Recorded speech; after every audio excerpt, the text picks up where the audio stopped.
Nobody covered Murray, and Jokic found him on another dime and a slam dunk. 24-16 Denver. Zeller's got it with 5, but gave it up to Gordon, who gives it and a basket with 3 seconds to go. Jokic on his first shot of the night. Jokic near the high post, back to the basket, up top to Jamal. Gets a good look, topside 3, and buries another. 8 for 12 in the first half. Jokic sets the screen. Murray darts. Murray fades. Back to Jokic. 1 on the shot clock. Lifts for 3 and connects it at the shot clock horn. Those two guys are unmatched. Jamal Murray between the circles. Calls for a high screen. Now feeds a rolling Jokic at the dotted line. Turns, nobody's there, and he puts it up and in. Jokic is there, receives the pass, gives it back to Jamal. He'll drive, feed Joker at the free throw line. He squares, puts it up over Adebayo and in, and just like that, Denver has restored the 14-point lead. Joker the rebound, there's the triple-double.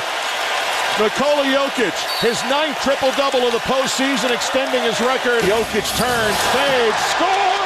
27, 10, and 14 for Nikola Jokic in Game 1. Another triple-double for Jokic, and the Nuggets take Game 1.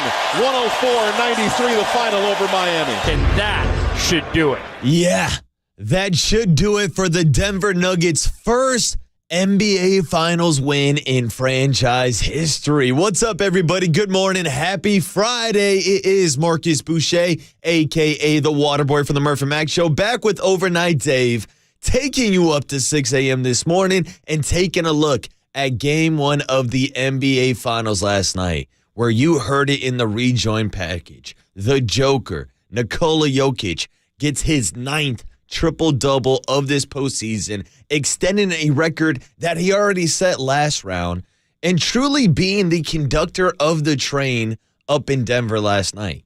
Because after taking 9 days off between sweeping the LA Lakers and kicking off Game 1 of the NBA Finals, Nikola Jokic was talking to Shaquille O'Neal and Charles Barkley on the NBA TV postgame show last night. I was watching it this morning. Talked about how he was taking some time off, hanging out near the pool. He said, look at me, I'm sunburned. I look like the water boy after he goes to a Giants game. Well, whatever the hell you want to say he looked like another MVP last night. Because the Nuggets really didn't even need him in the first quarter of this game. You heard in the highlight package, he didn't have his first bucket until the final seconds of the first quarter last night. And this is a guy that ended with 27 points and a triple-double. Took over the game in the fourth quarter when the Miami Heat actually cut it close and made it interesting. But it all started with the Joker being the point guard of this team, dishing the ball all over the court. Here's the thing. He had 2 points in the first quarter. He had 6 assists in the first quarter. And most of those assists were going to a guy that grew up right here in the Bay Area, Aaron Gordon, out of Mitty High School down in San Jose, a guy that had 12 points yesterday in the first quarter alone, really set the tone for the Denver Nuggets, and then set the tone defensively, holding Jimmy Butler to only 13 points. So, of course, being a Bay Area radio show, we're going to give flowers to Aaron Gordon this morning, but we got to give flowers, as Paulie Mack likes to say, to everybody on this Nuggets roster. I mean, they truly are looking like, I don't know, a strength in numbers type team, because you can look at the Joker's triple-double. You can look at Jamal Murray, who also had a triple-double, 26 points, 10 assists. You can look at Michael Porter Jr., double-double. Aaron Gordon, 16 and 6. Bruce Brown off the bench, added another 10 points. I mean, they were getting contributions from literally everybody on their roster. And it's what we talked about yesterday when we were previewing this series. The size advantage and the athleticism that the Denver Nuggets compose. Because here's the thing, in today's NBA, everybody's going with the small ball lineup.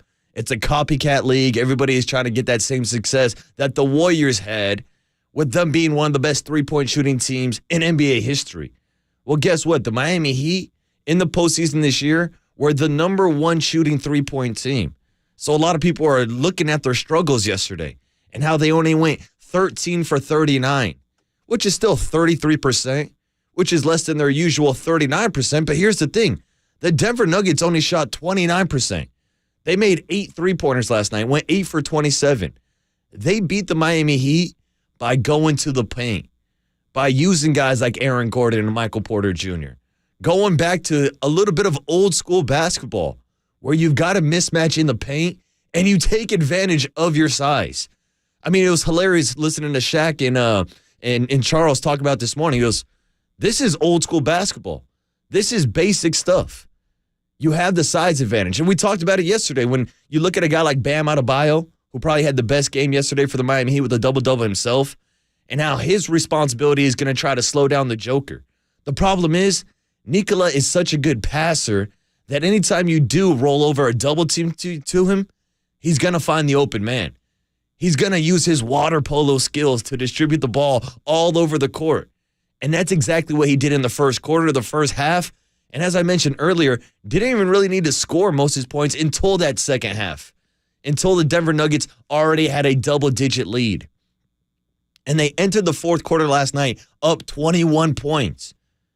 Credit to the Miami Heat for giving it their best effort, going on a 10-0 run, cutting the lead down to single digits, down to 9 points, but it never really got closer than that. So really, when I'm thinking about it, it was probably worst-case scenario. The fact that Miami cut it close, actually outscored the Denver Nuggets 30-20 in that fourth quarter, kind of gave the Nuggets a wake-up call after cruising in that early fourth quarter. I heard Mike Malone after the game yesterday say, yeah, we're actually not happy with this win, which is probably the worst-case scenario for the Miami Heat. Because not only did you lose, but you gave the team that won a little bit more inspiration because they didn't close out the fourth quarter as good as they could have. Now, don't get me wrong, they still won, but that's why they play 7 of these games. That's why it's the first of 4, not the first of 1. But the teams that do win the first game in the NBA Finals usually win the series 70% of the time. So the advantage is in the court of the Denver Nuggets. And last night they won on their home court, something that they've done every single round. Hell, something they've done every single game in the postseason. They're now 9-0 on their home court. And I do think that's something to point out because when you look at the Miami Heat, one thing that they've done all postseason long is go on the road and steal ball games. Against Milwaukee, they won Game 1 on the road. Against New York, they won Game 1 on the road. Against Boston, they won Game 1 on the road. You see the common theme I'm going with here? Yesterday, they lost on the road. Now they're in an 0-1 hole for the first time. I mean, unless you count them losing to Trae Young and the Atlanta Hawks and going down 0-1, but they won their playing game, and they got all the way back to the NBA Finals. But I think this was a big reason why Las Vegas was giving them a minus 400 chance odds to win it all, because of how good the Denver Nuggets are, because they actually are a legitimate number 1 seed. And yesterday we saw that talent from top to bottom, from the superstars, from the MVPs, from the Batmans and Robins, from Joker and Murray, pretty much outscoring, outpacing, and out assisting the entire Miami Heat team through 3 quarters. I mean, look at that final score and Miami putting up 93 points. You take away that 30-point fourth quarter, they had 63 of those points through 3 quarters. You want to know what the Joker and Batman and Robin were doing during those 3 quarters? Check this out. Nikola and Jamal Murray combined had either scored or assisted on 69 of the Denver Nuggets points in those first 3 quarters. Literally just outplaying the team. And yeah, Dave, we'll point that out. 69, nice little combo for the two of them. They actually ended up combining for 53 total points, but really had an impact all over this game, offensively, defensively, spreading the ball around, and that's why they went in, covered that 9-point spread, got the double-digit win, and now they're back in action on Sunday for Game 2 in Denver. We'll see if Miami can steal one away, and we will get into some post-game sound from Mike Malone talking about, of course, Nikola Jokic, but I've also got Nikola Jokic sound and Mike Malone talking about Aaron Gordon. So you're going to want to hear that sound on the other side, a homegrown kid here in the Bay Area. And I feel like we've been getting hyped up a lot for the homegrown kids, whether it's here in San Francisco with the Warriors or the 49ers or the San Francisco Giants, where we've been paying a lot of attention to guys like Patrick Bailey, guys like Casey Schmidt, guys like Kyle Harrison down in Sacramento right now. And there was no baseball being played in San Francisco last night, but there was some baseball being played down in San Jose.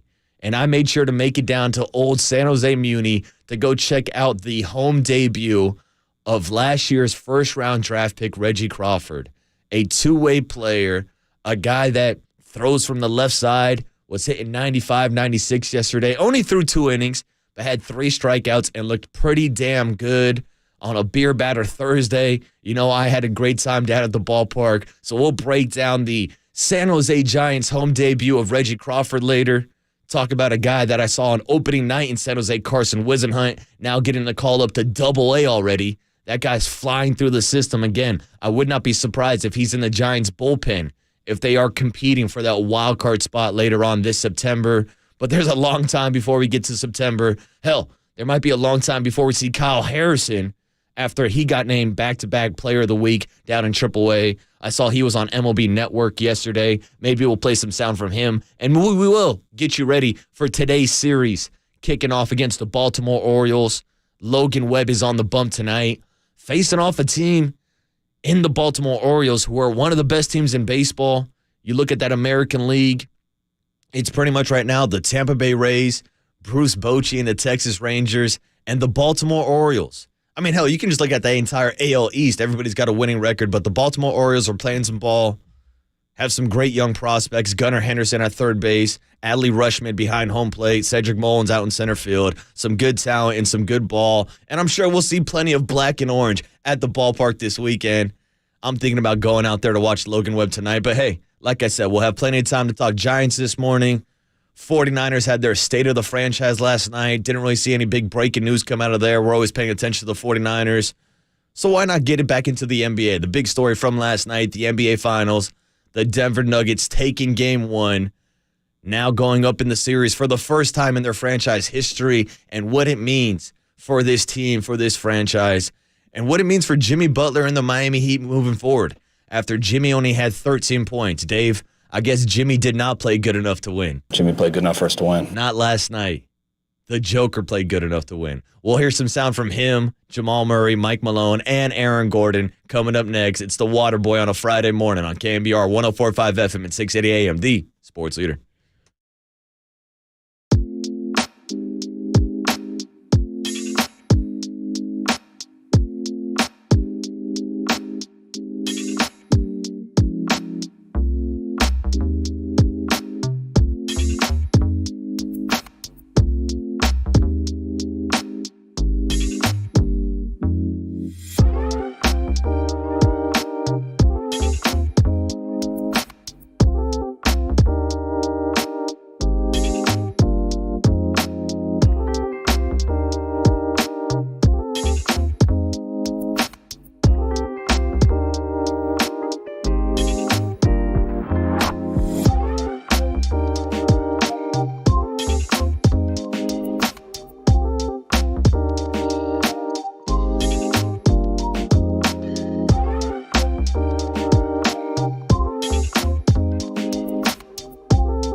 Denver gets it into the front court.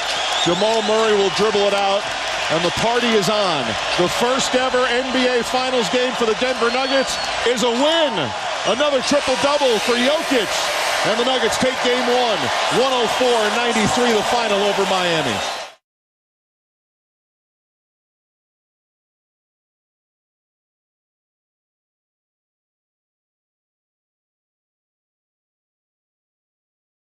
The Nuggets stay perfect at home in the postseason and win their first ever NBA Finals game in franchise history. What's up, everybody? Welcome back to the leadoff spot on a Friday morning. It's Marcus Boucher, a.k.a. The Waterboy, taking you up to 6 a.m. this morning, taking you up to the start of the Murph and Mac Show, and taking you up to some Giants baseball with Logan Webb on the bump against the Baltimore Orioles tonight. But before we get into our Giants weekend preview, I did want to wrap up the Denver Nuggets' first win in the NBA Finals on their home court. In front of a couple celebrities and accolades. I guess Peyton Manning was there. We had, of course, new Bronco quarterback Russell Wilson in the building. Broncos country, let's ride. Yeah, the Denver Nuggets are riding a little bit better than the Denver Broncos were last year. That's for damn sure. But hey, whoever was in the building yesterday was celebrating the historic occasion of the Denver Nuggets again winning their first ever NBA Finals game, which Dave, I think, might put them at the top of the list for the best winning percentage ever in NBA Finals history. They've never lost a game. And now people are asking the question this morning, are they going to lose a game? Are we going to be looking at a 4-0 sweep? No, I don't see any scenario of that. Was Vegas correct when they made them a 4-1 favorite to win the series? Now, I agree with Vegas that Denver should be the favorite to win the series. If you ask Nikola, some of the sound we played yesterday, he'll ask you, who said we're the favorite? The media said we're the favorite? Well, I'm saying you're the favorite. And after last night's performance, I think that's correct. But I also think we shouldn't overreact to just one game from Jimmy Butler and the Miami Heat. Because as good as a story that they have been this year, they've been kind of a hot and cold, hit or miss team. Hell, going back to the joke we've been making every day about them losing to the Atlanta Hawks in the play-in game. Fast forward to them going up 3-0 over the Boston Celtics and then losing 3 straight games before closing it out in Game 7. And I think maybe that was one of the big differences in yesterday's game. The fact that the Denver Nuggets had 9 days off while the Miami Heat had to play 4 more games. That's a lot of difference between the rest versus rust argument. But I guess when you are the Denver Nuggets, a team that's named after nuggets of gold, they'll tell you that gold doesn't rust. At least the real stuff, not that fake stuff you buy off of Amazon Prime or whatever. Or at the little what's that, kiosk bars they have like in the middle of the malls. I used to get those in like 6th grade, and I'd show up and my neck was all green and stuff. But anyways, I digress. The Denver Nuggets are not fool's gold, especially not the Joker, Nikola Jokic, who dropped 27 points last night and had a triple-double. But here's the thing, folks, that's even more impressive. He only had 2 points in the first quarter. Hell, he had 10 maybe in the first half?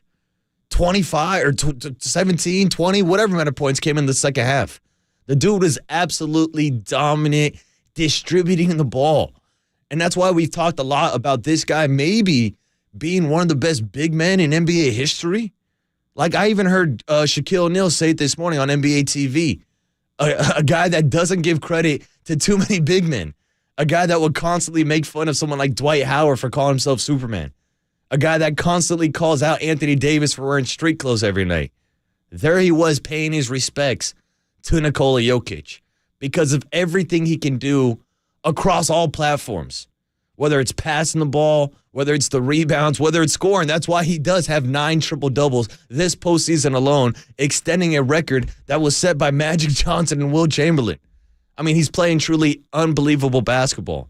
And then when you add in Michael Porter Jr. having a double-double, Jamal Murray having a double-double, and a guy like Aaron Gordon putting up 16 points, 12 of them in the first quarter. It was a total team effort yesterday, and they took care of business and stopped the Miami Heat from stealing Game 1 on the road like they have done in their 3 previous series in the Eastern Conference.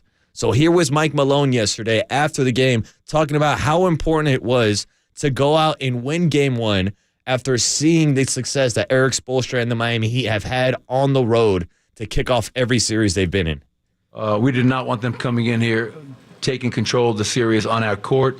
To your point, we've done a hell of a job all season long of protecting our home court. I don't think we've lost a game at home in the playoffs as of yet.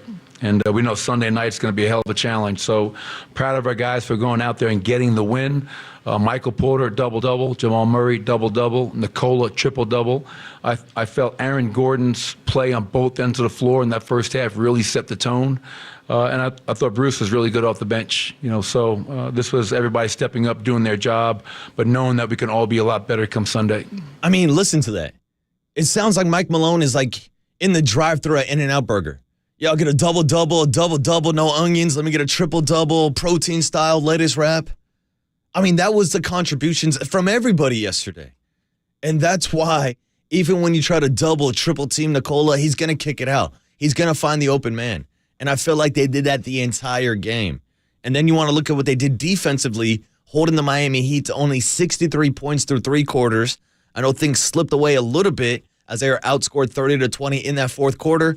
But again, it's like what I was saying earlier.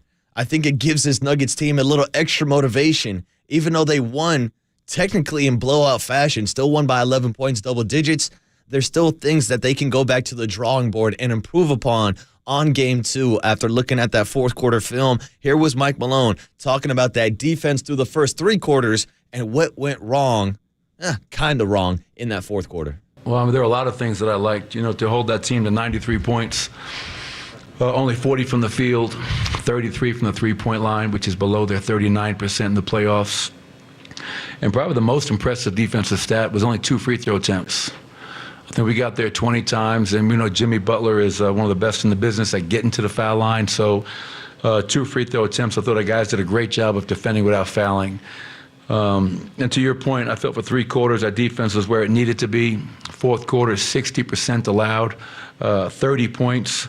And I think it's, as I told our players, we're up 1-0, that's great, but we have to close games out. We're up 21 to start that fourth quarter, and they open up with a quick 8-0 run. Turnover, layup. We missed a few open shots against the zone, give up some threes. So in the finals, man, you can't pick and choose when you want to play. We got to play much closer to 48 minutes. I mean, I love that. The Nuggets just went out and won by 11 points, covered the 9-point spread, made everybody happy. But Michael Malone doesn't sound too happy. He talks about that fourth quarter. I think technically it was a 10-0 run to kick off the quarter. Guys like Gabe Vincent were still out here hitting shots. but it does come down to the Miami Heat, the team that led the NBA in three-point percentage in the playoffs this year, throwing up bricks all night. We talked about the 13 for 39 shooting from the field. You look at a guy like Max Strus, who has been fantastic off the bench. He went 0 for 9 from three-point range yesterday. You look at the entire roster, hell, they struggled. But I also think some of that credit goes to the defense of the Denver Nuggets and that size that we've been talking about all week long previewing this matchup with Michael Porter Jr. and with Aaron Gordon, the man that was going one-on-one most of the game with Jimmy Butler. And you look at that final stat line from Jimmy, he only had 13 points, only shot 2 3-pointers, 6 for 14. You would have thought he would have been getting more shots up instead of a guy like Bam Adebayo getting 25 field goal attempts. A little surprising. I'm not saying Bam had a bad game or anything like that. He had 26 and 13 rebounds. But still, you're in the playoffs because of Jimmy freaking Butler. And post-game, he talked about how, one game, no big deal. We missed some shots. We'll try to be back for game 2. Here he was at the podium talking about the Denver Nuggets defense and why the Miami Heat only put up 63 points through 3 quarters. I definitely think they came out with a lot of physicality, and we have to be able to match that. They did their job on their home floor. You have to say that, but we will be ready. Like he said, we will adjust, do some things very differently, and come out here and be ready to get one for game 2. Yeah, game 2's on Sunday. I'm sure they'll make some adjustments. Eric Spoelstra is a great coach, and eventually will be in the Hall of Fame. But last night, the Denver Nuggets just looked like the better team. And they looked like the more fresh team with that 9-day layoff. But they also look like a team that just has the size and athleticism advantage over Miami. Because you can try to run 2-3 guys at the Joker.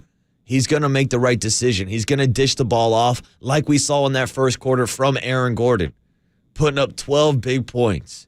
And again, unless you're living under a rock and not listening to the leadoff spot, maybe you don't know that Aaron Gordon is from San Jose, California. Played at Midi High School. Is one of the 408's own, born and bred. A guy that was a superstar athlete in high school. Shout out to his brother Drew Gordon. Was a great athlete also. But now Aaron Gordon is in the NBA Finals. So I wanted to show him a little bit of love this morning. Here was Mike Malone post-game talking about people not giving this kid enough love and the impact he had on the game last night. Yeah, I think Aaron, we always talk about Nikola embodying, Nuggets culture. And I think Aaron Gordon is, a prime example of somebody who's truly selfless. He understood with Jamal Michael coming back this year, being healthy, that his role was going to change. He never once fought it. He's embraced it from day one of this season and gone out there, whether it's guarding Karl Anthony Towns, Kevin Durant, LeBron James, and now obviously guarding a guy like Jimmy Butler. He does a lot of the dirty work for us. And a lot of times, he doesn't get the credit that he deserves. And I'm glad that he is getting this credit because it was only last series against the Lakers when LeBron and LA cut the lead close in the fourth quarter and everybody was talking about kind of what we're talking about this morning and how Miami almost had a chance, but the Nuggets held on to win. It was the same storyline against the Lakers game 1 last round. And that's why when we looked at this matchup, we were like, okay, we can do the same thing. And that was a matchup where Aaron Gordon was getting criticized because, he can't shoot a three-pointer. He can't do this. He can't do that. Well, what he can do is throw down some vicious dunks, as we've all seen in the slam dunk competition. And he plays some really good defense. Highly underrated. As Mike Malone was just saying, you want him on Kevin Durant? You want him on Andrew Wiggins? You want him on LeBron James? Aaron Gordon is going to be the guy playing that defense and kind of does represent that Nuggets culture and the brand of basketball that they are playing. So why not check in with the team captain himself, Nikola Jokic, and his thoughts on playing with Aaron Gordon. I like to play with him. I like to play with some I want to say dominant big men, if that makes any sense. But he's really the best thing that he did is accepting his role, and he's really doing a great job of that. And like today, he had it going. We were just keep getting him the ball, and he was really good in the paint today. He's our best defender probably with KCP, and just to play defense the whole game on the best player. I think that's really hard to do. Oh, I love hearing Jokic sound. I like to play with him. Hell, I like to play with Aaron Gordon too, especially after the performance that we saw last night, doing it all for the team and truly being one of the best stories, especially here in the Bay Area, as we are looking for something to root for in these NBA Finals without the Warriors playing it. But like I said, he is that kind of Bay Area representation, so why not hear from the man himself? Here was Aaron Gordon last night talking about accepting that role, accepting those passes from Nikola, directing the traffic in that first quarter, and what it means to play the Nuggets brand of basketball. I'm not here for the credit. I'm here for the wins. And playing with guys like the guys that are on this team is just a blessing. It's a beautiful opportunity to play with guys on the team that have so much talent, have so much skill, and have so much passion for the game of basketball. And, that's what I've always loved, is to play the right way of basketball, and we do that here. And it's just, I don't care if I scored 50 or 0, as long as I'm helping impact the game and we're winning. This is Denver Nugget basketball. It's we find a mismatch, we exploit it, and we keep going to it. I was just taking what the defense was giving me and just attacking what I felt was a mismatch. This is Denver Nugget basketball. And I think that's something that we should focus on. After we've been paying a lot of attention to the Miami Heat and the quote-unquote Heat culture.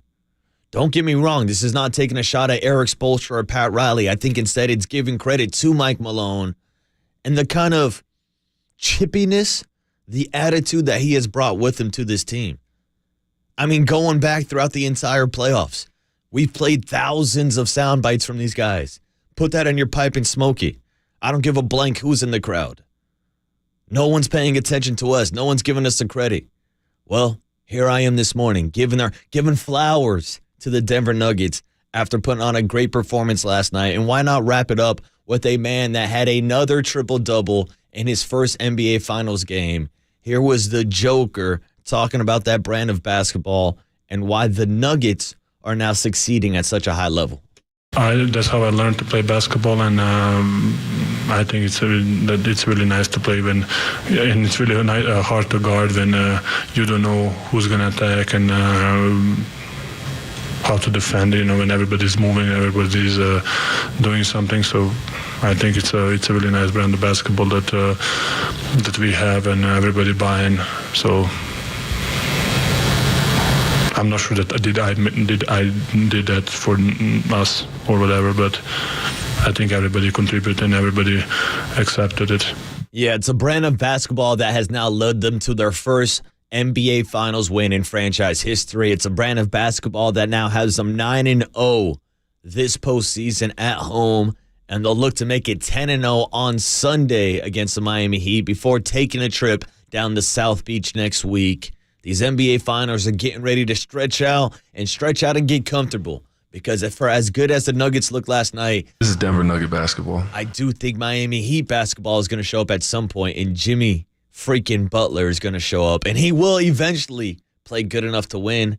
Last night was just not one of those scenarios. Denver Nuggets get the job done, playing their brand of basketball. But this is Denver Nugget basketball. But on the other side, let's talk about some San Francisco Giants baseball and what their brand of baseball has been this year. Prospects in the farm system, and one of them I saw last night in San Jose, last year's first-round draft pick, Reggie Crawford. We'll give you the scouting report and get you ready for their weekend series against the Baltimore Orioles, starting tonight with Logan Webb on the bump. It's the Waterboy, Marquise Boucher, on a Friday morning on KNBR 104.5 FM and 680 AM, the sports leader.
The Giants, it's the 22-year-old left-hander Reggie Crawford. Crawford, a native of Frackville, Pennsylvania, drafted in the first round last year out of the University of Connecticut.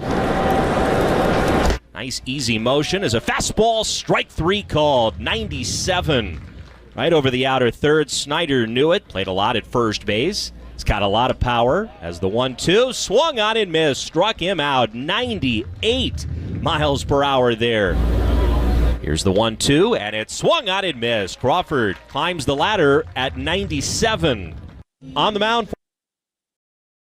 Reggie Blankin Crawford making his San Jose Giants home debut last night in the 408. And yeah, you might be a little confused. Waterboy, where'd you get that sound from? The San Francisco Giants weren't playing last night. I thought you were watching the NBA Finals. Well, my friend, two things can be equally true. No, the San Francisco Giants were not playing, but the San Jose Giants were on the field down in San Jose Muni. And I decided why not on a Thursday night go check out the home debut of Reggie Crawford.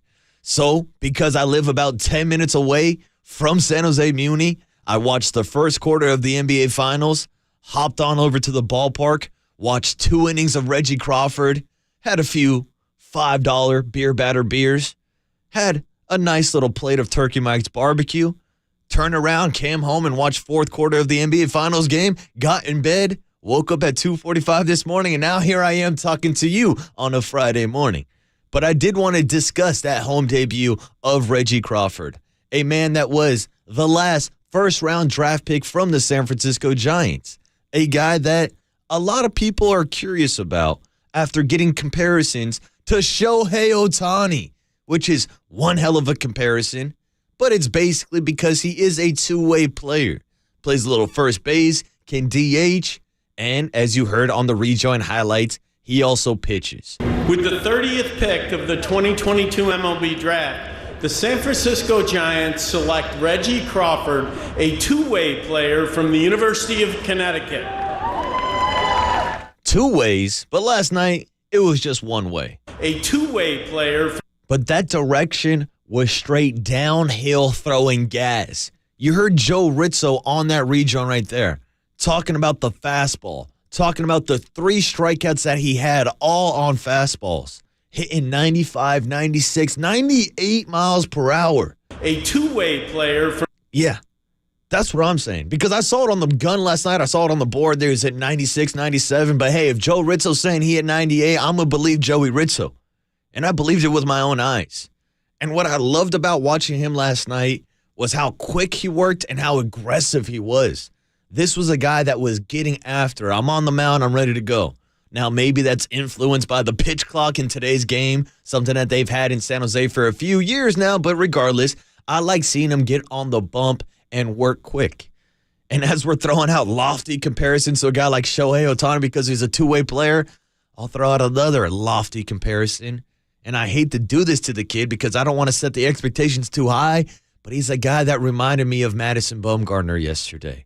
Just from a straight pitching perspective, looking at his mechanics, how he would kind of fly open a little bit, get his left arm to swing behind, show the ball to the batter a little bit, and then just firing rockets right over the mound. Again, I'm not saying this guy is going to be Madison Bumgarner, but it was highly encouraging to see him only pitching for the second time in low A after dealing with some injuries and illnesses over the offseason. He stayed down in Arizona with the Giants' expanded spring training team, but now he's with San Jose, made his actual pitching debut last week against Modesto, and was back on the bump last night. Goes 2 innings, has 3 strikeouts, All 3 came on fastballs, 2 swinging, 1 looking, and it's a fastball that actually has some pretty good arm side run also. So you're looking at a guy throwing 2-seamers at 95, 96, 97 miles per hour. Just another guy that I think Giants fans, especially the ones down in San Jose and even up here in San Francisco and all over the Bay Area, are getting excited about. And that's why I love going out to San Jose Giants game. Not just for the beer batters, not just for the Turkey Mike's barbecue. It's to watch these prospects. It's to look at the walls and the list of players of all the guys who have gone through the system, through the farm system, and made it to the major league level. Hell, even walking around and seeing a picture of George Brett on the outside of the stadium because of his days playing with the San Jose Bees. All that stuff is awesome. And that's why I love going to minor league games. And that's why it's the second or third time I've been out there this year. And actually the first time was on opening night for the San Jose Giants, where I saw their second pick from the same draft class as Reggie Crawford, Carson Whisenhunt, a guy that is now moved up 2 levels since the last time I saw him a couple weeks ago. Another left-handed pitching prospect, actually ranked by MLB.com as the number 2 pitching prospect behind Kyle Harrison. And a guy, like I said, started out in San Jose to start the season, got moved up to High A Eugene, was absolutely dominant the other day, had 7 straight strikeouts, doesn't get it up to 97, 98 like Reggie Crawford did last night. But Good evening. I'm Ron Wotus representing the San Francisco Giants. With the 66th pick of the 2022 Major League Draft, the San Francisco Giants select Carson Whisenhunt, a left-handed pitcher from East Carolina University. Yeah. And this was a dude that I went out to go watch pitch.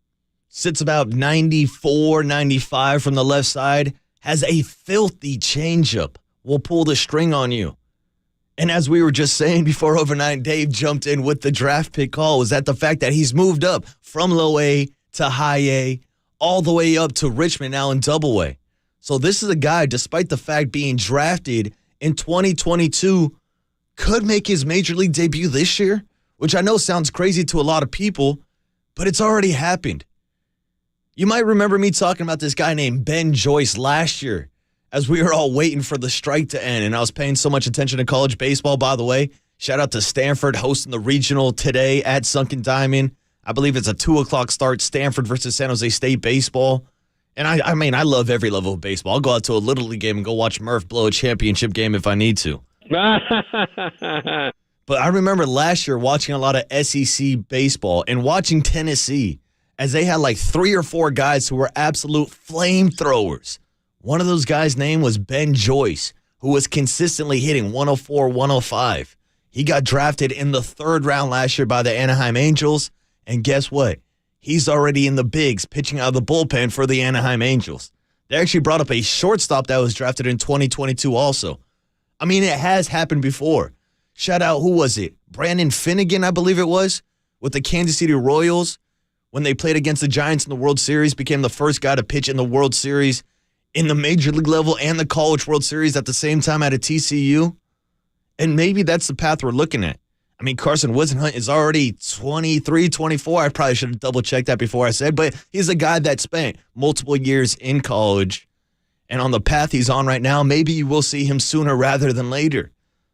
But is he going to overtake the guy that we've all been waiting for, Kyle Harrison? I don't think so. I actually think Kyle Harrison is going to be in the starting rotation by the time the season ends. And I do think that Carson Whisenhunt will be in the bullpen by the time the season ends. Thank you, Dave. He's 22 years old. Will be 23 in October. Perfect time to make a major league debut. So maybe we will see Carson Hunt in the fall. Whisenhunt, I should say, get his name correct. But I also want to see Kyle Harrison as soon as this summer. Hell, I'll take him in July. I'll take him at the end of this month. After we've seen kind of the ups and downs from guys like Ross Stripling and Sean Manaea, and then you look at what Kyle Harrison's doing in AAA right now. And I know a lot of focus has been on his walk rate. He has been a little wild. But you also got to point out that AAA right now is dealing with the robot umps. It's a strike zone that is very tight, and a lot of guys have seen their walk numbers increase. Now, his past couple outings have been phenomenal. That's why he was just named the PCL Pitcher of the Week back-to-back weeks.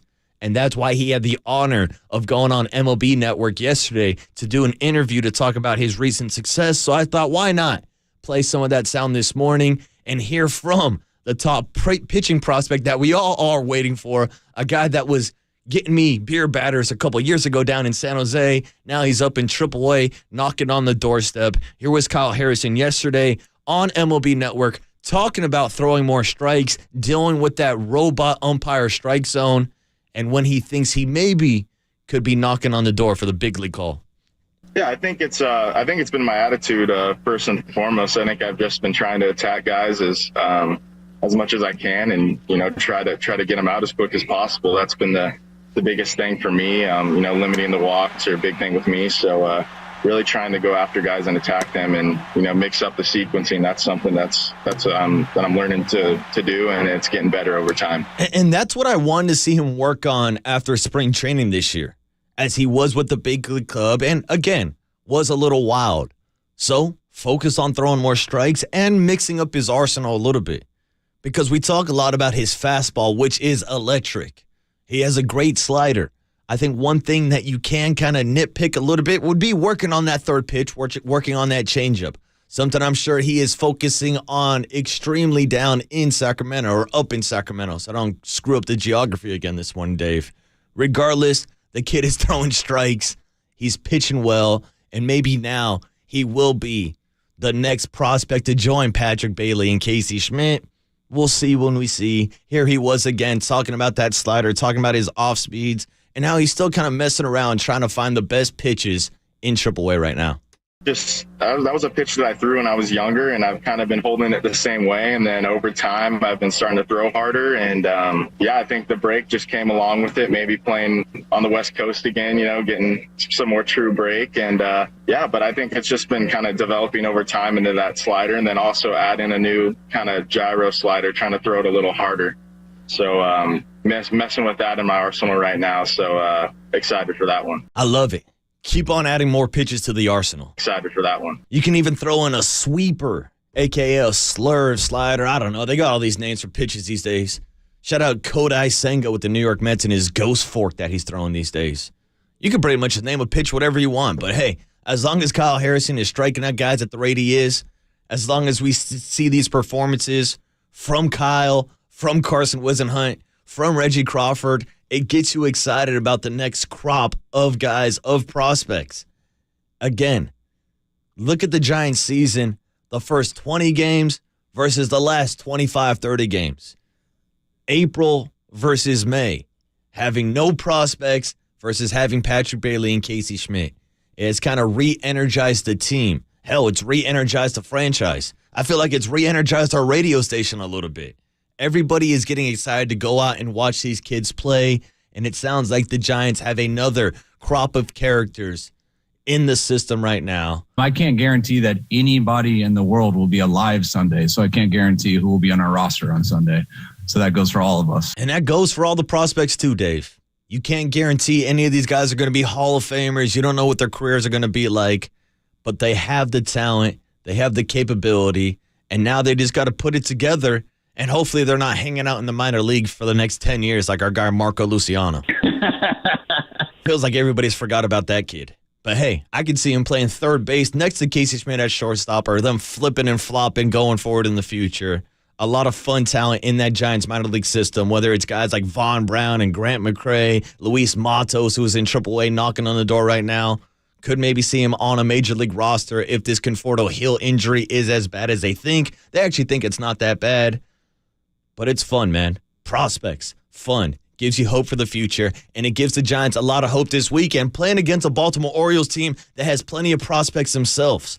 Adley Rutschman behind home plate, their own version of Buster Posey, a guy that's in the MVP conversation this year, Gunnar Henderson at third base, Cedric Mullins is an all-star. This is a young, fun team. They're 35-21, have one of the best records in baseball, and now they're in San Francisco this weekend, taking on Logan Webb tonight, 7:15 first pitch, 6:15 pregame right here on The Sports Leader. But at 6 a.m., it's the start of the Murph and Mac show, so we'll make the connection with Murph and Mac on the other side and get you ready for a Reggae Friday on the Murph and Mag Show. It's the leadoff spot with Marquise Boucher on KNBR 104.5 FM and 680 AM, the sports leader.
Hey, it's Gabe Kapler, and you're listening to the leadoff spot on KNBR 104.5 and 680, the sports leader.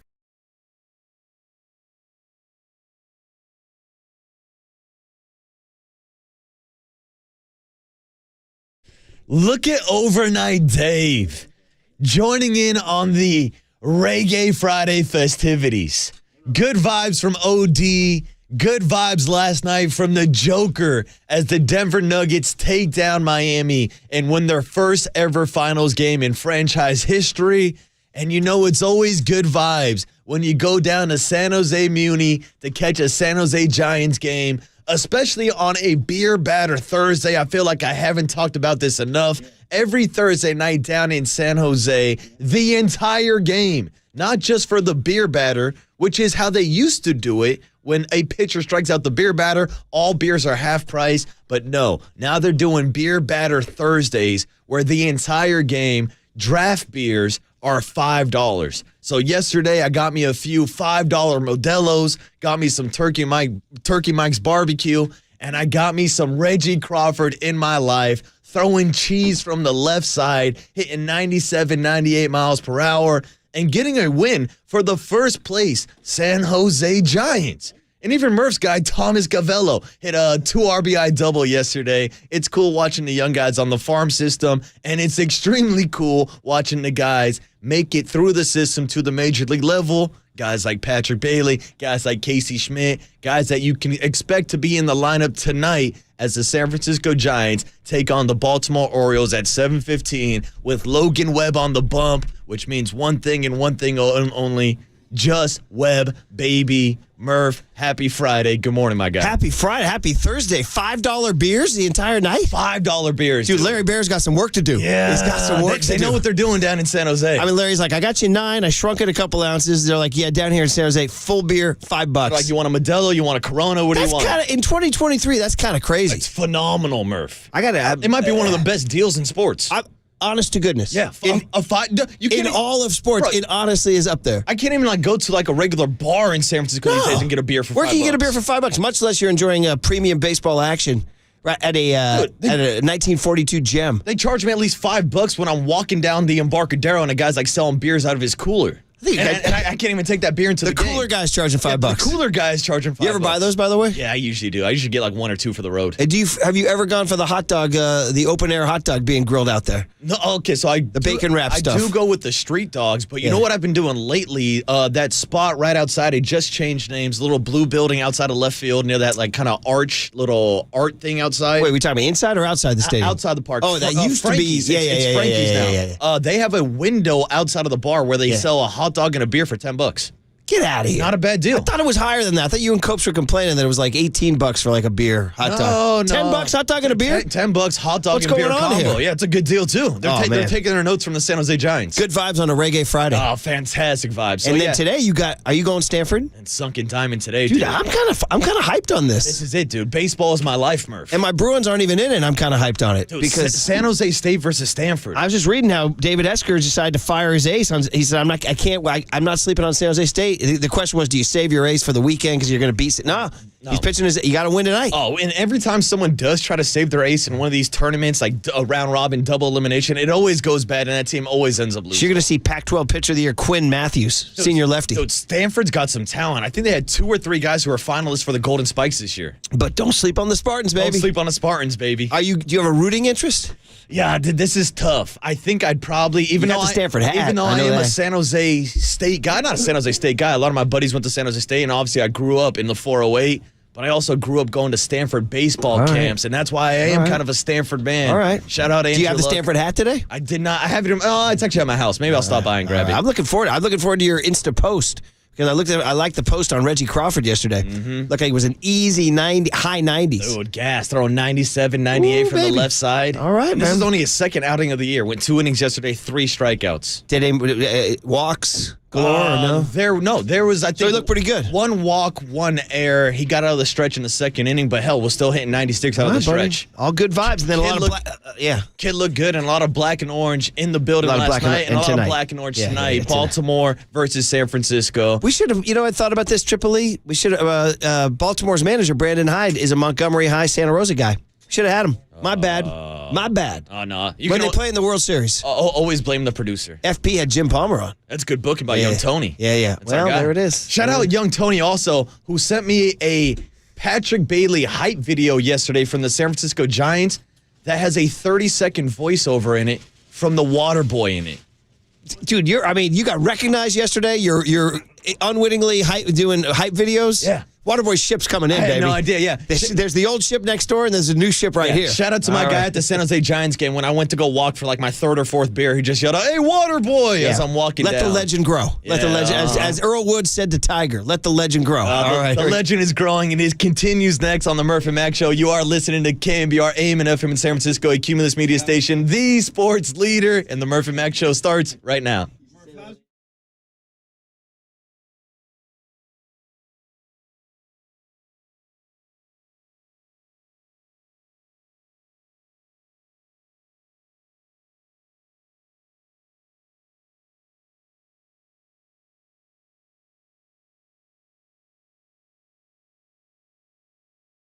All right, a lot going on here in the room. We're discussing very important things during the 5-second break there, but we're here for you, baby.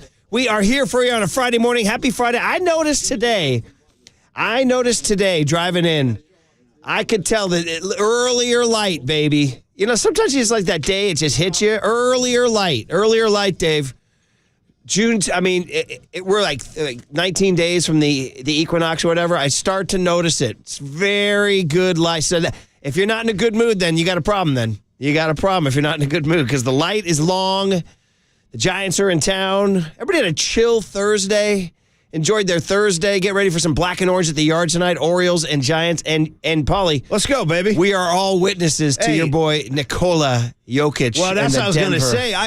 Listen, it is a chill Thursday. You're right. It's a little light. By the way, the volume of the rejoin, once again, loudest so could you be. understand that all those years that you weren't... Never heard a lick. I did this for years. Never heard a lick. I've I always enjoyed it, actually. Yeah. No, it's good to hear Eddie Van Halen kick things off.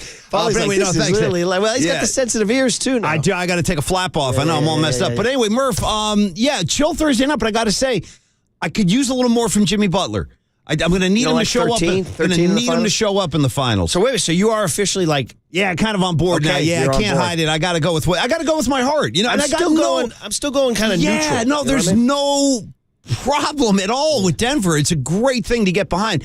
But I feel like Miami, they might need me at this point. They need a little Paulie Mack support. And let's be honest, listen, for everybody saying it's over. Because I want a good series. The Nuggets are going to sweep them and all that stuff. Let's just, everybody just chill out. It was game one. That's right. Spo and Riley. That's right. I'm going to say this right now. I'll make a bold call here right now. Spo and Riley ain't getting swept. Pat Riley's already awake, diagramming stuff. There's no question he's already up, like grinding his teeth. I guarantee it. Yeah. So then, listen, they might not win the first two in Denver. This is it. But series doesn't start until the road team wins, y'all. But yeah, man, listen, Jokic, what are you going to say, man? Well, you know what's funny about Jokic last night is it was an odd game because I felt like in the first half he was a facilitator. He just did a lot of passes. In the second half he had, 17? It was just it was like a quiet 27 stat somehow. Was at halftime, they were up 17, and he had only taken 3 shots. That's what I'm saying. He was hard. Crazy. Yeah, he didn't even really exert his force out there offensively, but he did a little bit in the second half. 808 KNBR, the beauty of the passing big man. Well, the double team comes. Bogut. One of the Jokic. greats behind his back. I think Bogut's watching Jokic with a tear in his eye. One of my favorite Bogut passes for a big man was he would get the rock in the paint and he would go between his legs behind him to Steph, who would drain it. It was beautiful. He could really handle the rock, Bogut. But you're right. Paulie, back in the days when Bobby Myers was your GM. I didn't even mean to laugh. It was just a reaction. It's not even funny. I know it's kind of sad. Right. Yeah. By the way, did you see there already is a report that he's already talking to ESPN? Well, that makes sense. He's born for that. I mean, he's born to be in front of a camera. I got to be honest. I'm talking to you, Bobby, out there in that nice neighborhood out there in San Francisco. Might be listening. I'm going to need something bigger than ESPN. You know what I mean? What are we doing? Something global. The Bobby Myers Network. Yeah. His own channel. Something global. Something. Welcome to Joe Lacob TV. Something influencing all 7 continents. You know? When are we going to get the first ever satellite Joe Lacob channel? I think it's coming soon. Well, dude, based on that press conference on Tuesday, it might be coming. In the next couple days. 20 calls a day. I see the need for the network. Yeah. So listen, here's the Nuggets. Now you start looking at the Nuggets and the Phoenix Suns, and you're like, how'd the Suns get 2? Because right now the Nuggets they did the gentleman's sweep on Minnesota, where they gave Game 4 to Minnesota in OT, and they took them out in 5. And then they swept the Lakers, obviously. We remember that. And now people are talking sweep of the Heat. So you're like, well, has anybody... Well, the Suns had them at 2-2. Suns had them at 2-2, and then the Nuggets won Game 5 and then went down and won Game 6 in Phoenix. Nuggets. So shout out the Denver Nuggets, the rise of the Nuggets. Their first ever NBA Finals game. And the sad thing is probably like... the knock on the Nuggets would be like, they don't got enough sizzle. It's the Denver Nuggets. After all, like the Denver Nuggets inspire no emotions in anybody ever. And then the celebrities courtside kind of played out. They came out last night a little bit. No, I'm saying the opposite. That they weren't out? I'm saying, well, yeah. When your top celebrity is Russell Wilson, dude, come on. Let's go through it. So I saw Peyton Russell Manning. Wilson. There was her, the rapper singer. Her was out there. I didn't even see her. I missed that. And then, dude, I saw Ken Jeong. I mean, bro, he's the guy from the Hangover movies. Yeah. He was sitting right there. He can't be in your first 5 He's days. like their marquee guy now. He's the face of the Nuggets. He's the Jack Nicholson of the Denver Nuggets fan base I know. I'm saying that the celebrities course I did not measure. There was somebody else. Help me out. Peyton? There was no. I know Peyton. There was Peyton? another. There was Peyton, Russell, I'm missing her, somebody. Ken There was one other guy. Jeong. There was somebody else. I forget. Somebody I forget. Did you mention? You say who? You know who was out there was Curls. He had a seat. Well, He's yeah, that's like, what I said. you said Curls. Okay, That's the number one guy. There's somebody else. In any When case, Russell your point Wilson's is your number one guy, we got problems. Yeah. He's kind of fooky. He don't even belong in Denver anyway. Yeah. So anyway, we had that. How was the rest of your Thursday night there, buddy? Super chill. Yeah. Super chill, man. I did a kind of a fun event last night. They're working my hay off. I understand. It was a week ago. I was doing the Bay Area Sports Hall of Fame. Right. And last night, I was at the Olympic Club in San Francisco for, ready for this, Paulie? Aquatics Showcase. Oh, I don't know how. I mean, this is my Those kind are of two event. words you did not expect to hear. Aquatics Showcase. Were you wearing swim trunks? Would be based on the theme. Can you imagine? I wish you were. Can you imagine? How about Murph just hitting the scene in a Speedo and an open shirt, being like, okay, let's You've talk seen aquatics. me on a beach in a bucket hat standing next to Rod Brooks and Tony Ryan. Yeah, I've seen it. Yeah, you I've have seen it. It's a good look. But they asked me to host this event. So there's a great Olympic swimmer named Nathan Adrian who lives here in the Bay Area. He went to Cal, and he's an Olympic Club member. So we did a big Q&A on stage, coat and ties and all that. But probably the Aquatic Showcase was at this. Olympic Club has this beautiful old pool that's it's called the Natatorium with this beautiful stained glass cupola and everything. But, Paulie, are you ready for this? Go ahead. The showcase involved some races involving Olympians. Shout out Ryan Murphy, the great Cal Golden Bears and Olympic gold medalist. No relation? I'm just asking. No, it's kind of funny, though. We vibed because they're like, hey, here's our moderator, Brian Murphy. And I'd be like, yeah, I know you're disappointed I'm not Ryan Murphy because, dude, how about this? How about your wife, like, lusting after a guy in your presence? Well, that's a tough situation now. What do you do? I got to tell you, after a certain amount of years of marriage, you kind of encourage it because it kind of at least, gets her, gets the juices flowing. This is an amazing You know what I moment mean? we're Gets the tapping juices into right flowing. now. No, whatever it takes. Whatever it takes to move the needle. Yeah. You need to look. This is why people explore. You want to Paulie. watch Brad Pitt take his shirt off in Once Upon a Time in Hollywood, you go ahead and do This that. is why If it's people going to explore. benefit me in the long run. So anyway, the Aquatic Showcase. Marcus doesn't know what we're talking about. Someday he will. Features some He ain't races. It there yet. featured a water polo exhibit. Paulie, it featured, and this is for Waterboy. Yeah. The Santa Clara Aqua Maids did an extensive synchronized swimming display. Have you ever seen synchronized swimming live? No. It's a trip, man. We all know synchronized swimming from the SNL skit, of course, the Christopher Guest, Harry Shearer, the legendary skit. Remember the "I'm not that strong a The swimmer." best. and No, all the that. best. Yeah. The greatest. But to see it in person, Hey, was wild. you. I see you. I see you. Exactly. You're pointing. You're not angry. You're just pointing. I see you. So anyway, that was my Thursday night. Okay, Got home man. a little late, so you're gonna have to forgive me. I just switched to Sanka. The only other thing I did on a Thursday night, Murph, is I got to practice. I ran through all my tunes for tomorrow's gig. I want to encourage everybody. Come on out to the Union Street Fair tomorrow. We are seriously going to throw down. These guys are monster players. The Freestone Peaches, it's an Allman Brothers tribute band. Yours truly taking on the Greg Allman tracks. Murph, I got to take a run at this now, so I'm going to be out there for both sets, and we're going to have a great time. Stage will be on Union and Webster. No charge. Grab a Allman Brothers tune. Don't cost nothing. And I can't wait to see everybody out there. We're going to have a hell of a time. 4:30 to 7 is when we'll be playing the music tomorrow, Murph. So anybody who's around, anybody who's looking for something to do. You guys got 2.5 hours of material? Come on, I got Allman Brother tickets. I got to get out of here. Oh, yeah, no. set. Oh, the Allman. Well, listen, so some of the Allman's tunes are Grateful Dead-esque in that they can really jam for very long stretches. So, like a song like Whipping Post, for example, that could be like a 20-minute plus song right there. So we all have exciting Saturday. I would be there, my friend. I support the music, but we have a big, gigantic Super Saturday at Boyle Park in Milton. Nice. Well, good luck to you. Well, I'm not doing. My team's out. I'm there announcing. Oh, I see. I'll be on the Okay. mic. Get some tutelage on the mic. But anybody else who's available, come on out, man. We are seriously going to have a good time. I think you should get Waterboy and Triple E out there. Hey, you know where I'll be. Come on out. Waterboy's on a run now. Yeah, let's go. He went Giants Show Wednesday. me how you doing on a Saturday, San Marcus. Jose Giants Thursday, and now he's going Sunken Diamond today. Yeah. And maybe Freestone Peaches Saturday. We'll be there. All right, if buddy. you need it.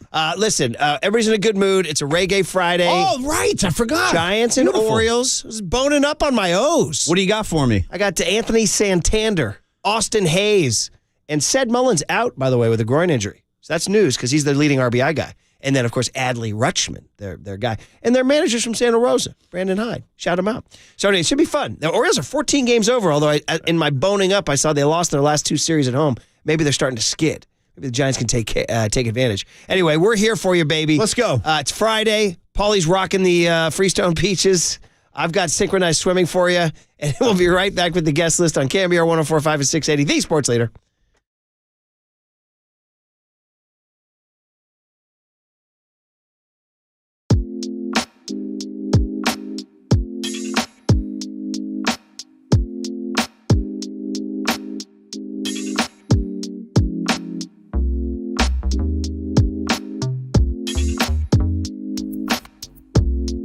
Mark Spear stopped by the afternoon show yesterday with Tolbert and Cobes to preview the NBA Finals and to talk about Bob Myers stepping down as GM of the Golden State Warriors. To hear that podcast and more, check out what's trending now on the all-new KNBR app.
assists per game at over 10 per. Adebayo fakes the handoff. Goes right at Jokic. Jump shot. That won't go. And there's the triple-double. His 9th of the playoffs. Denver gets it into the front court. Jamal Murray will dribble it out. And the party is on. The first ever NBA Finals game for the Denver Nuggets is a win. Another triple-double for Jokic. And the Nuggets take game 1, 104-93, the final over Miami. Yeah, routine beats. I kind of had a laugh at when the Heat cut it to, was it 9 or 10? I forget. Was it? They get to 9? They got to 9. I know it was 10 at one point. They did. Yeah. I had my fits on. If you're the Miami, and the Nuggets have cut it to 9, or the Heat have cut it to 9. We spent basically from 1995 to 2013, with the exception of 1 year.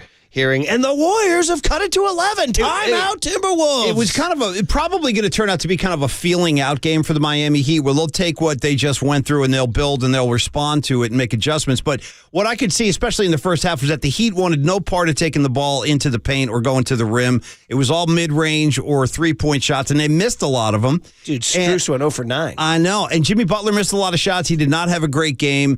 They had no answer for Aaron Gordon. Was just bullying fools out there. Shout out Mitty. Just bullying fools. So they're going to have to adjust. But I think there's plenty of ball left in this series. At least I'm hoping there will be. Like you said, Riley's awake right now. Well, guaranteed. And before we say goodbye to Waterboy, we are proudly sponsored by Marin Health, your gateway to better health, with an exceptional medical center and more than 150 primary and specialty care doctors in clinics throughout the North Bay. All right, he's all settled back there behind the glass and seeable on the producer cam. It's about time we get that Marcus cam back up. I love it. I got to ask you guys on this whole live stream thing. I feel like, what do you need? I've looked orange since the jump. Like, is there something about my lighting? Waterboy, do I look orange? Well, we tried the blue. We got blue up there. I don't know what's going on. Is it the flag behind me? I don't know if it's the flags. I don't know if it's the light. I don't know if it's your skin complexion. Well, am I getting green? Because I got a green thing behind me. I don't think it's my complexion. Maybe. No, but John Lund sits in the same chair as you, and he has the same issues also. Jumping Johnny? So he looks orange, too. He looks orange also. It's an Oompa Loompa tribute. He has a slightly naturally more orange He's got an orange tint. He just has an orange tint. By the way, the Aaron Rodgers thing was mentioned, so I gotta put it back up. Yeah, whoa, right. Hold on, let me get you a bucket there. You got one? Okay, because you got to prop that up. Nice, yeah. It actually looks good to depressed Rodgers in the back. Kind of like it. Yeah, me too. I got Copes over here. I don't know how I feel about that. I don't know. What do you mean you don't Where do know you how got you feel Copes? about that? Well, I mean, he's always provoking. You know what I mean? So Right. I think you're trying to say something, Murph. I move Copes. No, that's the thing. Yeah. Anyway, so your Thursday, was that day game at San Jose or night game? Night game. Started at 6:30. Look at you. Mm-hmm. What's the distance from San Jose Muni to your crib? We're talking like minutes or miles? Whatever. You choose. Let's go minutes. Let's go minutes. If there's no traffic, like last night I left the ballpark and got home in like 6 minutes. What are they charging you to park down there? I mean, what have you ever taken a trip in life that takes 6 minutes? Maybe to Andy's. Yeah, that's about it, though. After that, it's all double digit. Well, Paulie Mack, I would answer that question, but I also know a super secret parking spot that I go to all the San Jose Giants You've said enough. You've already said too much. You've said too much. More. Yeah. Say no more. You gotta save that money for the $5 beers, boys. Yeah. There you go. $5 How many beers. ounces we talking for 5? Oh, it was at least 12. Yeah, nice 12. That's That's reasonable. That's how you have a society. That's civilization right there. A $5 beer on a warm summer night. Marcus is watching some ball. You don't have to break the bank. That's the way it should be. I told you in the opening segment, I noticed the light this morning. I was driving in. Oh, totally, yeah. No, look at right now. It's already bright outside. Today was the day where I was driving in down Doyle Drive over the bridge. I was like, ooh, it's a light. You know what I noticed today? Listen to Waterboy in the light. I was looking out and I was like, wow, you can see Alcatraz pretty plain as day right now. Most of the time it's pitch black out there. But yeah, you're right. It is getting lighter. Helps you wake up a little bit more. Giant ball tonight. Marcus on hand this weekend, catching any games? 7:15 tonight. I might have to because you're a Logan Webb guy. My guy Logan Webb is on the bump, so I might have to go out there tonight. And 916 confirms on the text line, Murph, you do look orange. Well, we can move this orange thing here. No, we because just try you said that. Johnny Lund looks well. Okay, let's try it just for the heck of it. Stand by. Well, let's see what happens. Well, Marcus, you announce. Murph's going to move it. Okay, all right, we're doing this live on air. This is great radio, boys. Move it over there or something, like out of your way. Let's see. Murph, sit back down now. Are you still orange? See what happens. Now Murph's back in the hostage cell. I still look orange. You're That's still the thing. orange. My buddy Chris nothing Kelly to do with the sign. My buddy Chris Kelly at SNL goes, you got to hang stuff on the wall because you guys look like you're hostages in a basement. I can see it right now. I guess I'm. So it ain't the sign. It ain't the sign. You orange AF, Murph. That's pretty funny. It's 415. What am I going to do? Maybe it's your orange collar reflecting off the lights. Probably not. Maybe it's just his aura.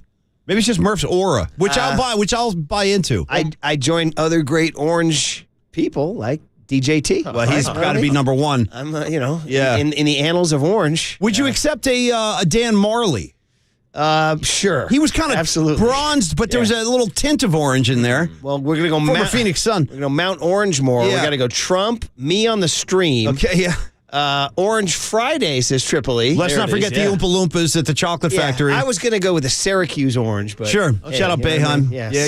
Anyway, I'll throw in like a carrot top. He's pretty orange. He is, but I need to roid up a little bit like that too. Yeah. So Murph is orange with them. So I'd say we should put the Resilient back up then, because it gives you the depth that I'll put it CK back wants. up. Yeah, Put it back up. And I honor CK. Other things going on, guys. Hey, did you see the women's soccer team launch the Bay FC? You guys down with that? Hey, listen, shout out women's soccer, man. And they launched a whole new club, and they're all fired up. The Bay, you like the name? The Bay Football Club, the Bay I FC? do. I could buy the Bay, Right. yeah. It's just called the Bay. The Bay's team is the best team. Yeah, Murph. yeah. That's They why. still haven't announced where they're Look going at to you. play, although I think it might be down near you at Avaya. I think it might be in Well, San that's Jose. gotta They haven't be. announced it yet. Okay. Yeah. We got that. And the other thing I had in my news collection this morning, Paul, you see Steve Garvey is mulling a run for U.S. Senate. Oh, boy, that's the last thing we need. I don't even know what his politics are. I just don't want to look at him. I've seen enough of him in the 70s. I mean, he kind of has that look, though, doesn't he? Like a U.S. Senator's look. 1,000,000%. Yeah, the hair and He all looked that. like a senator when he was playing ball. Waterboy, do you have any knowledge on a Steve Garvey, or is that way too ahead of your time? I know the name for sure. Murph, but no. am I wrong when I say, top of my head, I want to say he was north of 400 home runs? Oh, I'm going to say no on that. Okay, let's look into it. He was. I'm going to say I'll be surprised if he hit 300. Okay. North of 400. I don't know. I'm saying it. I'm going to go for I don't it know. right now. I don't I'll know. check it out. I mean, guy was a hell of a player. Yeah, and he was around forever. Waterboy, you need to know his story because he was He was like Captain America. Well, he looked like a 272. Oh, I was way off. Okay. Yeah. So he looked like Captain America or a Barbie doll. What Ken the Barbie? Like he was this plastic human. His hair was like lacquered in place. And he would do this thing. He was always like, and everything was very formal and stiff. Yeah, and very everything. stiff. The whole thing with his arms. So he was known as the straightest arrow in the bunch. Yeah. Waterboy until like he was like maybe if Mr. Rogers was a baseball player. Nice. Until he was found to have been a incredible, world-class, out of his marriage shagger who fathered tons of children out of wedlock. So what's those guys doing that? You got to watch him. He went from being like the straightest guy in the world to, oh my God, this guy's got multiple kids running around. He's in the from Philanderer multiple- Hall of Fame. Yes. Yeah. In the Hall of Fame. As far as philandering goes, Murph, I think he was north of 400. Yeah. Paternity suits filed everywhere. Well, that's the thing. And all of a sudden, the Steve Garvey image was destroyed. Now he's going to be the senator making rules for us. So he was. You know what I mean? I don't know if I he'd need gone that. from a Dodger to a Padre, and the bumper sticker that was popular in the late 80s, early 90s was, Steve Garvey is not my Padre. Nice. It's a good one. I will not support Steve Garvey in any political forum. And again, I don't know his politics, but I can't support Steve Garvey, period. I just wanted to throw that out there for you guys. Yeah, no, and I didn't know that. All right, one of our guest list on what is it, Friday? It's a Reggae Friday. Yeah, 8-3 with people checking in on the orange, saying it's real. The orange it ain't thing the is real. sign. I'm glad to know it's not the sign, though. It's just something with it's probably how who knows? I don't know can't what's figure going out on. what to do about it. I don't know. Maybe just embrace the orange? You're going to have to. Yeah, all right. We got no choice anymore. I got no If we choice. sat in different seats, would you look orange?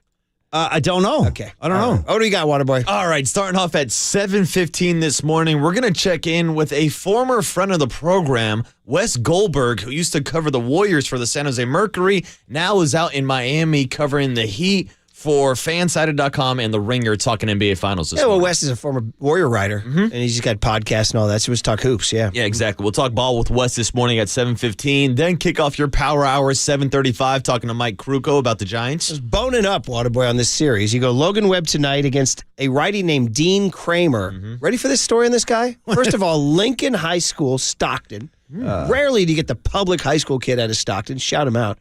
But this guy is deeply Israeli. How about that? Wow. Deeply Israeli. He has Israeli citizenship. He spends 2 months every year in Israel. His bar mitzvah was in Israel. And his parents are Israeli. The guy's like, he's all in. He's pitched for Team Israel in the World Games and all that. Just wanted to shout out Israeli ballers. While you're doing that, I couldn't help but notice a text from 831. Yo, Murph, you're as orange as the sunset at the Western Hapuna. I thought I should share that one based on our Kinda what it Hawaii looks travels. like. That's our buddy Big Steve right there. Kind of what it looks like. Yeah. There. So, but anyway, just you don't meet many. Remember in the movie Airplane, a guy sitting down and a stewardess is walking up and down saying, would you like something to read? And he said, I'd like something light. And she said, oh, I have just the thing for you. And she has this folded over piece of 8x11 paper. She goes, I have this pamphlet on great Jewish athletes for you to read, right? Remember that line? I do, yes. So yes. Shout out to Dean Kramer. Hell yeah. Tonight's starting pitcher. Nice. And shout out Jock Peterson, who also played for Team Israel. What do you want to talk, Yelich? We can go all day on this if that's what you guys want to do. Ryan Braun. Yeah, what do you want to spar? What about, Well, Koufax is the king. Koufax. And Hank Greenberg. From the You know what I'm Detroit Tigers. saying? Come on. Saturday's game is at 7:05. What's up with that? They do that once in a while. They'll slip in a Saturday nighter. But they'll throw they in, used like, to go usually a 6 or 6, 5. Yeah, which I like. I like those. I'm not down with a Saturday 7:05. I like the ones where it starts light and then it turns dark later. I used to bring my kids out to those sometimes, those 6 p.m. starts. 7's a little late for Saturday. I just like Day Saturday day game. Yeah, day ball. That's all. That's what the weekend's for. But I got that. I think I'm reading this right. Yeah, it's Yeah. Saturday 7:05. I don't know. Anyway. Is it a national TV game? No, that would be like 4 or whatever. Yeah, you know? you're right. Or one anyway. So there you go. And Saturday is DeSclafani. All right, cool. Well, against a guy named Tyler Wells. Wells is pretty good. Okay, All right, we'll talk to Mike Kruko about all those pitching matchups today at 7:35. Then do our big hit today, 8 a.m., which I'm not NBA really Finals. sure what it is. Are you in or out? That's the question today. Easy. Like, after one game, were you motivated and stirred by Jokic's brilliance? Or are you like, you know what? I'm out. Heat Nuggets, I'm not feeling it. That's the big hit today. We'll ask you. You'll respond. That's the deal. That's it, Waterboy. Yeah, it's like a dog whistle. You'll see. Sorry, I was talking to Triple E about our guest list. We'll get through our big hit today, 8 a.m. Then we'll check in on the cooler of content. Good. And then Susan Slusser this morning, 8:35, talking more Giants baseball. Of course. Go Sluss, go. 8:50 this morning, we're going to check in with Mike Golick Jr., just kind of talking football because the calendar has changed. We're getting closer and closer. We are getting closer, Marcus. He's a good talker, too. Yeah. And Golick, oh, hell yeah. And the Niners are wrapping up that week of OTAs, and then next week is the big one where the whole team's there. We'll see what Purdy's got. Let's go, baby. Yeah. So we'll talk some football this morning with Mike Golick Jr., and then we'll wrap it up today with a man that has been an opener, a closer, and in the middle of the bullpen for sure, dude. It's John Brebbia. Runs are cool, 9:30 man. this morning, man. Do you ever runs are cool for us? I did not have it queued up. Let me. Or do you have the DC laugh? Yeah. Either way, he's coming on. I'm excited. Cool, man. I don't think we've ever had him. I don't think we have. Quick suggestion from the text line 408. Maybe the big hit should be why is Murph orange? Legitimate That made me question. laugh, actually. It's a legitimate question. That's a legit 408. We're laugh. trying to explore this. We got no I answers. don't know what. Orange AF. Is orange like they say. Very good. Now, we're not talking about the Air Very Force good. Academy where Grandpa Joe took a fall yesterday. Well, this Did you guys see happens that? now. Sure. Yeah, and he riffed about it, too. You might as well. Yeah, what he else started can you pointing do? at the sandbag. No, I meant to do that. Like, what are you going to say? You know? Chevy Chase used to make a career out of Gerald Ford tumbling all over. He should have taken As a page. klutz myself, I'll fall. So Yeah, will too. I'm a big faller. I'll trip on anything. I'll support him. Don't trip tomorrow night at the Union Street I Fair. better not fall off the stage. I got to say that he should have done the Gene Wilder Chocolate Factory, like tumble and then boom, come up to a handspring. I don't think that's in his bag. Yeah. I don't think he has that. Because I think Wilder threw the cane. It was very acrobatic. It was incredible. Hey, do you think the Giants are starting at 7:05 to allow for the Freestone Peaches set? You know what? I think they did work something out. I forgot about that. It was an Actually, arrangement. 209 hooks me up. It's E40 firework drone night or drone firework night, whatever the order is. Okay. So that means drones are up there lighting, or drones look like lights. Or what are we doing here? Yeah, what are we doing? I think E40 is like kind of curating like a playlist of like legendary Bay Area hip hop songs, and they're gonna incorporate that into a drone light show, Paul. Okay, that sounds like maybe sounds like an evening's entertainment. Is what it sounds like. I mean, all right. NBA Finals, Giants, orangeness, all coming up on KNBR 104.5 and 680. The Sports Leader. Runs are cool, man.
The Giants, it's the 22-year-old left-hander Reggie Crawford. Crawford, a native of Frackville, Pennsylvania, drafted in the first round last year out of the University of Connecticut. Nice easy motion as a fastball strike three called, 97.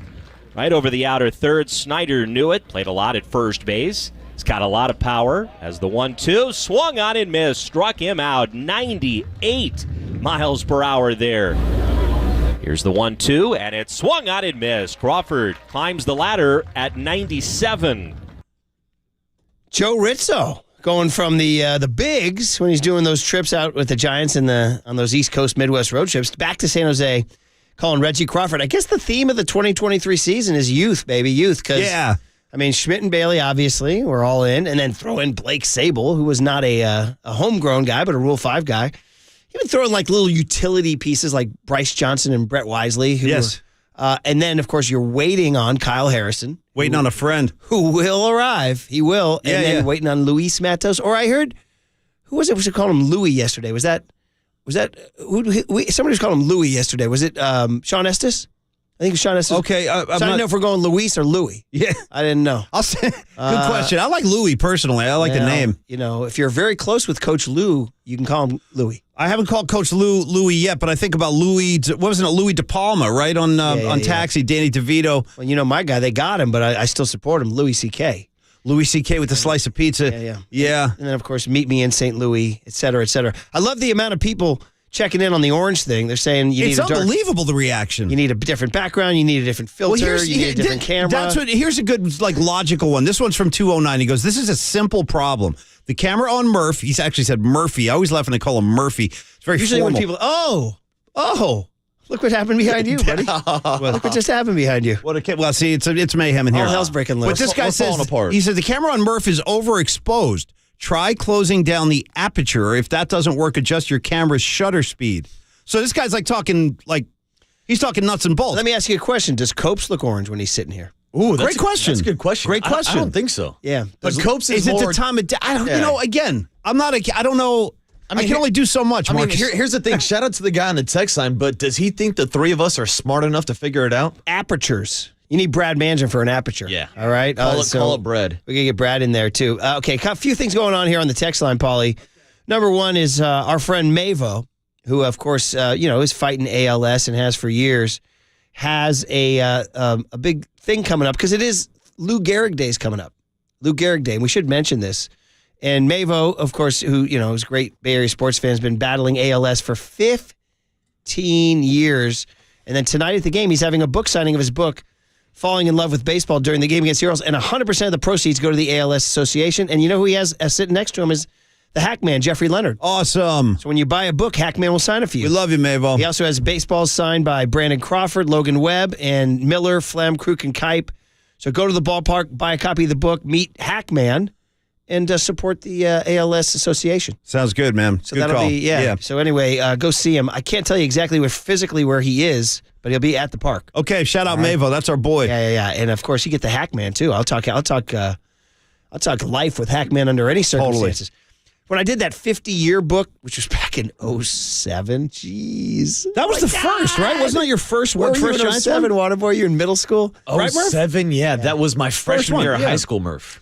I did the 50-year book in 07, and I got to talk to Giants through the years. Man, Jeffrey Leonard, he got emotional when I interviewed him, man, about Roger Craig. Because he and Roger Craig butted heads now, because Hackman didn't take no guff from nobody. Right. And Roger Craig came in and said, basically, here's what we're doing. And Hackman decided to test his manager on day one.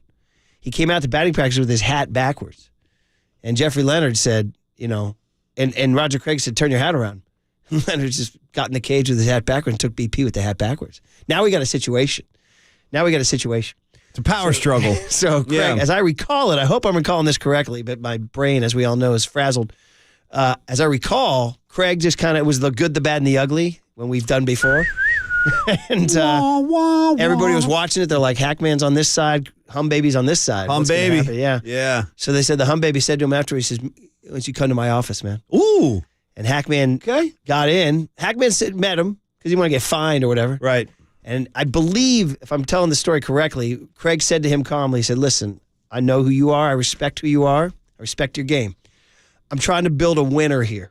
Sounds very reasonable so far. And I'm trying to build a champion.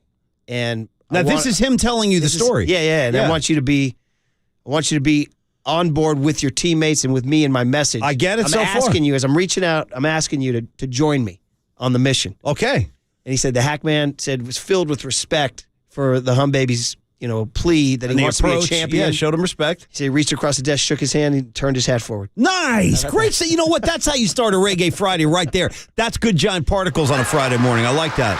Glad you did that. If you go see Mavo tonight, ask him about the story. Hackman will be like, no, man, he got it all wrong. But that's my memory. Yeah, no, it's a great story. Memory. I think I have it there. I know, guys. So that happened too. And as far as the Giants tonight, listen, the Orioles are 35-21, man. Yeah, they're playing good ball. They did lose 2 straight series at Camden Yards. And this is, by the way, this new... Are you enjoying the new schedule where you're seeing all these different teams?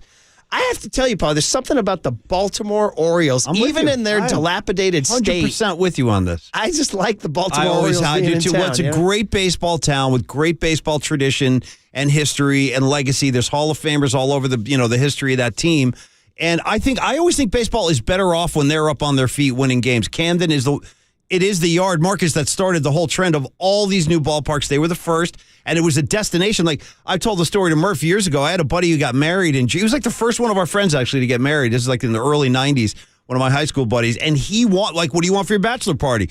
Camden was brand new. He's like, I want to go see a game at Camden Yards. Great idea. So like 30 of us, dude, we go rolling down 95, and we went down to Camden, spent the weekend, loved it. Absolutely loved it. And then next thing you know, literally the yards like Camden were popping up all over baseball. So it's an important town, like in the evolution of baseball. Like they led to most of the yards we enjoy today. I would tell you guys this. I was lucky enough to go to all the American League parks when I covered the A's. Nice. And then through the years, I've Except been to Comiskey, you said you missed one of the big ones, though. Why, Old Tiger Stadium. Yeah, Detroit. I took over the beat in June of 99, and I took over on a Monday, and they had just left Detroit on the Sunday for their last visit. I missed it by a day. I always had a fascination with that yard because it always looked like the upper deck hung over the field. Like, just the way that park was built. And Chet Lemon would go upper deck out there. Like, I love Tiger Stadium. So what we did is when we went back with Howard, we went and got White Castle burgers and sat outside the site of Old Tiger Stadium, just ate White Castle burgers in our car. What's there now? I hate to even ask. What, like a parking lot or something? I don't know if it's there in 2023, but back in 2000, it was nothing. It was just 1999. It was just torn down. But of all the places, I think, honest to goodness, as great as Oracle Park is, and it is, and PNC Park, and it is. You're going Camden. Wrigley and Fenway. You might go Camden #1. You might. You could make an argument. Since you're such a big fan. You could make an argument. I'll just throw this out there. You might lose the argument, but you could make it. Encourage Murph to take some time off in the late summer, early fall. I don't know if this is going to move you in any way, but Springsteen is doing a gig at Camden. At Camden? Yeah. Oh, that's awesome. That's on his summer tour stuff. Actually, yeah. Really. Go see your family in D.C. Go see the boss. I encourage tremendous, I got all kinds of feelings for Camden Yards. Well, you got to get there, buddy. You do. Your team plays there a lot. Although not as much anymore because the new schedule. Yeah. So, and by the way, speaking of your Yankees, you know who's just signed for? I told you I boned up on the O's. It was a quiet Thursday. I said, get some, roll up my sleeves and get in some O's baseball. Nice. You know who's they just signed is your guy, Aaron Hicks. Yeah, he got DFA'd. Well, he's now the center fielder for the Orioles because Mullins is hurt. So I think you might see him tonight.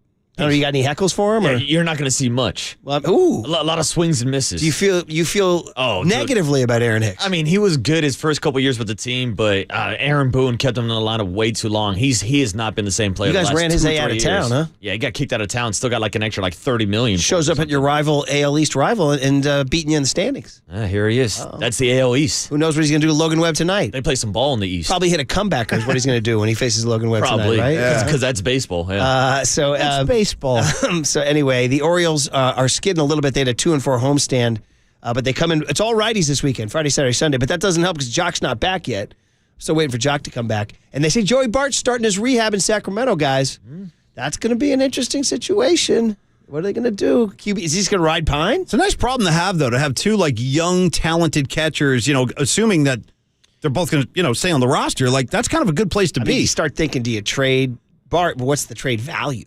You know, I mean, and what kind you're of not piece? going to get much. Well, you'd have to package something, right? Yeah. And what kind of piece would you be looking for? Like a fifth starter? I'll take it. Yeah, I'll take. Like a fifth honestly, starter. like a fifth starter might be good. I'll take a no. fifth Marcus says no. No, I'd say why not just keep both? Yeah, well, I like that. I mean, look at all the catchers the Giants have gone through since Buster Posey. Your Austin Wynns, your Kirk Casale, Roberto Perez, who got hurt in the first game of the year. I'll buy it. It's not a bad thing to have depth. Yeah, I'll buy it. Yeah. I mean, just going to be Joey's going to have to make a mental adjustment. It's as the Eagles once saying, there's a new kid in 10. Nice track. Yeah. Nice track. It's kind of like his roommate, Trey Lance, with Sam Darnold.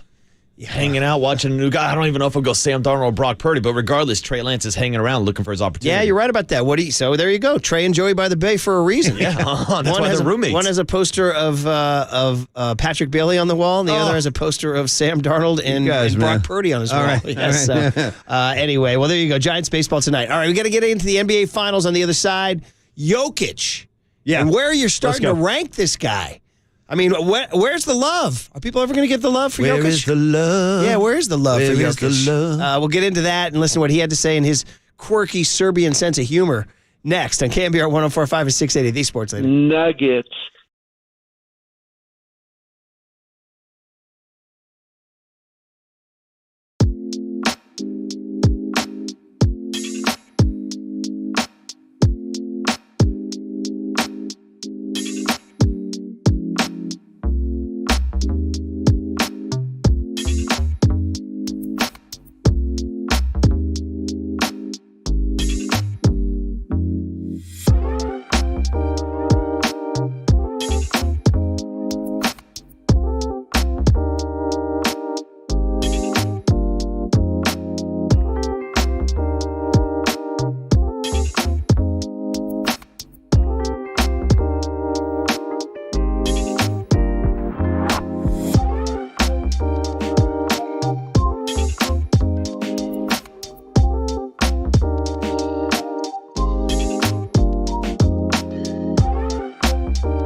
slam dunk, 24-16 Denver. Zeller's got it with 5, but gave it up to Gordon, who gives it, and a basket with 3 seconds to go. Jokic on his first shot of the night. Jokic near the high post, back to the basket, up top to Jamal. Gets a good look, topside three, and buries another 8 for 12 in the first half. Jokic sets the screen. Murray darts, Murray fades, back to Jokic, 1 on the shot clock, lifts for 3, and connects it at the shot clock horn. Those two guys are unmatched. Jamal Murray between the circles, calls for a high screen. Now feeds a rolling Jokic at the dotted line. Turns, nobody's there, and he puts it up and in. Jokic is there, receives the pass, gives it back to Jamal. He'll drive, feed Joker at the free throw line. He squares, puts it up over Adebayo and in, and just like that, Denver has restored the 14-point lead. Joker the rebound, there's the triple-double. Nikola Jokic, his 9th triple-double of the postseason, extending his record. Jokic turns, fades, scores! 27, 10, and 14 for Nikola Jokic in Game 1. Another triple-double for Jokic, and the Nuggets take Game 1, 104-93, the final over Miami. There it is, man. Jokic. Horse and buggies and passing. And crash helmets. The water polo background of a Jokic. There's so many likable aspects to Jokic. Like you said, the horse and buggy, the crash helmet, the basketball skills. Then he comes with those brothers who just scare the hell out of everybody. Right. There's just a lot attached to Jokic. It's not just the guy, it's the whole community. I'm completely with you. Yeah. I'm also with the 49ers, and Matt Mayoka is joining Papa and Lund today at 11:50. Nice. To discuss this exciting week and Brock Purdy and all that good stuff, too. And I want to get in Jokic, but I want to just clean up 3 spills. Okay. Spill on aisle 3. Number 1 is that the E40 drone firework night is next Friday. It's not this Saturday. Oh, I'll be at that game, so I'll see the drone show. I'll be out there. Cubbies? Yeah, Cubs on a Friday night. Brings you out there, Paul? Well, we got the 501 concert series before the gig, so I'll be out there with the band. I want to say they're called... Let me just confirm. I think it's Fast Times. Hold on. All right, Fast Times. Anyway, so it's Friday. So I mistakenly told you guys it was this Saturday. I don't want to be out here propagating bad info. I'm correct. So come on out and join us. While we're plugging it, let's just do it. It's a Cubs game next Friday. Not only fireworks night with E40, but also Fast Times. It's the Levi's Giants concert series. We'll have live music from 5 to 7 p.m. before the game. Then we all shuffle in and watch some Giant ball. Sounds pretty good. See you there, too. And Waterboy, when the Cubs come to town, you know what that means. means Nico Horner might come up to Andre Nicotina's 4 a.m. Bay Bridge music. The Bay Area's own Murph. With the referencing to the Aliotos and the waitress who's nervous with the selfie. Cracking crabs. With the Wonka music. So that's number one. Number two. Clean this stuff up, Murph. My buddy Daryl wants to make sure we get this out there because he is Marin City's own and the Bay's own. The late, great Tupac is getting a star on the Hollywood Walk of Fame. Nice. My man D wants that out there. Done. He wants it out there. He said, give Tupac his flowers. Shout out Tupac's movie. Not enough people talk about it. Called Juice. Pretty good little film there called Juice. Ever seen it, Marcus? 100%, Paul. He's fantastic. Doesn't get enough credit. For You real, have that's a good movie. reaction to I'm this just news. mind blown. You're telling me Tupac didn't already have a star on That's the a Walk great of call, Fame? too. Let me tell you Great something call. about that Walk of Fame. Like we're 20 years too late. What are we doing? Let me tell you about that Walk of Fame. That is one of the most scattershot, random, weird things you'll ever see. Right. Because you'll see guys like Tupac waiting 25 years after their death. He's been gone a long time. And at the same time, some freaking game show host you've never even heard of got one 30 years ago. You know, it's like, so there's no rhyme or reason to those Walk of Fames. None. It's like, you're like, wait a minute, who's this? They're like, where's Tupac? You know what I mean? So anyway, shout him out. Wanted to get it out there. And then number three, take care of our guy Mavo. I said, where's the location, Mavo? He and Hackman will be on the main level behind home plate on that main promenade, where I believe there's a little Filipino stand that my son and his buddies hit that Dole pineapple dessert thing. You guys know that? That Filipino Dole ice cream slushy thing or whatever. Anyway, it's right near there. Oh, that's big at Disneyland, Murph. The big Dole Whip. Do they have it at San Jose Muni? They do not have it. They only got churros. Did you get a churro last night? I always get a churro. Do you? Do you get like 2 for $5? What do you get? Like, what's the price these days? I think they're like $4 or $5. I had my buddy pay for it. I didn't even buy it. Oh, really? It's cash only. That's why. You got a buddy who will buy you a churro. Yeah, well, he lost a bet on the horse races that they do in left field. They put up like a black horse and an orange Losers horse. buying churros kind of thing? I was like, losers got the next beer and the next churro. Sounds like you had a ball last night. Oh, I had a great time, Murph. I like how he said, I made my buddy get me one. I like that. I made him do it. Oh, yeah, Go get me one. Because I made him bet me. I love it. Hey, I give him first pick of the ponies. And you're getting recognized because this little rectangle that you're on in the stream. Yeah, shout out to my guy. By the way, the orange comments are hilarious, Well, including somebody who went Rusty. Somebody said, "What are you giving for Murph and Rusty Straub? Le Grand Orange." Very good. Very you got to good. know your old nicknames there. yeah. There. Other guy says 916 is in terms of you getting the drone thing wrong. He said it's okay to give out bad info. You're orange, is what he said. Right. So, You can't hold it against Murph. He's got an orange tint.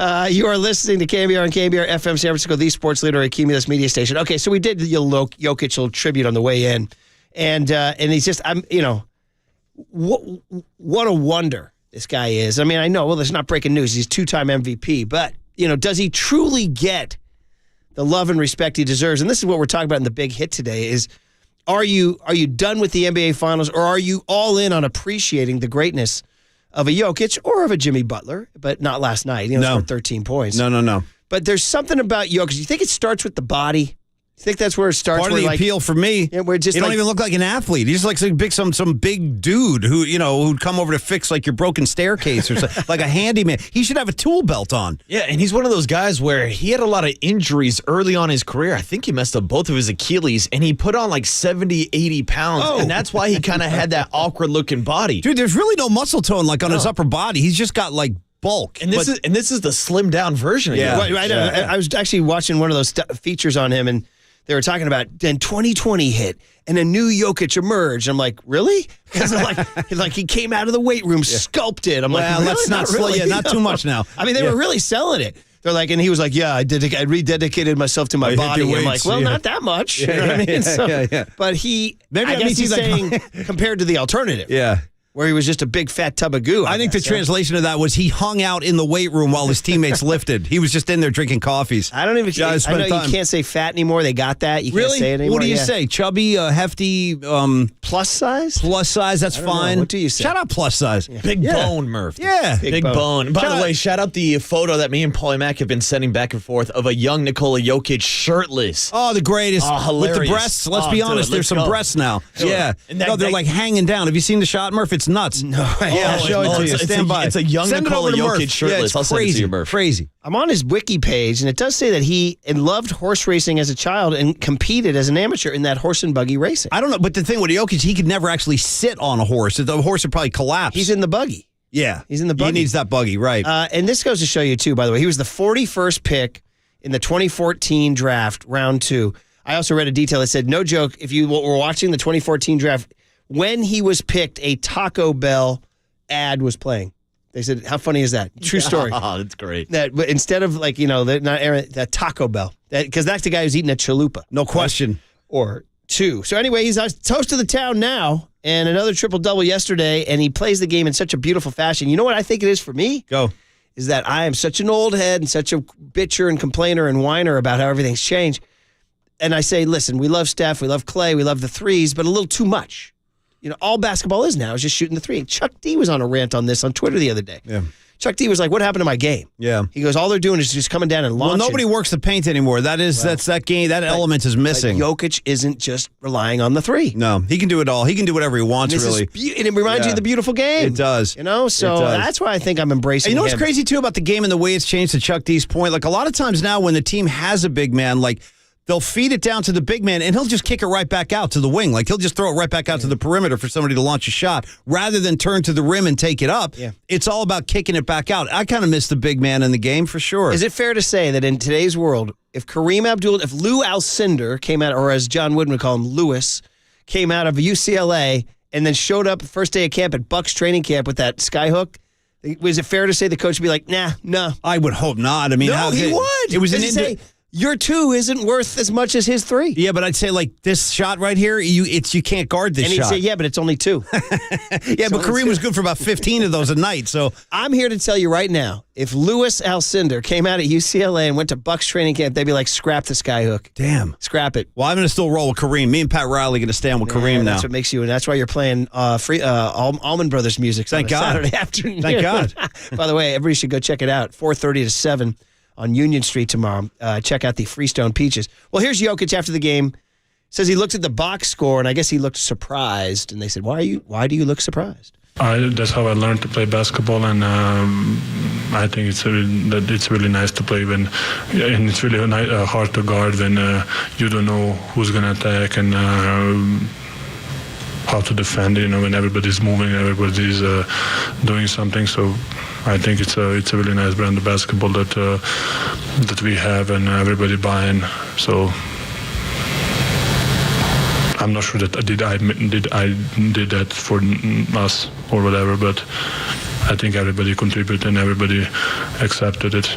So what happened was, that wasn't the cut I was looking for. So when Triple E came in, we first said TU, then I scratched that and said, no, go UT. But hey, par for the course. It's a Friday. Yeah, it's a reggae Friday. That thin Tim mistake of the day, we might want to, do we bring it back? Stand by. Stand by. I don't know if we still got, I can find, I definitely have we just them. dub in the phrase, phrase. Thank you. No, fuck. And then we dub in Triple E. That's all you need.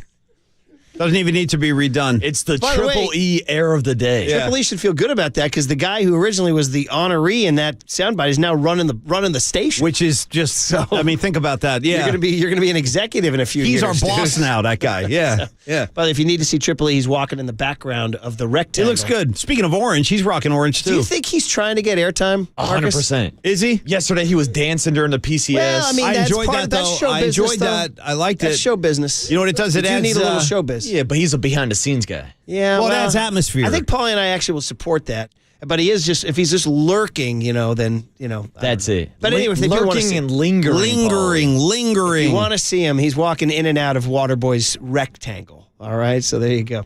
All right, so that was Jokic on everybody, and that's what I was talking about earlier. That's how I grew up playing basketball. Everybody contributes. Yeah. Right? Uh-huh. And that was the thing yesterday with Jokic. He didn't score his first basket until the final seconds of the first quarter. Unbelievable. But he was just distributing all over the court. Every time they would roll someone on him on a double team, kick it out to Aaron Gordon, kick it out to Bobby Porter Jr., kick it out everywhere. I think I told you, they went to halftime up 17, and he had only taken 3 shots. Yeah. He really wasn't. Crazy. Yeah, he wasn't exerting himself offensively. He did in the second half, but in the first half, he didn't really need to in the first half. All his teammates were hot. That's the thing that was kind of funny to me about last night is everybody said, well, Denver, they have no depth. When they have to go to their bench, watch out. Actually, they didn't really skip a beat last night. I mean, the Heat closed it. They got as close as 9 at one point, but it was never a serious threat. Like, you never that's really. That's the case where you're up, you're up 19 all night. They cut it to 9. You're kind of bored. But the bench, I thought the bench did just fine last night for Denver. It's Miami that's got work to do right now. 4 and 5 wins the text of the day. Says, we want to rename him Quadruple E. Quadruple E. That's pretty good. Another one says 831. Does one of the E's stand for error? Yeah, probably. Right, that's pretty good. Yeah. Here's the cut I was looking for. Is Jokic on the box score? Here it is.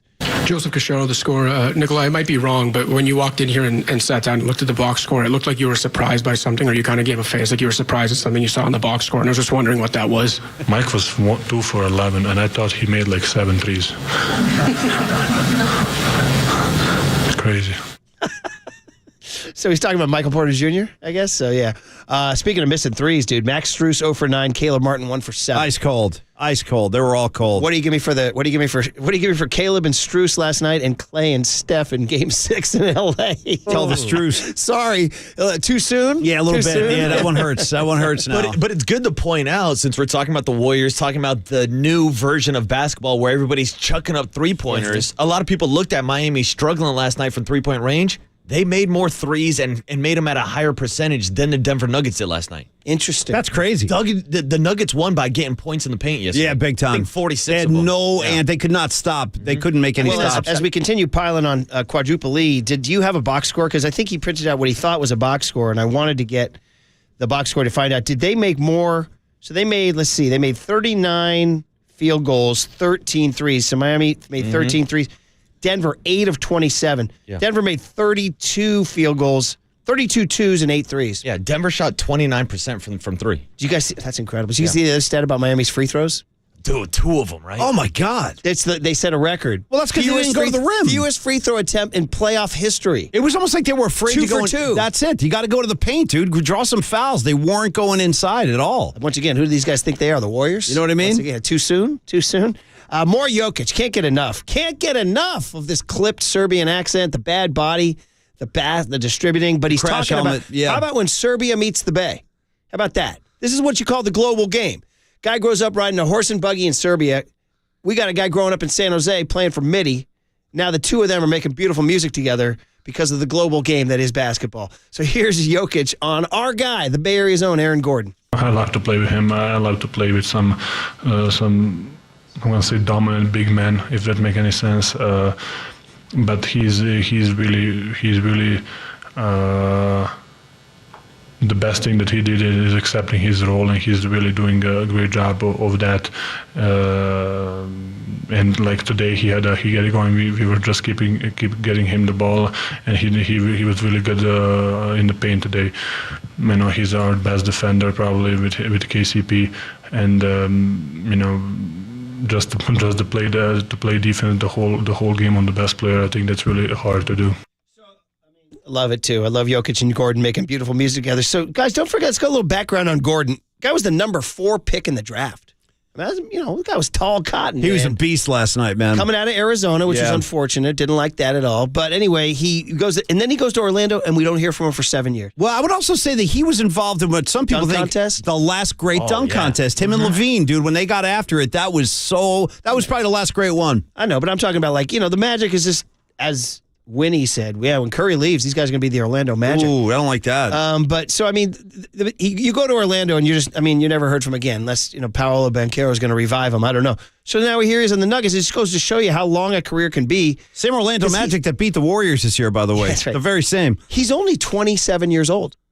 Like that. Yeah, he's got a lot of ball left. Yep. Yeah, I remember when I was a senior in high school hearing about how he was a freshman at MIDI just tearing it up, Murph. Yeah, he was a beast. And there was a lot of hype. I don't know if you remember his older brother, Drew. I do. Yeah, I do. Who committed to UCLA his freshman year and then went to New Mexico. What about Kansas? Or no, I'm thinking of Gooden from El Cerrito. Because, I do try to follow all the good players. You do. Well, here he is himself, the kid out of MIDI, the Bay Area's own. Yeah. Aaron Gordon on Nuggets ball. I'm not here for the credit. I'm here for the wins. And playing with guys like the guys that are on this team is just a blessing. It's a beautiful opportunity to play with guys on the team that have so much talent, have so much skill, and have so much passion for the game of basketball. And, that's what I've always loved, is to play the right way of basketball. And we do that here. And it's just, I don't care if I scored 50 or 0, as long as I'm helping impact the game and we're winning. This is Denver Nugget basketball. It's we find a mismatch, we exploit it, and we keep going to it. I was just taking what the defense was giving me. And just attacking what I felt was a mismatch. This is Denver Nuggets. Are we so sure the Warriors want a piece of these guys next year? Well, did you see what he said right after the half ended? Right after halftime ended, they were about to start the third quarter. They did a quick interview with him, and he kept using the phrase "tied together." Do you guys catch that? He goes, she's like, "What's the secret to your great first half?" And he goes, "Well, we're out there. We're all really tied together." Yeah. He said it twice. The way we play, we're tied together. And they really are. And every time he was backing it down into the paint, they had no answer. They should have thrown double teams at him, but they didn't. Are you and I, is the Murphy Mac Show tied together?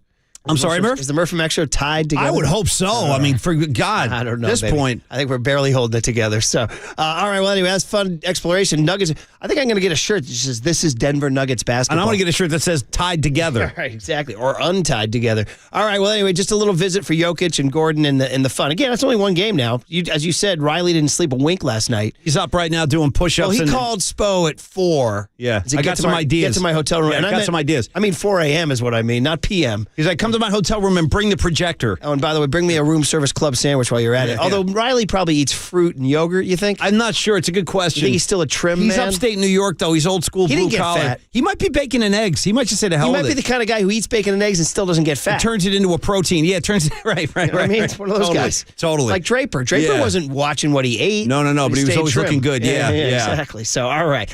Wes Goldberg's a good talker, former Bay Area news group Warriors writer who now has a popular NBA podcast and writes for The Ringer and Fansided. So we'll talk basketball, little hoops Let's talk go, man. coming your way. Then Mike Krukow at 7:35. Giants sitting there at 500, waiting for the Baltimore Orioles coming in tonight on KNBR 104.5 and 680, the Sports Leader. This is Denver Nugget basketball.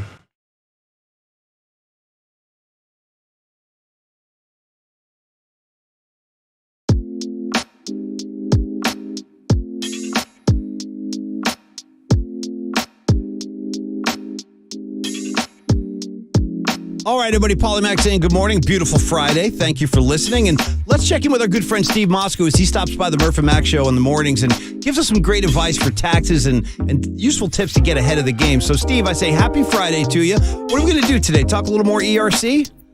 Yes, and we want to be tied together with it. Nice, Steve. We're going to tie it together. I love it. And, I've been talking about the CPAs missing things. I was a CPA before I was a tax attorney. And it's not an attack on CPAs. Just the other day, a very nice CPA wanted to refer his client to me. But to save his client time, he said, I can answer the questions for the client. So we talked, and based on what the CPA told me, the client didn't qualify. But I said, I just have a feeling. Do you mind if I talk to the client directly and you can stay on the phone? He said, sure. Nice. The CPA just didn't have all the information from the client. When I talked with the client, he did qualify. And, Paulie, we're really careful with these things. In our office, these go through several levels of review with different licensed professionals to make sure they qualify. So if you've been turned down for ERC, that's the $26,000 per employee, the government's given away, call us for a second opinion. Let's see if you do qualify, just like you would with a medical doctor. I'm telling you, this would probably be one of the more important phone calls you could potentially make, especially when there could be $26K per employee on the table for you business owners. So reach out to Steve and have the conversation. Simply call 1-888-TAX-DEAL or visit Steve online at MoskowitzLLP.com.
Oh, great. I think everybody felt great. Missed some shots, didn't get back a little bit, but overall, I feel like everybody's win was good. Everybody was moving well. We just lost the game. Jimmy Butler saying, hey, man, it's only one. Although the interesting thing is they won game one on the road in Milwaukee. Yeah, they did. They won game one on the road in New York. Mike Malone specifically talked about that point before the game, and he was telling his team, he goes, we're not going to let that happen here. Game one in Boston. Yeah. They went 3 for 3. Yeah. They did not win yesterday, obviously. So 104-93. Game 2 Sunday. Yeah, you're going to take a little break. We'll tune in again Sunday. That'd be good for the Heat because, let's be honest, they've been, they go 7 with Boston, then they got to wing it to the elevation. And Mark Jackson kept talking about that last night, the elevation, saying that people want to pretend like it's not a thing and the players act like it's not a thing. He goes, it's definitely a thing. He goes, when you're playing up here, you feel it in the second half. So, I mean, maybe that was part of it last night, but you would hope by Sunday they adjust. Yeah, but you also got to take into factor that during these 9 days that the Denver Nuggets had off, the Miami Heat had to play 4 games in that span before traveling up to Mile High. Yeah. Did anybody report what the Heat did for 9 days? Did they do a little camping trip or like a retreat? They go see movies? Expedition. They go see Guardians of the Galaxy 3? So actually, I saw some sound from from Charles and Shaq, who were doing pre and post for NBA I saw TV. that. That was cool. And last night, they bring Jokic on after the game, and he talked about, I've been hanging out by the pool. You can tell I'm sunburned right now. He's got riffs. Yeah, no, he's riffing now. Yeah. By the way, interesting dynamic that when Shaq and Charles are on that NBA TV thing, it's not quite the same. No. You know what I mean? So it's just to show you the chemistry, the glue guys that are Kenny and Ernie, right? Oh, no, you got to have Feel Ernie, me on dude. that? No question. Because, Shaq and Charles are obviously the stars, but what are you without Kenny and Ernie? You're right. Kenny. Yeah, Kenny too. Kenny's kind of the voice of reason to me. Like, he's the player that doesn't talk crazy the way Barkley does, and Shaq is just his own entity over there. But you're right. Kenny kind of grounds it, and then Ernie's like kind of driving the car. And you need all 4 pieces. All right, let's keep talking NBA Finals with former Bay Area News Group Warriors writer and now NBA writer and podcaster. You can see his bylines at The Ringer, Miami Herald, Real GM, Fansided. Covered the Miami Heat. Wes Goldberg back on the Murph and Max show. It's been a while, Wes. Good to have you back. Brian Murphy, Paul McCaffrey. How you doing, man? I'm good. Great to talk to you guys. Yeah, man. We've been kicking around this NBA Finals, this sort of Nuggets explosion last night. And if you're the Miami Heat and you come from winning games 1 in Milwaukee and New York and Boston, I think last night was a little bit of I don't want to say a punch to the face, but this is different. Yeah, felt like the wind kind of came out of the sails, didn't it? Like you get out there, you're fresh off of that. Well, I shouldn't say fresh, probably off of that Eastern Conference Finals. They actually looked pretty beat up and a little bit tired, like they didn't have their legs underneath them. And meanwhile, Denver 10 days off, they looked very energized. That whole rest versus rust thing looked like it was ridiculous. Like within the first 2 minutes, because they looked great. The Nuggets did, and they crushed the Heat. I think everybody knew that the size mismatch was going to be, a battleground in this series. But, being here in Denver in person and just seeing it just right in front of you, it is so apparent how much bigger and stronger the Denver Nuggets are than the Miami Heat. And they scored 20 of their 46 points in the paint in that first quarter. Aaron Gordon just cutting and pounding mismatches like Gabe Vincent actually was just like 8th graders playing like 3rd graders, that's what it looked like. And it was, and I think if you're the Miami Heat, you're like, hey, we were like the tougher team through the Eastern Conference on the thing. And it has nothing to do with their mental toughness, but it's just like you get to the finals and you're like, oh, we're going to be throwing around like rag dolls for the first quarter. And look, they tightened it up as the thing went on, but to have 20 points in the paint scored against you in that first quarter, I think the Nuggets just almost literally knocked them back on their heels. You know what I mean? And they were basically chasing the score since then.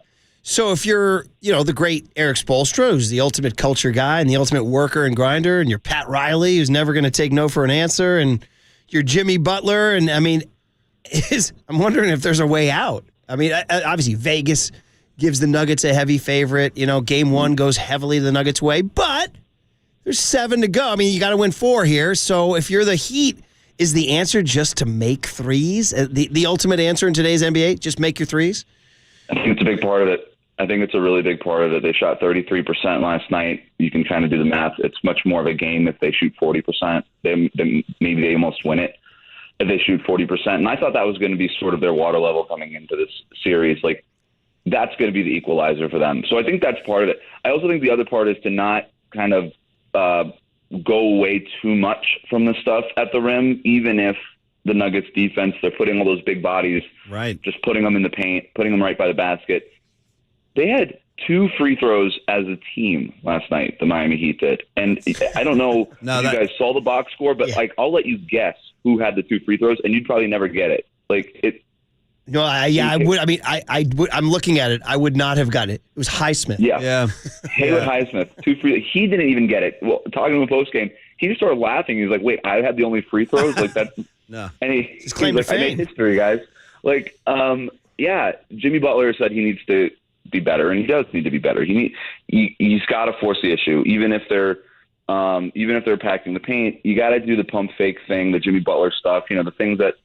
You know, we've been accustomed to seeing him do, bait Denver into those pump fakes, into fouling you, jumping under your shoulder and get to the free throw line. Because the other part about that, guys, is Denver was just cruising. No foul trouble for their starters. They were able to play as many minutes as they wanted. A bunch of them playing 40-plus minutes in that game. Like, you got to get them into foul trouble. Get them to start using that bench that they don't really want to use, that bench that Michael Malone doesn't really trust. And if you look at when the Heat made their runs, it was when Denver's bench was on the court.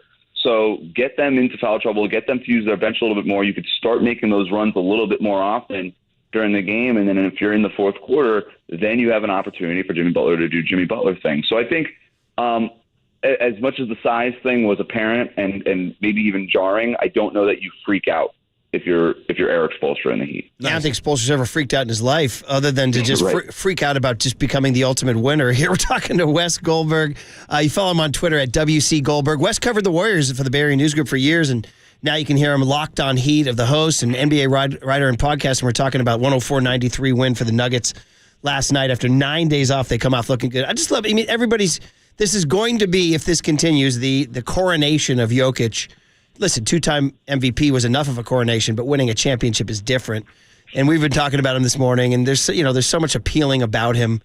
The 3-point world, he's out there with his doughy body, just whipping it around. And what's your take on sort of watching him play and what he means in the NBA today, where it's supposed to be just threes all day, and here comes Jokic with a different body, with a different background, the 41st pick in the draft.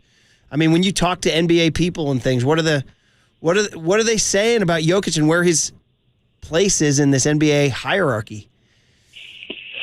He's got a chance to wear the crown, right? If the Nuggets go ahead and close this series out, it's getting to the point where it's almost inarguable that he's the best player in the NBA. I mean, this is a guy who has 0 weaknesses on offense, right? Like he shoots like 50% from mid-range, but he barely ever uses it because he's able to get to the basket. He's like a post player who shoots like almost 55-60% in the post, which is unheard of these days. But he's doing it quick. He's doing it unselfishly. He's not like hey, let me post move my way in and take a bunch of dribbles. Like he'd prefer to just pass to his teammates. I mean, he's maybe the NBA's best passer, right? At the center position, he's like if Magic Johnson looked like a loaf of bread, that's what we're looking at here. And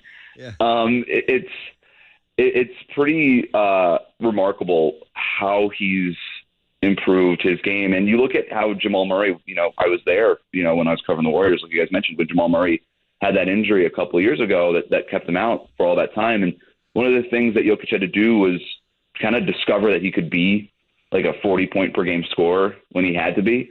That wasn't really in his DNA. He had to they had to have him do that. And of course he won 2 MVPs by doing it. But I think it just opened up the rest of their offense even more because he can be aggressive when he didn't have to do that last night, not in game 1, but I think there's going to be a game in this series where he drops 50. There's going to be, guys. Wow. Like there will be. So, and I think that might get the more casual fans like, oh my God, this loaf of bread just scored 50 points in the finals. Like, so that might get the casual fan more involved. But you talk to people who watch the sport, and it's almost kind of surprising that more people aren't talking about Nikola Jokic. Right. People feel like the Nuggets aren't exciting and all these things. I'm like, just watch this guy. Like, the passes that he's throwing, like the things that he's doing, the dagger in Game 4 against the Lakers over Anthony Davis falling away. Like, how is that not?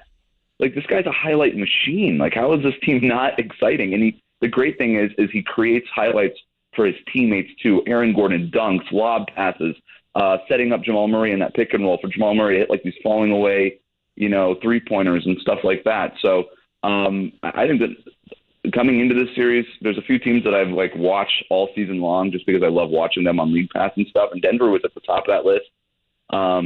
I love watching them, and I'm excited for basketball fans to get a chance to just see more of the Denver Nuggets on this national stage, because I think they're really great for the NBA, and I think there's a lot of teams that would love to play more like the Denver Nuggets. I'm wondering, if this is the beginning of a run here, and we're obviously, Wes, before we let you go, we got to get a one Warrior question in, because you were so close to that team for so long, and the Warriors want to run it back. Steph Curry is the timeline, they say. But I'd love your opinion on the Bob Myers. You got to know him quite well. He was so great with the media for everybody. And, his departure, and if it is Dunleavy who does ascend, that's what Mark Spears came on our airwaves yesterday and said he thinks it's going to be Dunleavy. If it is Dunleavy, does that stable the ship a little bit? And I guess sort of the second part is, even if the Warriors do run it back with Steph, Clay, and Dre and everybody, are the Nuggets the new king? Well, I mean, if the Nuggets win the finals, they're the king. That's just how it works. Yeah. So, and their record over the last few years it indicates that they're going to be in the mix for a very long time. And I think and they're with their chemistry, they probably have the most chemistry and continuity in the NBA right now. And for Golden State, they have a lot of personnel questions. And to go to your Bob Myers question, to not have Bob Myers there to help answer those personnel questions, I think it is an issue. The thing about Bob Myers, I thought he did a terrific job as general manager. I don't know that his greatest asset, I don't think it was talent evaluation. I don't think it was necessarily being super creative as a general manager, although the D'Angelo Russell, the sign trade after Durant, and then making that Andrew Wiggins, that one move delivered a championship to Golden State. That's the sort of the crowning piece to the Bob Myers resume, is that last championship, because without that, they don't win that championship. But what he did the best was the player relationship stuff, right? And I think that's going to be something that the Warriors are going to miss. I have no idea. Maybe Mike Dunleavy can do that. I have the same feeling that Mike Dunleavy is probably the guy that steps in terms of day-to-day general manager roles, but obviously kind of take on a bigger role. My big question, guys, is Bob Myers was the voice. He was sort of the guy steering the ship for so long. And obviously over the last couple of years, there's been a few more hands on that wheel on the ship. I think ships have wheels. I'm not. I got you, man. Yeah. That round thing that they turn. You turn it this way and that way. Yeah. Very, very good. So who's the voice? Who's got their hand? Right. If Bob Myers leaves, and I think I'm trying to say it without saying it, and I think you guys know what I'm alluding to. If you have one person now who is the captain, who has a specific vision in mind that doesn't necessarily match the vision of somebody like Steph Curry or Klay Thompson or Draymond Green, who just want to do whatever they can to do to win titles now. If somebody's a little bit more focused on the future, that would be my fear if I were a Warriors fan. Bob Myers was a great voice. He was a great leader. He was able to communicate sort of the business mission statement, so to speak, up to the top and then down all the way to the 15th guy on the bench and the towel guys, right? He was able to do that. That, to me, is such an underrated part of being a general manager. It was the part where when I was covering the team that I was impressed by the most. It was just how everybody just seemed so in lockstep with what the goal was. And it just feels like lately, sometimes there's been too many goals, where in the past there was just that one goal, which was win a championship. So it'll be interesting to see who is really, we could talk about titles like general manager here, president of basketball operations there, whatever.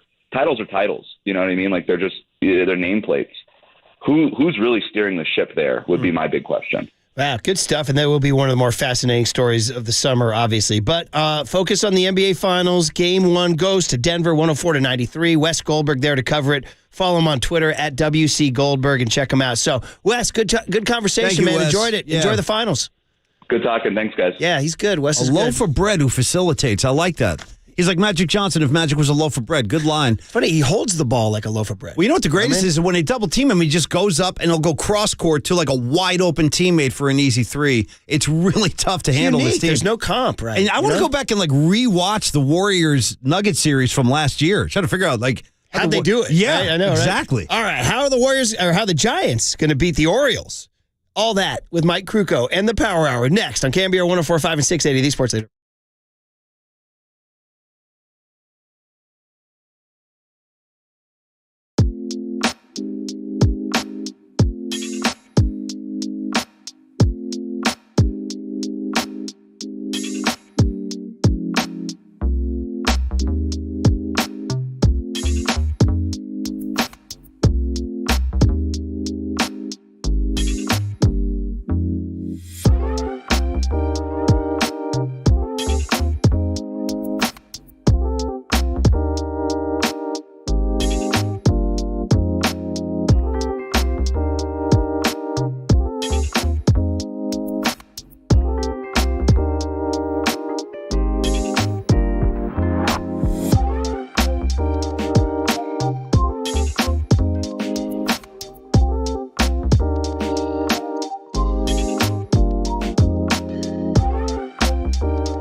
Oh, we didn't do a Redwood Credit Union. We missed it. We'll have to get it later. Hey, remind me to do a Redwood Credit Union market later.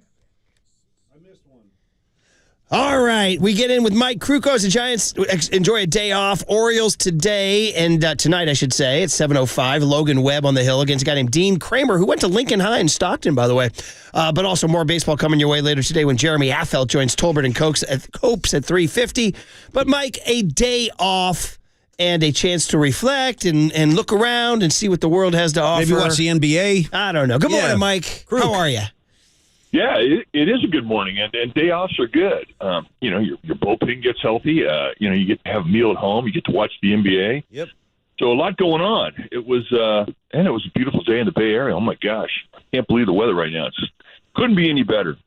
Yeah, and here come the Orioles. It's kind of unusual because, it's not a team you're familiar with at all. And, this is part of that new schedule we enjoy. I mean, I know they always play an AL division, so it's been that way. But it's just so unique, and we're starting to see these new teams. But here they come. They're 35-21. Now, I know they just lost 2 series at home.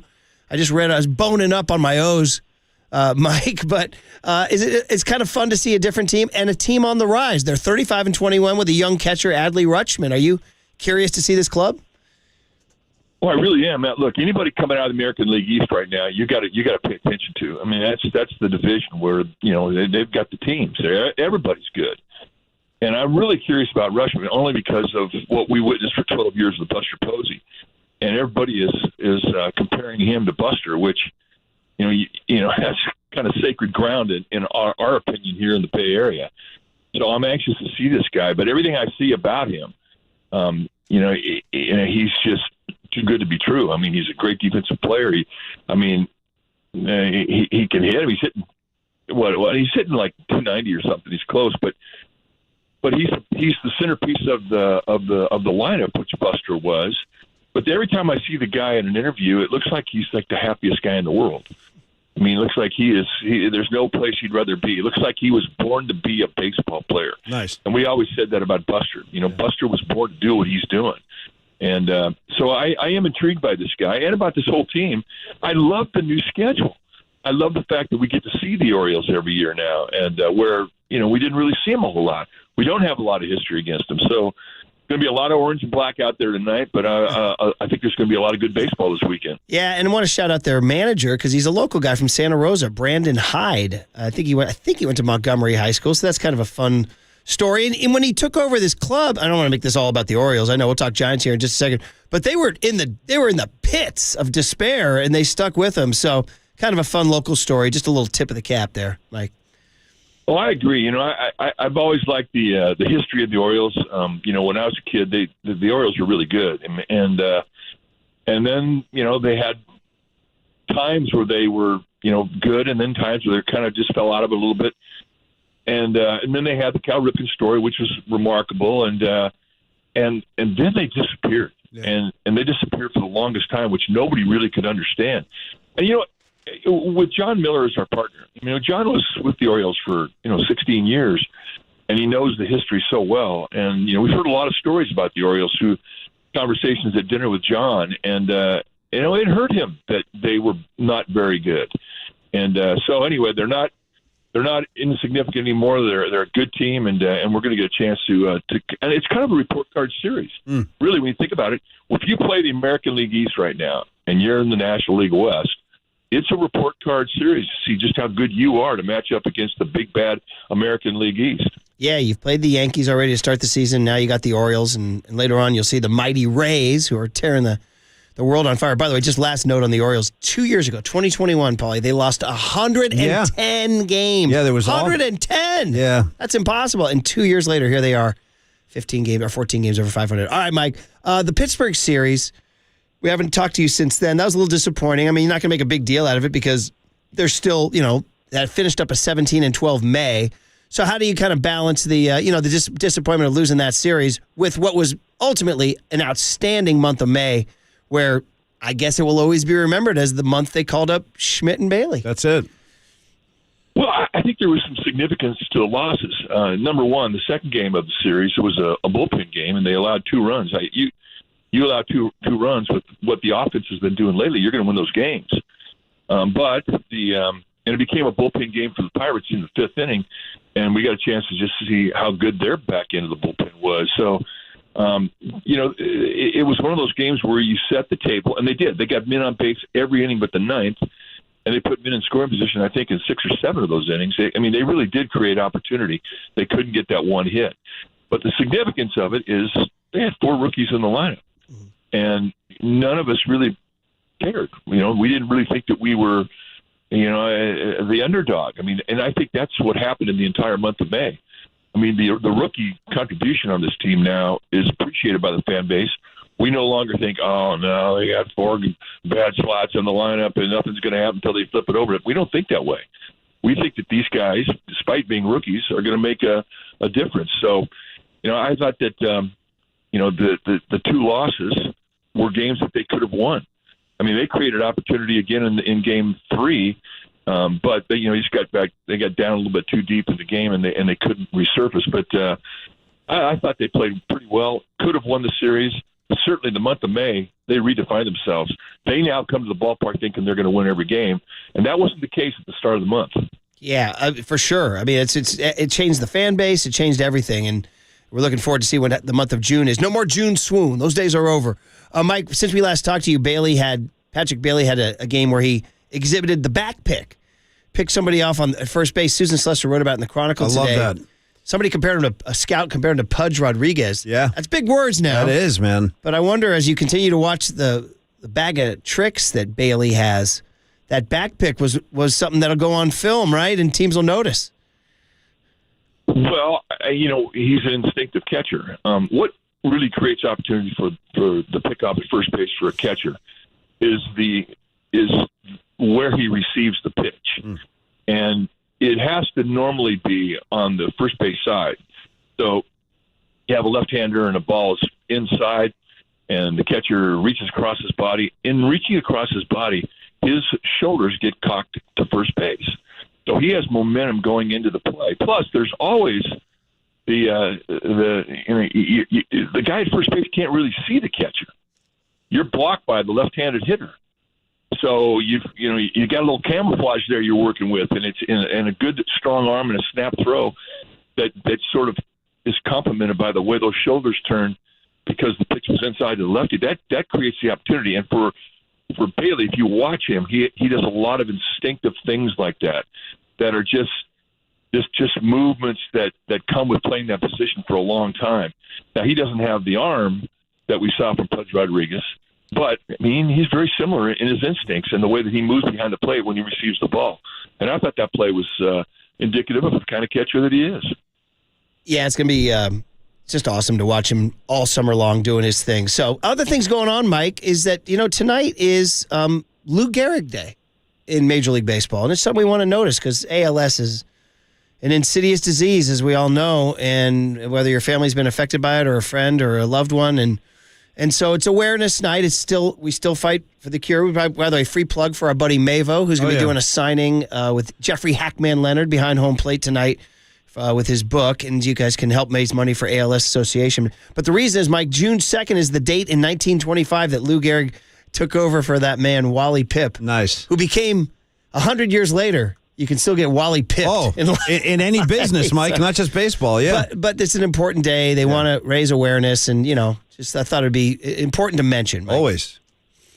Oh, I always thought of ALS as baseball's disease because of Lou Gehrig and how he was tragically taken down in really the prime of his life. It wasn't that his career just ended, but shortly thereafter he passed away. So look, there's so many needy causes in the world of medicine. There's no disease that's not worthy of a donation. But this certainly is, and we've seen it's a horrible thing, and we all have at one point in our life come across people and met people. Charlie Wiedemeyer was the guy that did it for me. He and his wife Lucy were an amazing story. The great high school coach down the peninsula. He battled it with such an incredible attitude. He really changed my life. Getting to know him and getting to know his family and his story, and I do encourage everybody to dig a little into the pocket because it's needed. And I don't know if you on Twitter, the last couple of years, there's this young woman named Sarah Langs who's become like a pretty prominent baseball researcher. I don't know if you follow her, Mike. She's awesome. She finds all these incredible stats and everything. And then out of the blue, she announced in the offseason that she was diagnosed with ALS. Yikes. She's young. Yeah. What was it, late 20s, early 30s, something like that. So she's part of the MLB sort of face of this day and want everybody to, just raise awareness. Do they commemorate the way we're number 4 or anything? I don't know, actually. They said every broadcast booth, Mike, will have a wooden star in it for Sarah Langs. So you guys will have that, I guess, Mike. Yeah. Well, I'll wear it proudly, and I am familiar with her story, and I couldn't believe it when I read that she was afflicted with it, and and she's in my prayers every day. Yeah, for sure. Really, really tough deal. Other kind of fun stuff going on, Mike, is today starts the NC2A Baseball Regionals, and I just wanted to mention it to you because you're an old Cal Poly Mustang and keep an eye on it. And I think your son played at Reno, right? But we got action right here in the Bay. Stanford stacked. Another great team that has designs on Omaha. But they're going to play San Jose State, which hasn't been there in 20, 25 years, something like that. Santa Clara is going out to Fayetteville to play Arkansas. So we got 3 South Bay teams, Stanford, San Jose State, Broncos, and Santa Clara. And it's chock full of kids from Bay Area high schools. Love it. So I think it's just kind of neat. And I don't know, you keep an eye on it? Oh, are you kidding me? I love it.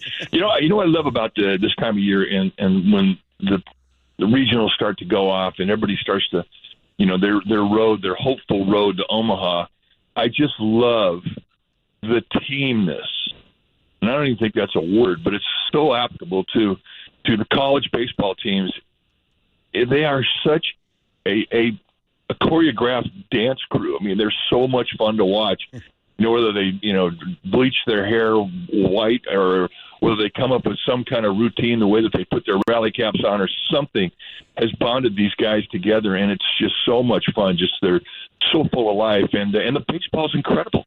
And every time I wind up watching the tournament, I'm always going, man, I hope the draft, I hope the Giants get that guy. Oh yeah, I hope they get that guy. I hope they get that guy. So I wish everybody in the Bay Area well. I mean, this has really become a hotbed for talent in the country. A lot of good baseball comes out of the Bay Area or Northern California, and I wish all the teams the best, and I wish them good health. Yeah, and I should also mention high schools, too. They now have the Northern California high school playoffs, which they didn't have only for the last couple of years, and that's all climaxing this weekend, too. So I think Valley Christian, St. Ignatius, Casa Grande, all these schools are still alive. So shout out to all those guys. Mike, we sort of ended on a note about your – I understand you wanted to get something off your chest about your partner. You wanted to set the record straight. Is that right?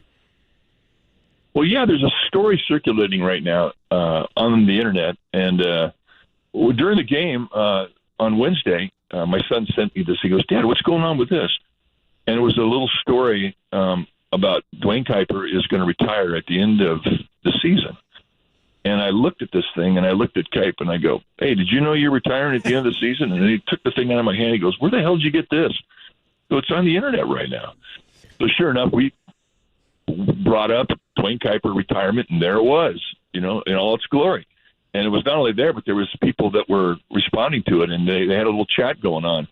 And I just want to say that is not going to happen. So if whoever was responsible for creating that PS, shame on you, because Kuiper and I are not retiring. We're both going to retire the same day. And it's going to be when we drop dead behind the microphone, and not anytime soon. So awesome, Mike. It's just so anybody who believes that, please don't. It's not true. We're not going anywhere. And certainly Kuiper is the guy that's going to be, he'll be buggy whipping me to come to work here. So yeah. Well, thank you for that, Mike. By the way, I'm glad you said it. Yeah, I could say some other things about. You don't need to. I'm not going to say anything. You don't even need to say anything because yeah, you said it all. But that was helpful, Mike. Thank you. Yeah. And actually, Mike, it gives us a chance before we get out of here to comment on just how baseball is that great sport where broadcasters can go so long. Obviously, we look at the great Vin Scully. Lifetime. Yeah. And you look at other guys like Harry Carey or whoever else. I mean, Mike, just keep going, man. There's a game, right? There's a game today, right? Yep. That's the attitude, right? Yeah. Exactly. I mean, and Bob Uecker's 89. And he's going strong. We were just listening to him. And in fact, when Jennifer and I came down from Reno back into the city, as we were coming back into the homestand, we couldn't get KNBR going through the mountains, but we got MLB and we got the Brewers broadcast. And we were listening to Bob Uecker, and he sounded tremendous. So, it is one of the unique things about baseball that you are allowed. Well, I mean, because if your fan base it says it's okay, you can keep coming back and broadcasting. I mean, it's one of those things that you can just keep going. Yep. But I mean, you have to be good. I've heard a few guys that really, quite honestly, shouldn't have kept going. But we want to try and avoid falling into that category. But it is one thing we do. I mean, we all in the booth. I mean, John Miller and Dwayne and I are talking about it all the time. And now that Dave Fleming is now 47, he had a birthday a couple days ago. Wow. We kind of consider him a semi-senior citizen. So we're all looking forward to just going as long as we can, because it is a gift. Every day at that yard is a gift, and we do not take it lightly. Nice, Mike. Could not have said it any better. All right. Well, then guess what? Then we're going to look forward to tonight and Saturday and Sunday and on and on and on. That's the beauty of this game. You guys are our security blanket in life. You guys are the ones that let us know it's all okay because there's a ball game. So. And Paulie and I, if you guys ever retire, Paulie and I are right behind you. Oh. We got no show without you guys. So God bless. We're all going out together. That's it, man. Yeah, you guys be like, what are these guys doing here? But anyway, you're the best, and thank you for saying that. Thank you, crew. And can't wait for tonight. We'll look forward to it. Talk to you Monday. In a bit. Mike Krukow. Well, there you go, Paulie. That's what we needed. I was glad that was addressed. Now, I mean, I don't want to waste too much what energy happens when you got exactly. Why they don't even want to give them that? Shall we say the sourcing? You know what I mean? So we just move on. Yeah, right? We move right on. I think. No, that's right. We're not going into that. Kipe has said for nope. I'm like, Paulie, this is like your great blues musicians. You gig till you go. That's what I'm all about. That is what I am all about. When you find the thing that you do and you dedicate your life to it, you don't stop doing it because a calendar turns. You just keep going till there's nothing left to give, or you just expire. Or what happens when they tell you, no, you can't keep going? Well, when they physically remove you, that's then you got no choice. Yeah. Then you're like, well, I tried to keep going. You know what I mean? But I can't keep going. Yeah, when they come in and give you that big cane, that hook, yeah. Well, that happens too, right? Yeah. I did want to mention Lou Gehrig Day. ALS is just such a heartbreaking. Shout out Lou Gehrig. Marcus, ever heard of him? Just kidding. I like to break your balls about old Yankees, yeah. I mean, Dennis Leary had riffs on him too, but I know. You know what? My buddy Gabe was checking in on Wally Pipp. He said, shout out Gabe. What was Wally Pipp's war? And I looked it up. He said, it was 31.7. He drove in 1,000 runs. Wally Pipp No, they say he was a good player. No, that's bad. it. That's the thing. They say he was a good player. He was a career 281 hitter, and he's like, all anybody thinks about is me. I'm some sort of bum. How was he against lefties? I'm just kidding. God bless Wally Pipp. Yeah, we're gonna platoon Wally. Yeah. Wally he was a left. He batted left and threw left, so he ain't facing. When they're coming in with Rich Hill, he's sitting down. The other thing, too, is you'd be hard-pressed to get a collection of great Wally. Well, although I give you Wally Backman. He won a World Series with the New York Mets. Wow, Mount Outside of that, though, you got any Wallies for me? You got Wally Cleaver? Wasn't Mount Wally Moore is going to go Pip. I got Backman. You're going Pip, Backman. You got, isn't it Wally World was with the vacation, yes. We're going to Wally World. So we're going to have so much blanking fun. And then who was the kid from the Angels? Wally Joyner. Wally Joyner with that. He had that innocent face. He had that little G-rated face. We cobbled together a Mount Wally Moore. I'm pretty impressed. And you guys are forgetting the Disney character, the little robot Wall-E. Can we discuss for just a minute? I mean, that one got so much hype. People are like, oh my God. The world of animated films will never be the same. Listen, the movie Wall-E has redefined it. Yeah. So my brother-in-law, we're out in Maryland on the shore at his home because he's very successful. Eat some crabs down there. He's like, tonight we're watching Wall-E as a family. I was like, all right. Is that right? He's like, your mind's going to be blown. Well, you know what I mean? So I was like, but I don't know about an hour. Was your mind blown? About an hour in, I'm looking at the watch, you know what I mean? I'm thinking about, no, Wally's not the kind of film that's going to blow your mind. Yeah. Did you see it? No. All right. But I saw the trailer. It was all I needed to see. So I got it. We got a 650 guy says that you got a proud Wally listening to us. Hey, thanks, Wally. Thanks for coming on board. And here's a guy. Wally Zerbiak. Yeah, Wally Zerbiak from NC2A. And yeah. I got to tell you, if I could do it all over again, I'd name my kid Wally. Yeah. You know what I mean? Shout out Wally Pipp, Wally Backman, all the greats. Murphy. All the greats. Yeah. We do have a Walter in the building, producer for Pop and Lund. Maybe I don't think he goes by Wally. I'm going to start calling him Wally now. Okay, fine. Give it a shot. All right. And then shout out Harvey's Wall Bangers, the deal. All right, the big hit. Let's go. Is on the other side. And what we're going to do is we're going to ask you a question. And this allows audience participation.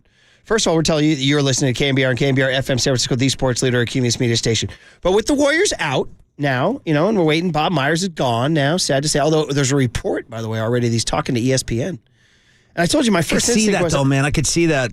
My first instinct is I need something bigger than that. Meaning? I just need something more global and impactful, like Senator Myers, President Myers. So not me, you don't want to do it in front of the camera. I don't want him checking in on a January, Nuggets T-Wolves game. Right. You know what I mean? So, although the Nuggets now, I threw the Nuggets out there like they were some sort of trash franchise. They're going to be the new kings of the NBA. Oh, man. Which leads us back to the big hit. And that is... Ooh, nice. Nice turn. Yeah.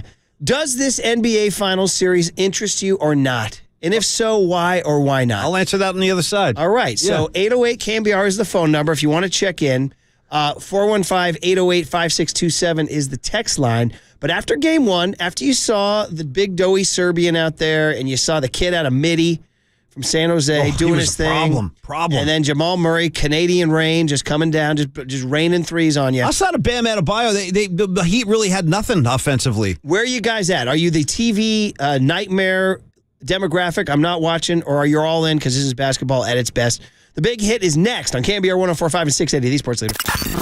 Mike Krukow with Murph and Mac has been sponsored by your Northern California Honda dealers at NorCalHondaDealers.com.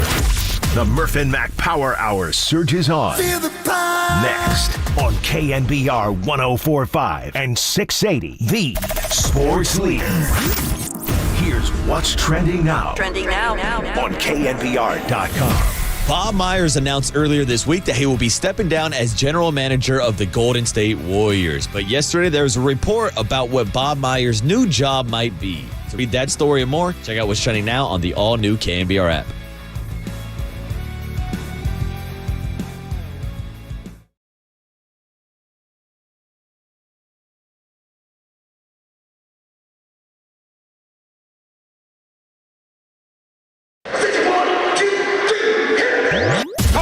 This is Murph and Mac's Big Hit. I'll take a hit.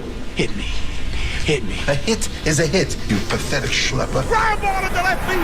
Nice hit. Sponsored by Benjamin Moore Paints. Experience the Benjamin Moore retail difference at their independently owned, authorized retailers today or at benjaminmoore.com. On KNBR 104.5 FM and 680 AM, the sports leader.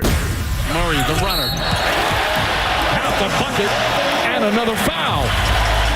Murray's 10 of 14 from the field. Highsmith tucked it away. Turnover. On the other end, Highsmith kicks the ball and gives it up. Murray behind the back dribble with 7:24 to go. Flips to Porter left side. Waits for traffic to clear. Drives into Bam, who let him go. And Porter gives it up to Jokic, who scores the bucket. Timeout Heat. Adebayo fakes the handoff. Goes right at Jokic. Jump shot. That won't go. And there's the triple-double. His 9th of the playoffs. The first finals game in franchise history is a rousing success. Denver's 9-0 at home in the playoffs. They take game 1. There it is. The Denver Nuggets take game 1. And does that absolutely kill off your interest in this NBA Finals, or does it ratchet up your interest? Because, guys, let's be honest. Let's be honest now. You got to go a long way to find a lower sort of quote-unquote wattage finals than this one. Look at you dropping a wattage. Shout out Mike Watt anyway. Yeah. You know, I mean, we've talked about the times in NBA Finals history when the Detroit Pistons won one way back in 2004. Well, that's like the blackout period of like my NBA like fandom, like those. Well, plus I had literally had two little babies at home, but it was also like the product the NBA was throwing out there was not that appealing to me during those years. That said, this could be the same. I mean, listen, you've had Steph and LeBron going at it. You've had the Boston Celtics in it. You're right. Even back to the days of Kobe and Paul Pierce going at it with the Lakers and the Celtics. Well, let me ask you this. Would you call the Popovich Spurs championship teams low wattage? I would say they were flirting with that. Me just too. Because Duncan I would too. They were so understated, yeah. But I enjoyed it. Now, last night goes Denver 104, Miami 93.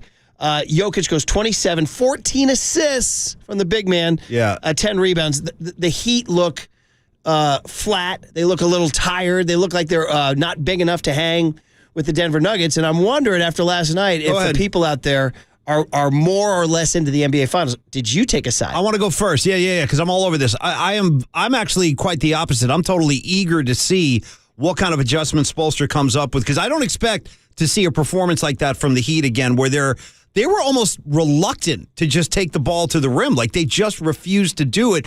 The only guy who was working in the paint was Bam. He's got the size to do that, but Butler is going to have to get more aggressive. He's going to have to start taking it to the rim, and at the very, very least, draw fouls. Murph, we talked about it with Wes Goldberg last hour.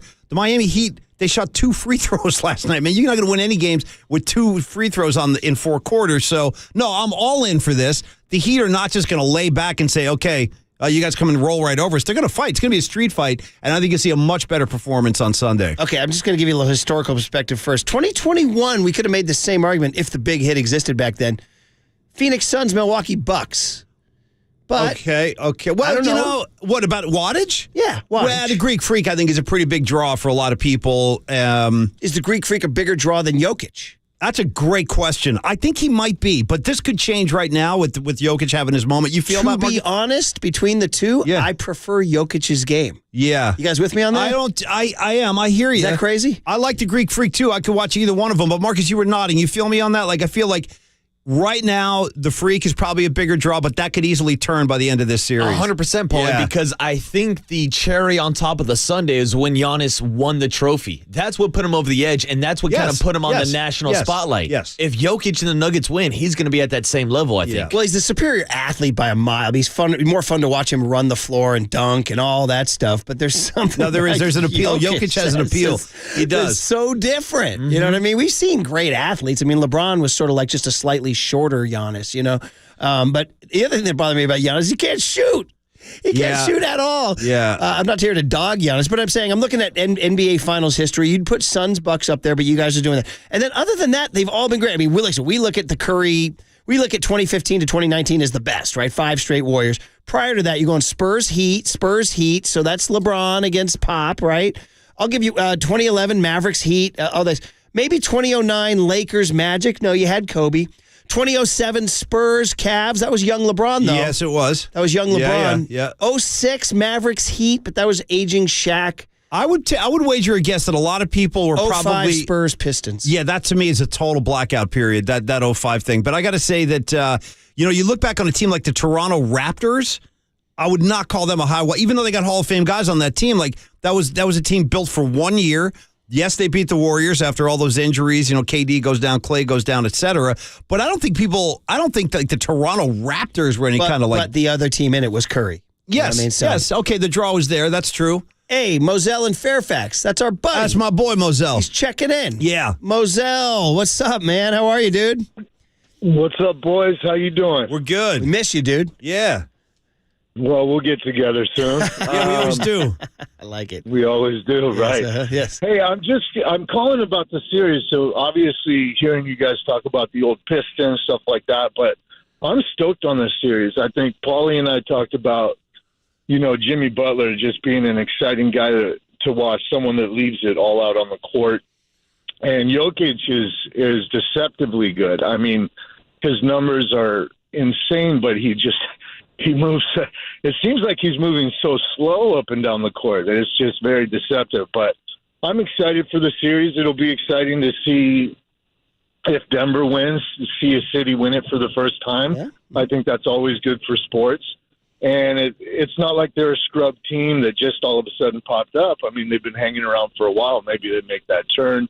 And then on the other side, I mean, Miami is just, what can you say about Miami? They just got the heart. They have everything that LeBron doesn't. Yeah. You're absolutely right. Miami. Listen, we're Pat Riley heads here at Spoelstra. This incredible culture of you want to be like Spoelstra and Riley in your life. I do. I want to attack my life the way Spoelstra and Riley attack their lives. So right. But I'm with you, Moselle. My answer is, and great to hear from you, buddy. I hope to see you again soon. Be good, Moselle. Right, we'll see Take care. Yeah. And my answer is, I'm with you guys. I do enjoy the heck out of this because of, I think both, to Moselle's point, both stories are compelling to me. Spoelstra and Riley and Jimmy Butler are compelling. Yeah. And I'm really, don't forget Mike Malone now. He's very likable too for a lot of the same kind of reasons. He's blue collar, he's tough, he's a lifer in the NBA, he's got Warrior ties. But again, I just don't see the Miami Heat coming out looking like they did on Sunday. They're not going to look like they did last night on Sunday. I'd love to have 7. Now, quick check of the Cash Creek text line, what they're saying. Here's 209. Jokic plays basketball.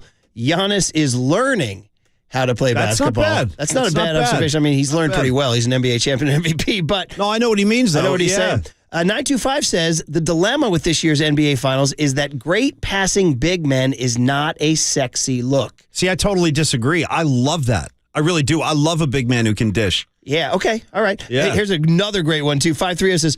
I'm interested because I think the undefeated pop culture showdown may be in trouble. Well, let's hold our horses now. There's a lot of ball left. He said, I had Denver on my ledger, so I'm rooting for the Nugs. I can't wait to see how Eminem handle it if the PCS loses. Well, I got news for you. Let me give you a little glimpse ahead because we got a little escape clause there. If you do, first of all, it did finish in a tie. What? That's the facts. That so to me. When you say great college football teams back in the days before overtime, if they went 10-0-1, they were undefeated. That's it. No question. So... it ended in a tie. Not only that, but the other thing is Triple E got involved. Yes. So, that's something to consider. We had Paul the Octopus, we had that one, and now we got a Triple E factor. We got to let this thing play out, though. Let's not jump to any conclusions. 720 says, I'm a Warriors fan, but I live in Denver, so I'm all in on the finals. First finals appearance, and they've never won one. that makes it fun to watch. So that way you're living in Denver, you're right in the middle of it. I want to go back to your low wattage thing for a second. Is part of you like feeling like this could be a low wattage matchup? And I'm not even kidding when I say this, but we started the show today, like it's the stroke of 6 a.m. We were kind of riffing on like well, not exactly A-list celebrities they had sitting courtside last night. Like, is that part of what you mean by the overall feel of this thing? Well, yeah. You got the guy, you got the kid from The Hangover out there. The list that I saw included, so the rapper or singer Her. Okay, fine. See, I don't know how I missed that. I didn't see her. Russell Wilson. Saw him. Broncos country, let's ride. That can't be your premier celebrity. You know what I mean? Can't be. He loves the camera, too, with the That's pointing like and us the saying, clapping. hey, George Kittle was at the game. Does that count? You know what I mean? Peyton Manning.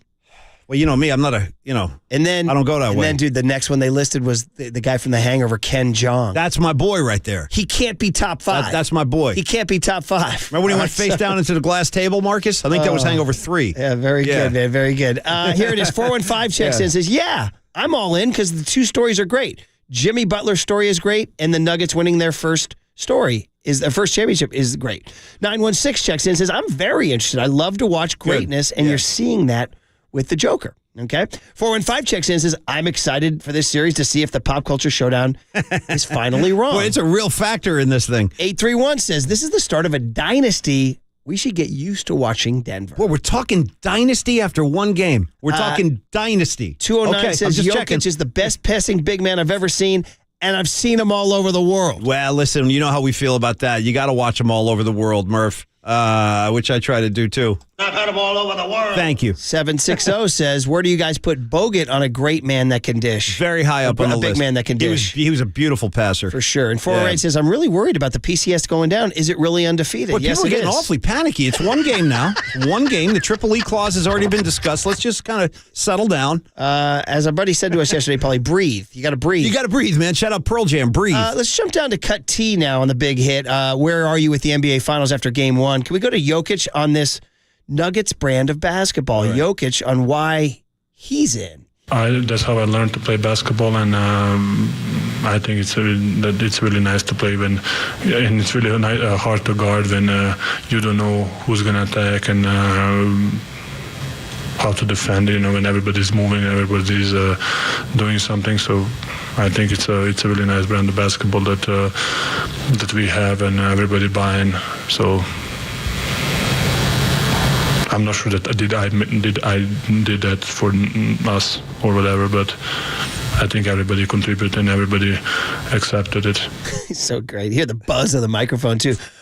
What somebody pointed, he's just talking strength in numbers. That's what he's talking, right? It's Denver's strength in numbers. Yeah, but what's crazy to me and why it's so interesting to watch this team is how different they are from the Warriors. And of course, we're locked on the Warriors all season long. We're watching their brand of basketball. But this Nuggets brand of basketball is bidding you with size and athleticism at the same time. They pounded Miami in the paint yesterday, only made 8 3-pointers. Miami has been one of the best three-point shooting teams the entire postseason. Yesterday, they made more at a higher rate. That's but crazy. Still lost because of Aaron Gordon, Michael Porter Jr. They had no answer. Nicole addition all over the paint. By the way, if you want to see Waterboy's riffs there, he's in a little rectangle on the top of the KNBR. Can we enlarge that rectangle? I'd like a larger one. In fact, I'm telling you, I'd rather him dwarf us. I'm asking for the Probably change. right about that, actually. Yeah, officially, I'm asking for the change. I'd like an enhanced Let's see if Waterboy. Waterboy sat here, how orange he would be. And a minimized Murph and Mac, if that's possible.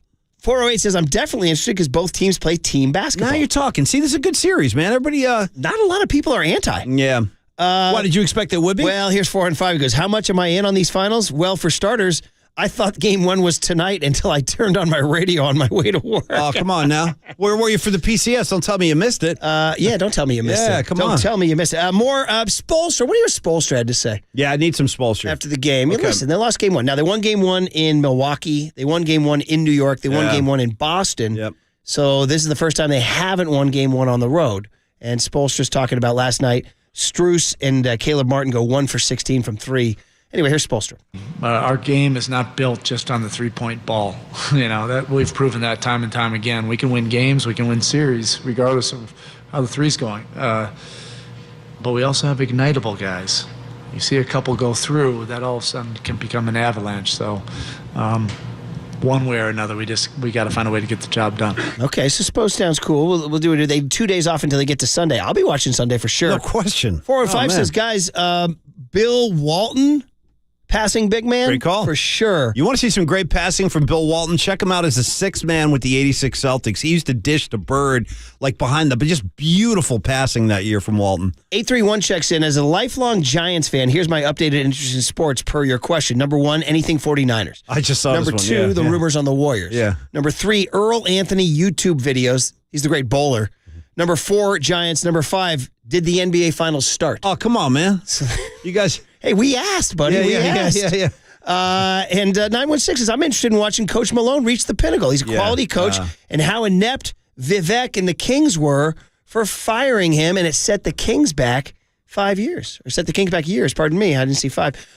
There's another angle to it all. Mike Malone, former Warrior assistant, former King head coach. Let's move down to the Aaron Gordon situation, Waterboy, because we got a kid from the Bay Area trying to do his thing. Shout out to Bay Area, because tonight's Orioles starting pitchers from Lincoln High and Stockton, but he's also holds dual Israeli-American citizenship and had his bar mitzvah in Israel. Nice. I find that fascinating.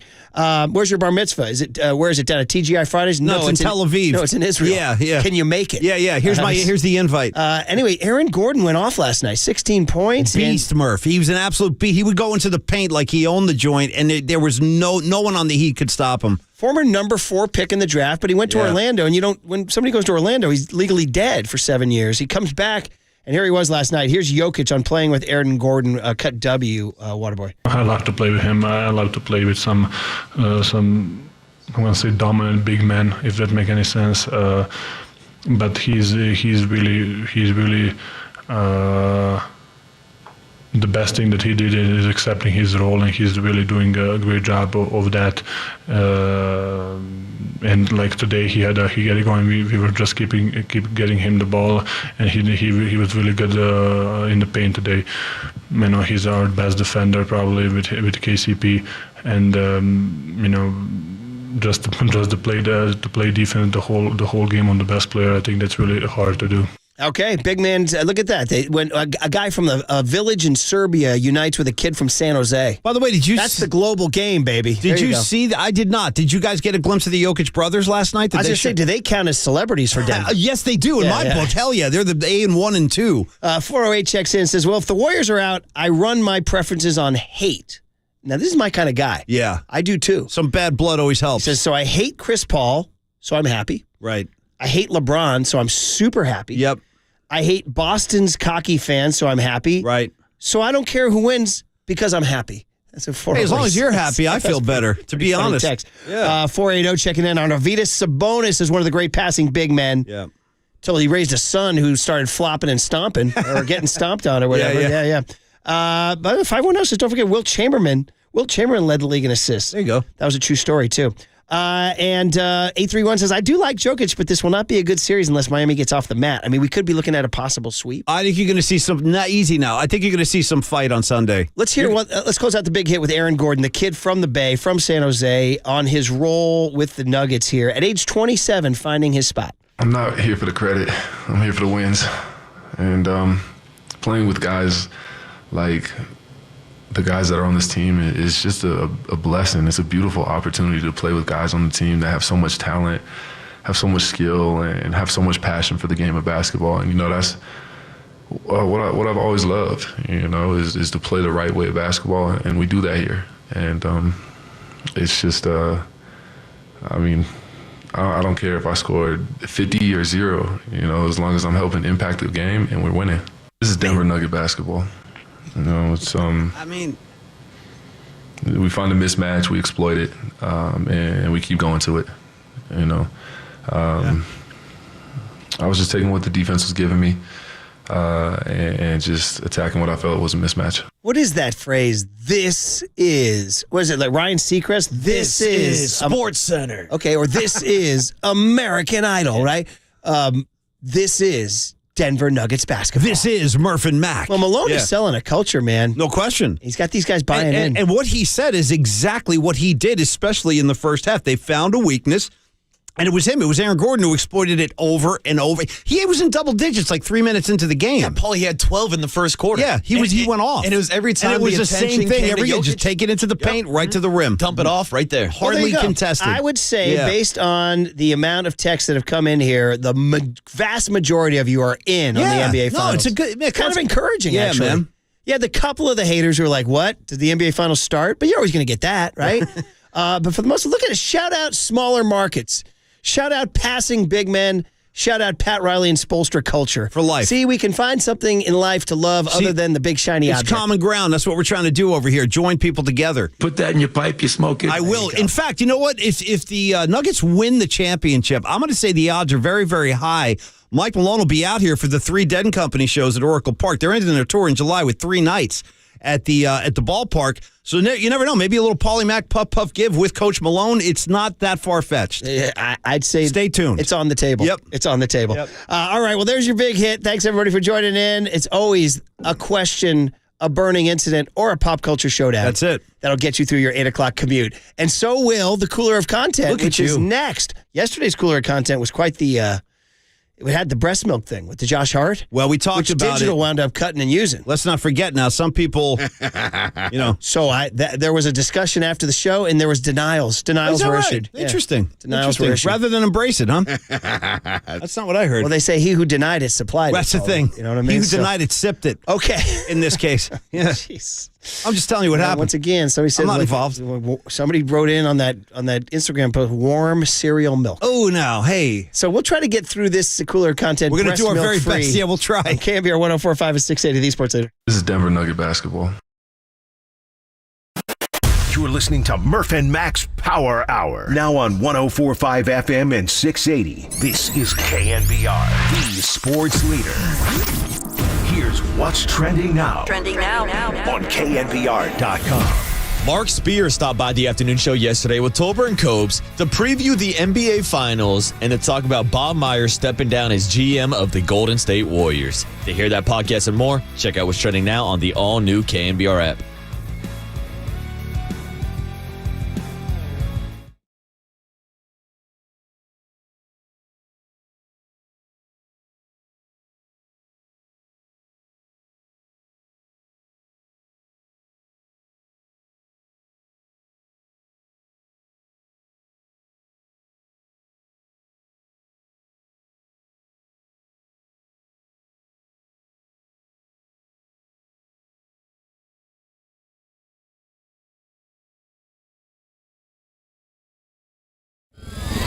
And now, time for the Protect Your Assets with David Hollander Business and Technology Report.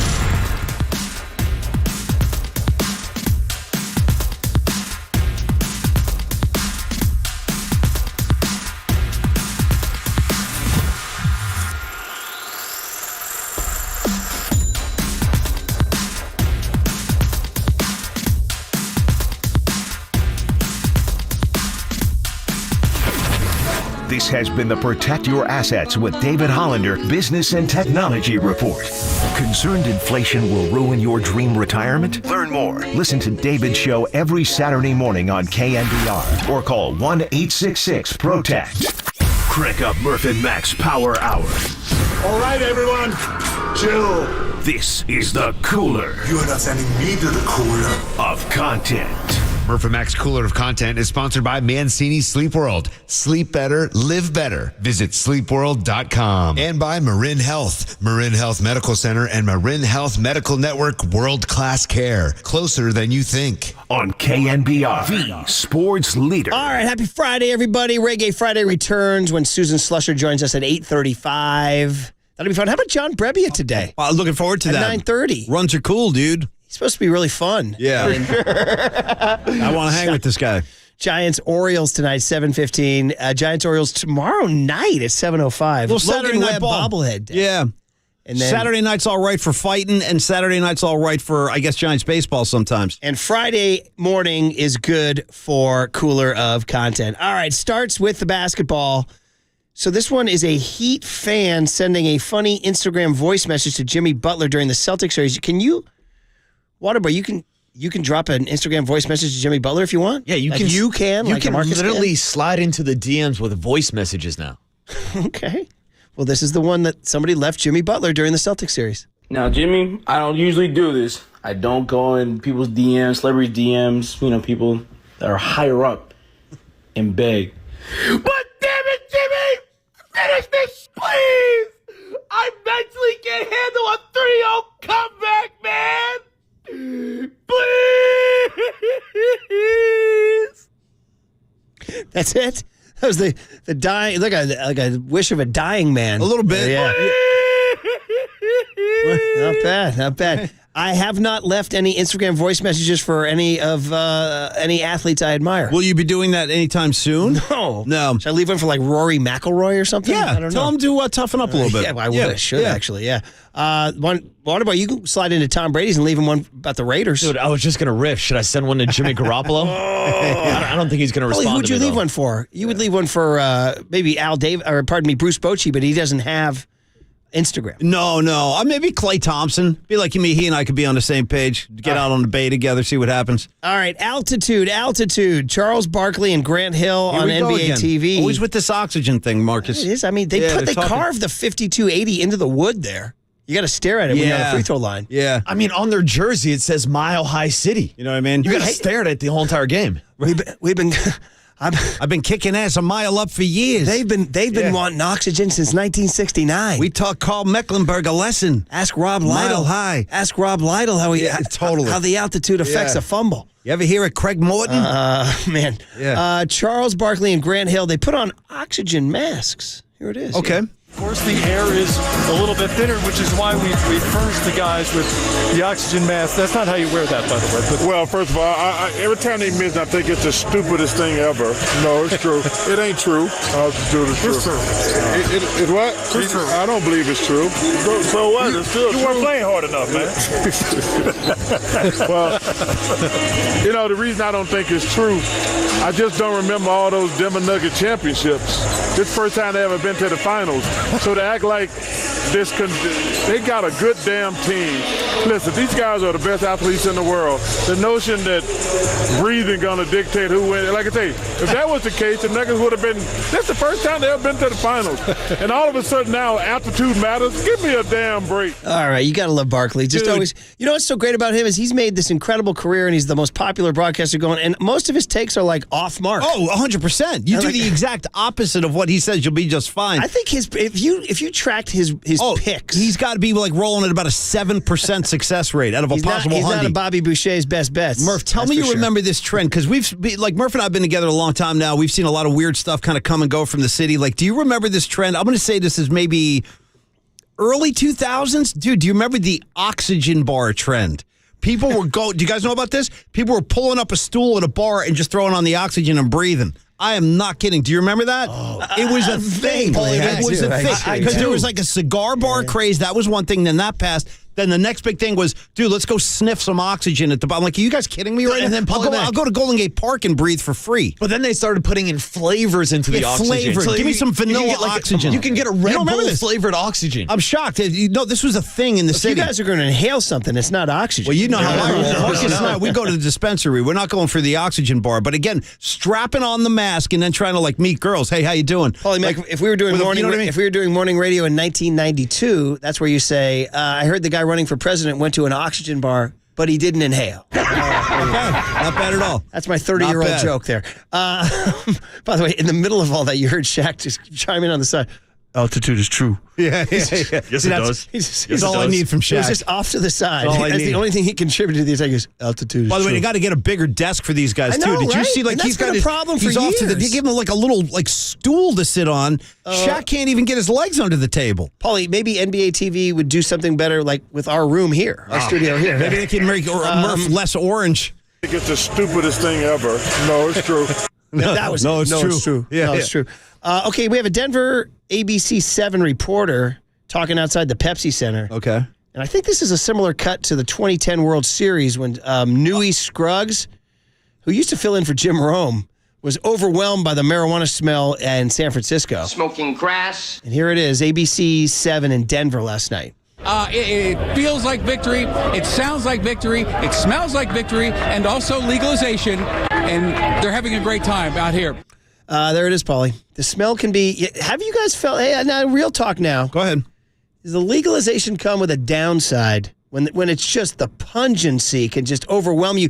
When I'm driving by the Ferry Building with my family, and it comes in through the windows. See, I'm a fan. I enjoy. What? I enjoy the smell, and I got to say, like in the air, I enjoy it. A lot of people do. Yeah. Like the heavy skunky smell in the air. I love it. Let it waft. Oh yeah. When you're walking on the Embarcadero, Embarcadero, Ocean, wherever you guys want to do it, just keep it in the air. By the way, Triple E's answer: should we outlaw cows because they smell like S? Look at you, man. Well, the cow is generally, my friend, at a pasture on I-5. Not at the Ferry Building. If we had a bunch of cows at the Ferry Building, yeah, maybe. Well, here's the thing, Murph. There's There's people walking around smoking cigarettes. Is that all right? That's worse. Well, first of all, when's the last time you saw somebody smoking a cigarette? I saw Dennis Leary back in the 90s, I think. I haven't seen a cigarette in maybe 10 years. Yeah. Actually, I think shout out my guy Checky. Doesn't he down there? Isn't he down there puffing away? He's a regular. He's a regular out there on Battery. Every time I leave the building, he's out there puffing. Shout out one of my best friend growing up. His parents were just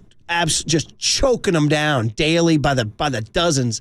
And I went with him to Lake Tahoe. He would have me up to his cabin in Tahoe. Dude, we would drive up to Tahoe in his car. His dad would be just drilling him, windows up in the car. No, in the car. Yeah, that's what Donnie Brasco, like when Johnny Depp asked Al Pacino, can I roll the window down? He goes, no, I don't want to catch a draft. And there was so much smoke in the car, like you couldn't even see. You talking Pacino? Yeah. Did we discuss the news?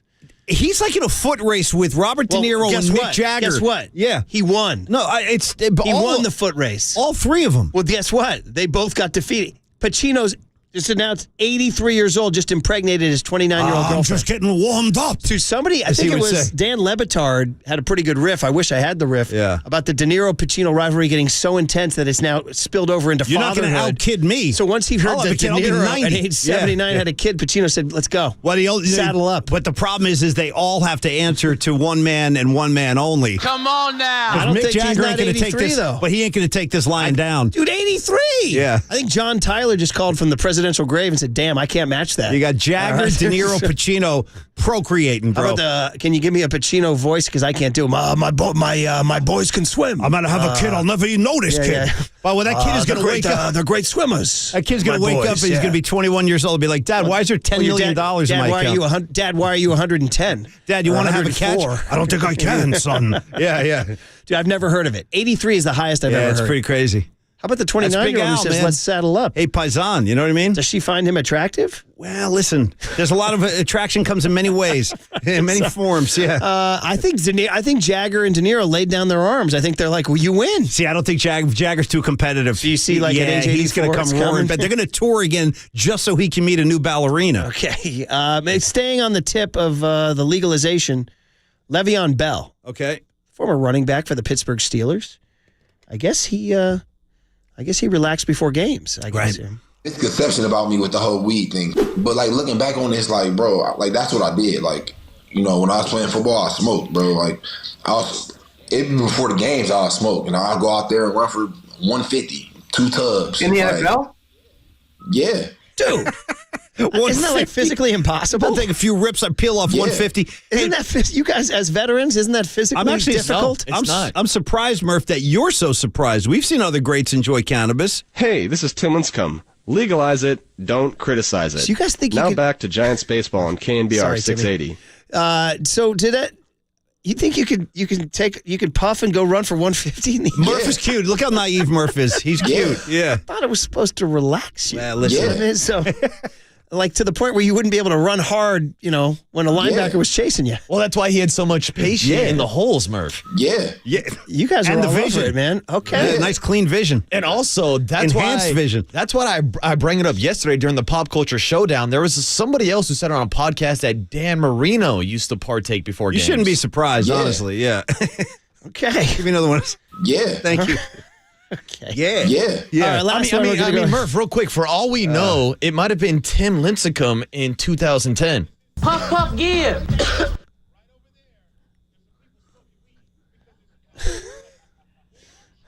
Wow.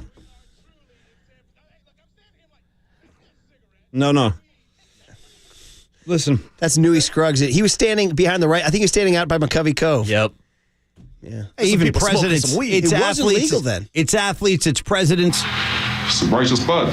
Some righteous bud we got going on there. You guys enjoy that heavy, skunky air in Big the time. city. Big time. I'd spritz it on myself like a cologne if I could. All three of you. Look at Triple E in the background. One day you'll see him in the light. rectangle giving the thumbs up. Yeah.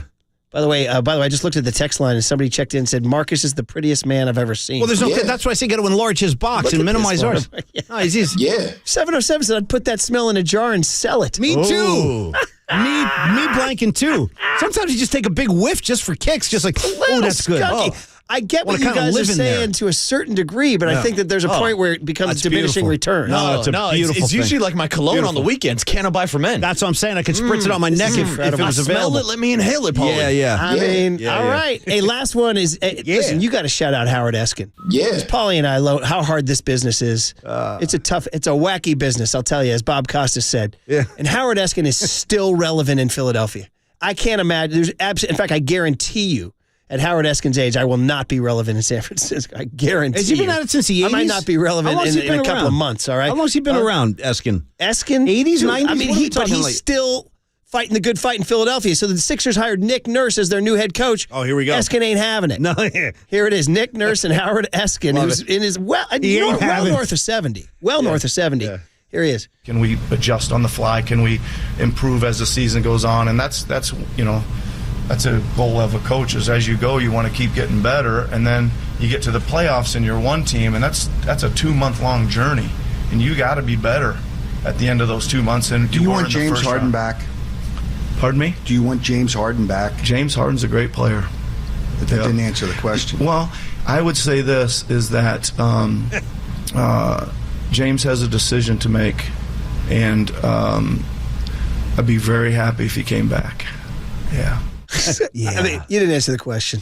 Kind of Barbieri vibes, He's right in the middle of saying, do you want Harden back? He gets in the middle of saying something else. He's talking about something totally different. I like how you said, they announced Nurse as the head coach, and Eskin ain't having it.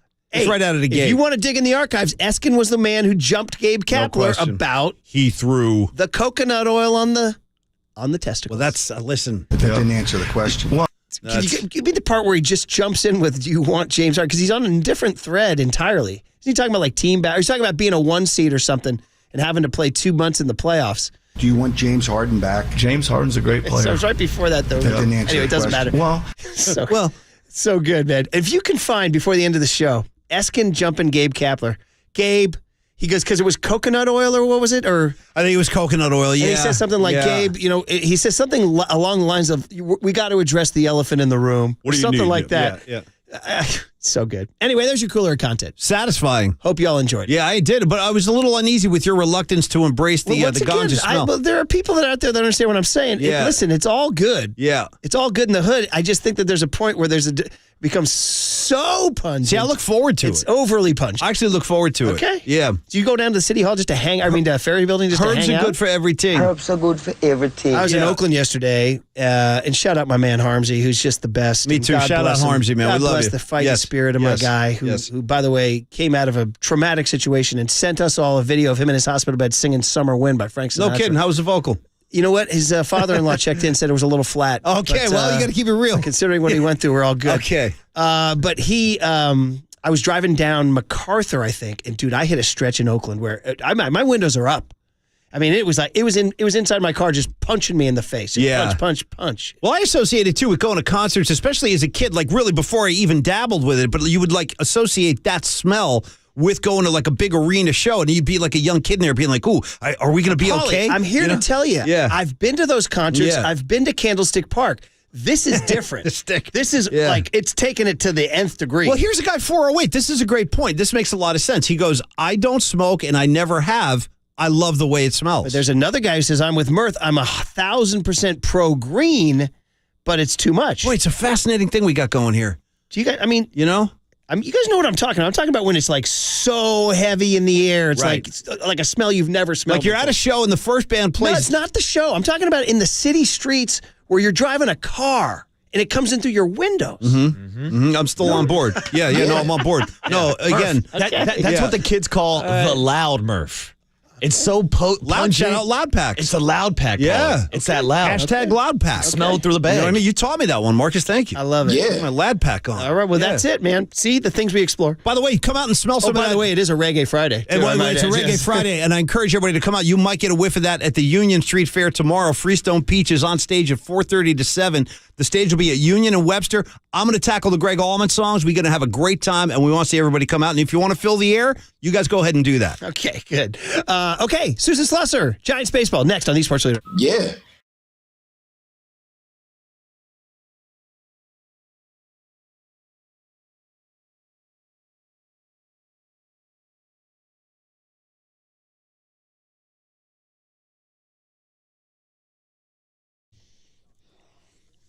Oh, yeah, the good people at Provident Credit Union. If you are looking for a safe, secure, and stable banking partner, check out Provident Credit Union. Yeah, Provident is committed to the safety of their members' deposits. I'm a big fan of their dividend-earning checking account called Super Reward Checking, where you can earn 1.26% annual percentage yield.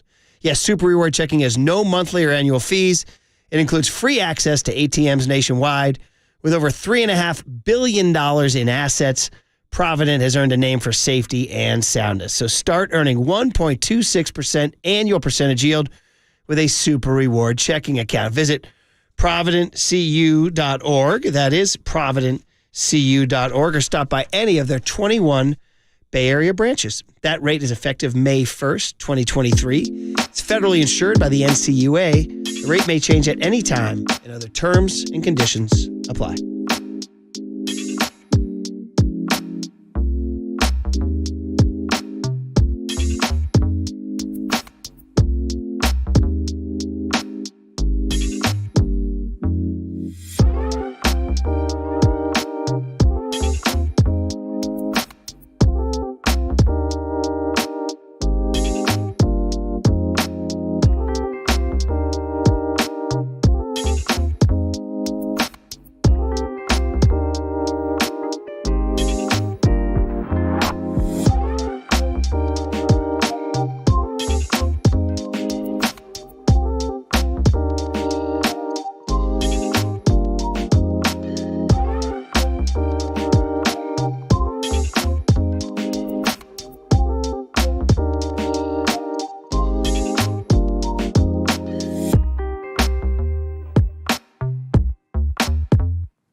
Okay, well, I mean, you know, then they got to just walk through the city streets then, all right? Although Oakland's more dramatic. Hey, Jeremy Athol going to join Tolbert and Copes to break down Giants baseball today at 3:50. Susan Slusser, our Friday weekly visitor. Good morning, Susan. How are you? Susan.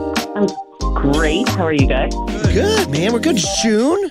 You know, the light's getting a little longer. We got that June vibe going, so why not? Why not enjoy a little June baseball? And May, Susan, was good to the team you cover, right? This team went from, I think at the end of April, if we were being honest, we were like, yeah, this team's not that interesting. And now, a month later, the argument is they are way more interesting. You agree? I mean, I don't think there's anybody that would disagree with that. The youth movement is real. It sparked the team. How many times did we say in April, like, we don't really know what they are, like, we can't get a grasp on this team, are they maybe just not very good, are they underperforming? There was probably a little bit of some of all of that, but I think it was a pretty good team that just needed a couple pieces. And, you know, they're adding them. We might see a few more at some point. And I think when they're at decent health and they've got better defense with that pitching, I think they're a pretty good team. And you wrote today about Pat Bailey and talking to a scout, talking about his back pick to first, and they dared utter a Hall of Famer, Pudge Rodriguez. Wow. Tell us a little bit more about that. And I know teams really, really probably don't love it when one of their top young players gets like a comp with anybody that's a Hall of Famer. But look, I covered Pudge Rodriguez full time for 2 years, and that's who sprung to my mind when I saw that back pick, because you just don't see guys with that lightning fast reflex and then bang like that, bang bang. It just so rare. So I was chatting with a scout, and I was like, man, he kind of reminds me of Pudge with a back pick, and he was like, basically said that's exactly what I thought. Like, there's so few guys that have that kind of reaction. He almost, as Ryan Walker pointed out, he almost did it at two bases in the same inning. I mean, he's extraordinary. What's the update on Joey Bart? Like, he's starting his rehab in Sacramento. Is that right? Yeah, I think that's the plan. He was going to be off yesterday and then kind of reevaluated today. But I think if all goes well, I think he starts, in fact, tonight. They'll probably want to see a little something from him, make sure that the bat does look decent and not bring him up and have him not hit, because he does tend to be pretty wildly streaky. But I think they'd be very happy going with the three catcher thing if you still are considering Sable a catcher in that mix, because he wouldn't be. He would just be in left and DHing. Yeah, so that means he's going to come back and just be, as we have this soundbite from Craig Albernaz last year at spring training where he welcomed, it was one of those Giants YouTube videos they put on that are all slickly produced and all that. And it was about Joey Bart taking practice. And when he walks into the bullpen area, Albernaz greets him with a very memorable, "There he is, QB1," he says. And we use that a lot on the show because it's such a great soundbite because Albernaz is audio gold, right? But, Susan, the point is, is he going to walk in and say, "There he is, QB2"? Oh, because I mean, it's going to have to be an entire mindset change for him, right? Yeah, it will be. It's not going to be easy. I mean, most guys would rather be in the big leagues than the minors, but it compounds problems if you're already kind of a streaky player. I think we're seeing it a little bit with Brandon Crawford, and I'm not saying he's a streaky player. It's tough for guys who have played every day almost their entire lives to sit several times a week and then be productive. It's really tough, and I think that's going to be hard for Joey Bart, like it is for most people. I mean, Wilmer Flores is one of the best at like barely playing and then, playing a couple times a week and still swinging the bat. And even he has been struggling a little bit with that this year. This is not 2 years ago. One of the things that they did so well was everybody that was sort of a bit player, platoon player, whatever, with their roles.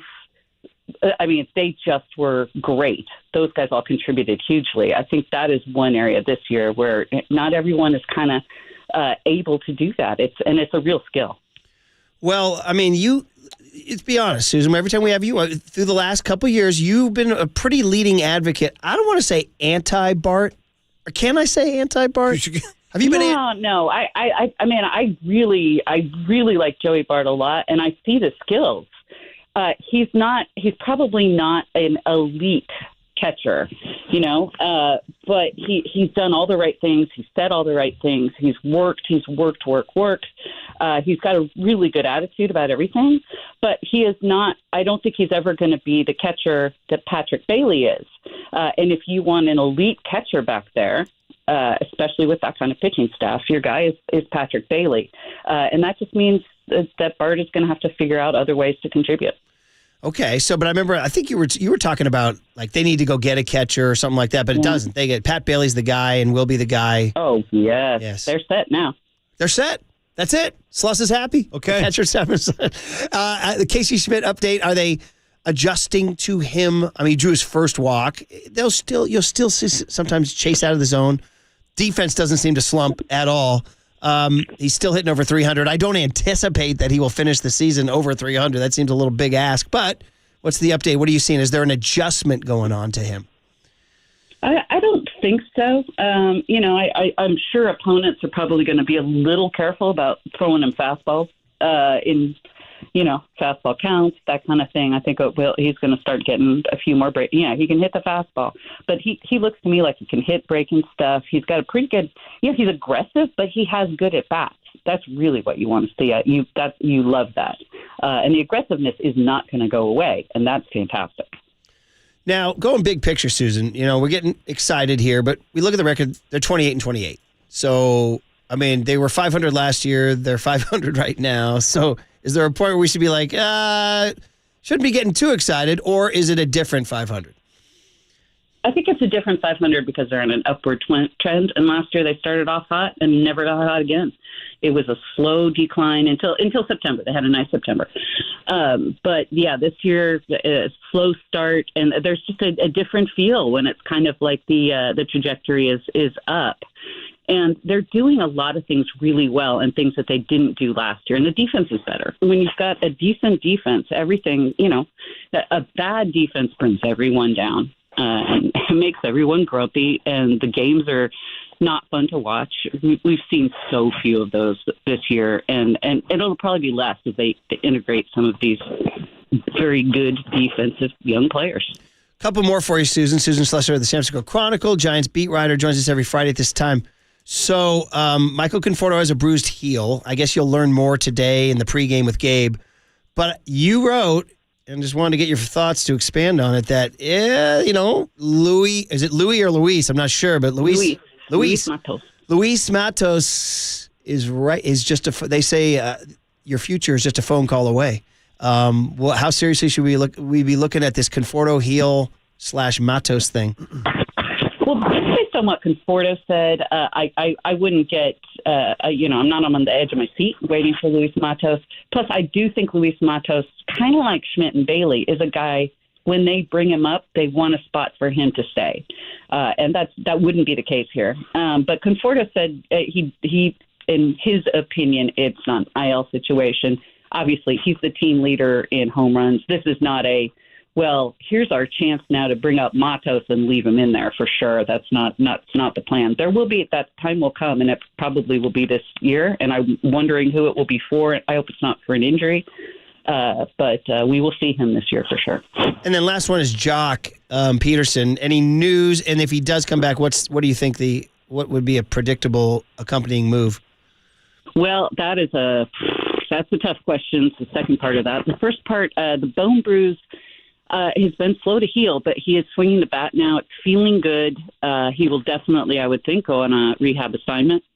And then they have maybe, if there aren't other injuries before then, they have some tough decisions, I think, because that's one spot where they don't have a lot of flexibility. They've been using the DH spot to run everybody through. And I think that's worked really well for them. Be hard to imagine them DFAing Jock, but I really don't know what they do there. Okay. And again, anticipated return is? Maybe another week and a half, 2 weeks. Oh, it's a ways away. It's not this weekend. Yeah. That's you know what? They haven't said, so that's just my guess. I'm basing that on rehab assignment potential. There's some interesting stuff coming up between Joey Bart and Jock, and and how they handle this month of June and the continued evolution of Bailey and Schmidt. Can't wait. Orioles in town tonight, Sluss. So enjoy the weekend. Thanks for coming. Fantastic. Thank you, Susan. Thanks, guys. Take care. Susan Slusser and the Giants. Interesting month ahead, man. Interesting month ahead. Just keep winning some ball games for me. Well, you got Webb tonight. This can be a good series, man. Two good teams getting at it. Yeah. Okay, we booked Mike Golick Jr. because he's a good talker and he likes to talk football. So we'll do that next on The Sports Leader. Runs are cool, man.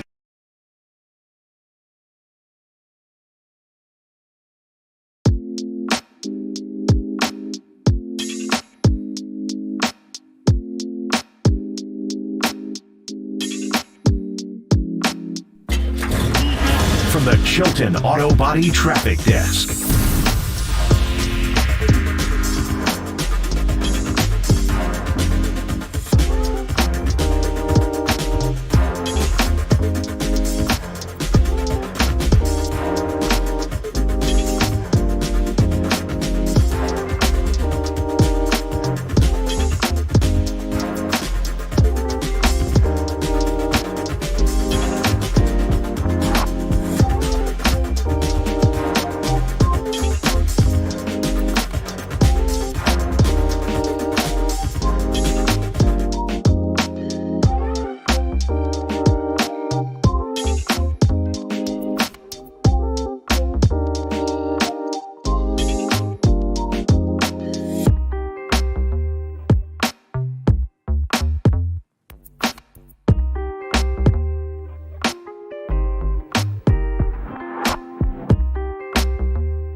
KNBR heads. Our digital team is dropping daily dimes on TikTok until it gets banned at The Sports Leader. We are KNBR. All right, we booked Mike Golick Jr., good talker, fun talker about, well, we're talking about a lot of things.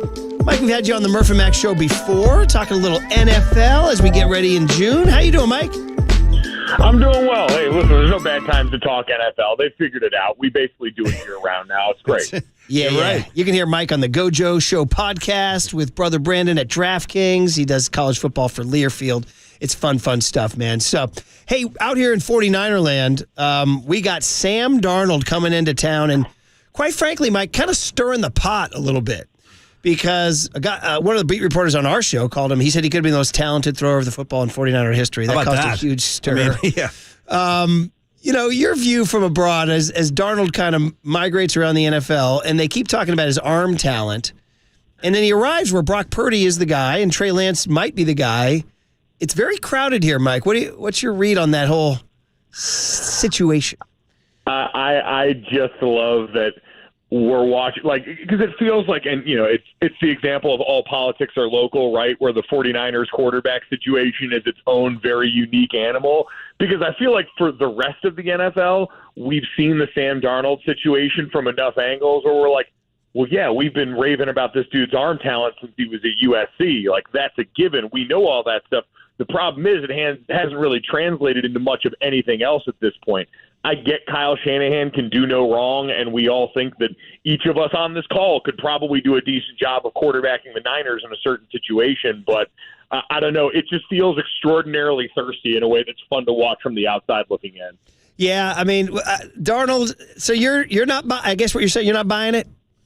Well, I mean, buying it in what sense, right? Like, Sam Darnold could probably come in and do a fine job quarterbacking the San Francisco 49ers because, by and large, any quarterback that we've seen under the helm, short of Christian McCaffrey, has done a pretty decent job, and that is equal parts credit to all these players, credit to the 49ers scouting, but also understanding the obvious thing that we all know, which is this offense is operated by a wizard in Kyle Shanahan and also has a million incredible, versatile, talented, all-pro style pieces. So it makes life pretty easy on the quarterback to go out here and get the ball out in the right time and operate within the system. So, yeah, Sam Darnold could probably do pretty well in the course of that, but I just don't think at this point we're going to see the Sam Darnold revival that people at every stop along the way have been looking for since he got into the league. Yeah, Mike Golick Jr. from the Gojo Show podcast at DraftKings. He does college football for Learfield, played at Notre Dame, of course, and you are listening to KNBR and KNBR FM San Francisco, the sports leader, a Cumulus media station. What was your take on Brock Purdy from afar, too, Mike, as you kind of go around the league? I mean, 262, Mr. Irrelevant, well documented, and then, as you point out, in that offense with those keys to that Lamborghini, hit all the marks. Then Philadelphia happens and there's question marks, but I'm wondering, Niner fans have fallen completely in love with this guy, but is 6 starts too small a sample size? Oh, for sure. And I mean, listen, he's a guy that now is going to have an offseason where teams are actually going to get to study him, right? We always hear that where finally defenses get tape. And there's a reason. I heard Nick Saban talking about the hours that the college coaches put in Alabama, 7 days a week and 44 weeks a year and all that. These NFL defensive coordinators live this in a way that is borderline unhealthy. And if you've gotten over on them at some point, they're going to try and find a way and spend an inordinate amount of time to stop that. So we're going to see how the league reacts to Brock Purdy after year one. But listen, I thought he did a great job. I thought at times we bordered a bit too much on hyperbole because we loved the story so much, where we wanted to give him maybe a little bit too much credit. But I think now since the season, we've arrived at this happy medium where it's, hey, Brock Purdy did the thing we root for all the time in sports.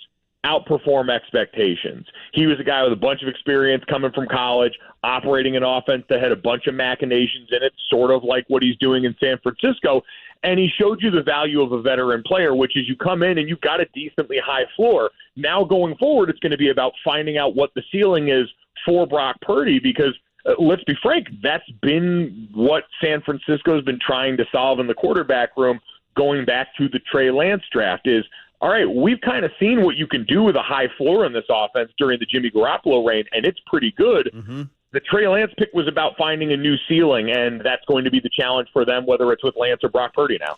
Good stuff with Mike Golic Jr. as the 49ers quarterback is going to continue the story until Purdy gets out there and does his thing. Speaking of quarterbacks and former 49er quarterbacks, I'd love your take, Mike, on the Jimmy Garoppolo situation in Vegas.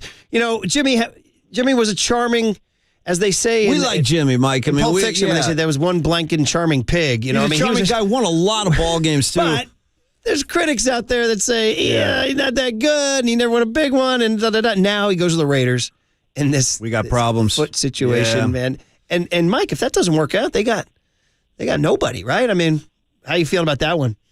Well, and you guys said it all there, right? Like, the thing about Jimmy Garoppolo was never a conversation about was he a good quarterback or not. He's a good quarterback, but you guys know better than anybody. The conversation is, when Jimmy was healthy and on the field, the 49ers won a bunch of games, but the worry was always when he was going to be knocked off the field. And now you've got that portion of the Jimmy Garoppolo experience popping up before they even get a chance to get started with the Raiders. And we remembered how weird it was around the intro press conference where we pushed it back a day, and now it seems clear that they were getting their money right once this became a real factor they were going to have to account for so they could get out from under this. But to your point, this just leads back to me. It's going to be real hard for Josh McDaniels to keep his job if this is the backdrop going into this season. They wanted to fire him after year one. He limps into this after his last head coaching venture in Denver and then the would he, won't he situation in Indianapolis. And now to come out of the gates last year and have it be as dismal as it was, and to walk into this season with a roster that's still got a ton of holes in other positions, and an offense now that could potentially be manned by Brian Hoyer, any of the young guys that you've got on this team. None of it inspires confidence for a team that also plays in the NFL Thunderdome division in the West. So it's all bad in Vegas right now. Yeah, I was about to say, it's a good thing the division is so weak, though. So, you know what I mean? Oh, my God. Mike Golic Jr. joining us on the UMA guest line, just talking some fun NFL headlines here. Garoppolo, Purdy, you name it. And the other quarterback who dominates our lives out in New York, Aaron Rodgers. So, I mean, I need a full breakdown, Mike, as a pro football analyst of Aaron Rodgers' body language at the Taylor Swift concert. Oh, jeez. Let's break it down here, man. I mean, wow. That's what it takes. You know what? It is amazing, and I've said this to a lot of people as a straight male Swiftie, which we're, I think, a group of people who have a very low bar to clear for entry into the club. Because Aaron Rodgers goes out there and he's dancing, he's enjoying himself. He doesn't know any of the words, but that's okay because he's here trying to have a good time. And you know what? I'm sure the thing that irks Green Bay Packers fans the most about watching Aaron Rodgers posting pictures of him and the boys out at plays on Broadway and these dinners and him taking sauce to basketball games is Aaron Rodgers is trying. And that's something that I feel like at the end of the Green Bay Packers' tenure of Aaron Rodgers seemed to be the gripe with the front office and some of the fans is, hey, you got these young receivers in here and we don't see you out at OTAs, and that sort of freaks the rest of us out. And now we're seeing him go and very publicly put out there that, oh, yeah, I'm trying to be the guy here in New York in a way that's probably a little frustrating for Wisconsin. That's a really, really good call because I'm looking at the New York Post has an actual map of his face and all the different places he's been seen. Oh, he's all over the tri-state area. The Taylor Swift concert at MetLife. There he is going to Knicks and Rangers at MSG. And then they're seeing Wicked at the Gershwin Theater. Right. They even have him shopping at trendy restaurants and shopping at trendy shops. Mike, when's he going to hit John's Pizza on Bleecker Street? That's my question. You know what? It's coming up soon, and this is also one of those things. This is also a reminder. We used to see Aaron at Bucks games and stuff. There's just a little more to do. It's New York bleeping city, so he's looking around and going, oh, man, I got all this stuff available to me all the time right now. This is actually pretty cool. Yeah. Do you see them with Aaron Rodgers? And speaking of divisions, you got, obviously, Josh Allen and the Buffalo Bills raging. And you got Mike McDaniel down in Miami. Never take that team lightly. And, all of a sudden, who knows what Belichick and Mac Jones are cooking up. But do you see Aaron Rodgers and the Jets as the favorites now or nah? It's the Bills, and they're going to have a fight. No, I think the Bills are still the favorite in that division. I think after the end of last season, we've got some questions. That offense sort of devolved into a little bit more of the YOLO Josh Allen go make something happen version of Buffalo that we thought we had left behind post Stephon Diggs acquisition. So there's some questions there. The spine of that defense on the back end was getting older and a little more oft injured at the end of last year. So there's definitely cracks, but they should still be the favorite. The Jets are going to be there. The question's really going to be offensive line for them, right? Because defensively it looked like they were making the turn last year under Rob Saleh. And now it's just going to be whether it's Dwayne Brown or Mekhi Becton, what you're going to do, and the guys that are going to get healthy along that group up front. Can you do enough to protect Rodgers in a scheme that's probably going to look a little bit more like old Aaron Rodgers than the Matt LaFleur melding offense that we saw with Rodgers the last couple of years in Green Bay? That's really the key for me because other than that in that division, I don't expect much out of the Patriots this year, although that could prove to be a mistake. They've got an actual offensive coordinator again. That defense was one of the best in football last year. And Miami just scares me because I don't know what the Tua health situation is going to look like. That one's volatile in ways that are kind of uncomfortable to talk out because it's head injury stuff. But Vic Fangio wandered in and started poking around in the pantry on defense. So it's quietly becoming a really compelling and interesting division, but largely that goes back to the Aaron Rodgers acquisition. And it is interesting that Rodgers goes into a division with obviously Mahomes and Burrow and Allen, and we'll throw in Herbert. This is like he's going into he's on the varsity now. Some competition out there.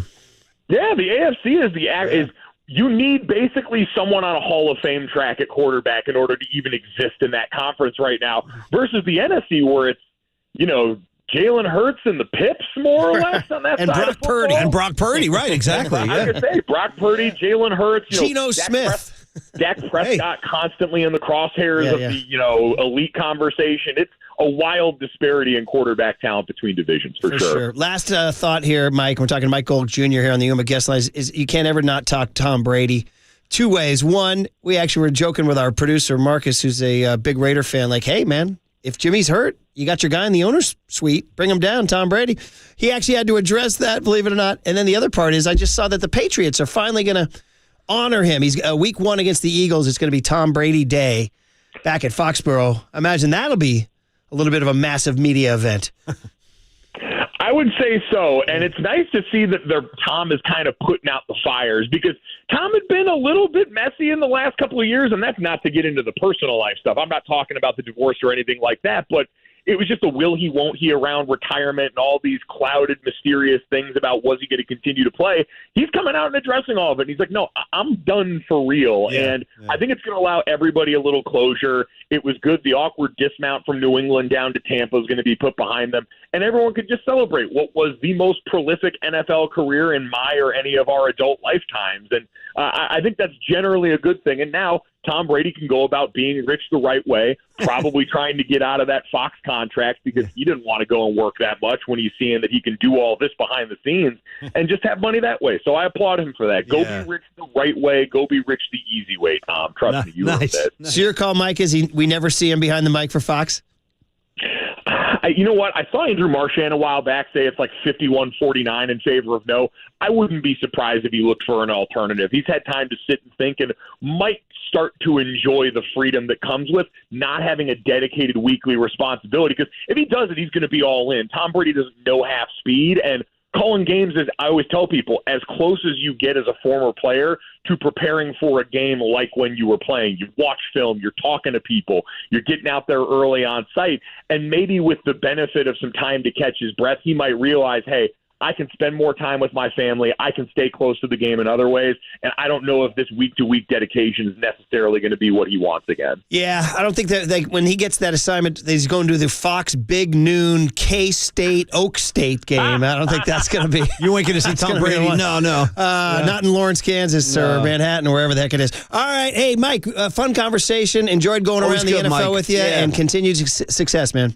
Thanks, guys. Appreciate it. Yeah, Mike Golick Jr. Good talker, good thoughts. Great a lot guy. of good stuff in there. Yeah, Love having him on. Want to remind everybody, too, he was brought to you by Redwood Credit Union, because you can start earning cash back on your everyday spending with a Redwood Credit Union free checking account. No monthly fees, no minimum balance. Your debit card earns cash back, travel, and more. Get started at redwoodcu.org/free checking, federally insured by the NCUA. Murph, one final thought. You were kind of riffing on NFC quarterbacks and like the disparity between AFC, NFC talent. Bro, you know who else I'm throwing on that list? Because you made a good point with Geno Smith. That guy, he started a playoff game last year. You know who I'm calling is my dark horse coming up on the outside lane?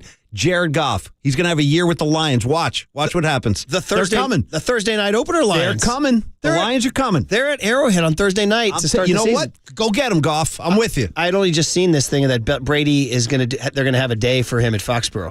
Remember when he left? He didn't even thank Boston when he retired. Well, he didn't even mention him. I mean, come on. He's going to be. Isn't he the kind of guy? Should he not make his year-round home up there? I mean, like the way Joe lives here, you know? Well, I mean, he's a god in New England. So, yeah, if he was, Go back to that story. Remember that? Did you ever read the full ESPN piece that Wright Thompson wrote on Montana? Oh, yeah, of course. Yeah. I mean, boy, that thing was almost too real for me. That rattled me, that piece. But there's a lot of positive stuff in there, too. But the emotion that Joe still carries about some of the things, that it's was profound to discover all that. Yeah, but I'm just saying, if Brady could go live in New England and never worry about... Walk on water. Yeah, walk on by water. the way, I loved what Golick said there. And that, I think, is the ultimate, speaking of the Ferry Building and MacArthur Boulevard in and Oakland, the wafting pungence. The ultimate peace pipe smoke is the most prolific career in NFL history. That I will award him. I'm not going to say he's the best quarterback. We won't go that far. He had the most prolific career in NFL history. Right? Fair enough. All right. Fair enough. We're good. Okay. By the way, 707 checking in on the stream, noting my hat. This is my second straight Friday. Murph's hatting up now. But there's two answers here. He asks, in Waterboy, I need some help. Paulie Mack on the mic. Yeah. Is Murph's hat T? Is it T for? Come on now. Oh, what do we do? A little Bobby Weir. Let's get the Minglewood Blues going. T for Texas. Come on. 707 wants to know, is the hat... Okay. Great call, too. I like where your head's at. Thank you. Got it? Well, no, you got to give me more of a setup than that, Murph. I'm sorry. T for Texas, man. Well, I'll buy you time by saying, no, it is not T for Texas. It's T for the legendary and historic Tamalpais High School in Mill Valley. A tradition since 1908, don't you know, Paulie Mack? But other people look at that and see this. T for Texas. Yes, it is T for Timbuktu. That's it. I worked hard to get that. Just wanted to hear that. Just wanted to hear that. You like that riffs, yeah. Once again, Waterboy, just because you have it, this is a T for Tamalpais High, a tradition since 1908, not T for Texas. Yes, it is T for Timbuktu. You going to sing that tomorrow on Union Street? No, we're doing Allman Brothers tomorrow. Okay, all right, good stuff, man. All right, enjoyed it. Hey, John Brebbia, the very entertaining Giants reliever at 9:30. You want to know why? Because runs are cool. On KNBR 104.5 and 680, the Sports Leader. Runs are cool, man.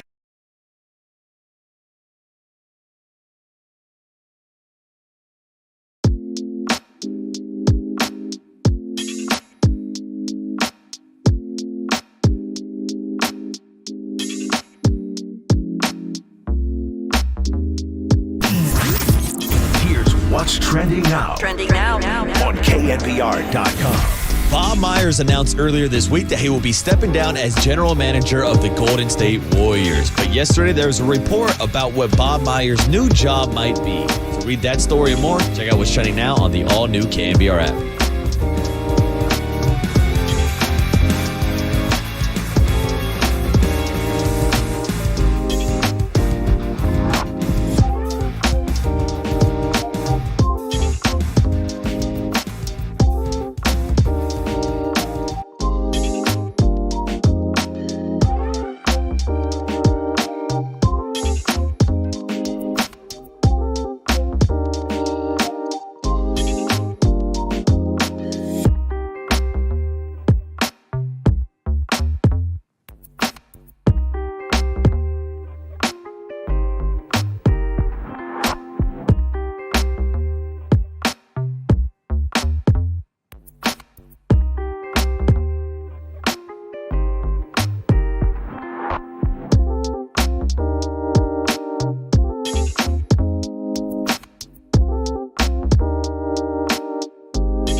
with David Hollander, Business and Technology Report.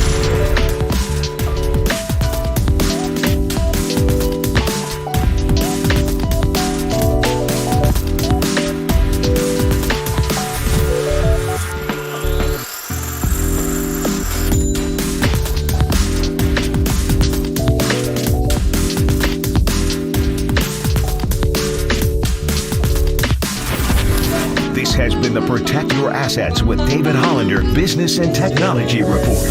Do you want to pay less taxes this year? Learn more. Listen to David's show every Saturday morning on KNBR or call 1-866-PROTECT. Dub Nation, there's a party happening on our podcast page. Hear every interview from every show on demand at knbr.com/podcast. Now on with the show on the Sports Leader. Is that Reggae Fridays? Is that your thing? I like it. Very good from our guy, Danny Cannell. There you go. As we get Reggae Friday. Who we got here, Waterboy? This right here is Ika Mouse, Smurf. Yeah, we know Ika Mouse. Bitty bong, bitty bong, bong, bong. Nice, man. All right. Pitbull doesn't count as Reggae Friday, does he? Although it worked for me yesterday. I was totally on board with that. All that brass. Well, that vote caused an issue. A lot of ripples. Yeah, who knew? It was Pitbull. Ripples. All along, it was Pitbull and Paulie Mack. I had no idea that was going to happen. But that's also ripples on the Rocky Mountain oysters. You know, if you guys weren't so freaked out by them. You want to know what, dude? There have been aftermath responses about those oysters today. I've addressed some listeners who were still talking about that on the text line. It was veins. It was the word veins. The pop culture shootout is that was it. That's what tipped the boat was veins. Once you said veins, it was like, there's no denying that'll rattle. That's the one thing. Murph is talking about skinning them and salt and pepper pounding, and all buttering. I don't need it. I don't need it. I'm just the messenger. You know what I mean? I'm not the one to do it. I'm just telling you what's going on out there. And did who vote? Which one of you chose Merino over Elway?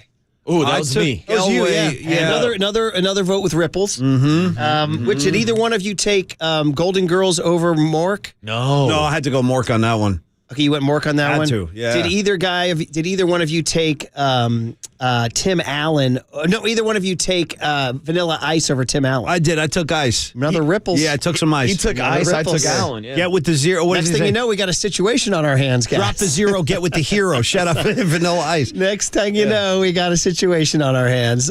Hey, by the way, we just played some sound during the Cooler of Content earlier today, and I'm saying this in terms of Giants baseball because we had Giants baseball tonight, 7:05, Logan Webb on the Hill against the Orioles. Interesting team. A kid from Lincoln High in Stockton pitching for the Orioles. You don't see public high school kids doing their thing. So always a shout out to public high school kids here. If you look at the current NorCal high school playoffs right now, it's almost all private schools except Casa Grande. They're in the championship game, taking on St. Ignatius, I believe. There you go. And then Valley Christian, I think, is taking on somebody. But they knocked out my cousin Derek DiBenedetti's Cardinal Newman team 2-1. Great run for Newman, though. If you're going to lose to somebody, lose to Valley Christian. They're about the premier program in Northern Casa California. Grande, Murph. Who were there? Well, what do you want? Yeah, you want Spencer Torkelson, the number one pick in the draft? No, like what school? What are the schools that they? Who are they? Petaluma. Okay. Petaluma and Casa are both. They're the rivals.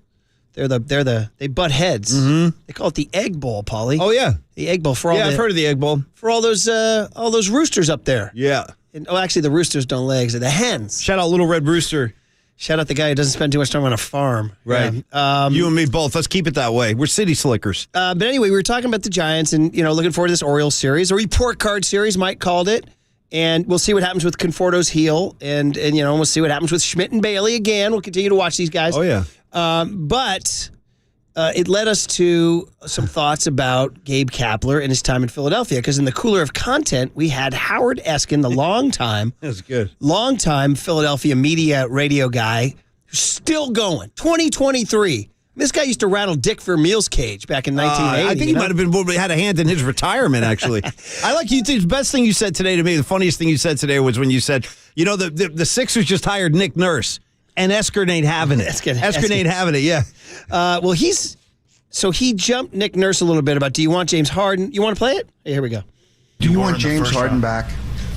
Pardon me? Do you want James Harden back? James Harden's a great player. That didn't answer the question. Well, yeah. So welcome to Philly. I was praising Eskin. I said, you know who another guy he jumped was our own Gabe. Gabe Kapler. And here's the deal. This is the sound. You guys found it. So this was about how Gabe had written a men's health blog. And at one point, Gabe wrote about, sunning one's testicles. He thought it was good. Well, and Eskin decided that this was something worth bringing up. Okay. Here it is. I don't want to get specific, but people in the room, there's an elephant in the room. People here, coconut oil is a phrase. I threw it out there. Gabe, any reservations? And then Matt, any reservations? Gabe, for putting it out there, and Matt, while you were in the interview process. I'll take it first. Certainly, like I mentioned before, much of what I have written is several years old. And when I was writing that, I was in a different mindset than I am now as the manager of the Philadelphia Phillies. Even with that said, if you look through the various posts, there is some tongue-in-cheek stuff that I had directed to players because I thought it might make them laugh. Thinking through it, there's some things that I might have written a little bit differently. Certainly we all make mistakes and miss the mark from time to time. But if you go back and you look at those posts, they were meant for health. They were meant to help people be more prepared and stronger. And so they're imperfect. I'm imperfect, but I'm also very proud of a lot of the content that I would encourage people to go back into and dig into and find the stuff that really does hit the mark. There's a lot going on there. Almost too much. Yeah. First of all, I think he's gotten deeper.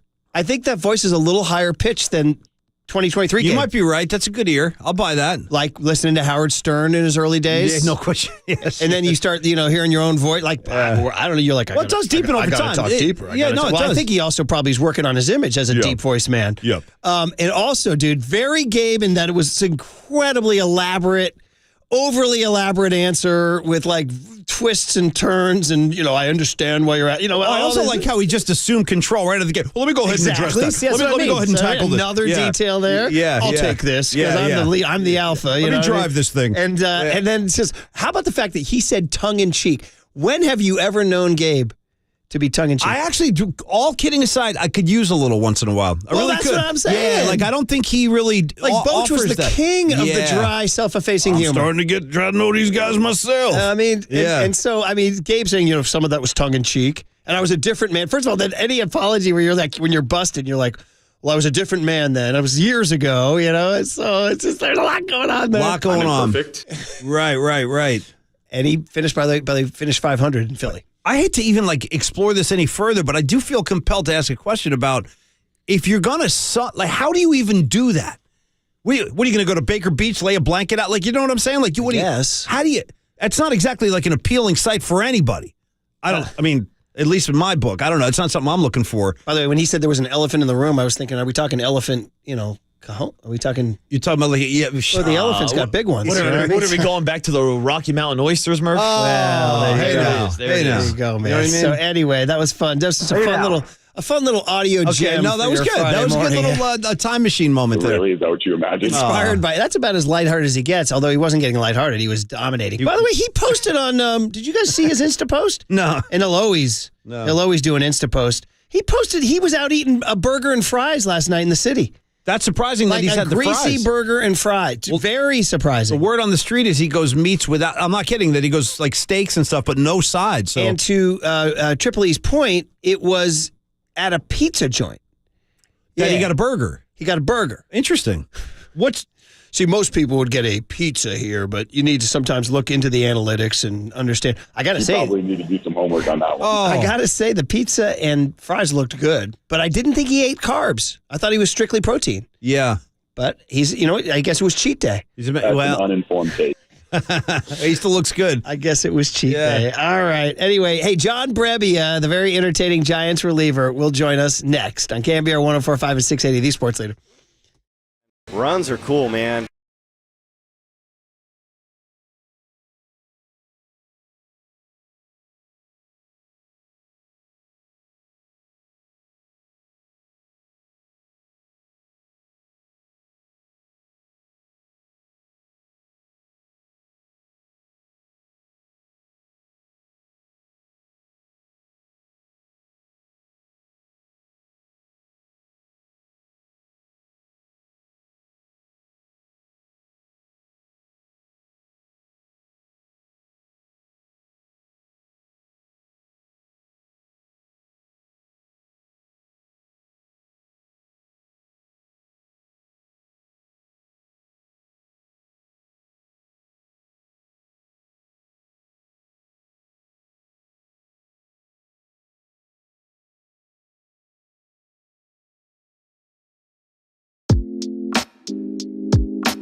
Listen to the sports leader anywhere, anytime. Download the all-new KNBR app. Now, Murph and Matt continue live from the KNBR Casino Matrix Studio. Casino Matrix Progressive Jackpots are here. Where are you? Just drop in. Please play responsibly. 1-800-GAMBLER. Garrett Hampson came in, realizing that you got a guy making his debut, and said, hey, welcome aboard. Patrick Bailey, former first-round pick for the Giants out of North Carolina State. His wife is here. His daughter's here. His wife has got the orange sweater on, orange jacket. Got him. And that'll end the inning. That was Patrick Bailey's debut in the major leagues, and that happened to be on a Friday night. I was there. It was a fun game. Casey Schmidt got a big knock off Alcantara. They grinded one out over the Marlins. It was a little bit anticlimactic that Bailey's debut was as a defensive replacement, but Brebbia was on the mound. That's why we played it, because John Brebbia is due to call in any second now and jump on the show, and that'll be among the many things we talk to him about, and that is debuting with Pat Bailey as the Giants do their thing. Is that him calling in right now? What about? I think so. Yeah, he's checking in. Making the connection. All right, yeah. You can come on the air, buddy. You can come on the air. Oh, yeah. Triple E's talking to John Brebbia right now. We'll have him in just a few seconds. Beautiful. That helped me. Yeah, I think it helps the audience, too. Rather than do that Brian Smith treatment where you're like talking into a black hole. And then you come into my ear, and then I can't hear the reggae and all that stuff. Back in the day, Tom Tolbert would ask a question, it'd be silence for like 20 seconds, and then he'd be like, okay, cool. Connection has been made with Giants reliever John Brebbia. And, John, we are delighted to welcome you to the Murph and Mac Show. Brian Murphy and Paul McCaffrey doing the morning thing here in San Francisco, and you guys got a game tonight. Let's talk ball, man. How are you, John? I'm doing well, doing very well. Excited to get a game in tonight. How are you all doing? We're doing pretty good, man. We love our Fridays. We got that Friday vibe. Does the Friday vibe translate to a big league clubhouse? I mean, I know you guys have games. You got to work on the weekend, but is there still a special Friday vibe? Oh, man. Every day kind of feels the same, and I think it's based on people's personality of what day they choose. Some guys feel like every day is Monday. I think every day is Monday. Some guys feel like every day is Friday, so it really depends. Okay. You say you feel every day is Monday? Every day is Monday. Start of a fresh work week. I got a lot of exciting hours to put in. Can't wait to get it done. Oh, most people associate Mondays negatively, but you're like, that's no, me. Yeah. Let's go. Fresh coat of paint, huh? Yeah, I'm trying. You know, the case of the Monday is I'm trying to flip around. I'm trying to make it a good thing. Okay. Oh, man. All right. John Brebbia joining us here, man. And of course, off day, not to pry into your personal business, but what do you get? Is there fun stuff on an off day, or is it just couch and sleep? There's a lot of fun stuff. So prior to my family getting out here, it was a lot of couch and sleep, rotting. You just get a good rot in. But now I've got the kids here, my wife's here, so we got itineraries and plans and parks and throwing them around the pool and stuff like that. So it's a lot of good stuff. We had a busy day. Wait, what was it? You said routing? Was that routing? Oh, getting a good rot in. R-O-T. Oh, a little bit. Just lying around. Oh, yeah. Oh, I like that. A rot. A rot. Yeah. I excel at rotting, actually. How old are your kids, John? They are 1 and 3. Oh, man. Bless you. Yeah, you got your hands full. You do. Are they out for the summer?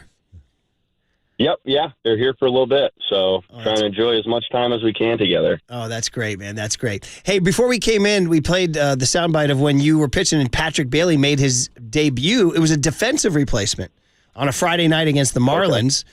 And just, we'll use that to jump off a little bit about, you've been thrown to some different guys since your time in San Francisco, and you've been here since 2021. Threw to Buster Posey, and now here it is, this new kid, Patrick Bailey. I'd love the Brebbia download, man. Give us the John Brebbia's download on Patrick Bailey on and off the field. So what I think is, and this is just a terrible answer, it's very boring, but what I think is the coolest thing about it is that it feels like nothing has changed with Patty Bailey back there. Like it's a seamless transition into throwing to a major league catcher. I mean, he's a great guy, just relentless workhorse, studying hitters, putting the time in on scouting reports and all that stuff. I mean, I if he's like that catching, I can't imagine what it's like for him hitting. I don't know if he's working on 30-hour days or what, but he is just constantly doing something, trying to get better. And you can tell on the mound because you can't tell that anything's different.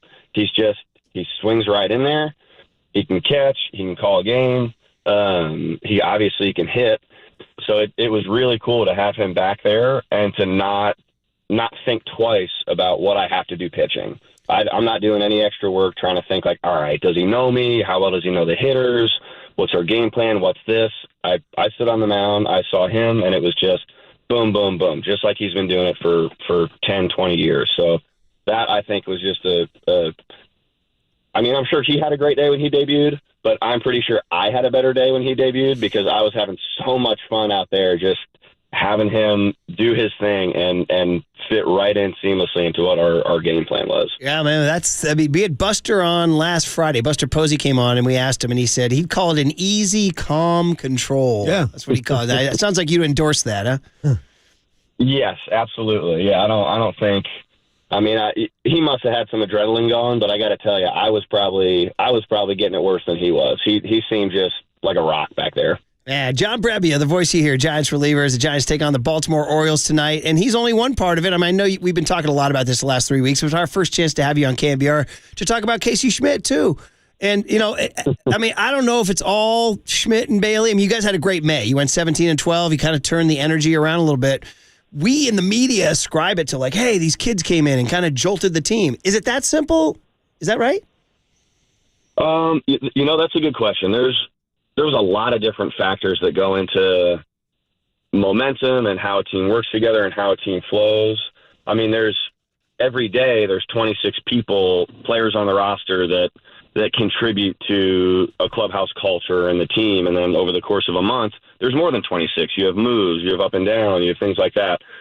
What I can say for certain is that no one is ever going to be upset when you have young kids coming in performing absolutely out of their minds. That's definitely going to help.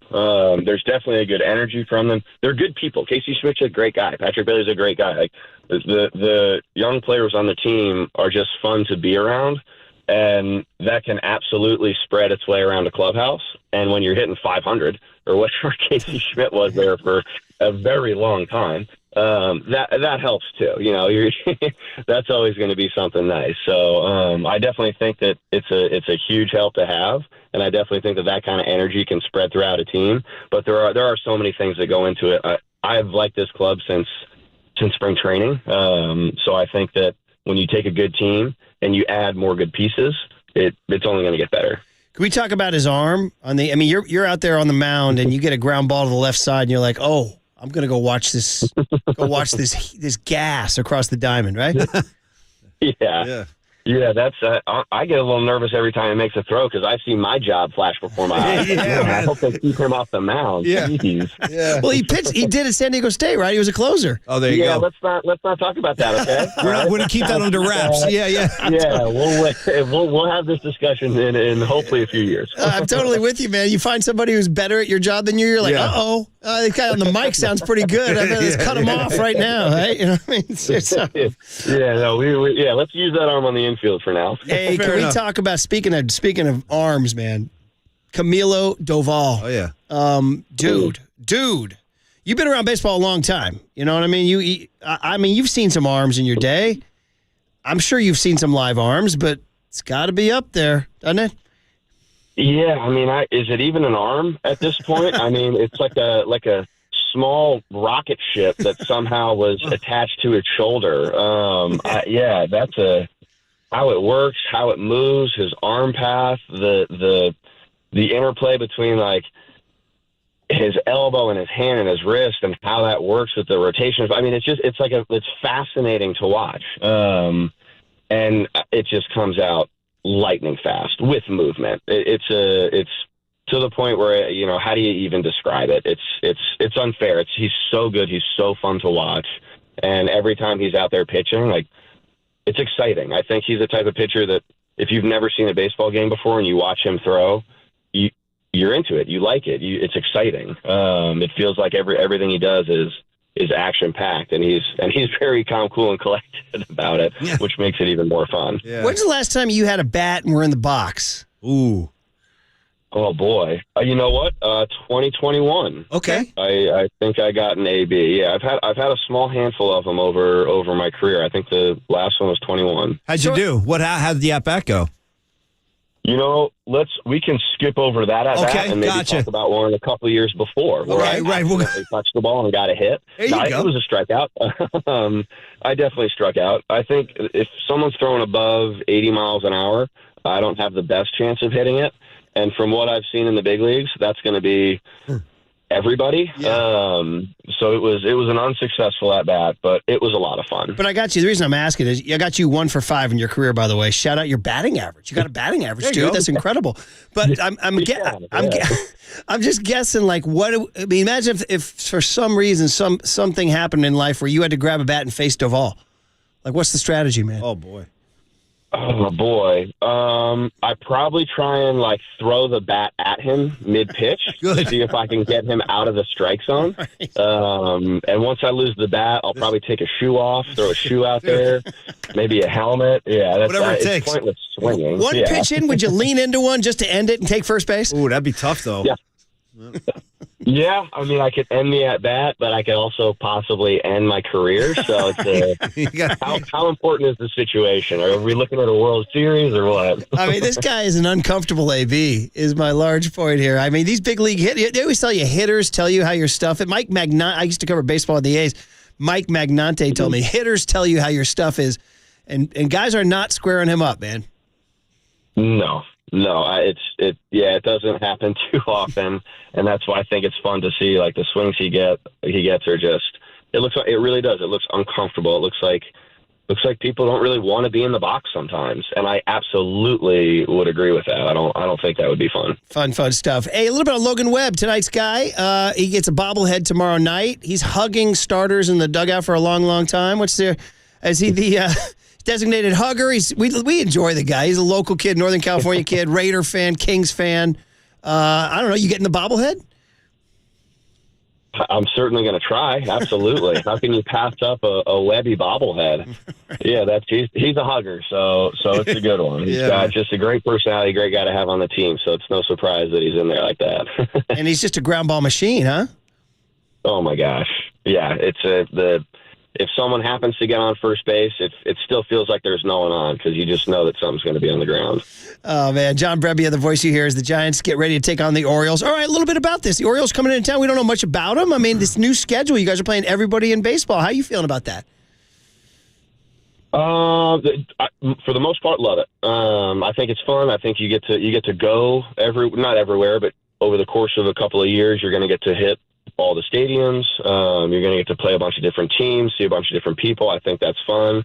The only hiccup is every now and then the travel part of the schedule is a nightmare. You know, we saw it in the beginning of the season where it felt like we were just East Coast, West Coast, East Coast, West Coast. And you get ripped back and forth across these time zones. And when you're working in an industry where physical performance is very important, and you have to try and adjust to those schedules, it does make it a little tougher. But in the end, I think it's worth it because I think it's good for baseball to cross over to all the different teams. And I think as a player, for me at least, it's fun for me. I like going to different stadiums in different cities that you would normally go to once every 3 or 6 years. So I think I like the new part of it. It's not 100% perfect, but I do think it's good. Yeah, you guys did have a weird April, and that played a role, didn't it? And I mean, you guys didn't have the best April. And I mean, nobody wants to make excuses. Everybody's in the same boat. But as a West Coast team, it was a little bit of like I said, I'm not looking for you to make an excuse, but it was a factor, wasn't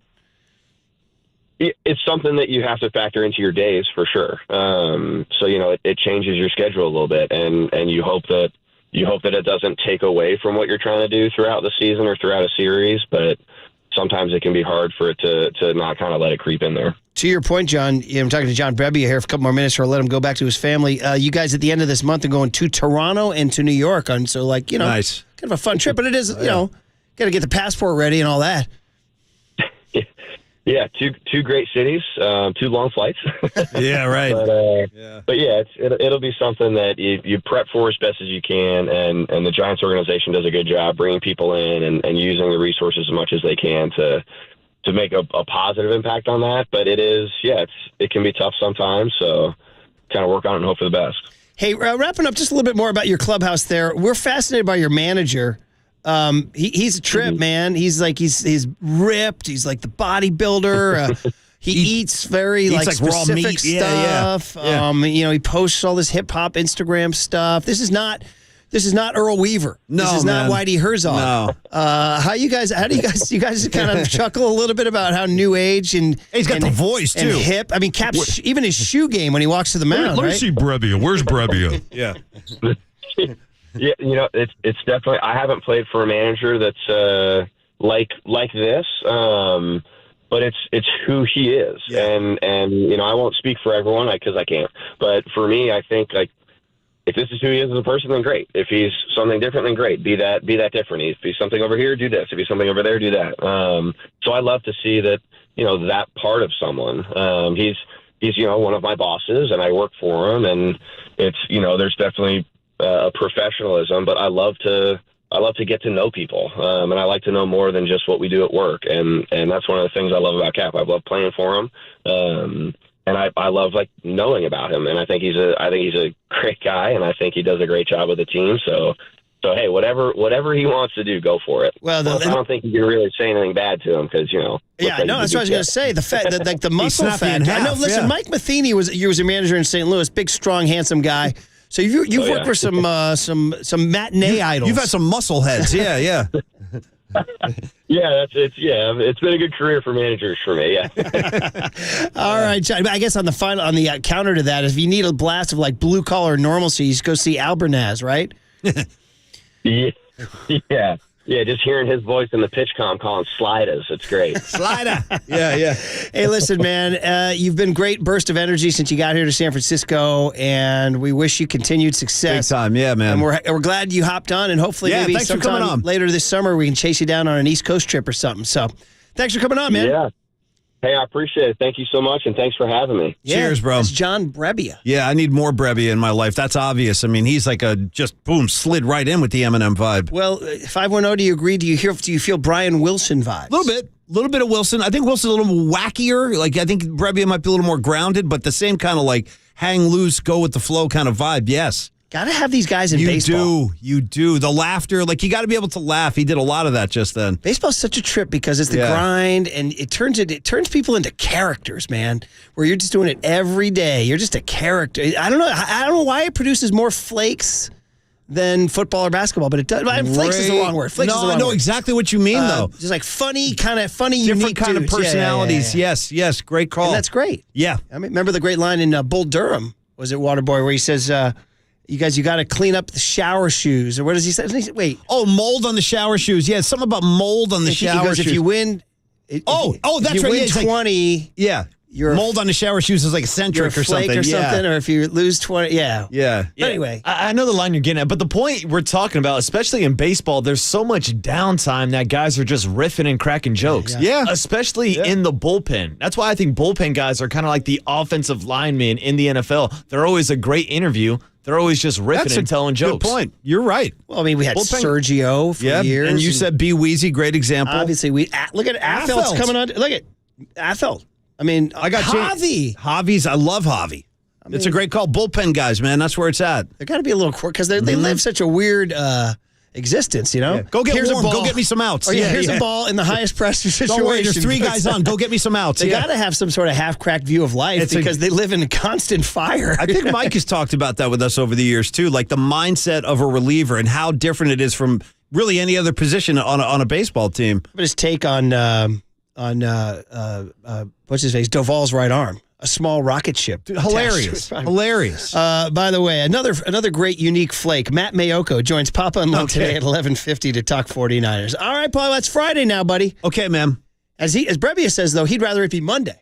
Which was also an odd kind of approach, but he kind of sold me on it after a while. He was so genuine. I'm like, you know what, dude? I think I'll buy into that. He said, I'm trying. Yeah. I'm trying. All right. We'll hand it over to Papa and Lund on the other side on KNBR 104.5 and 680, the Sports Leader. Is it even an arm at this point? I mean, it's like a small rocket ship that somehow was attached to its shoulder.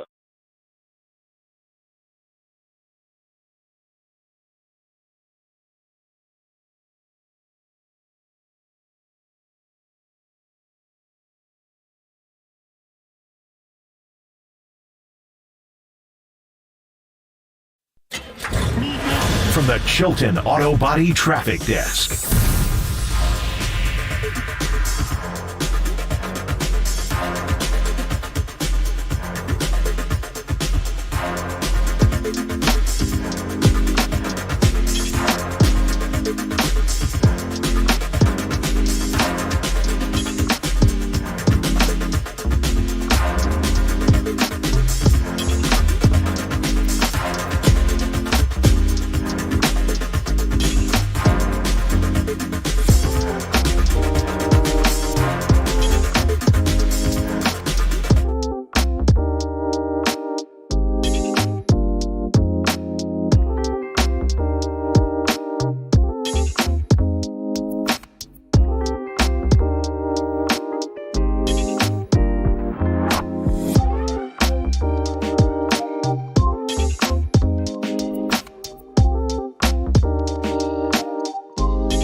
Listen to the sports leader anywhere, anytime. Download the all-new KNBR app. Now, Murph and Matt continue live from the KNBR Casino Matrix Studio. Casino Matrix Progressive Jackpots are here. Where are you? Just drop in. Please play responsibly. 1-800-GAMBLER. I get a little nervous every time he makes a throw because I see my job flash before my eyes. Yeah, I hope they keep him off the mound. Yeah. That's Brebbia talking Casey Schmidt. It's pretty funny. It's true. He's like, dude, I mean, there's that time in life when you meet somebody who's better at your job than you. You're like, oh, that's like a daily thing for me. That's not always a comforting thing. You're like, this guy should probably have my gig. You know what I mean? So I'm probably just going to step aside right now and do my thing. For sure. Well, there it is right there. That's Brebbia. We'll see if he pitches tonight against the Orioles doing their thing. By the way, I just found out outside there, I was talking to young Greg Silver, who's a bright, shining light out there in the bullpen. And we were talking about Raph helping him on evenings. I said, well, you're in good hands with Raph. Raph's my guy. He goes, yeah. He goes, Raph actually the other day was showing me his YouTube highlights of his softball team. I said, I thought he was just joking, right? Then Triple E, who's on the team, says, yeah, man, he's been showing me the video of my swing and how he wants me to correct it. And I said, wait. I go, wait a minute. What are we breaking down film now? Are you serious that he videos these games? He goes, yeah, I said, I thought you were riffing. No. No, he videos these games and then compiles his highlights. People get into it, I don't know. This is Tuesday night C-League softball in San Bruno. And they take their ball seriously down at San Bruno. And he said, Triple E said, Raph's kind of on his ass. Like, hey, man, your stride's too long. Wow, I love it. Get him, Raph. This is incredible. Yeah. So anyway, just you never know, Paulie. No. You got to keep an eye out. You never know. Yeah. Hey, let's end the show with some messages from the good people out there who listen at 415-808-5627. Paulie, do you want to bring in? If someone sent in a text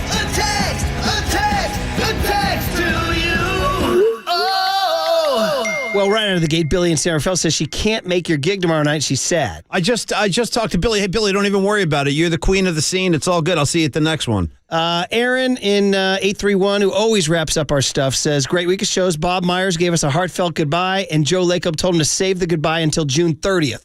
All right? Paulie let the suits know that if Waterboy gets let go for any reason, he will burn the building down. Well, this is true. I already announced that. I made the proclamation. That was based on the Coach Beard said that about last. By the way, I haven't seen if everybody's why the Lasso crowd's like, dude, you haven't commented because I haven't watched it yet. They released it Wednesday night, but we watch it Friday night. All good, man. No problem over here. So I've been scrolling, and when I see somebody tweets about it, just quickly scroll past. You can't do it. Yeah. Trying not to catch things. Yeah. And you got to catch Succession still, I think, too, right? Yeah, I do. You got them both. Yeah. Meanwhile, 831 goes on to say, you guys had some great guests and a pop culture showdown tie.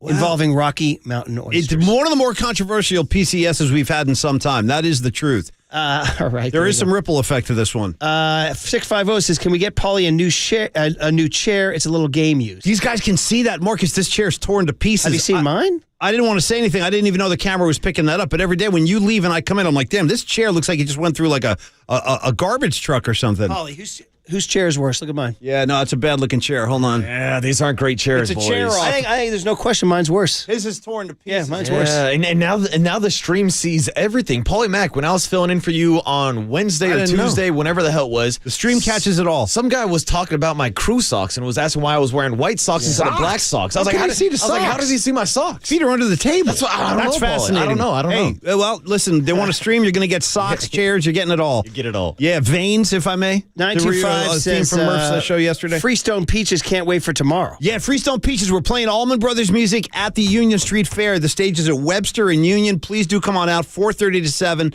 We got a lot of great Allman Brothers stuff. It's going to be a great time. Looking forward to it. And once again, no good deed goes unpunished. I tried to give the high school kids some love, and here came the angry people I didn't mention. Uh-oh. So Lowell plays University in an all San Francisco D5. Are you kidding me? You didn't mention. We're just doing it right now, man. It's all good. My gosh. We back San Francisco always. No good deed goes unpunished. No.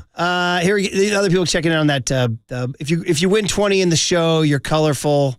If you win 20 in the show, you can let mold grow on your shoes. They say you're colorful. That's right. That's what they say. That's right. 415 says, I love the Brebbia vibe. Me too. A great attitude, wit, super thoughtful, articulate. I love the idea that he wants to reframe what Mondays mean.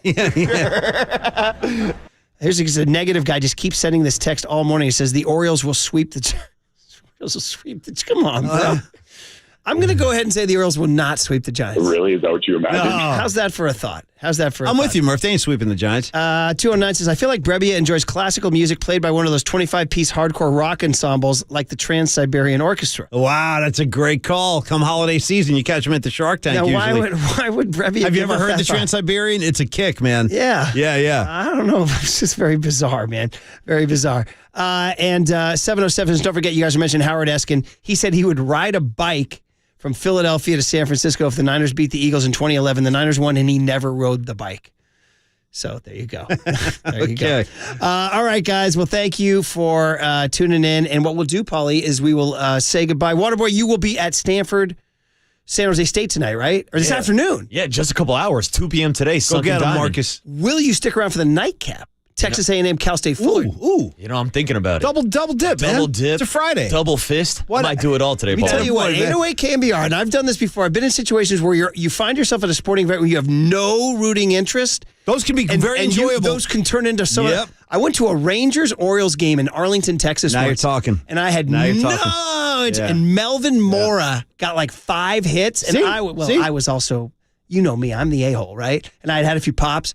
I was on my chair screaming, you guys weren't ready for what Melvin Mora brought tonight. I'm like, you came to the yard thinking you had Melvin Mora under control, but Melvin Mora had other ideas. That's where you're wrong. So yeah. That was me. That could be you at the A&M. I've seen Murph going to those places. I've seen it. Rangers, Orioles. Yeah. I was in Texas for the covering Annika Sorensen at the Colonial. My thing and I went to the Rangers Orioles game with some golf buddies. I was like, all right, Mora's on fire. Let's go. I feel you. I used to go watch Boston Bruin games with no interest whatsoever, but have a great time watching them. Yeah. All right. Have a great weekend. Cheers, Johnny y'all. Lund's walking in. Paulie, rock out with your Freestone Peaches out. All right. There you go. When it's time for a change, think Speedy Oil Change and Auto Service. Your trusted oil change student and brake experts. You are listening to KNBR and KNBR FM San Francisco, the sports leader, a Cumulus media station. It's like a small rocket ship that somehow was attached to its shoulder. Do you want James Harden back? Pardon me? Do you want James Harden back? James Harden's a great player. That didn't answer the question. Well, yeah. That's the end of the game.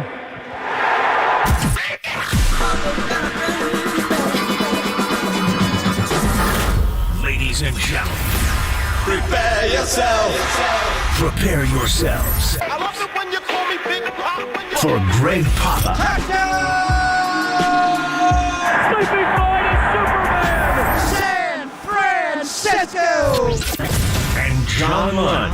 It's 10 o'clock. Let's hit it. This is Papa and Lund That's right. We're getting it going. on KNBR 104.5 and 680. The sports leader. Not Amaya fakes the handoff. Goes right at Jokic. Jump shot. That won't go. And there's the triple-double. His 9th of the playoffs. Denver gets it into the front court. Jamal Murray will dribble it out. And the party is on. The first ever NBA Finals game for the Denver Nuggets is a win. Another triple-double for Jokic. And the Nuggets take game 1, 104-93, the final over Miami. That's how I learned to play basketball, and I think it's really nice to play when, and it's really hard to guard when you don't know who's going to attack, how to defend, when everybody's moving, everybody's doing something. So I think it's a really nice brand of basketball that we have, and everybody buying.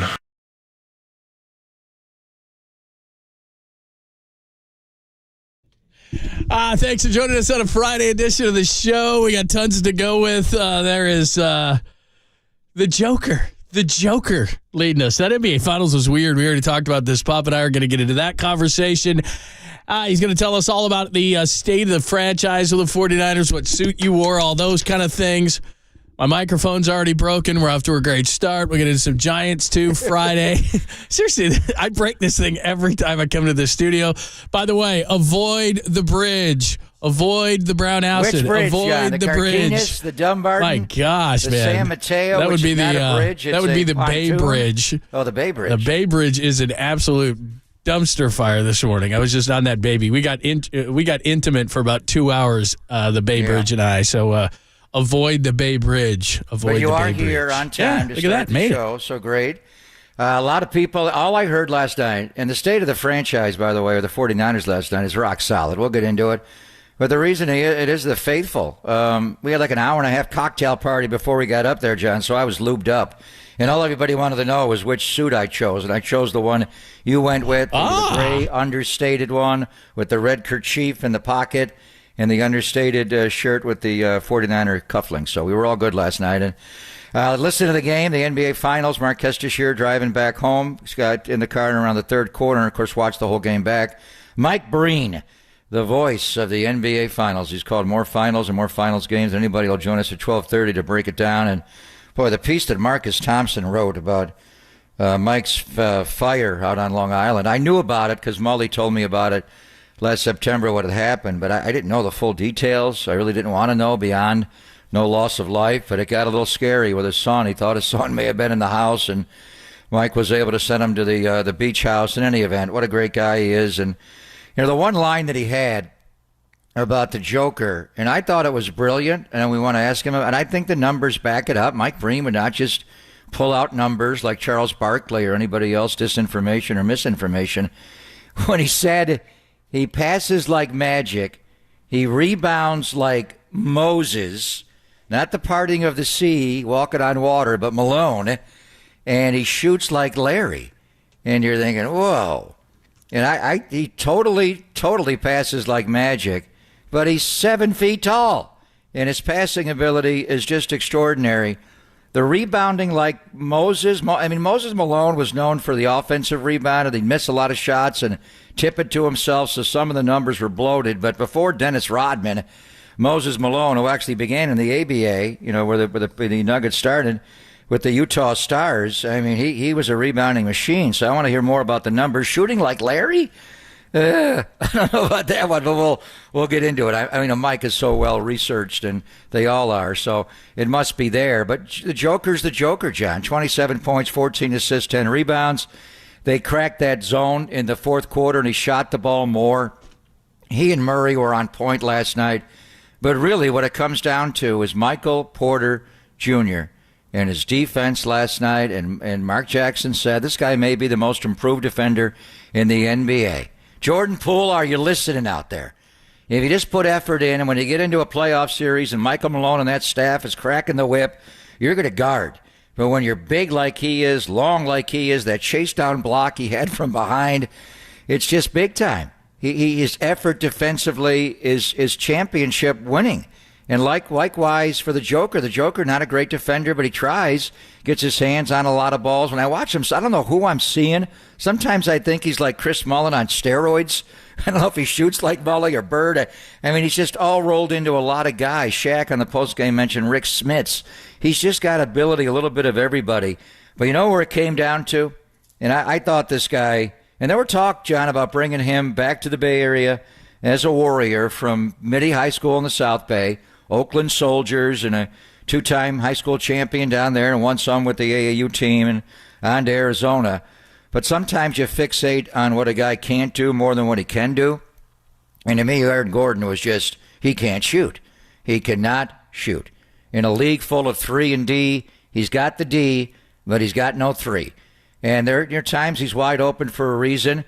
And he didn't make a 3 last night. He only shot 1, but it was his power game posting inside. And just the quick, cut-ins down low, the quick posts. And they play inverted basketball where your center, Don Nelson invented the point forward with Paul Pressey and then tried to get there with Billy Owens when he traded Mitch.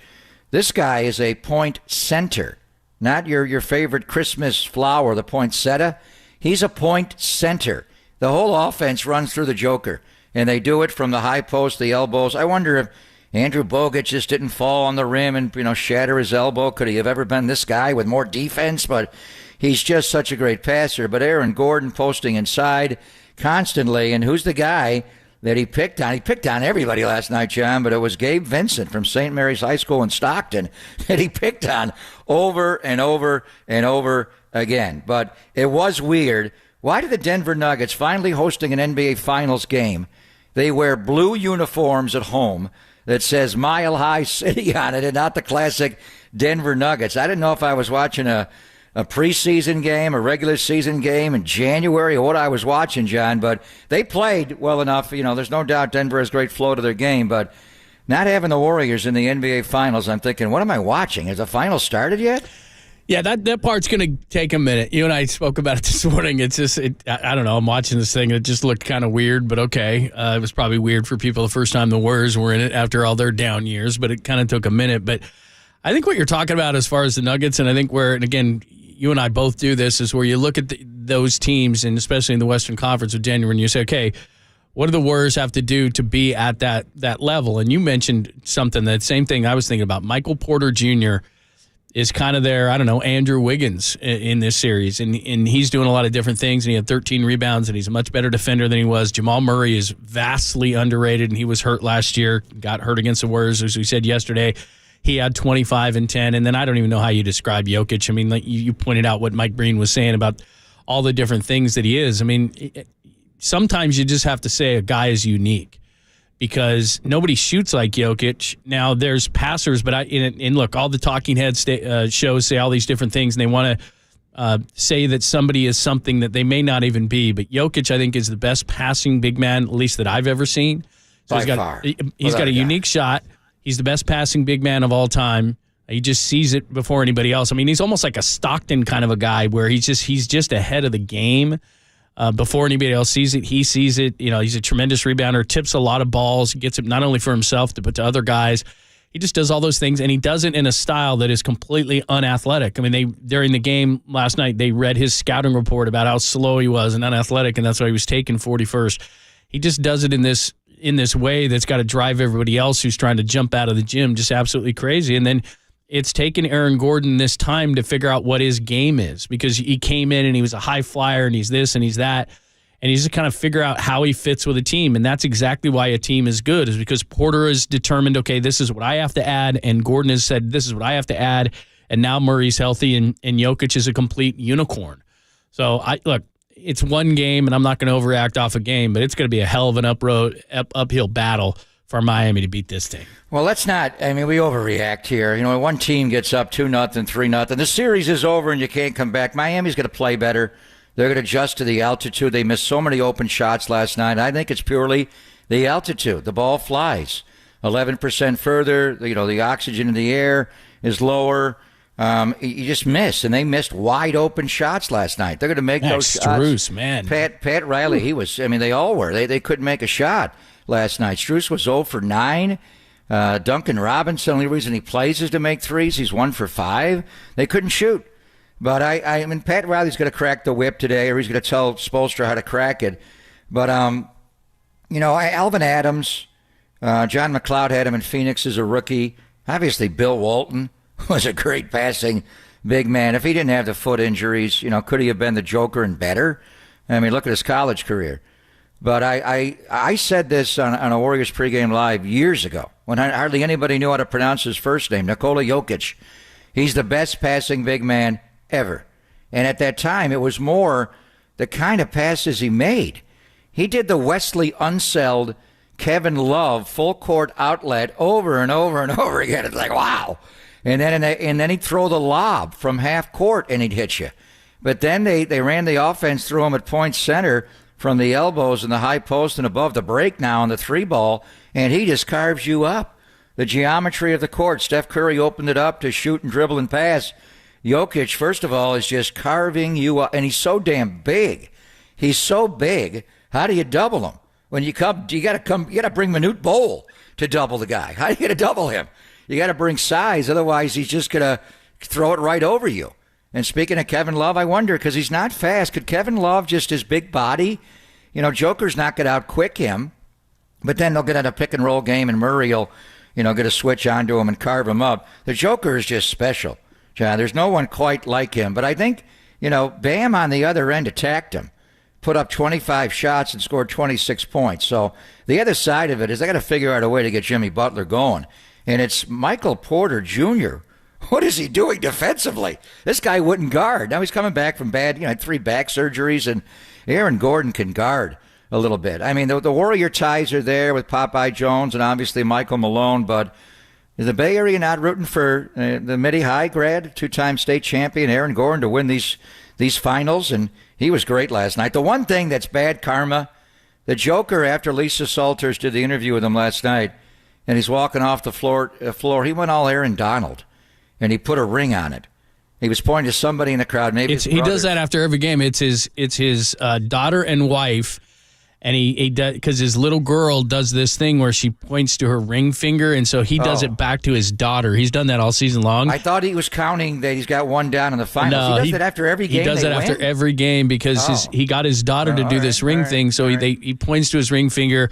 And then also, I don't know if they've illuminated this yet during the broadcast, but he ties his wedding ring into his shoes for every game. He's got his wedding ring laced in. I bet that smells beautiful after the game, John. Yeah, I don't know why he does that, but anyway, that's what he does. He ties his ring in. First thing I do when he goes to jump ball, I go down low and grab his shoe right off exactly, his foot. untie his shoes. Throw it down the floor. Yeah, there you go. That guy to sucker punch it. Yeah.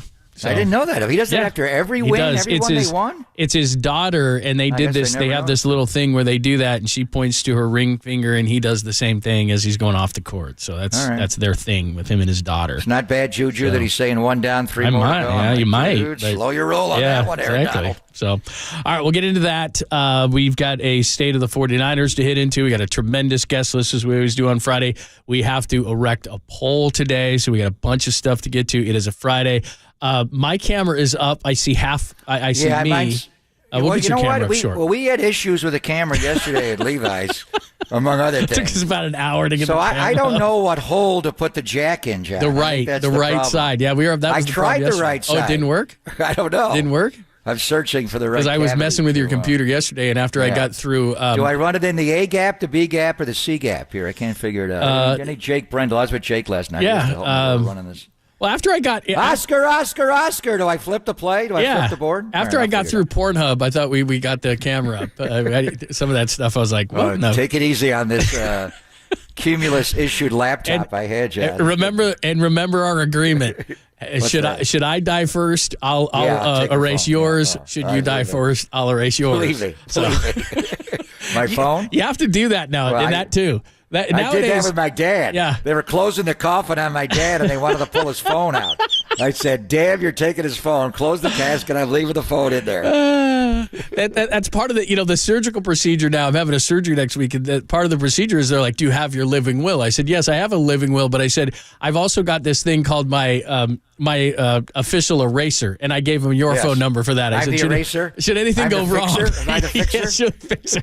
I said, should anything go wrong? I said, my computer's at home and my phone and my iPads. Am I the cleaner? Yes, I said, there's this guy named Greg Papa. And I said, no, just keep it on the down low. Keep it on the down low. He is my official eraser, and he has access to all of my browser history and all that stuff. Believe me. Why do they call it a living will? Isn't it applicable it's when a you're dying dead? will, actually. I don't want a living will. Exactly. So, and my goal is to spend every red cent I have the very day I die. That's my will. Yeah, please give me a heads up. I'm leaving it all to me. Give me a heads up so I can go to the Gold Club before I go, please. Would you like to know the date you're going to die? Oh, I would absolutely like to know. Are you kidding me? How would that change the way you live out the rest of your life and the way you spend? Oh my gosh! Like you said, it would be perfect, right? You could just. That's the problem is you leave. Well, in my case, no money, but I mean, in a lot of people's cases. Like, they leave something. It's like, you kidding me? I want to spend to the end if I know the day. I'm going to go buy a yacht.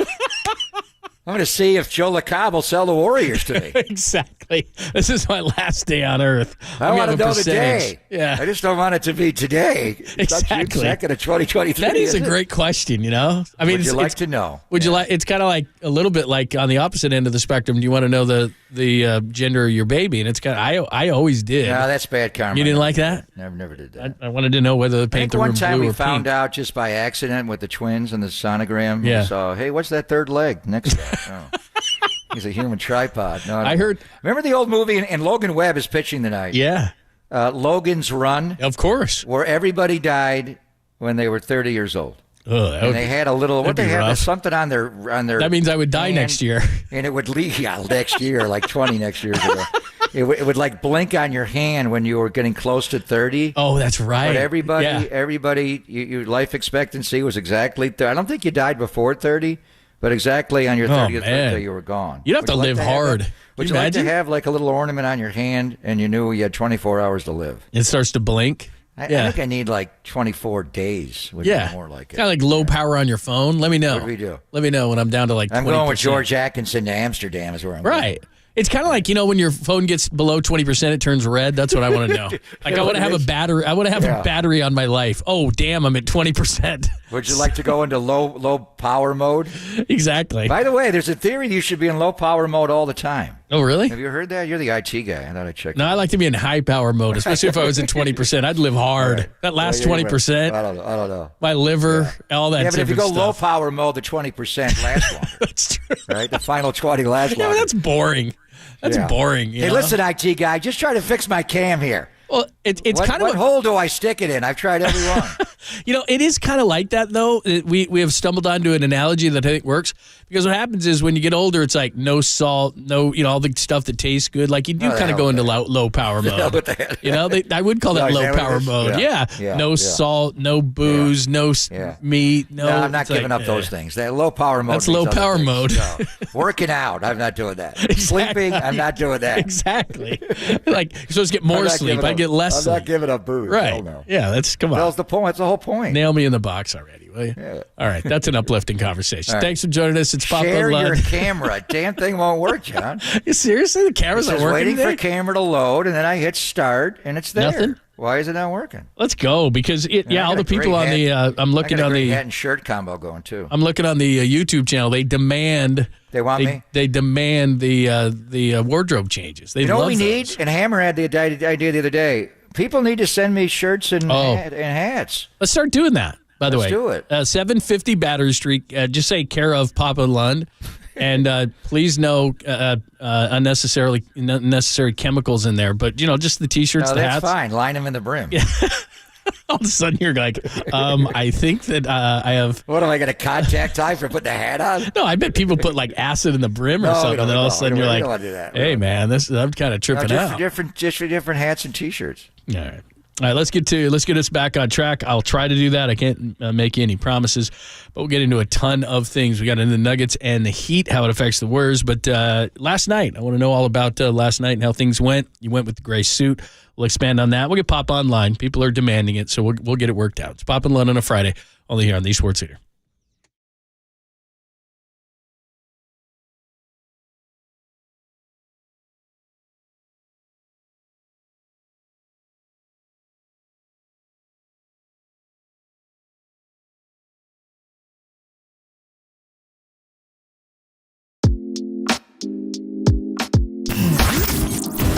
What's trending now? Trending now. On KNBR.com.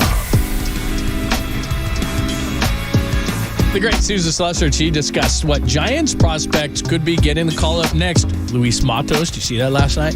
That podcast and more trending right now on the all-new KNBR app.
Wherever you are around the globe, stream your faithful home of 49ers football 24/7, 365 on KNBR.com. This is the sports leader.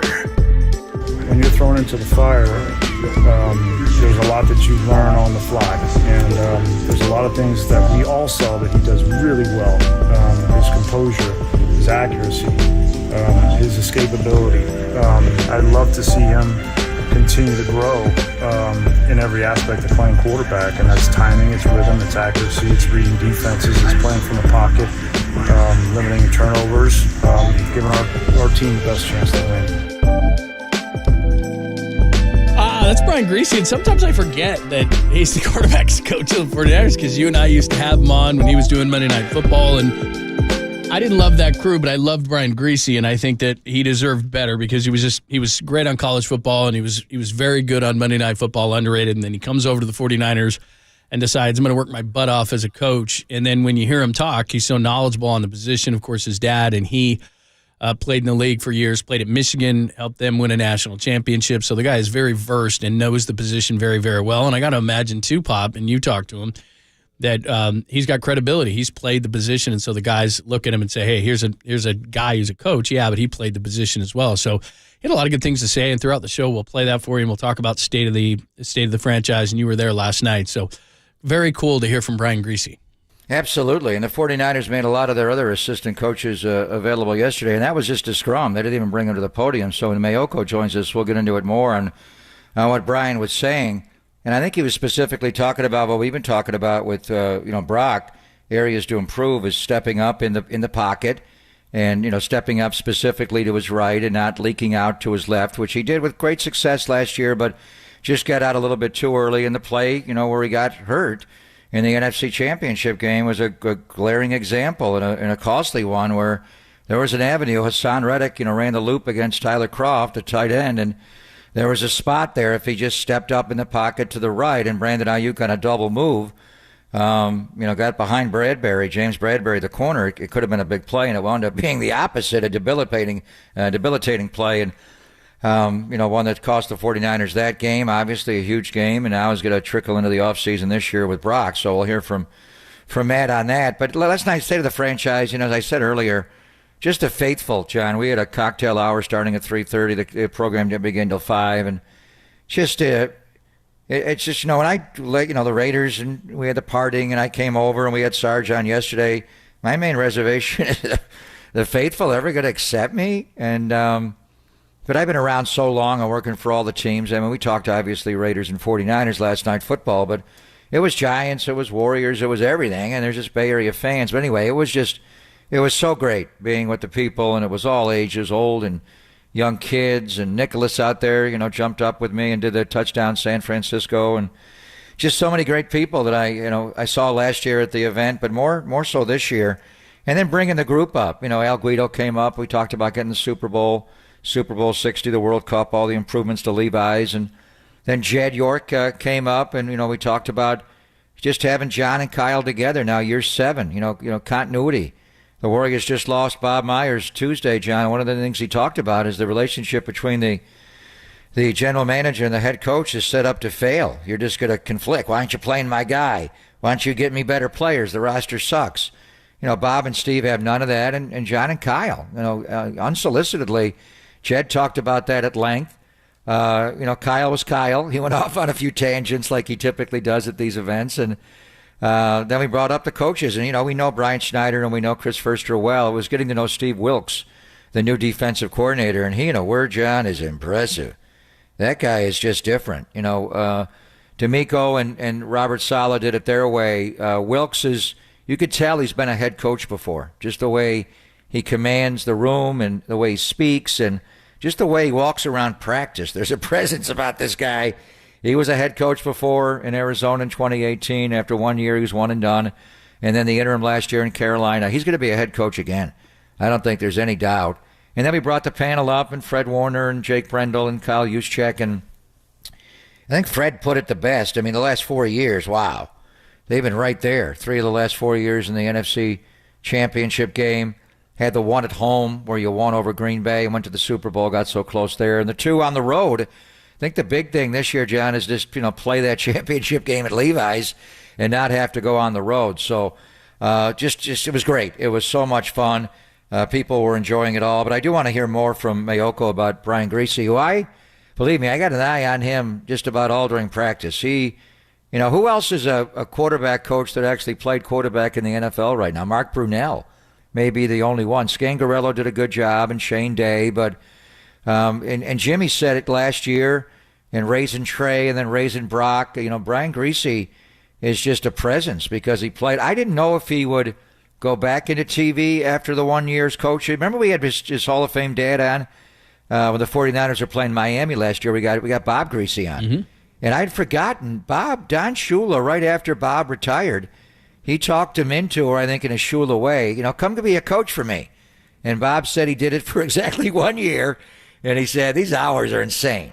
And I think Brian's got a little bit of that, where you guys just work too hard. It's ridiculous. Now, he's got, right now 4 in his room and sometimes 3, where, Chris Furster's got, how many home linemen they have right now, 15 on the 90-man, and they'll take 9 or 10 into the season in Kasarik. So you got more bodies, in certain positions than Brian has. But I didn't know if he would do this for a long time, and he is coming back for his second year, and he was big on drafting and developing Brock. The question now is, would he become a head coach in the NFL? And then you can kind of justify those insane hours, right, where you're sleeping 4 hours a night. If you're making, $10 million a year, and he's probably making a lot of money being a QB coach, but you can make more money on TV than you can especially right QB now. room. I mean, most people aren't going from booth to coach. Like you said, you're taking a pay cut and your hours are much longer. Unless most people, right? Yeah. Most people are going from executive or coach to the TV booth because it's less hours and more money. And this is Bob Myers, right? And it's what I think is eventually going to happen with John Lynch. I think he's got unfinished business. I think he's going to obviously try to get that trophy and raise it up. And then I think he might be going back to the booth just because it's one of those things. So like you said, it's funny that you would say that because as I was watching that video, and David Lombardi did a great job of posting all 14 minutes or so of it. And so I watched it, and to me, I don't know what's in his head, but to me, the only logic of giving up a great job, and he is a great analyst, and by the way, coming off Monday Night Football in that high-profile job, I think a lot of people saw how good Brian Griese was, and so I think he would have been in line like the Thursday night. I mean, I'd choose Brian Griese over Kirk Herbstreit a million times over and take Amazon's money, and you're working once a week. Now, I know you're obviously researching and everything else. You know that as well as anybody. I mean, you're working hard during the week. It's just you're not putting in the hours that way. So the only thing that could justify it, I thought that the same thing as I'm watching this is he's going to become a head coach, because why else would you do it? Well, he's good at what he does, and being a head coach is a whole different set of pressures. I don't know what he wants to do. I don't know, but I know there was a little bit of hesitation in the offseason. Is Griese definitely going to come back? And Mayoko will speak to that, but he did come back, and he works well with Kyle. I mean, Gary Kubiak was at practice the other day, and you got Clint and Clay Kubiak on the staff, and you go back to, Brian in Denver and the whole Shanahan system and how it all works there. He knows. So I don't know if he has designs on being a head coach. That's a different deal. But I hadn't thought about him going back into TV. The Monday Night Football booth got blown up, but, Steve Levy was there, and Brian was the guy that was really, saving that broadcast so he could be reassigned. By the way, what's going on with Herbstreit online? He do a burner account or something and clap back at somebody? What's going on there? That's not good. Yeah. Jeff Bezos, as soon as he gets home from his honeymoon, might want to look into that. I know he's very busy. You might want to look into that. That's why you don't have accounts like that. If you want to be an NBA referee. And don't have a burner account if you're a referee, too. Account, Eric Lewis. By the way, since you brought it up, I mean, do you not think they're going to track that one down when you're constantly defending the NBA referees and you're putting some intricacies in there that maybe only a referee would know? So it's what like, did Herbie not do? that hard. Maybe that Thursday night booth will open up. That's what I'm saying. John Lynch and Brian Griese are going to be fighting for that job. Like, really? Jeez. And you might want to get that money quick because Bezos just got married and less than 50% of those work out. So that he's going to owe another bunch of money and he's going to pay cut everybody. He'll be down to 20 bills. Exactly. All right, here's what we got coming up today. Matt Maiocco is going to join us at 10:50, as you made reference to. We got a lot to talk about with Matty in terms of what he's seen from OTAs and state of the franchise discussions and so forth. Andrew Baggerly, another Friday staple for us, is absolutely awesome, and we always love talking to Bags. He's got a great piece up right now in the catching situation in Patrick Bailey, plus everything else surrounding the Giants as the orange and black and orange get it this weekend. And I think I'm going to go to one of these games because I'm excited. The Orioles are a good team. You know we got on at 1:15? I'm really excited for this. Melanie Newman, the television play-by-play voice of the Orioles. She is terrific. She's phenomenal. She works really with Jim Palmer. And, this team was terrible for a long time. How have they turned this around? And is Peter Angelos, I don't think he's in very good health. Is he still active enough to run the team? Does his son run the team? Just what's going on with the Orioles, John? As we went from the Pirates to the Orioles, I'm thinking it's the decade of the 70s. When they met in a World Series in 71. First of all, Clemente. And then 79, the We Are Family. Pittsburgh beat Baltimore twice in World Series to start the 70s and close the 70s, and the Orioles were a staple. Now, the American League East is just loaded, but the Orioles have the second-best record in baseball. Where'd this come from? Their youth, right? Yeah. Adley Rutschman, and they've got the best farm system in baseball, and Rutschman has been comped to Buster is just in terms of, that kind of a guy. Went to Oregon State. He top pick in the draft. He's a number one he's for overall real. Pick. That guy is definitely for real. So that's something we got to get into because the Orioles, nobody's paying attention to it. Well, a lot of people are, but they're across the country. Yeah. And that's going to be fun to watch those guys. The only wardrobe change request I have today, you just mentioned. For me? Yeah, because I think Melanie Newman might be comfortable if you would do this, is maybe Orange if you could and black? Yeah, maybe if you could reenact the Jim Palmer ads from back in the day, the jockey ads, if you could do that. Yeah. Maybe wear some tidy whities. That may freak Melanie out, and it may get me in trouble, John, so we may not go there. Come on, you did Ron Burgundy one time. You could do it. When I was doing the A's games, we would play. I love going to Camden Yards, and I went out to an Italian That is a dinner beautiful park, by the way. in the Italian section of Baltimore with one Jim Palmer. You and he, just huh? Me and Jim. And let me just say, I thought Reggie Jackson had the biggest ego of any man or woman. Oh, he's got one. Any human being on the history of the earth until I hung a night with Diamond Jim. And he doesn't age, that guy. And I brought up the Choney ads. Oh, and there he is. Yeah. There he is at the table. Good looking man. Right when the minestrone soup was coming out. I'm like, Jim. Put your shirt back on. I may splash a spoonful here. He had a great. Get some clothes on. Yeah, he had the great chest hair. I mean, he had it going on back in the day. He does not age. He doesn't age. It's unbelievable. But anyway, yeah, that's a great park. He beat Sandy Koufax when he was 20 years old in Game 1 of the World Series to get the. Now that was a first pitching World staff. Series. I mean, my goodness, they had one, right? Dobson, Cuellar, McNally. Yeah, really good. So, again, Melanie Newman is going to join us. And like you said, she is absolutely phenomenal. And Mike Breen. 1:15. And Mike Breen at 12:30 talking about these finals between the Nuggets and the Heat. And Denver leads that series 1-0. So we got a lot covered for you. Matt Maiocco kicks everything off in about 12 minutes as we get you ready for his thoughts on OTA so far. And we might even mention the quarterbacks. It's Pop and Lund, only here. And by the way, the camera is up. The camera is up. Lots of people asking about it. So if you go to KNBR.com, KNBR app, we got you live. The stream is up, John. Yeah, the stream is up. It takes a minute. It's up at 2 a.m., 3 a.m., 3:30, all that. 3:48. It's up all night. It's Bob and Lund on your Friday, only here on the Sports Leader.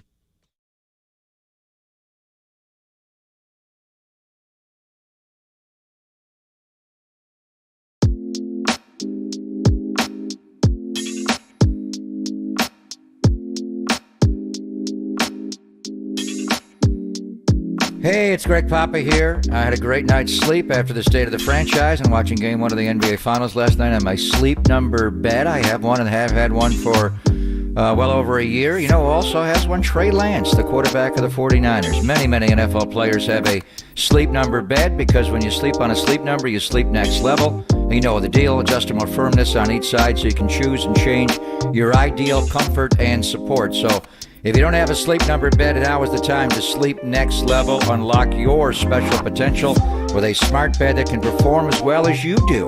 And now you can save 50% of the Sleep Number limited edition smart bed. Plus, you get free home delivery when you add an adjustable base. It ends this coming Monday, June the 5th. Available to you only at Sleep Number stores or at sleepnumber.com.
Listen to the sports leader anywhere, anytime. Download the all-new KNBR app. Now back to Papa and Lund live from the KNBR Casino Matrix studio. Casino Matrix progressive jackpots are here. Where are you? Just drop in. Please play responsibly. 1-800-GAMBLER. But yeah, Drake is a guy. I mean, you have to get some weight.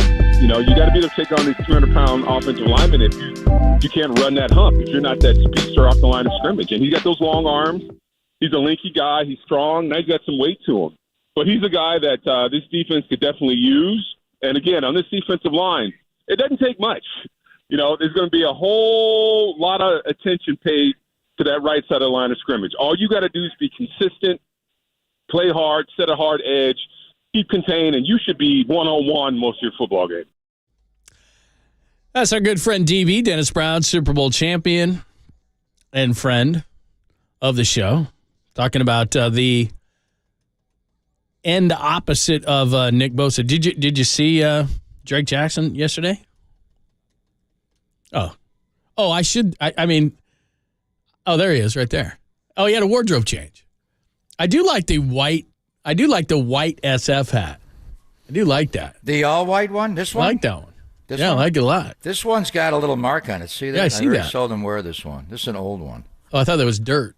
I think I was changing oil under the car. Wait a minute. Oh, yeah, I'm sure you were. I got an electric car, so I wasn't doing that. I don't know where I got that, but I very seldom wear this. I don't see you as under the car. I'm under the car, John, but it's not changing. Yes. What Super Bowl shirt is that? I have a well, this is in honor of the Miami Heat. Oh, okay. All right. I did enjoy that Super Bowl up until the one we last. were 7 minutes and 13 seconds away, which I brought up to Fred Warner last night. Oh, no, you didn't. He went, oh, Papa, did you have to go there? And then you had a pick in the that point I was making is sometimes you have to have. There's a process to winning in the NBA, and all sports. I mean, like for Denver, just to come out of nowhere and win, but they've had their heartbreaks. They were in the bubble before and did well, and the 49ers of the early '90s, all the heartbreaks against Dallas before they finally were able to break through and win in '94 after losing in '92 and '93. So there's a process there. But we'll talk to Mayoko. But I do feel like this is going to be a special year. But we got to get to the quarterback room with Maddie and what's going on with with Trey and Brock and Sam Darnold, because Brian Greasy spoke yesterday. Yeah, that's very cool. We'll play some more of that Brian Greasy for you, because we played the cut going into the last segment where he was talking about Brock Purdy, but obviously a lot of good things, as you said yesterday, about Trey Lance and Sam Darnold. So we'll ask Matty about that, and we'll play some of that for you in the 11 o'clock hour with Brian Greasy. I think people are going to find that to be very cool. All right, so Matt Maiocco is going to join us next. Andrew Baggerty at 11:30. Mike Breen, bang, at 12:30. And Melanie Newman, 1:15, voice of the Baltimore Orioles, who are coming to town. It's been a long time since we saw the Orioles. So a lot of orange and black, black and orange. It's going to be like Halloween at Oracle Park this weekend. It's going to be fun. I'm going to enjoy that. And, yeah, I'll meet you over there. It's going to be nice. Weather's going to be nice. I may dress as Brooks Robinson this weekend, John. Well, you've already got – Brooks Robinson's already there. His name's Casey Schmidt, and he wears 6 instead of 5. And Casey's got a better arm. Damn right he does. He doesn't have to dive to the ground and bounce a ball over to first base. He could just – well, he'll jump on the ground, dive on the ground. He'll throw a BB when he gets it. All right, let's talk to Matt Maiocco all about OTAs. We'll do it next only here on the Sports Leader.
Sure, KNBR's got you covered on game day with Greg in the booth and John hosting pre and post. But NBC Sports Bay Area's Matt Mayoko has your Niners news all week long.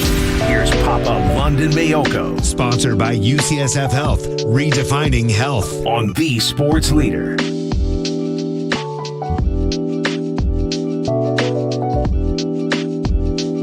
Always great to talk to Matt Mayoko, NBC Sports Bay Area, 49ers Talk podcast. Talk to him every Friday, courtesy of the UMA Guest Line. What's happening? How are you? I'm doing great. How are you guys doing? Good. Where are you in an airport? No, I'm. I just there's a store that opened, kind of more of a young women's athlete store that my daughter roped me into standing in line for. And so I was the good dad, and you are a good dad. I always kind of looking around, going, "Gosh, I hope these other customers know that I'm here with my daughter, and I'm not just some creep that showed up some on creep on the opening phone day." Yeah, you really should come down. Yeah, gosh. So wait, like a Lululemon, or where are you at? Something in that genre. Okay. Yes, In that very genre. much so. In that genre. Yes, All right. and in fact, it's right down the block from the aforementioned store that you showed. There was one time, it was around Christmas, and the girls were really, they're pretty small. And are you familiar with American Girl dolls? Yes, They're kind of, my daughters love those, yes. Yeah. So it was the 49ers were playing the Bears sometime around Christmas. Must have been like early December. This must have been 10 years ago. And my marching orders were go to American Girl doll and get, this specific doll. And so, of course, I'm the only, somewhat middle-aged man in there all alone. And one of the workers, man, bless her soul, she saw me. She saw that I was just a complete fish out of water. And she marched right up to me and she said, "What can I get for you?"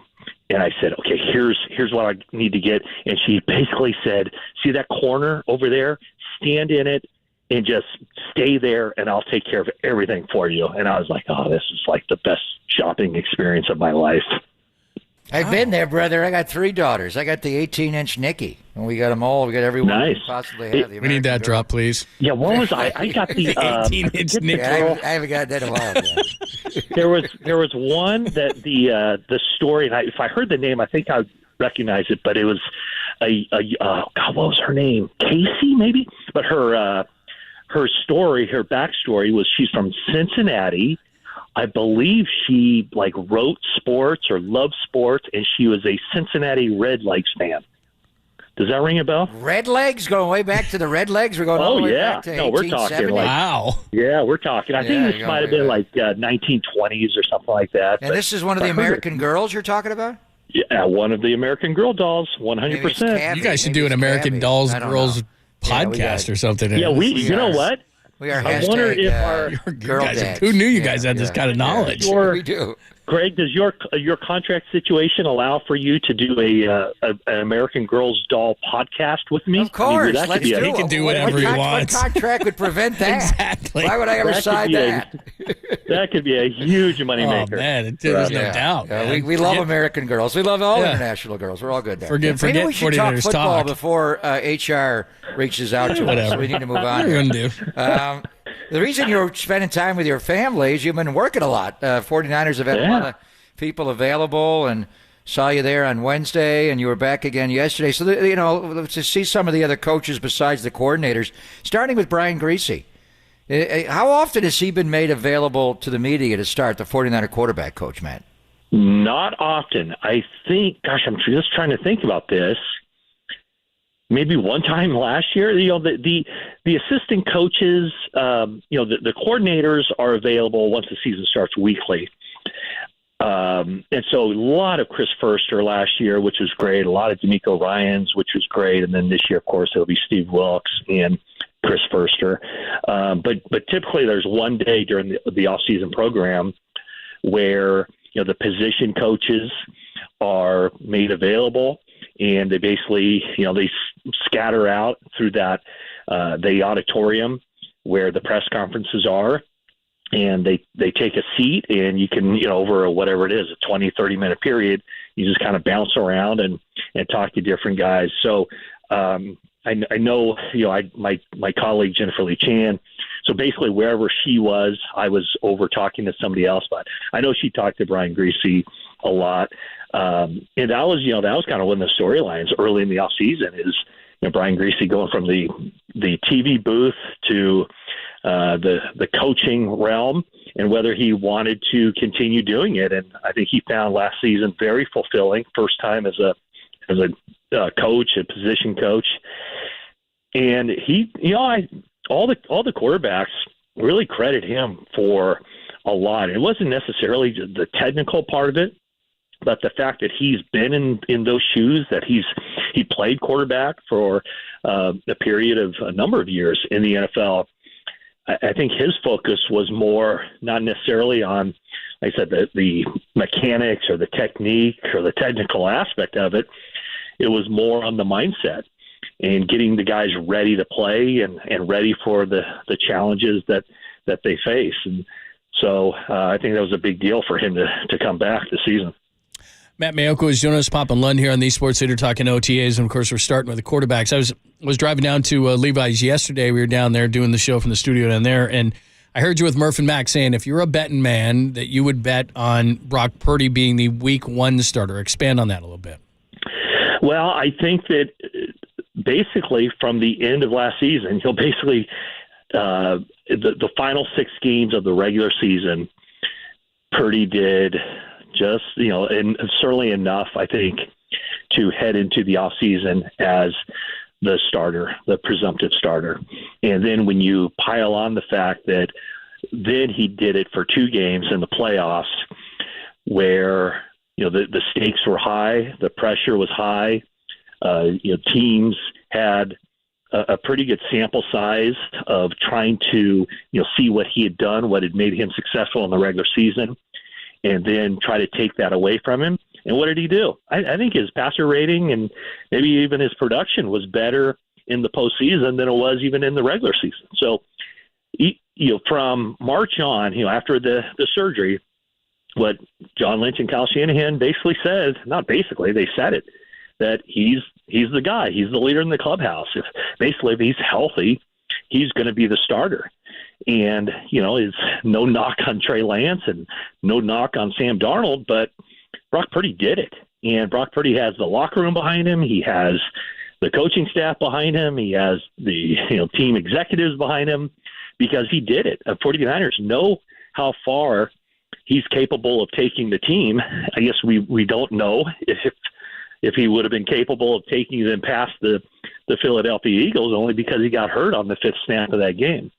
But when you now know that he's ramping this thing up and he is throwing an actual NFL football, this isn't a, half the size or half the weight football that he's starting to throw this week. He had a throwing session on Monday that went very well. had a day of rest on Tuesday, came back at it on Wednesday, threw some more. And I don't know this for certain, but I would guess after a day off yesterday that he's probably throwing. He might be throwing on the practice field right now too. So all indications are, and based on the very optimistic timeline and just the vibe that Shanahan and Lynch give off, it sure sounds like they expect him, all things being equal, barring a setback, that he will be ready to go in the regular season. And so therefore, I think that if he is ready to go, he will be the starter. So that's why I would say at this point that if you're putting together odds, who's going to be the starting quarterback for the 49ers week 1, Brock Purdy would clearly be the favorite. So he had the surgery, as we know, March the 10th, which is exactly 12 weeks to today. And this is the day we all circled, June the 2nd. The time frame on that was 12 weeks, but really it was 10 to 12 weeks. And whether or not, I don't know if he started throwing a football, an actual Duke Wilson football immediately. No, he started throwing it on Monday. Yeah, I know, but I think earlier in the process, when you go 10 to 12 weeks, he may have been started throwing a tennis ball or a lighter ball, and then worked up to Memorial Day Monday when he actually threw an NFL football. So that's all on schedule and maybe a little bit ahead. 10 to 12 weeks, 12 is today. But you look at the calendar now, and 8 weeks from today is when training camp is going to be underway. That Friday, the last Friday in July the 28th. So, Jimmy Garoppolo began to throw a ball, if you remember last year, late June, early July. We thought July 4th, but actually he was throwing before then. But he wasn't fully functional as training camp started, Matt, and you saw him on the side field. He would rip a few, and then he'd have to take a break. And I remember talking to him. He got tired. So as we look ahead now, and it's 12 weeks today from the surgery, in 8 weeks' time, where is he going to be? Whether the season starts in 14 weeks' time, what do you think his role is going to be in the early days of training camp? Would he ever play in a preseason game? So we're 12 weeks in. Let's look ahead 20 weeks in, and what are you hearing where he might be then? Well, I do think that there are some unknowns here, and because there's not a lot of case studies for a quarterback in this injury, this surgery. So, if you're talking Tommy John surgery, there have been thousands of guys in baseball. If you take amateur as well as the professional ranks and, minor league up to major league, there are thousands of guys have had that Tommy John surgery. So that's tested, and we know. I personally don't know what the time frame is for Tommy John, but the people, the experts, the doctors, the PT specialists, they know all that stuff. With football, it's a little bit more, well, let's see, here's the rough time frame for certain guys, and obviously all those injuries are a little bit different. No two are exactly alike, but if you think about where Brock Purdy is even to this point, it's not like he hasn't been doing anything for the past 3 months. As you mentioned, he's been throwing whatever, a tennis ball or, a towel, that's and even 3 weeks ago, Kyle Shanahan described the motion, the mechanics that he's going through as violent. He's been going through a violent, throwing motion, but with a towel in his hand.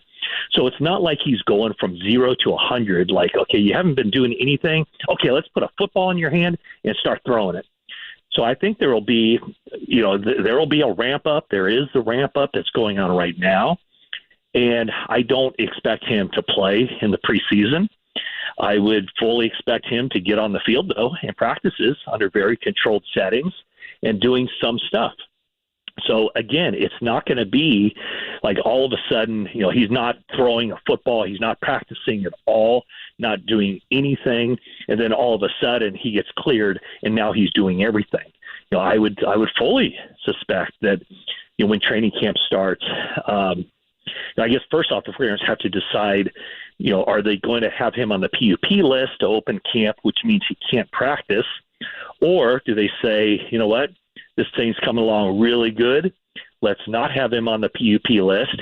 let's have him out there practicing, and maybe he's just doing, the run drills. Maybe he's just, going to the line of scrimmage, making the checks and handing the ball off. And because the quarterback does have responsibilities in the run game too. And then, if he's throwing the ball, maybe it's the check downs, or, he's eyeballing and going, okay, ordinarily based on the defense and this play, the ball would be going down there.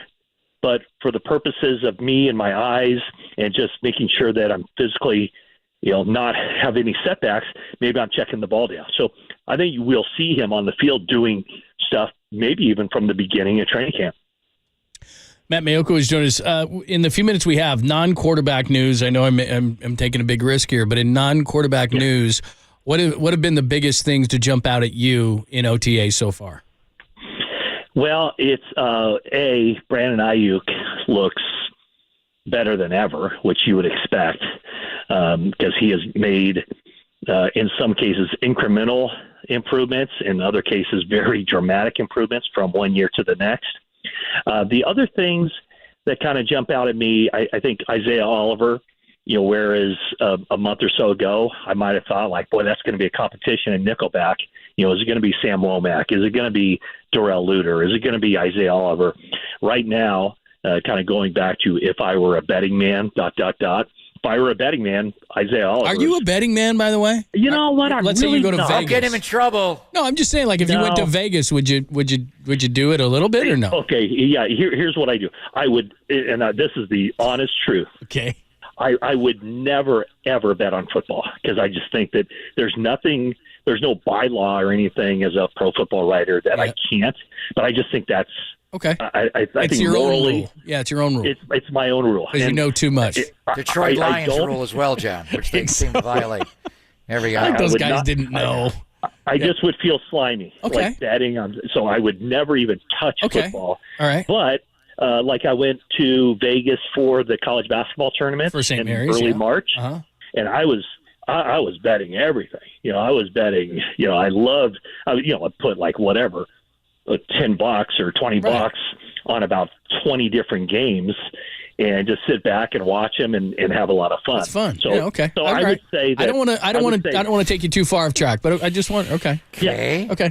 Yeah. Okay. And so I only segment is brought to you by Bally No, I was driving yesterday, and he goes, "If I was a betting man," and I said to myself, "Is Maiocco a betting man?" That's all I was thinking. Yeah, go ahead. That's a good question. Okay. And I'm a legal betting guy. Okay. All right. That's fair. If I'm in Nevada, I have no issue putting some money down. Okay. All right. What was the question? I don't remember. Was it Isaiah Oliver? Okay. Yeah, Isaiah Oliver. If I was a betting man. Okay. Impressions. Yeah. Okay. Yeah. He's ready to take off, and then you said, Nickelback. Yeah. Okay. Yeah. That's where we are.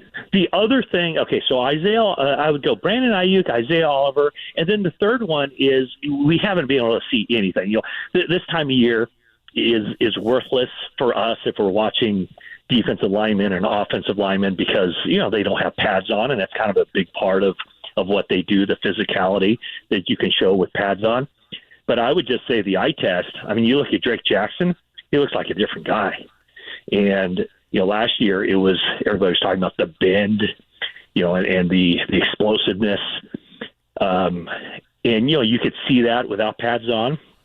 But this year, looking at him, the one thing that people weren't talking about last year was, his strength and his physicality, because that was, quite frankly, maybe the areas of his game that did not allow him to improve, and quite the opposite. His season diminished. He was inactive for 5 of the final 6 games of the season, including the postseason. But he looks like a completely different guy. I mean, he took those demotions to heart, and he was like, John Lynch, Kyle Shanahan, Chris Kocurek, all those guys, you need to get stronger. And so he did, and it really is quite apparent if you just look at him. And I had a long talk with him yesterday. He's very focused in on being a guy that can make a contribution early in the season, but also maintain that throughout the course of the season. Yeah, totally. And, he walked into the auditorium the other day, and, he has the glasses on. He's very cerebral. He's well thought out. But he's getting after it, and he's a physical freak. The other guy, and I was there for the Wednesday OTA, Diamador Lenore. Yes. Looks like a different guy with a physicality. I mean, going into last year, you didn't know who was going to be that guy. Emmanuel Mosley gets hurt. Now he's a Lion. You know, they were picking on Demo a little bit last year. Even in the Dallas game with a CeeDee Lamb, that jump ball, that 50-50 ball, but he intercepted Dak. He got Geno the week before. When you look at that, and you mentioned Isaiah Oliver in the nickel, but with Demo on one side and Charvarius Ward on the other side, Matt, where's this team weak defensively? Anywhere? I would say, I think from the outside, people would probably look at the cornerbacks. I think everybody realizes that Charvarius Mooney Ward is a top flight corner, but probably from just a reputation standpoint, people would look at just the name Diamador Lenore as probably the weak link of that defensive backfield.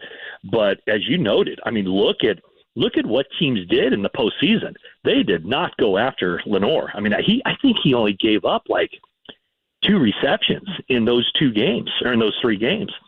So he's, I think, very sneaky good, and maybe to the point where it's not even sneaky anymore.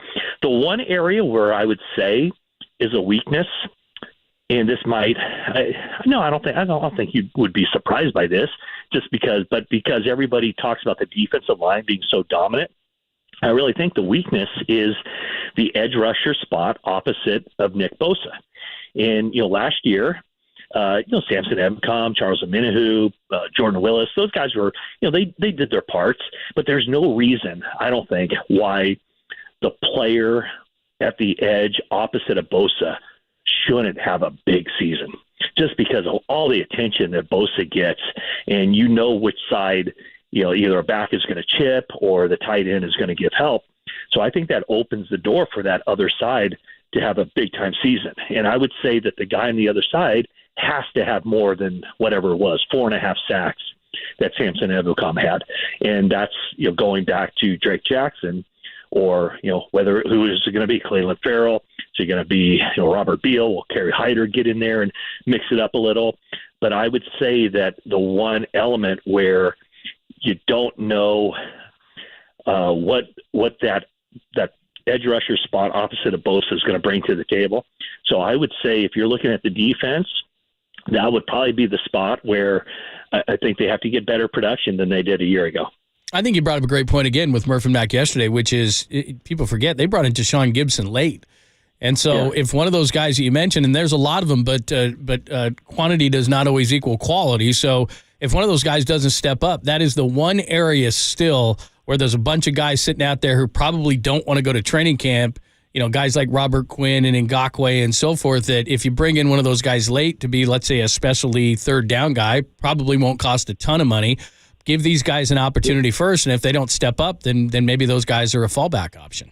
Yeah, no, I think so. And I also believe that, maybe Steve Wilkes kind of sees like, hey, we can put more pressure on the quarterback, that being the words of Steve Wilkes.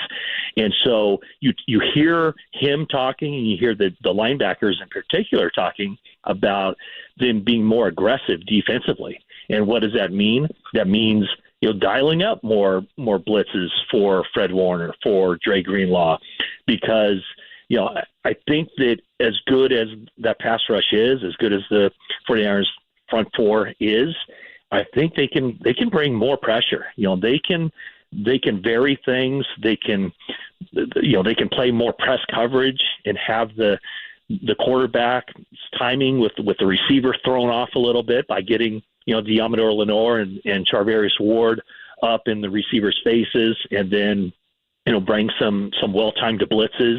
They're not going to do it every down, obviously. And, the four-man rush is always going to be the staple of every team's defense. But I think there are more opportunities for them if that fourth guy, that edge rusher, isn't getting home consistently when he's singled up. I think there will be opportunities for them to dial up Fred Warner and ask more of him as far as rushing the passer. You are the best.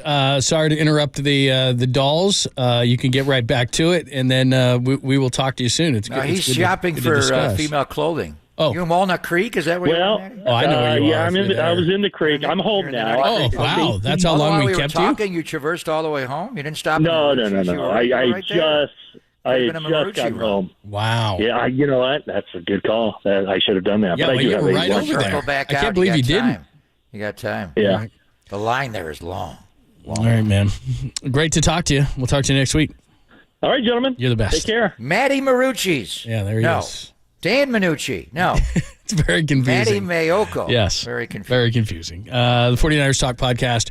Read all his great stuff and keep you up to date on everything. All right, we have Andrew Baggerly coming up at the bottom of the hour, and I was going to preview it. We can do baseball after. I don't like these trades that didn't happen conversations because who cares? They didn't happen. But this one is too good to not discuss. We'll do that coming up next, then Bags, and then some Giants after Bags. It's Pop and London on Friday, only here on the Sports Leader.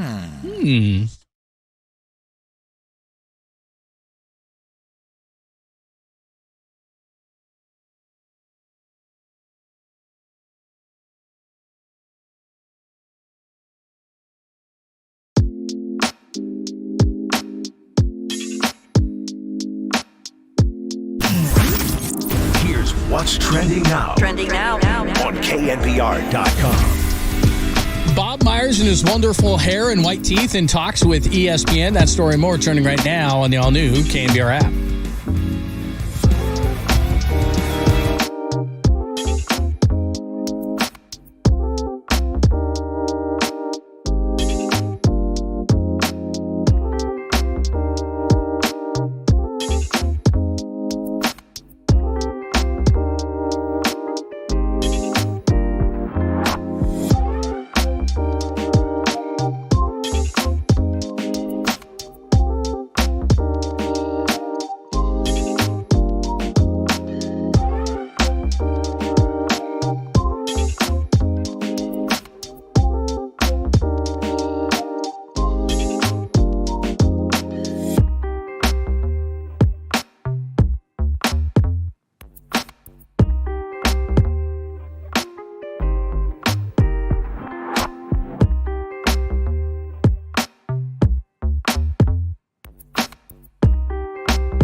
show. Hear them on demand at knbr.com/podcasts. We are the sports leader.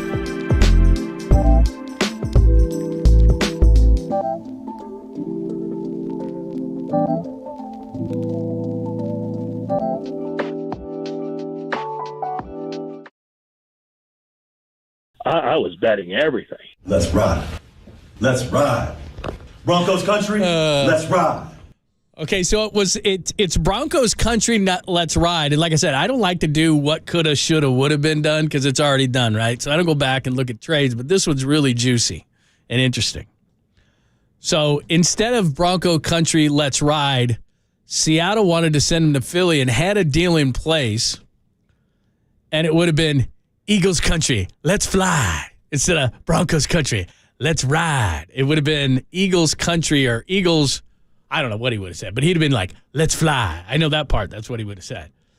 But the trade reportedly would have been, instead of Russ to Denver for Drew Lock and Shelby Harris and Noah Fant and all those number 1 picks and number 2 picks, it would have been to Philadelphia for Jalen Hurts, would have been a Seahawk, and they would have gotten all those number 1s and number 2s. So could you imagine if the Seahawks would have gotten Hurts and all the picks that they got from Denver, but Russell Wilson nixed the idea to Philadelphia, did not want to go to the Eagles. They had an agreement.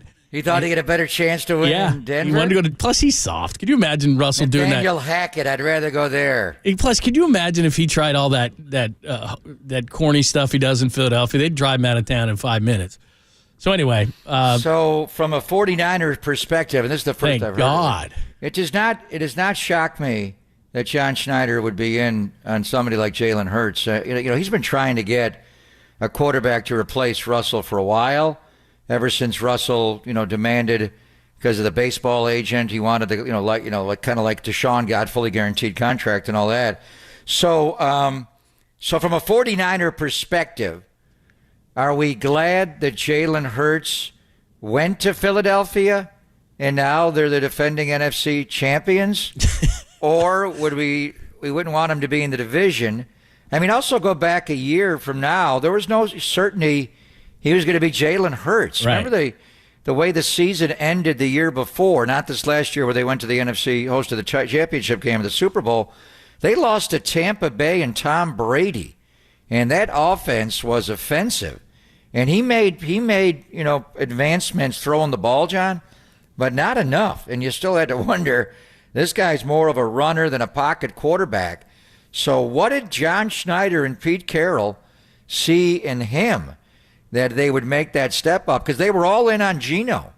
And, Geno hadn't played 9 years, going back to his young years with the Jets. So what if he would have replaced essentially, instead of Drew Lock and he'd be in Seattle. He'd be that guy. They So wouldn't have Geno. Yeah, but are we from a 49er well, I think they would have had would you rather Geno. have him be in Seattle or be in Philadelphia now that he's Jalen Hurts? Well, short term, obviously, it's you look at the Philadelphia NFC Championship game and you say to yourself, first of all, I don't think Philly would have been there with Russell Wilson, but maybe they would have been. He probably wouldn't have had the horrendous season he had, and he would have been a better fit than Philly than he was with Nathaniel Hackett. But long term wise, I think he's much better in Philadelphia than Seattle, because if Jalen Hurts is in Seattle, and Geno still would have been there, they signed him to the 1-year deal. And then the best man wins. Probably Jalen Hurts wins that competition. But not only would they have Jalen Hurts, then they'd have all the picks that they got from Denver. It was basically a mirror deal with Jalen Hurts replacing Drew Lock. So long term, that would be disastrous, because Hurts has turned into Hurts, and they would have still had all those picks. That would not have been good for the but Niners. then on the other side of it, Philadelphia wouldn't be Philadelphia. And I think in that system, Wilson would have been a lot better. Russell would have played better. I don't know. He is. You can blame it on Nathaniel Hackett, but Russell's just not the same player that he was. But right now, when I look at in the NFC, Detroit is everybody's flavor of the month to ascend, but I don't know where they're going to be. Minnesota, and by the way, today is June the 2nd. So you start cutting people, and you want to spread that over next year and this year. Are the Vikings going to? They already traded Zadarius Smith. Are they going to cut Dalvin Cook or trade Dalvin Cook? What is Kwesi doing there in Minnesota? Yeah, So I mean, they're not there. Plus, they won So a bunch of one-score games. That doesn't hold over you. But they did win their division last year, and had they beaten the Giants, we would have seen them at Levi. So looking around the NFC, and I don't know what to make of Dallas right now. I like their upgrades. Obviously, getting Stephon Gilmore was big time defensively to pair him with Trayvon Diggs and Micah and DeMarcus, and getting Brandon Cooks in the wide receiver room. I think they may bring Ezekiel back. I don't know where Dallas is. Giants appear to be ascending. Let's see who gets D-Hop. But the point I'm making is, Jalen Hurts stayed in Philadelphia. In that scenario, he'd be a Seahawk. To me, the two biggest obstacles, and you got to play Seattle twice, at least this year, and Philadelphia once. You may see both of them again in the playoffs. The Seahawks are your number one impediment to win the NFC West. And to me, Philadelphia is clearly in the way as far as going back to the Super Bowl. So would you rather have Jalen Hurts? He'd be wearing green some way. Do you want him to wear midnight green in Philadelphia? Or what do they call that? Emerald green in Seattle. Are we glad he's an Eagle and got the bag? Or would it be worse if he was in our division and you'd see him twice every year? Well, I just think it's an interesting conversation, but I think it'd be worse because you'd see him twice a year, and he's a real ascending player, and I think he would have succeeded anywhere. I just think he has that kind of work ethic, leadership, all those kind of things. I think he kind of would have been what Russell Wilson was in his prime to 49ers fans. I think it would have been a giant pain in the ass. And as it is right now, he is one still, but it's only if you see them again in the playoffs. The other thing, too, is, and again, the Seahawks, I think, have made really good picks with Weatherspoon, the corner out of Illinois, and Jackson and Smith-Njigba, who's the Ohio State guy and reports out of Seattle, or that he's just been great in the slot. So, look, they're going to be a problem anyway, and Geno's Geno. It's just that if I'm a 49er fan, it's like, okay, Geno, we saw what you did. Do it again. Because at the end of the year, he wasn't quite as good as he was at points during the year. So if they made that trade with Philly, they wouldn't have had those two draft picks, though. Right. Who knows how their season would have turned out? They wouldn't have had Denver's picks. They'd have Philadelphia. They wouldn't have the 5th overall, which is what they got Witherspoon with. Yeah, I mean, who knows how it would have worked out. And then Geno, I mean, I know Jalen Hurts played great last year, but Geno Smith played really well. And he was already in that system for a year before. You wonder, with Jalen Hurts in his first year in the new system, if he would have beaten out Geno Smith. I don't know. But anyway. The other thing, by the way, the Eagles got was they got to keep those picks in which they got Nolan Smith and Jalen Carter. So they're going to be tough. Yeah, the hat. I love the hat. The greatest Philadelphia sportscaster of all time. We're talking Howie Roseman in Philly. No, Howard Eskin. Oh, so this does relate. My brother. This does Gary relate Papa, to this conversation. Run, right. Amazing. Gary Papa's run. Look at that. I love the North Carolina Blue. I could have gone Rocky Balboa. I got a lot, that's a good call. Rocky Balboa. I love the North Carolina Blue Gary Papa Gary hat. Papa, that's for prostate cancer. That is awesome. I lost my brother in 2009. We're coming up on the, I don't want to say anniversary, but it's on Juneteenth. It's June 19th when we lost him on right before Father's Day. He had an annual run every year on Father's Day for prostate cancer, and he died in 2009, 2 days before Father's Day. So you thought, how am I going to cover Philadelphia sports, John?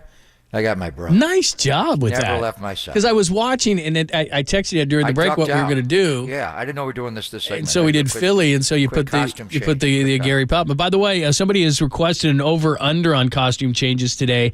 Every segment. Yeah, so I mean, we have 12 segments, so I mean, it's pretty easy to put an over-under on that. The question is, would I do a change in the mid-segment? Ooh. I could do that. I could do that and take it over. I love the hat, though. And that's a good connection to Philly. Good work on your part. Very nice.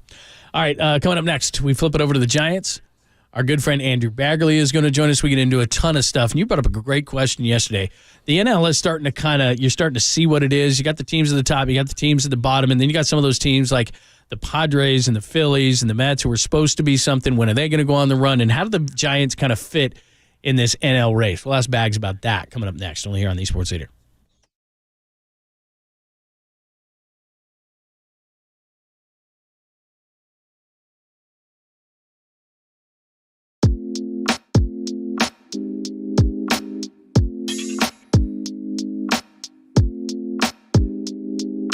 It is always great to talk to our good friend Steve Moskowitz LLP. And today, Steve, we're talking about something that you do better than anybody else. Well, you do a lot of things better than anybody else, but how about ERC? Tell us about that. ERC, this is where the federal government is rewarding employers by giving them up to $26,000 for every employee they had in 2020 and 21 that qualifies. How do you qualify? Two major ways. The easy way is certain drop in gross revenue. But it boggles me how many CPAs I've seen that stop there, and if your gross revenue didn't go down, say that's it, no ERC for you. That's not what the law provides. There's another test. It's just more complex. And no offense to CPAs, as you know, I was a CPA before I was a tax attorney. A lot of CPAs just don't want to bother with this or do the analysis, and some of them just don't know. Just the other day, I had a really nice CPA trying to refer his client to me. And I asked him some questions. He said, "Oh, you don't have to bother the client. I know." But he gave me the wrong information. I just had a feeling, and I said, "Can I talk to the client?" And he did. The client gave me different information and was qualified. Bottom line, like a medical doctor, if you've been told that you don't qualify for ERC because your gross revenue go down and up, contact us for a second opinion. We put this through a test with multiple licensed professionals. We all have to agree that somebody qualifies. But if you do, and an awful lot of people do, that have been turned down elsewhere, you get every dollar to which you're legally entitled. As you heard right there, maybe somebody says something else to you. You got to call Steve Moskowitz. You got to call Moskowitz LLP, and they will explain. And you may just qualify when others said you don't. So call 888-TAX-DEAL. That's 1-888-TAX-DEAL. Or simply go online to MoskowitzLLP.com.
Are bigger, but our bags stays the same. Andrew Baggerly covers the Giants for The Athletic, and he's on with Papa and Lund now on KNBR 104.5 FM and 680 AM. The sports leader.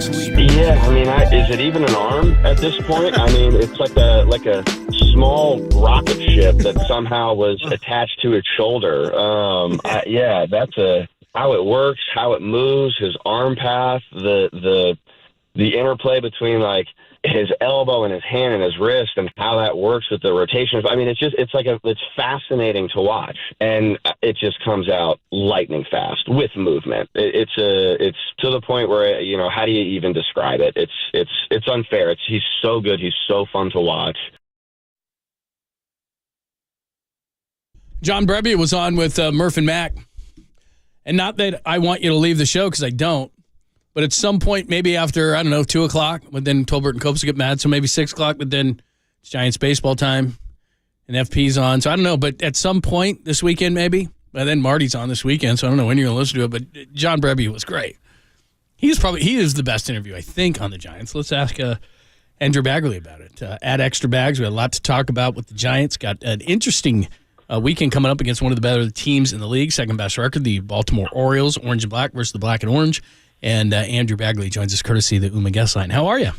Hey, I'm good. I have a John Brebbia story. Go ahead. If you're interested. Yeah, of course. Okay, so every now and again we have to do one of these sort of goofy anonymous survey things, right? And it's like, who would you want with the game on the line? What do you think of the rule changes? Who's the team that you'd least like to have, manager you'd most want to play for, all that kind of crap. And one of the questions was, you're starting your own team from scratch, and you can pick one player to sign.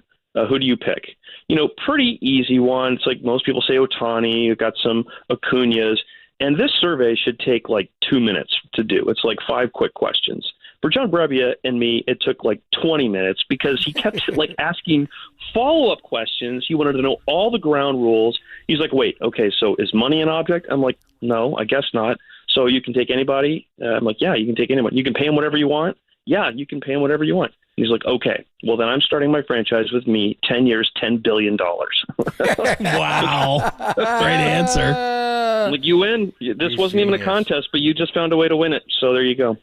He's a bright guy. I'd love to hear a conversation between you, the 3-time Jeopardy champion, and the great bearded Brebbia. But what he was talking about, the rocket on the arm, is Casey Schmidt.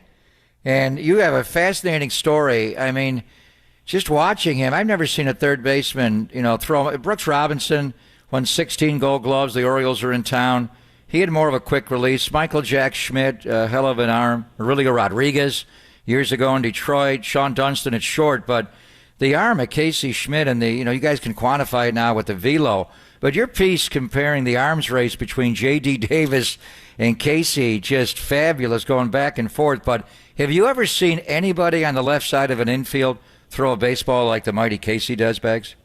I mean, I go back to Sean Dunston. I'm glad you mentioned him because I was going to mention him if you didn't. And the thing is, he had Mark Grace over at first base. So when he threw him in the dirt, a lot of them didn't skip past the first baseman.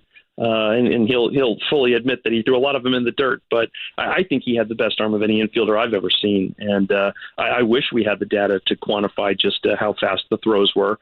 There's that guy Anderson with the Brewers. He's got a heck of an arm too, but he plays a lot of outfield as well. Brian Anderson, yeah. Yeah, and the outfielders will get off faster throws because they can get a couple steps in and really heave it. But yeah, in terms of arm strength, I mean that's one thing that Davis said is I'd love to see Casey Schmidt play some right field because he could get off some like amazing throws, like Bo Jackson type throws maybe if you let him. But yeah, it's what it does is it just allows you to make plays, and it's so important now, especially when the one thing that it's almost a bummer.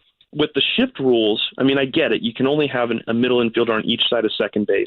But it also means if you're someone with a real cannon of an arm and you're a third baseman, you could play back on that grass and you could let the ball get to you and you could get more effective range because of that and let your arm play a little bit more. And you can't do that anymore. You can't play on a couple steps on the grass anymore. So that's kind of a bummer. But even with that, it's such an asset to have that big arm at third base. And you even saw it when he and Crawford turned the double play the other day, and he made a nice snap throw, and Crawford still got a great arm too as a shortstop. And it really is a cool thing when you see infielders who can really throw it on a line. Andrew Baggerly is joining us, our Friday conversation. Pop and Lund here on the Sports Leader. Orioles coming to town, which we'll get into here in a few minutes. That's a really good baseball team with a ton of young talent that the Giants would like to emulate at this point. But just look at the National League right now, and we're starting to see the separation. We're starting to see the elite teams in the National League. We're starting to see the bottom feeders kind of in the National League. But then there's this middle ground that's really interesting, and I'm going to put Arizona up near the top where they are with the Braves and the Dodgers. But the middle is interesting in that at some point, aren't the Padres and the Cardinals and the Mets? I would think that they're going to ascend at some point just because they have so much talent. So where do the Giants kind of fit in all of this? Well, I mean, I don't know. I think to push back on that a little bit, I don't see a whole lot of separation in the National League. I mean, the Central is just a massive hodgepodge now, and you wonder who's going to be a seller at what point. I mean, the Padres, you're right, have underachieved. They're 4 games under 500. No one really thought they'd be there. I mean, if you looked at these two teams in Mexico City, you'd think one's going one way, one's going the other, and the Giants are 2 games better than them. So, yeah, I mean, the Diamondbacks are obviously had a great month of May. The Dodgers did too, and the Giants, I think, had the 3rd best record in the National League in the month, and they had to kind of keep those other 2 teams from going Secretariat on them. They're 5.5 back. Good reference. But yeah, so it's that was 2 years before I was born. But legends are legends. Horse go back reference. to It was Whirl Away and outstanding. Seabiscuit. Who are you? Yeah, that was great. Good reference. 1973. Right. Wow. Yeah. Okay. 75. Yeah, that's right. 73, right? Gotcha. Yeah. But I think there's still a lot to be sorted out. We have no idea who's going to be a buyer or seller at the trade deadline, except for maybe a team or two. And I think the A's have done a good job separating themselves. Wow. But John Fisher has done a great job separating the A's from everyone. Good in big air quotes, but. Yes. But yeah, I still think every team is. We've seen it with the Giants this season. I mean, the teams that you think they beat in series, like the Nationals or like the Royals or like the Tigers, they have not won those series. They just lost 2 or 3 to the Pirates, who were reeling a little bit after a really good start. So I think there's a lot of parity in the league right now. And obviously, the Giants' season kind of flipped when they called up Casey on May the 9th in his debut game. He gets a home run, and then Patrick Bailey 10 days later on May 19th. That was 2 weeks ago, Bags, which leads to, and we're all hoping Michael Conforto's fine because he's an instrumental piece here. You've already lost, Tyro Estrada ahead of him and Jock Peterson, so you don't want any more injuries. And they're saying no structural damage, but you don't know. They may IL him. And the name Luis Matos, has come up. If they do have to make a move with Conforto today, Bags, they have enough infielders that can go out and play outfield, and a lot of infielders aren't getting a lot of playing time now. Do they go that route? Do they bring somebody up, or do we see, like Schmidt, like Bailey, maybe it's time for Luis Matos? Well, the big difference here is that Matos is on the 40-man. I mean, that's what makes it so easy to call him up. Is it's something you have to think about if you have to create that roster space somehow. And we'll see about Conforto. I think when you hurt your heel or you hurt your mid to the back of your foot, the first thing you think of is, gosh, is the Achilles okay? Is that okay? Because that's a year. You miss a year if that's a problem. And they came back from the scan and said there's no structural issue, not even a bone bruise, just a soft tissue bruise, but that can linger with you for a little bit. So if you don't have your legs under you can't really swing with any authority. So if it's a long season, and we know that this is a very load management conscious front office and coaching staff, and they do not want people out there at 90%. I mean, they feel like they've got enough depth to cover. And maybe this does create a good opportunity for Matos if they decide that Conforto needs more time. But, he was swinging such a hot bat that I got to think that, if he tells him he's okay, then they'll give him a chance to play. Matos is interesting. I saw a video yesterday. He hit his first home run. He's only been at AAA for 14 games, 4 for 5 last night with a double and a home run, 4 RBIs. His 3rd straight 3-hit game, his 8th multi-hit game in 14 games, and he's hitting .391. But he's only 21 years old. So, as you said, he's on the 40-man. But this, just based on how hot he is, would they take that into consideration in moving him up?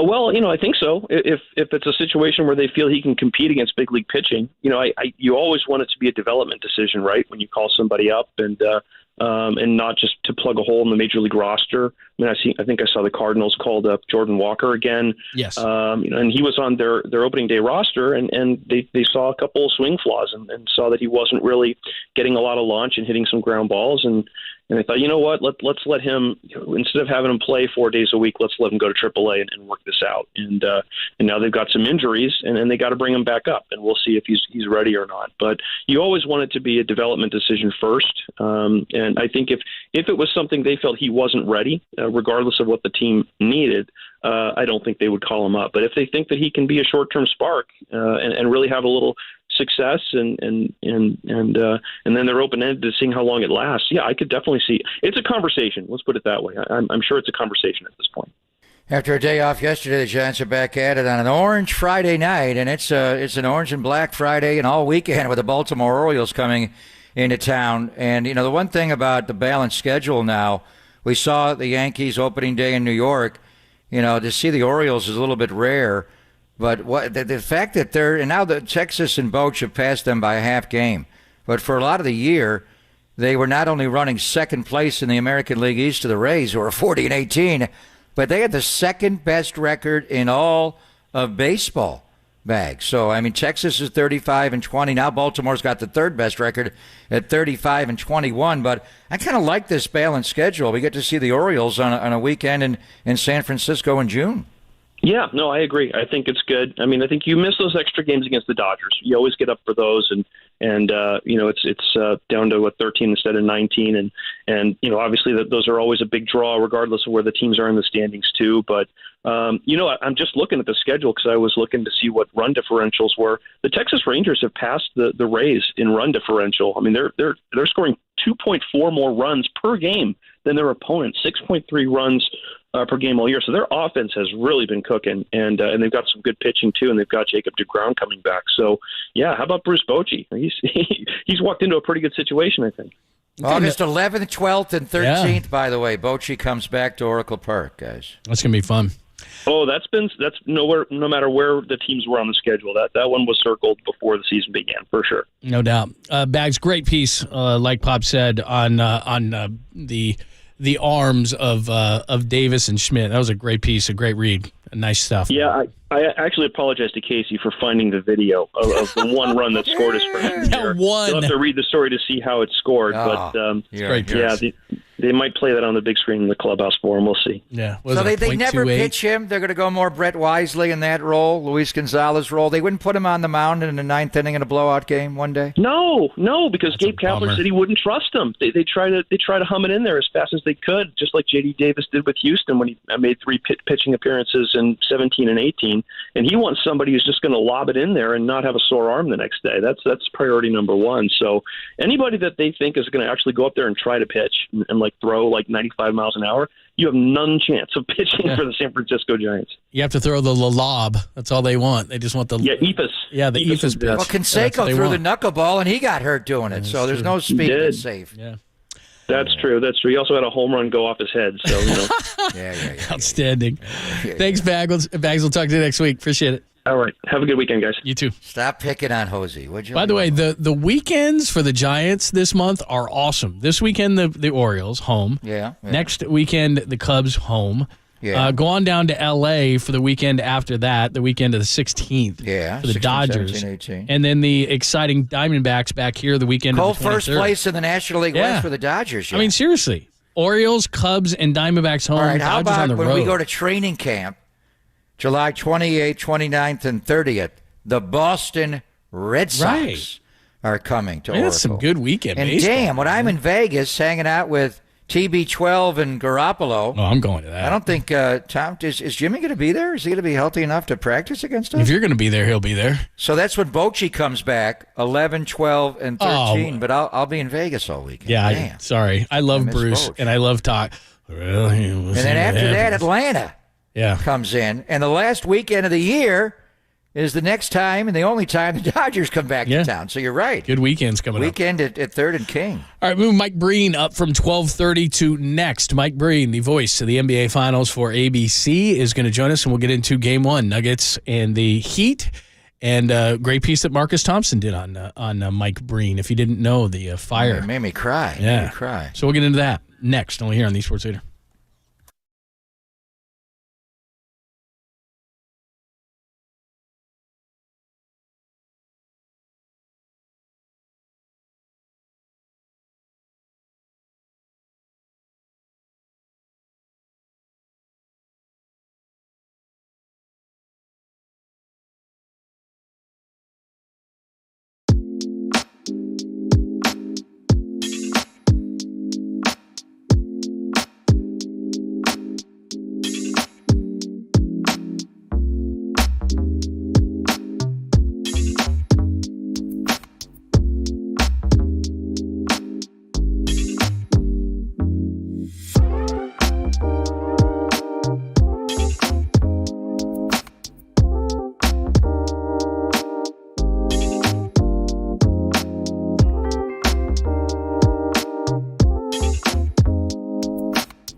Sports leader anywhere, anytime. Download the all-new KNBR app. Now back to Papa and Lund live from the KNBR Casino Matrix Studio. Casino Matrix progressive jackpots are here. Where are you? Just drop in. Please play responsibly. 1-800-GAMBLER. Fakes the handoff. Goes right at Jokic. Jump shot. And home goal. And there's the triple-double. His 9th of the playoffs. The first finals game in franchise history is a rousing success. Denver's 9-0 at home in the playoffs. They take game 1. That is the golden voice of our good friend Mike Breen, who called the NBA Finals with Jeff Van Gundy and Mark Jackson again for ABC, his 18th NBA Finals, 100 NBA Finals games. He has called the most. We're going to talk about Denver taking a 1-zip lead over Miami in the Mile High City last night, plus a great piece by our good friend Marcus Thompson. Love and support. Got Mike Breen, voice of the NBA Finals, through the fire. We got that going on as well. And Mike, good enough to join us, courtesy of the UMA guest line. How are you? Gentlemen, how we doing? We're doing great. How you doing? Not bad. You had a good game Denver's a beautiful city, and they are, as all fan bases that haven't experienced this, they are so fired up. So last night was an unbelievable atmosphere.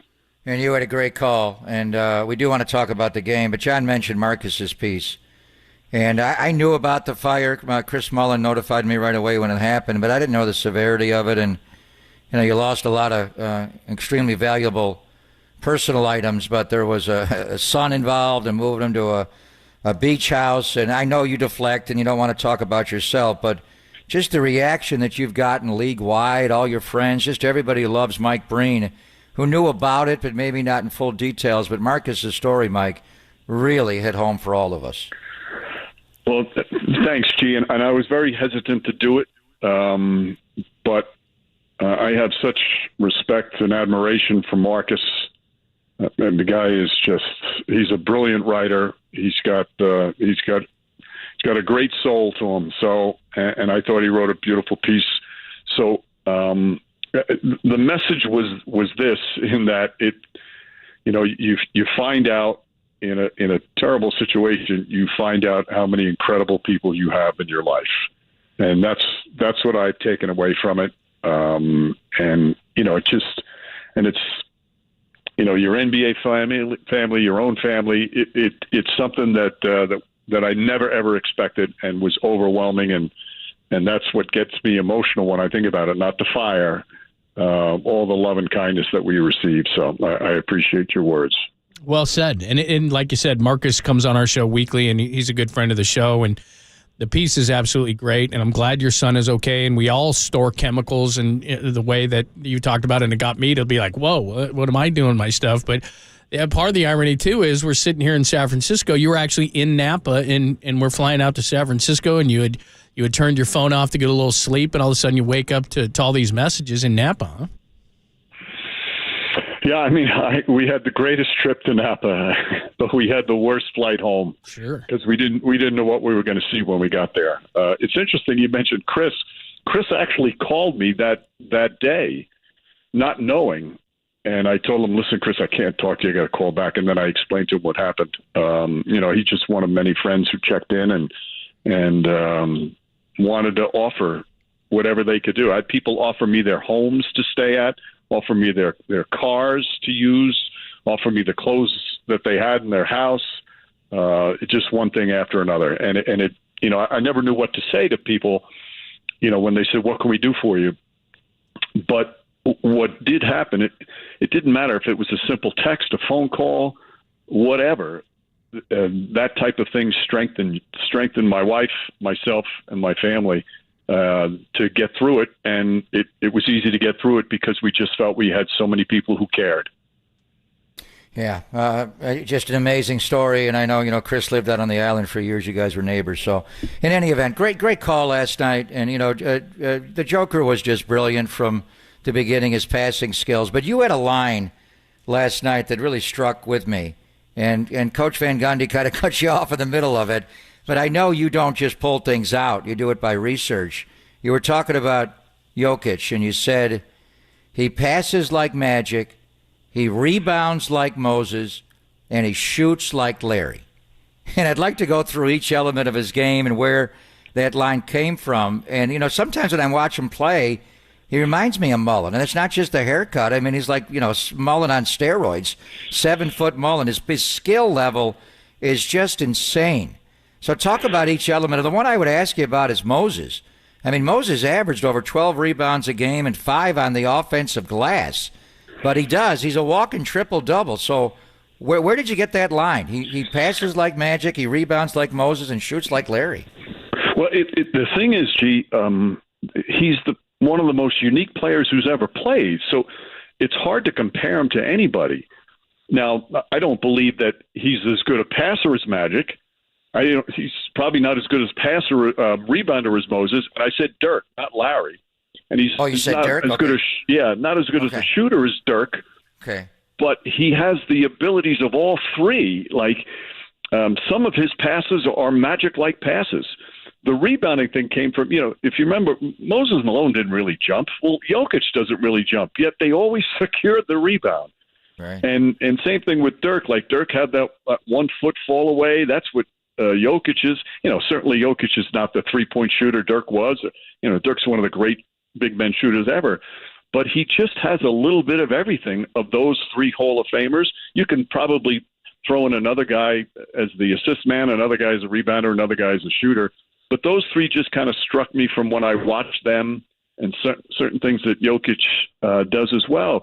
It's impossible to describe who he reminds you of because there hasn't been anybody like this guy.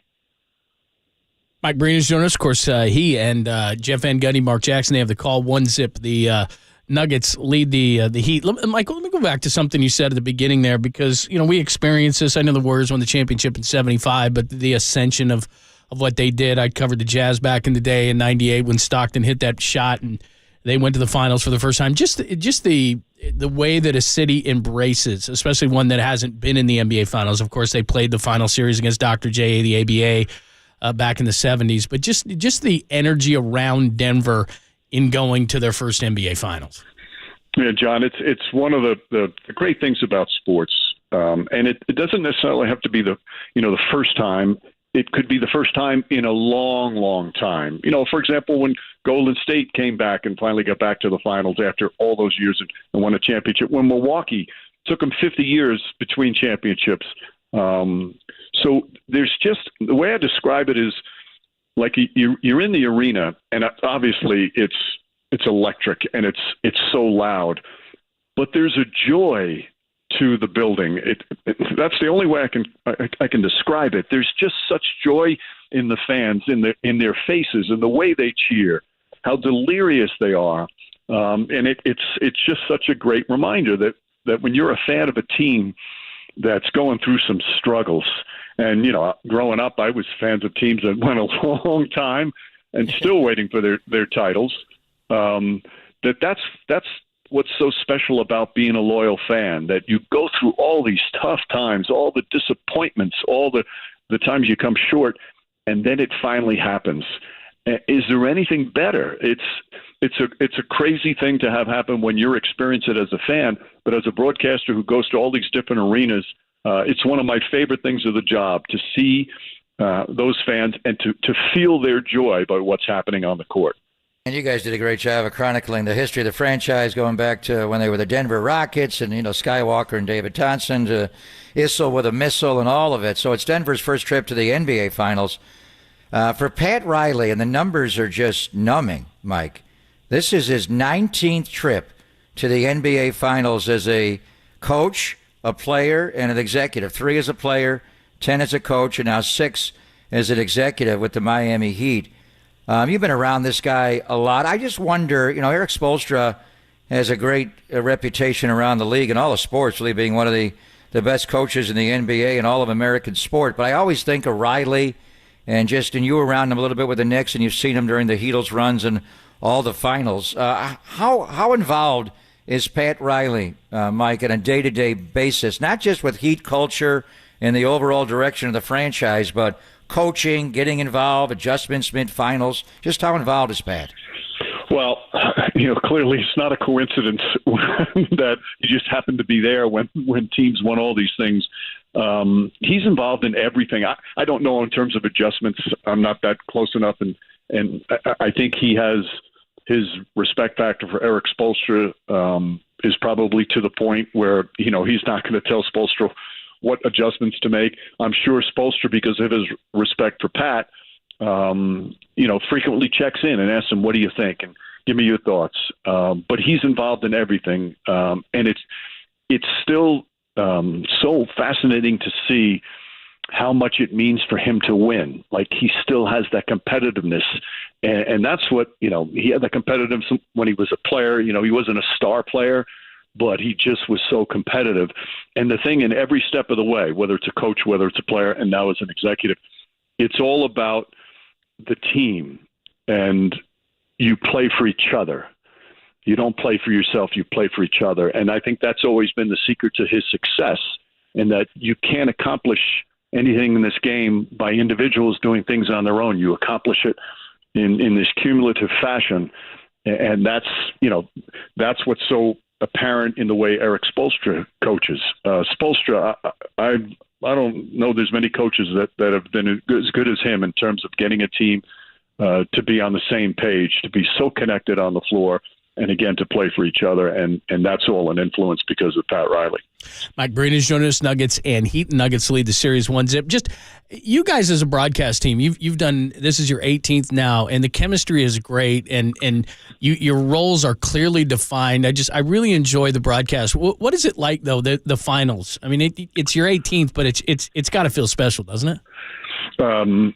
I get nervous and butterflies before every finals, no matter how many years, because it's the biggest stage.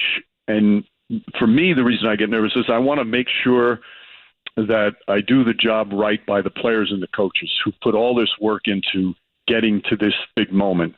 And you want to document it the right way and be fair to them and make sure you do justice what they've accomplished on the court. So from that standpoint, it's the one time every year where you feel okay, I really want to get this right because it means that much to the organizations, to the fans who've invested so much in watching their team. As for working with Jeff and Mark, it's truly the joy of my career is to spend it with those two. You know, I started as a Nick radio announcer. Jeff was an assistant coach. Mark was a player. So we've been together for 30 years in a lot of ways. We've grown up together. We've watched our families grow up. It's what makes it so special to me. And the reason it works, guys, is because of those two. It's not easy to have a three-man booth in basketball. But for it to work, in my opinion, is the two analysts have to not only like each other, but they have to respect each other. And those two, I mean, their admiration and respect for each other is off the charts. And there's never any competition for airtime. They never fight for, all right, who's doing this, who's doing that. They're always like passing it off to the other. It's amazing how unselfish they are. And that's the way they played as players or coached as coaches. That it was all about a team. And you know, it sounds corny, but basketball is a team sport. Broadcasting basketball is a team sport. And those two, the way they work with each other, that's what makes it work. And you're always so humble, Hall of Famer. But you bring it all together, and they clearly respect your opinion because they know you so well and they know who you are. So it all works. You make it all work well. All right, let's move on to Sunday night. And the altitude is real.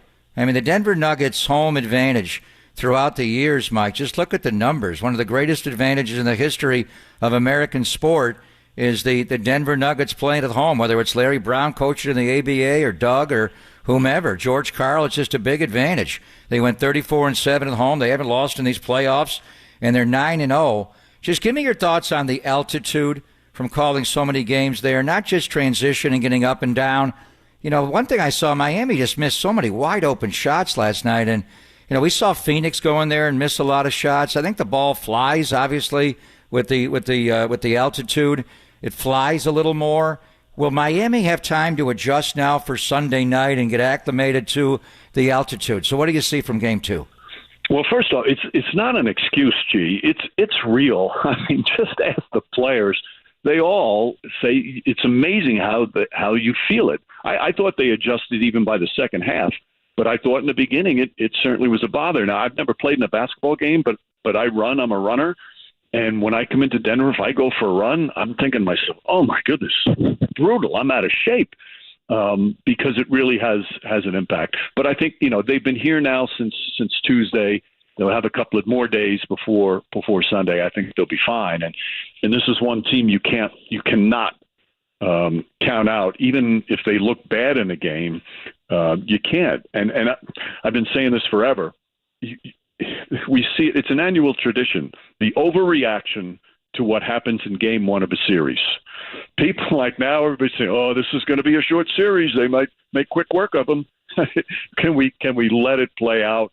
Can we let this great Miami team, figure out how they can come back again? Because I thought they made some good adjustments and played much better in the second half. So I still expect it to be a long series. Mike, real quick before we let you go, a lot of people on the text line are wondering because in Marcus's piece, obviously this happened before the season, the fire at your home. What is the update? How are you guys doing? What progress-wise? We're doing great. Believe it or not, we still haven't started to rebuild. We're going to rebuild on the same place. But because there's so much red tape, permits to get, zoning boards to get approval from, we hope to start construction in a couple of weeks. And that would be a wonderful thing. Good to hear. Thank you, Mike. It's always our pleasure. Have a great call. We appreciate it. John and G, thank you so much, guys. Thank you, man. Thank you for all you do. Yeah. Special guy. He is awesome, man. And like you said, very humble. This is his 18th NBA Finals, most of all time. He's called 100 NBA Finals games, anybody, right? which is more the than most. Dick Stockton, more than anybody. Yeah, and Marcus, like you said, it's just absolutely tremendous, and it is always our pleasure to have him on every couple of weeks. He's great. He's fun. He's all these things. But then when you read, I mean, he writes a ton of stuff, but this is an amazing piece, and you really need to check it out. It's about what happened with Mike Breen. He was up in Napa at the time, flying out of San Francisco, had his phone on silent. Everything was going crazy. He convinced his son, who actually did not want to leave the house because he's working and he's going to school, and he did not want to commute the hour and a half from their beach house. But Mike insisted, finally playing the father card or the dad card, got his son Matt to go actually out the hour and a half to stay at the beach house. And if he had been at home, because the fire started, I guess, in the garage area, and his room was downstairs just off the garage. It says in Marcus's piece that the people who investigated the fire said they would have found it difficult to believe that his son would have survived it. Yeah. So absolutely amazing piece. Thank God he wasn't there. Yeah. So I knew it was bad. Molly texted me right away about it, but I didn't know to the full extent how bad it was. Ugh, man, it's crazy. But anyway, it's a great piece to read, and it sounds like all's well that ends well. They've obviously been inconvenienced the entire season and have not even started the rebuild process. But like you said, it's all about everyone being okay. And this happened in late September, right before the season started. Mm-hmm. Yeah. So anyway, great piece that Marcus has written, showing his brilliance again. Good piece.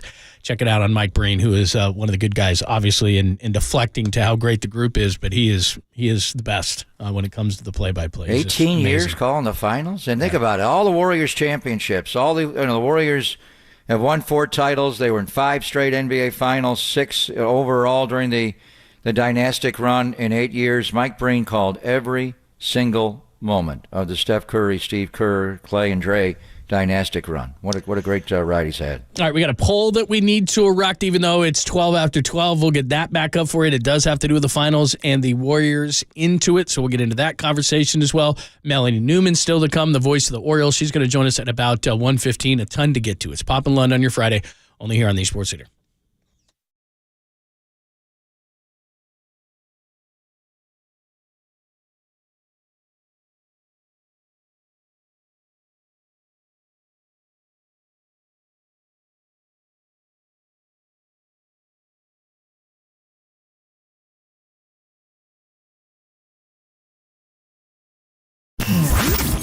Here's what's trending now. Trending now. On KNBR.com. Here's what's trending now. Trending now. On KNBR.com. The great Susan Slusser, she discussed what Giants prospects could be getting the call up next. Luis Matos, did you see that last night? That podcast and more trending right now on the all-new KNBR app.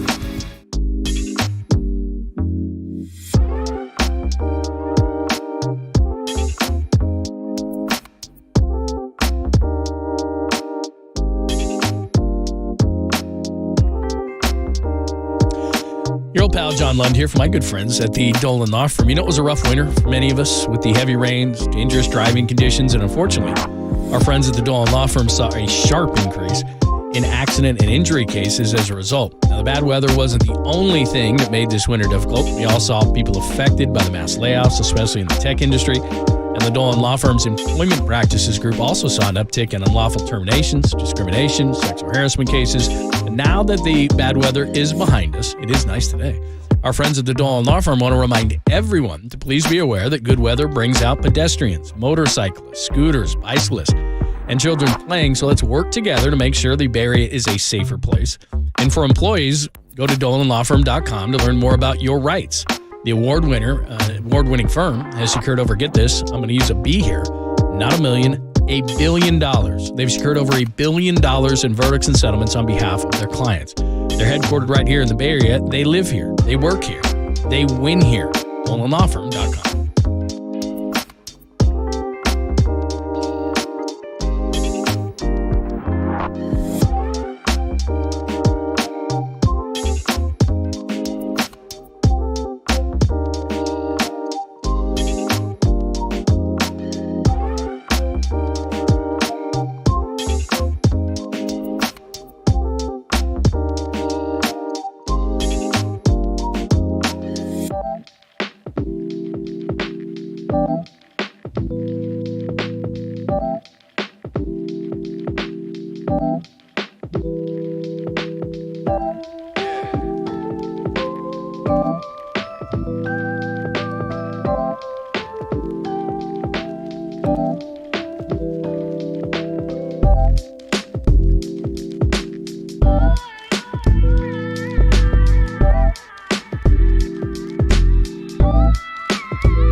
Protect your assets with David Hollander Business and Technology Report.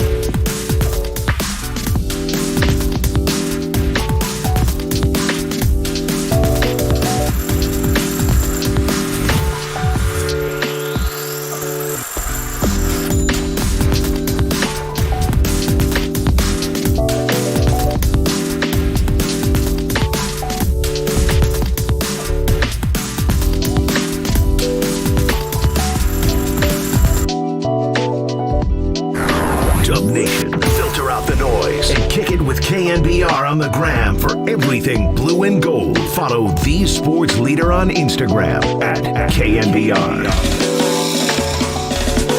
find my baby, gonna hold her tight, gonna grab some afternoon delight. I'm up to 100 in when the right is right. While wait until the middle of a cold dark night, when everything a little clearer in the light of day. Yes. I love this time of year, by the way. Great teams coming in to Oracle Park. The Orioles this weekend will be fun. The Cubs the weekend after that. Weather's starting to come around a bit. We've had not a great winter and not a great start to spring, but things are coming around a little bit more. Very nice. Excited. We'll have some fun this weekend. Good time. I'm going to go to the Orioles Sunday. The first day of June. Sunday. Yeah. And it's the start of the NBA Finals. Yep, Finals this or weekend. Draymond calls it the Warriors Invitational. Mm-hmm. And we had to watch one team wearing blue at home with Mile High City on their jerseys, another team wearing black on the road. Who are the Miami Heat? When are they coming to existence? Yeah, first and foremost, I don't know who makes that decision, and you and I often talk about fashion, and I'm no fashionista, but if I was the owner, it's Stan Kroenke, right? Isn't he still the owner of the Denver Nuggets? Technically, I think it's Josh. Oh, okay. So one of the Kroenkes is. It's Stan. And, you know, I'd be I think I'd be a more laid-back owner than like a Joe Lacob, but I'd want to win too. But one thing I certainly would demand is that. Did you say you'd be a more laid-back owner like Joe Lacob? No, I said more laid-back owner than like a Joe Lacob. Oh, than like, yeah. But one thing I would I would probably put my ownership foot down on is like, look, we're the Denver Nuggets, Mile High City alternate uniform for game number 1. Merchandising. We've never made it to the finals, man. Give me the old Alex English. I'd break out the old one with, that old thing. Like, give me a traditional Nuggets uniform for game 1, okay? Just game 1, and then do Mile High City, all the other stuff. Yeah, it was just the whole thing was weird. Maybe we're just we're not embracing that the Warriors are not invited. Maybe to that's their invitational this year. Maybe that's it. All right, so you and I discussed a poll. So let's get a poll up. Let's erect a poll here. But let me make sure we're going to do this. Are we going to do are we doing like a Warriors poll, like best championship team, or how do we want to term this thing? And the Warriors did win a championship in 74-75. Yeah. Which it feels like the first time. And then 40 years exactly later, they started the dynastic run. Mm-hmm. So we're going to take the 2 Philadelphia championships out. We're going to take, Hall of Famer Rick Barry, we're going to take your championship He's going to out. call. He's going to be pissed. And it's just, he's going to be mad. What is wrong with you people? And he's going to defend Joe Lacob trying to get a job. And then he may be actually taking a shower in Colorado Springs, which he did right in the middle of the show. Anyway, we love the Hall of Famer, and I love that championship, but we're just going to keep it to, Mike Breen and the ones he's called. We just had Steph Curry, Steve Kerr, Draymond Green, Klay Thompson, Andre Iguodala, Kevon Looney. So it's the 4 that they've won. Mm-hmm. So it's 14-15, it's 16-17, it's 17-18, or it's the one they got last year. And I wonder if you ask Steph Curry and Klay and Dre after all they've been through, and in particular Klay, torn Achilles, torn ACL first, then the Achilles after, the Steph injury, all of it. I wonder if they might pick the one that's been most recent. But which one to you is the most special? Of the That's 4 how we're terming it, most special? What do you want to say? Most memorable? I'd say most special. Whatever way you want to phrase it. When you look back on the run, it would be that's the one. 14-15, 16-17, 17-18, 21-22. And they're different. The 14-15 was the death lineup, Harrison Barnes, Steph won his first MVP that year. Andre, that was the first year. We're talking about Mike Breen and Mark Jackson. Remember Mark Jackson said, greatest shooting backcourt of all time? We kind of laughed like, you ever see Clyde and Pearl play or Jerry West and Gail Goodrich? Or we could go on and on. I didn't laugh at that, but I laughed at the 51. Isn't that what it was? We laughed at that line first. Where he goes, ever seen that around here? Now it's not even the best shooting backcourt of all time. That's established. Right. It's the best backcourt of all time, period. Any backcourt you want to name. But that year, they both made the All-Star team together, and they were all NBA. So that was the first time. And I remember being at Oracle Arena that night when they won in Cleveland, and the reaction, you felt like the Warriors won it there. It was 40 years. So that one, to me, is the most special, the first one. But then you come back, and the heartbreak of the 73-9 season, you lose. You bring in Durantula, and you just run roughshod over the entire NBA. And that year, the Warriors almost went Moses Malone. They did go full, but there was one extra round. They won their first 15 playoff games that year. They were 15-0, and Cleveland dropped threes on them. But you won the championship. That's the one they won in Oakland, and that was amazing. So the 16-17 one, the 17-18 one, that's the one David West was talking about. What's going on? There was some illness there, and a little bit, they slipped down to 58 wins. They still won the championship. Durant was still the Finals MVP for a second straight year, and then he leaves after the next year and all the drama, losing to Toronto. Clay gets hurt, KD gets hurt, and then they reinvent themselves with Andrew Wiggins and Jordan Poole, and they're just different. Kavan's got a more profound role now. Is it the one last year? So they've won 4 in 8 years, didn't get it this year. But which one's the most memorable, the most special, any way you want to craft it, John? 15, 17, 18, or 22? Okay, so I just want to make sure that we use the right verbiage because they mean different things. Because if we say the most special or versus the best team versus, no, you know what I mean? Team. Okay, so the most, we'll use the most Durant's special. Teams are smoking any of those teams. The most special. All right, that's how we'll term it. Most memorable, most favorite, whatever you want to say, but not the best. Okay. Because I would pick, as far as most special, it would be 14-15. But that's not the best team. The ones with Durant, one of the ones with Durant would have been one of the best. Well, the first year with Durant, when they all got along so well, and they won their first 15. To me, that was significant, even more than going 73-9 in the regular season. They were trying to go 16-0 in the playoffs. Nobody's done, right? Nobody's done. Well, Moses, and they didn't even go full. They lost one game. Right. No one's done that. Not even close. And then the fact that they slipped up the last game in Cleveland on that Friday night, and they came home and won the championship at home, made it even more special. But the best team was 16-17 to me. But if I had to go, and I don't want to steer the audience, but the most special was the first time to win the first title in 40 years. Did you want to sing some Foreigner Feels Like the First Time? I never thought they'd win. No, Rick would say it felt like the first time when I won. Oh, yeah, I know. In Landover, Maryland, May the 25th of 1975. He is probably cursing us somewhere. Well, wearing that hat. Player. He was a hell of a player. Oh, he was awesome. He was the greatest. He was great. Underrated. You know what's funny, though, in just the way that things have changed, because I think it was an anniversary. I just saw this clip yesterday looking on social media, but it was the Sonics in 79 beating the Bullets, and people forget that the Bullets beat the Sonics, then the Sonics the next year beat the Bullets. Back-to-back years, yeah. And I was watching clips from that, and it's the old Seattle, I can't even remember what it's called, the arena that they had, which was the same one, Key Arena. Yeah, and it was called something else, maybe like the whatever it was called. But there was no three-point line, and there was hardly any crowds, and the graphics were terrible, and it was on downtown. Freddie Brown never went downtown.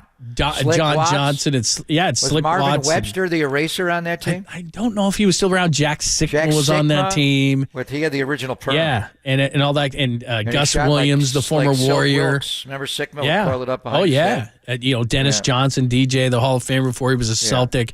I mean, it was just the league has come in so far, leaps and bounds, and that was just after, of course, the Warriors won it a few years earlier.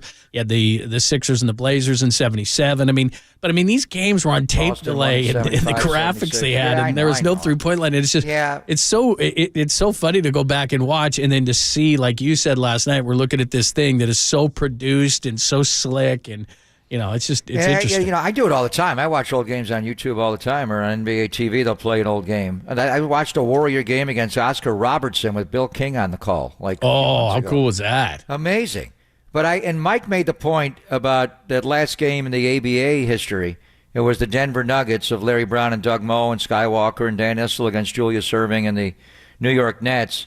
What do you say? They shot 2 threes the entire game? Yeah. I mean, you think of the ABA. The ABA, the way they shot the three was almost like the three-point shootout on All-Star Saturday night, where like the last ball of the rack is a red, white, and blue ball. You get extra points for that. It's like the county fair, and we're going to give you extra if you make this one through the hoop. They didn't shoot it like every single time down the floor. So I love the ABA, 9-year run, a little like the AFL to the NFL. Not quite. But to some point, John, I still think the three-point shot, I'm not going to say, and they don't win any of these championships. Steph Curry's not Steph. Do the Warriors win a single championship if there's no three-point line in the NBA? It would totally change how things would go. Sometimes I think they bastardize the game. The three-point line, to me, is not as good as playing without a three-point line. I think I'm not going to say it's ruined the game, but it's forever changed the game. I almost would go Jeff Van Gundy. What they should do is do a red, white, and ball for like the last 2 minutes and make like 3s, 4s, and 2s, 3s, and just make it totally crazy. Well, he also wanted Hubie Brown to pick the best ABA teams of all time. There's no doubt it's the Indiana Pacers of Mel Daniels and Roger Brown, Chuck Nedelicki, and Rick Mount. Wow, look at Rick you going Mount, deep on that. I did the Pacers and I did the Spurs. I know the ABA. They love Rick Mount in Indiana. It's right. It's Bob Knight, Larry Bird, and Rick Mount. I'm like, who the hell is Rick Mount? Did you guys stop that?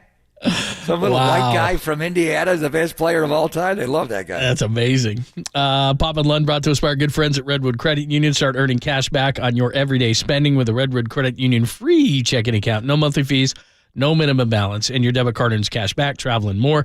Get started at redwoodcu.org/free checking, federally insured by NCUA. All right, we will officially erect the poll coming up next. And again, your most favorite. Is that what we're saying? Your most favorite or most special? You said most special. Not the best. Not the best. Hampton's 5 is beating the death lineup. There's no doubt, Kawakami. Yeah. Right? So just the most special, favorite, okay. Whatever it was. Not the best team. We'll do that coming up next. Plus, there's an interesting question on the text line going back to your state of the franchise, and people want to know more about that. So we'll get some insight, and we'll tell you when you can consume that as well. There's some questions about that on the text line, so we'll get to all of that coming up next. Pop and Lundley here on the Sports Leader.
Wherever you are around the globe, stream Gold-Blooded Radio 24/7, 365 on KNBR.com. This is the sports leader.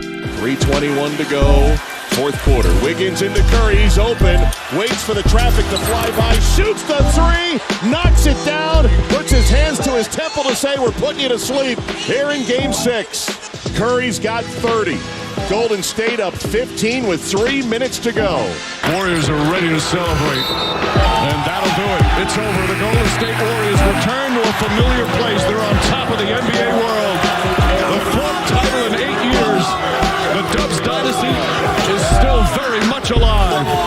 This one hits different for sure. Just knowing what the last 3 years have meant, from injuries to changing of the guard and the rosters, Wiggs coming through, our young guys carrying the belief that we could get back to the stage and win, even if it didn't make sense to anybody when we said it. All that stuff matters, and now we got 4 championships. You know, me, Dre, Clay, and Andre. Finally got that bad boy. Special, man, special. Just all the work that went into it, all the faith and belief, and everybody in that locker room that's getting to spray champagne around the locker room. Everybody mattered in that process, so I'm just proud of everybody. That's Steph on the last one, and we'll officially erect the poll. Better late than never. Your most special is how I termed it. Danny is out today. He is no Cal Ripken with the Orioles in town. He's out, so I will erect the poll officially. Your most special Warriors title team. That was Steph Curry on the latest, so we'll call that the last 21-22 with championship. Of course, this year the 22-23 between the Nuggets and the Heat. So last year's title team, obviously the first 14-15, the first one with Durant, the last one with Durant, and then the last one last year. So those are the 4 choices. Let's play the fancy open and do it officially. Grab this pole. This is Danny's Big Pole. Okay, boys, let's erect this thing. All right, so those are your 4 choices. Sorry, Rick Barry. I know we're going to get angry Rick Barry. He's probably going to call in. And he'll have we only have 4 choices Daniel on Twitter still, right, Elon? Yeah, is only that it? 4. Just 4? Only 4. Well, I mean, we could have lumped some of these together and had the 74-75 team, but we're just going to keep it to, we had Mike Breen on, and finals that Mike called. Who was that? That was Brent Musburger who called that one in 74-75. Yeah, how about that? I believe with Oscar Robertson on the call. I think Oscar, the Big O, was alongside. Wow. I think so. I know that. So there you go. Those are your 4 choices. Vote early, vote often. At John Lund Radio, you can vote there. KNBR will retweet it as well. And again, your 4 choices. Just this era. Your most special is what we're saying. We're not saying best team, right? Just to kind of to define this correctly. Not the best team, just the most special to you. So it could be personal. No right or wrong answers. Well, I'm kind of giving you away what I'm thinking of because I'm going strength in numbers. So yeah, I mean, that year, that was also the 40th anniversary of the Warriors winning the first championship. So it was great symmetry. Steve Kerr takes over as coach, and you win 67 games. You win the Pacific Division. And we had a lot of those guys come back that year. I remember Jamal Wilkes came back, Johan, Clifford Ray came back, Rick came back. We had a season-long celebration of the Warriors' only West Coast championship, and that lonely banner that was up there at the Oakland Alameda County Coliseum Arena, the new arena, Oracle Arena, Roracle Arena for years. And so to win it that year, I mean, to me, the first one, there's nothing like the first one. I think if you ask Steph and Clay and Dre, they may pick last year's, to come back after all they had been through, and for Clay in particular, 951 days away with those 2 horrific injuries. But that 14-15 team, John, obviously Steph and Clay were the leading scorers. The third leading scorer that year was Draymond Green. Draymond averaged in double figures back then. Do you know who the fourth leading scorer was on the 14-15 NBA champion Warriors? You've heard of Jimmy Buckets? Yeah. There was a Mo Buckets years before. Maurice Bates, one of my favorites. That was an amazing team, wasn't it? Mo Buckets. Mo Buckets, Laurent, HB, David Lee, Barbosa. Andre Iguodala, finally a fight. We going to be championship. LB, Leandro Barbosa, Andrew Bogut. Andrew Bogut. The only one Bogut got. Yeah. They had to get rid of Bogues, and they brought in Kevin That's Durant. right. Of course, They Sean traded him to Livingston Dallas, was right? there. Yeah. Festus Ezeli was a rookie then. Or actually, he was a few years in the league. What was McAdoo's first name? Not Bob McAdoo. Michael McAdoo, North Carolina. Michael? Yeah, Michael McAdoo. He was the first Speed 5 Yeah, number was 20 on that team. Yeah. North Carolina kid. Yeah, I mean, there's some of the names on there. I mean, to me, and I remember when I'm doing a show with St. Lee and Monty Poole from the Oracle Arena, and they're in Cleveland winning it. It was then Gunda Arena. But I remember when that horn went, and we went on the air. I mean, you would have thought the Warriors won the championship in Oakland. It was just, they just won the championship, and they were just babies. So that one would be the one I would pick, or the one 16-17 with Durant, where they actually did win the championship in Oakland. And Wanda was there, and Durant got his finals MVP, and Bill Russell gave it to him, the pride of Oakland. So any early returns, John? 15, 17, 18, or last year in 22? Which one they like early returns, love the first one. And you know, it's kind of, everyone remembers the first one. So, I mean, that's always kind of special. I would certainly make a case for the last one. As you said, I think that the guys on the team would too. It's not that I discount the ones with Durant, and I don't side with the people who, because they're super teams all over the place. But they were better, as you pointed out. But I don't know if it was as special because it almost had a different feeling of they were expected to win it at that point, you know? And it was almost there just almost felt like there was a pressure there. Like if they don't win it, it's a completely failed season because they're just so loaded, you know? You know how loaded they are? I remember walking into Gunda Arena, and it was, it was the first championship, right? They had already swept Portland, Utah, and San Antonio. Remember Kawhi got hurt, and you believe in manslaughter, Zaza Pachulia. So we go into Cleveland on June the 9th for Game 4. And the Warriors were up 3-0. We thought they were going to win the championship again. And the Warriors had won the first 15 playoff games.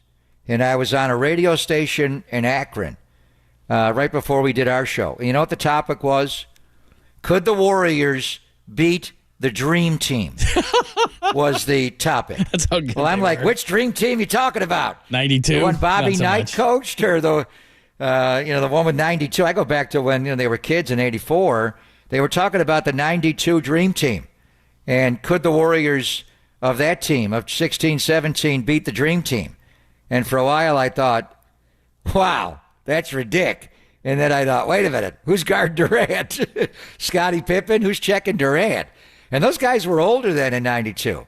You know, Karl Malone wasn't quite Karl Malone then. He was on the backside. Still great players, obviously, and Charles and Ewing and Michael Jordan and Clyde the Glide, and Mully was on that team. That's how good the Warriors were in June of 17, John. They were saying, not are they the best team in the history of the NBA, could they beat the greatest collection of basketball talent ever, the '92 Dream Team? And for a moment, I had to ponder it. Well, the '92 Dream Team is seen as the best team of all time, and I collection think of talent. Yeah. And I think that anybody who watched it, just because the Olympics, excluding Christian Laettner, exactly.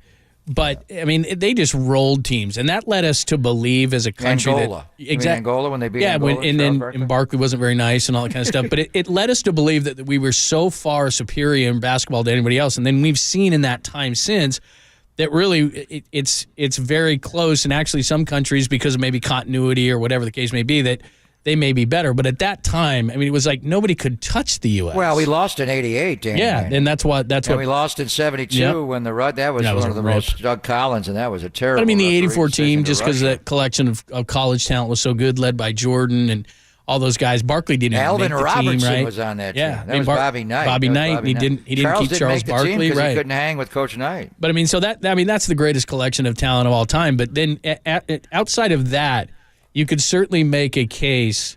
And this is where it was just people just didn't understand. And Barkley kept saying pretty jump shooting team. He was still on that whole thing. But at that point, it was like it was almost unfair. And that's where the rest of the league got so angry. And all the talking head shows would scream and yell about, you shouldn't be able to do this, even though there had been super teams all over the place. And they were incredible. And that's when people started to see that, okay, this is an all-timer. It's not about, what this team could have done, but they were getting compared to the Bulls and the Lakers and the Celtics and all these great teams. And we had this debate a million times, you and I, is I'd take that team against, at the height of what they were, I would take that Warriors team against any team all time in NBA history. Including the Warrior team that the year before went 73-9. And we were comparing to Michael and, to that team that went 72-10. I remember Saintly and I, we reenacted EA Sports did a video game.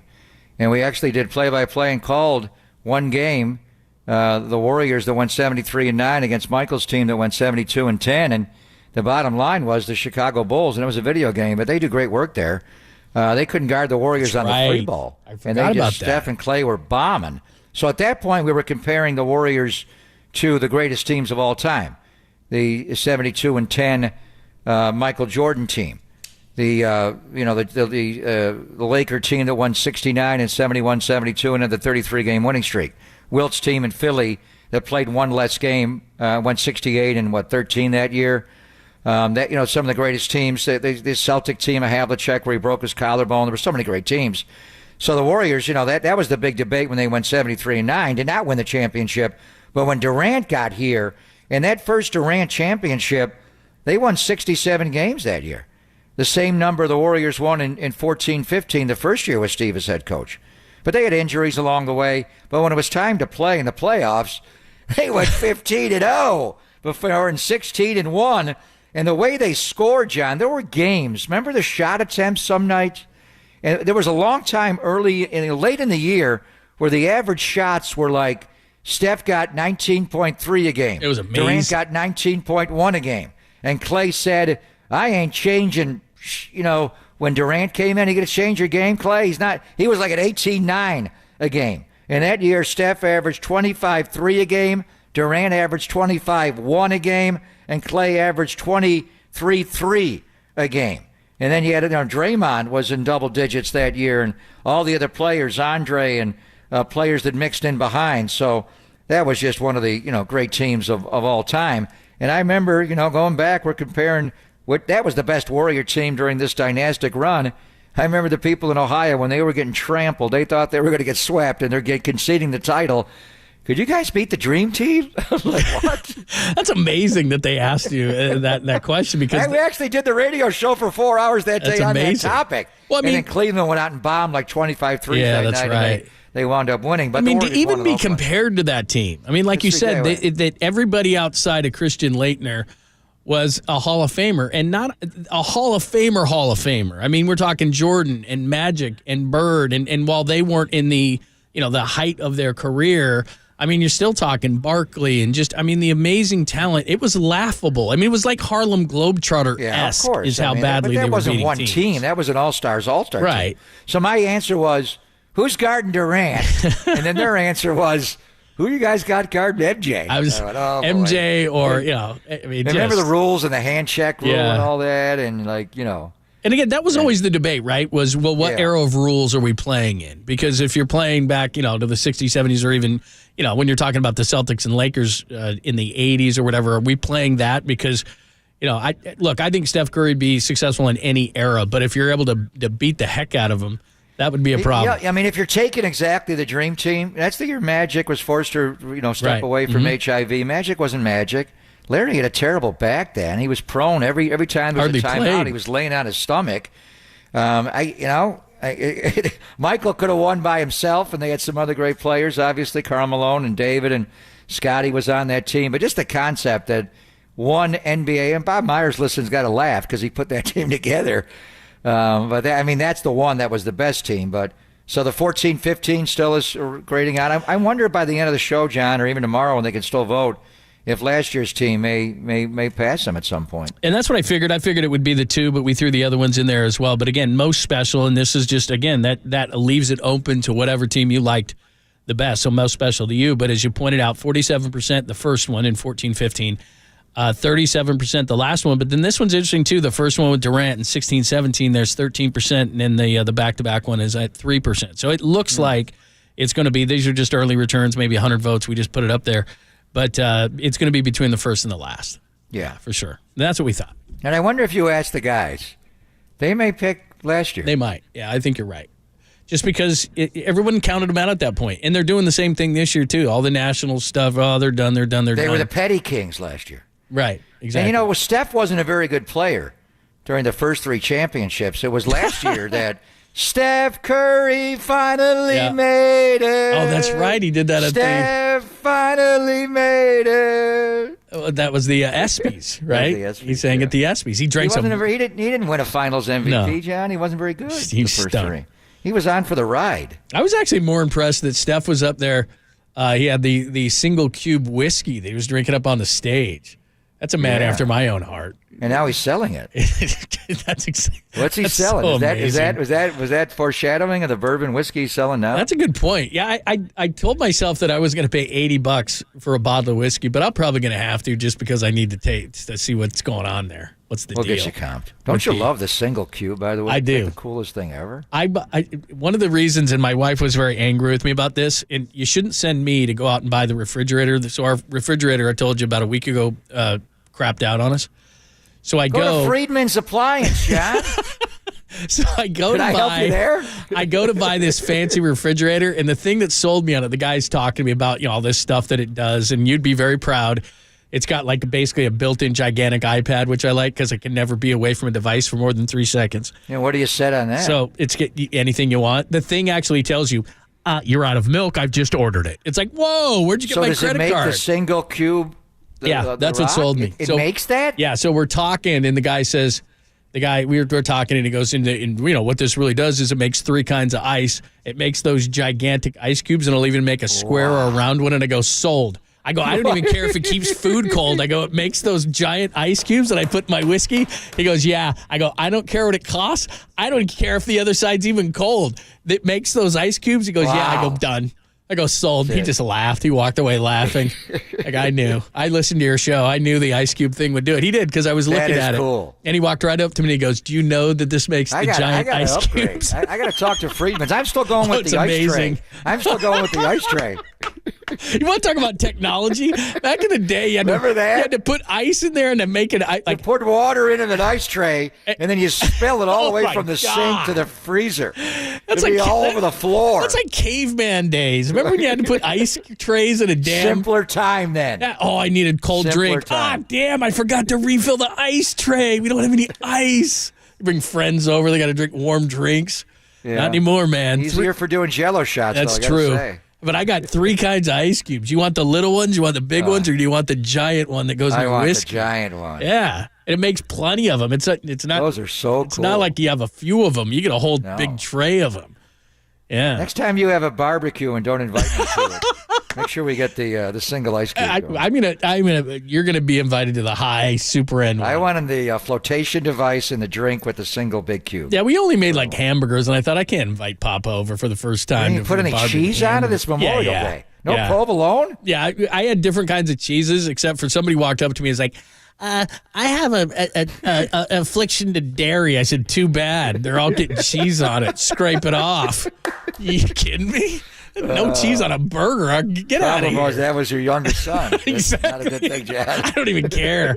Just sit on the pot. Food whatever. allergies can't help you here. Exactly. What do you think? Check out this ice cube I got, though. Didn't your dad used to say that to you? What do you think this is, a restaurant? We weren't lactose intolerant back then. Nobody knew what the hell you were talking about. My dad would always say that to me. Hey, could I have no onions on mine? He'd be like, what do you think this is, a restaurant? You're having it the way I'm making it. Hold the pickles, hold the lettuce. My mom would make a meatloaf. Could you have no onions in that meatloaf? What, are you kidding me? Get out of here. You're going to eat it the way I make it. Keep the women hot and the beer cold and never let your meatloaf. Very nice. All right, your foreplay. We'll give you the foreplay. We got the 4 pieces of sound you need to hear, including some more Brian Greasy for you. And then we'll get into a sweet, clean, family-friendly caboose whistle. And Melanie Newman, you do not want to miss this. 1:15. She is outstanding. She is the voice of the Orioles, and she's going to join us at 1:15. They are in town. So we'll do all that next. Only here on the Sports Leader.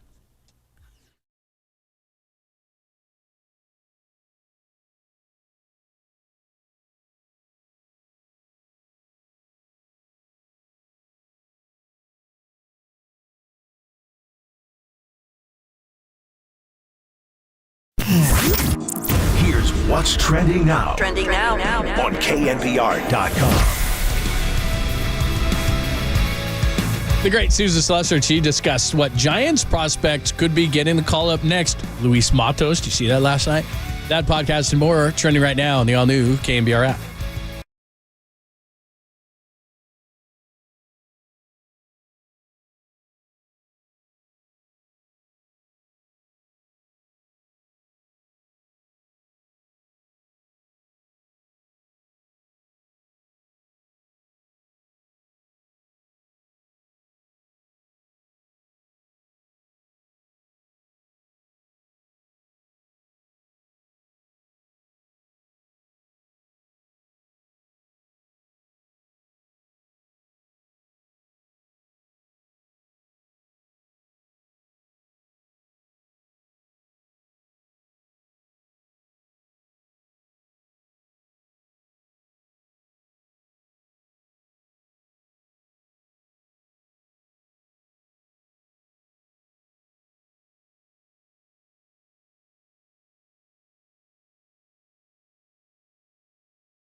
Listen to the sports leader anywhere, anytime. Download the all-new KNBR app. Now back to Papa and Lund live from the KNBR Casino Matrix Studio. Casino Matrix Progressive Jackpots are here. Where are you? Just drop in. Please play responsibly. 1-800-GAMBLER.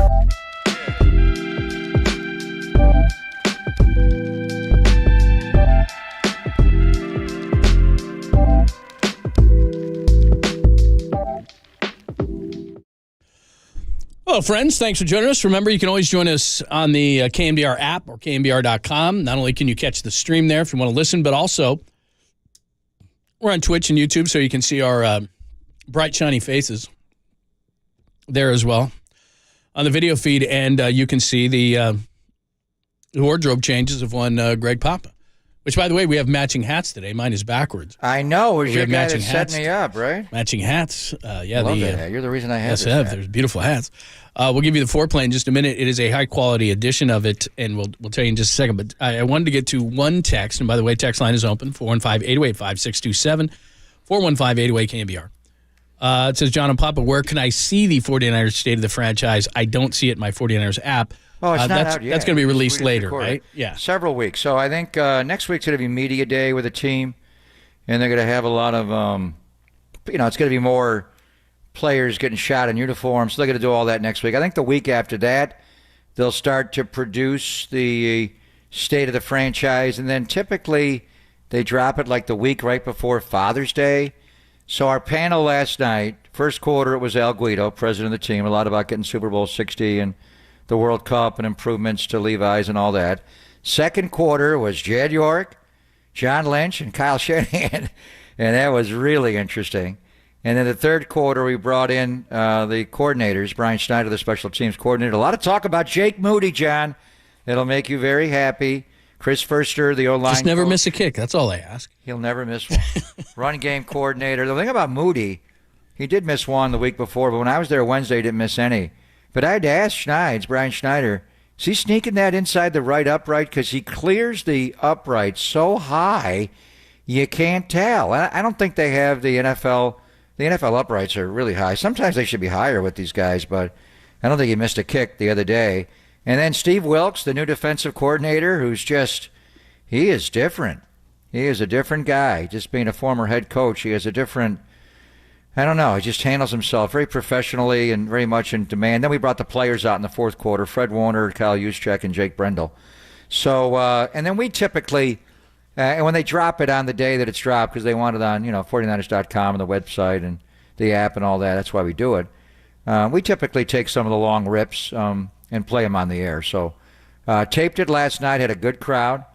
The United Club upstairs, and met a lot of 49ers. They were congregating people. As I was walking away from the stadium. They were already out there like tailgating. Happy hour started at 3:30, John. We had to get to the early. bar. I was looking for that big ice cube, which I couldn't find, but we had a lot of fun. Nice. So it'll be coming in the coming weeks, and we'll play a lot of those interviews for you here on KNBR. All right, just so you know. So again, hit us up on the text, but somebody had that question, so I want to make sure I answered it because we're going to do the foreplay here, and then we've got Melanie Newman joining us, play-by-play voice. Hello, Newman. Of the Orioles, who are in town this weekend, and then we got Sweet Clean Family Friendly Caboose Pistol, so I didn't know when we were going to get in it. All right, let's get it going. It is time for your foreplay. Time for some foreplay with Papa and Lund. I'm Dirk Diggler. 4 chunks of audio that really get you going. I have a gift, and I am trying to not be selfish about it, but to use it. On KNBR 104.5 and 680, the sports leader. Oh, hey, how's it going? We wanted to play this first one for you because there's been a ton of Brock Purdy talk, but you were talking about the progress of Trey Lance and how he has impressed you. Here is Brian Gracie in one of his rare times to discuss. Talked to the media yesterday, and he said he's very proud of Trey Lance for not letting his injury keep him down. To be at that position, to finally have an opportunity to go out and play, and then to get hurt so early, it's devastating. It really is. And I'm so proud of Trey because he did not let it. It did get him down, but he didn't let it keep him down. And he came back, and he was around the team. Obviously, he couldn't play on the field, but he impacted this team in a positive way, and you could feel it.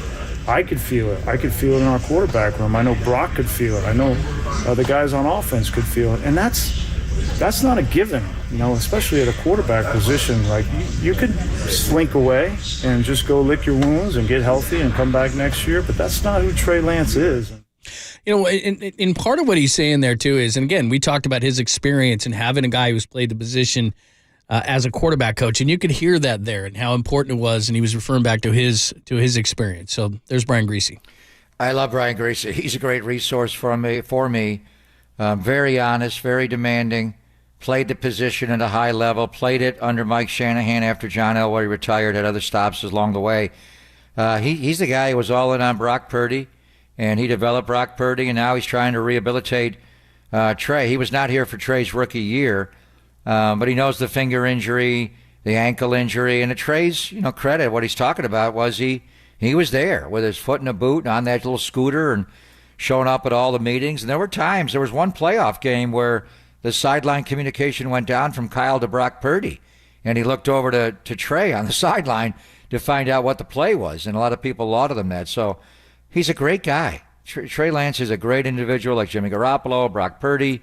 We're learning Sam Darnold and Brandon Allen, John. But he's got to find a way. A lot of great guys that are high draft picks, it's just, who's going to make it, who's not going to make it. It's just how you go play. But having Brian Griese helps him with not just the mechanics of playing and the footwork of all that in this offense specifically, but it's also the mental makeup. Think about the pressure that Brian Griese had on him, being Bob Griese's son, and going to Michigan. He was the quarterback in Michigan where a guy named Tom Brady was behind him and won a Rose Bowl, and his dad's doing the game on ABC with Keith Jackson. I mean, Trey's got a lot of pressure to deal with. Can you imagine going into the NFL as Bob Griese, the Hall of Fame quarterback's son, and having to live up to that yardstick? Didn't he follow Elway, too, in Denver? I mean, that wouldn't have been a whole lot of fun. He's the greatest. I was talking to Kyle about that. So I was watching their first Super Bowl 97 when they beat Green Bay, and I'm seeing Mike Shanahan on the sideline. He's not talking. Gary Kubiak's doing all the talking. And I'm saying, was your dad calling plays or was Gary? He goes, no, my dad was calling plays, and he told Gary what the play was, and Gary got it into Elway's helmet. He said, my dad gave up play calling the year John Elway retired. Smart. And they went to Brian Griese. He's like laughing. He's Blame like, this guy. He sucks. Go to Brian Griese, then Bubby Brister came in. Oh, nice name. So I'm only going to call plays when it's Steve Young and John Elway as my quarterback. Cubes, you can handle that when I retire from that. That is brilliant. Wow. Yeah. Let's go to the NBA Finals. This is kind of funny. Afterwards, the Heat only shot 2 free throws, and we talked so much about the Warriors and the Lakers discrepancy, but only 2 free throw attempts last night for Miami. So, of course, you'll hear the reporter in here talk to Bam and ask him about the discrepancy and this is not a rookie you're talking to on the podium. Take a listen. Bam, I promise I'm not trying to get you fined, but two foul shots to 20. That's quite a discrepancy, but it doesn't seem like you guys are complaining about the officiating. If I do say something, will you take the fine? Like I said, I just feel like we can't even get into that. We can't let them dictate the game. I just feel like we took a lot of jump shots, and we missed a lot of them instead of getting to the basket. Like I said, we're going to watch film and get back to the drawing board. Thank you, gentlemen. Why he don't get fined for saying that? Hold up, though. He hit him with the mic, though. I love the part at the end. It's like, hey, that dude asking the question should get fined. Yeah. He's just asking a question. Sorry, and man. It was Haywood Highsmith was sitting next to Bam. Yeah, that was funny. He was the only one to shoot the free throws. He was 2 for 2. But did you think, we can blame Mark Davis, a lot of things on Mark Davis, not that Mark Davis, the NBA official. Did you think David Guthrie, Ed Malloy, who had the game last night, they didn't drive it to the goal? Jimmy Butler didn't want to go in and challenge the size of Aaron Gordon and Michael Porter Jr. It was not the officiating. It's the mentality of the play. Did you think there was one point there where the Miami Heat got robbed by the gray shirts last night, John? No, I think it's a lazy narrative, and I'm not calling out fans. It's just that's you don't want to call out your own players, so you call out the officials. It happens all the time. Play harder. And that's what we talked about in the Warriors and Lakers series. I mean, that's what happens. And the aggressors usually get the calls, and that didn't happen last night. That'll change in game 2. That'll be one of the things that'll change. One thing, in fourth quarter, Miami was a different team in the fourth quarter. Where they got their legs, they solved a little bit how to deal with the zone. Miami's got to get. They're going to. I don't know if they're going to win on Sunday night, but they're getting back into the series at some point. All right, number 3. This is kind of funny. So this is a Denver reporter after the game, and it smells like victory. Take a listen. Denver gets it into the front court. Jamal Murray will dribble it out, and the party is on. The first ever NBA Finals game for the Denver Nuggets is a win. Another triple-double for Jokic. And the Nuggets take game one, 104-93, the final over Miami. It feels like victory. It sounds like victory. It smells like victory, and also legalization. And they're having a great time out here. It smells like legalization. Oh, Denver. Oh, that's tremendous. Through that. Remember the Giants victory parade after they won? Oh, my gosh. You got to put a gas mask on your kids. And Prop 19. Market Street was a heavy haze that day. Why does it smell like a skunk in San Francisco, Dad? I was watching kids, because they take their kids out of school, and I just remember walking down. And it was like, man, that kid's going to be high. Mommy, could we have some nachos and popcorn and candy? How'd they legalize weed in Colorado before California? That's amazing. A lot of red tape. Yeah, we got there, though. Yeah, eventually. But, remember that Andrea Kramer? We had her on because she did that story. You and I had her on years ago. And they said that at Broncos games, fighting was down like 70% because they put a dispensary right across the street from the stadium. Yeah. Everyone's like, hey, dude, it's cool, man. Maybe they should give that to the quarterback who was sitting courtside. They showed him last night. And Sean Payton. Oh, I'm Russell Wilson. I've been here my whole life. I've been a big Nuggets fan. Lack of star power in Denver, isn't it? Yeah. They're flying in there. Come on. What's going on here? Yeah, Russell Wilson. He's like pumping his fist like he's been in Denver. He's been there like 3 minutes. And nobody likes you, by the way. You were terrible last year. Best quarterback in Denver by far plays for the Nuggets, and he plays center. Well, what's funny is they would show Wilson, and then they'd show Peyton Manning, and people are going crazy for Peyton Manning. Russell Wilson, they're like, oh, geez. Putting on that orange helmet, Peyton Manning now, he's turned completely orange. Yes, he has. What's going on with his face? He and Todd McShay need to. Chernobyl, yeah, exactly. He looks just orange, doesn't he? He does. He's like a giant Oompa Loompa. Wow, he really is a Bronco. All right, and finally, this is great. John Brebbia is the best interview on the Giants. He was with Murph and Mac this morning and talking about gaining the momentum from the young guys like Casey Schmidt and Patrick Bailey. No one is ever going to be upset when you have young kids coming in performing absolutely out of their minds. That's definitely going to help. There's definitely a good energy from them. They're good people. Casey Schmidt's a great guy. Patrick Bailey's a great guy. Like the young players on the team are just fun to be around, and that can absolutely spread its way around a clubhouse. And when you're hitting 500 or whatever Casey Schmidt was there for a very long time, that helps too.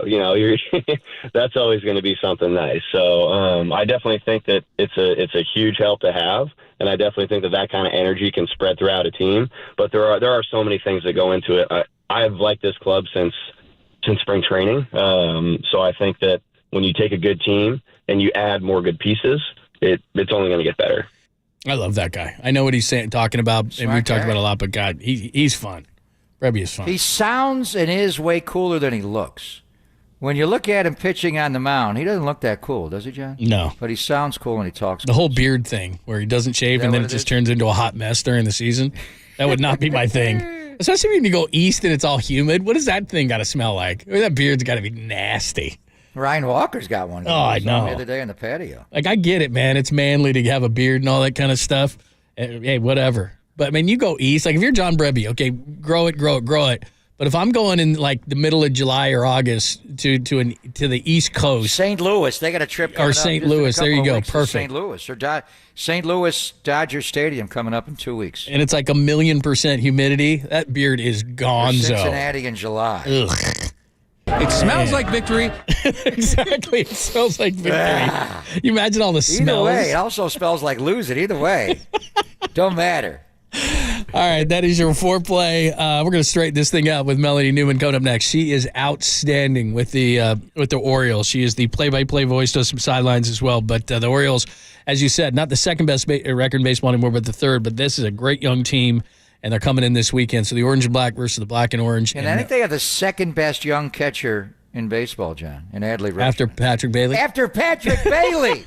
Let's get this straight here. Yeah, this kid is good. Who's better, Rutschman or Bailey? Well, he is good. He is really good. Ryan Mountcastle. Mountcastle. How many Orioles can you name? Some of the names that people, I mean, Well, I knew Cedric Mullins is a guy. He's hurt, though. He went on the IL. Yeah, right. He's on the IL. All right, so we'll get into all of it, why they're doing this great young team. It's been years in the making, but they are finally back, the Baltimore Orioles, and we'll get into it with Melanie Newman next, only here on the Sports Theater.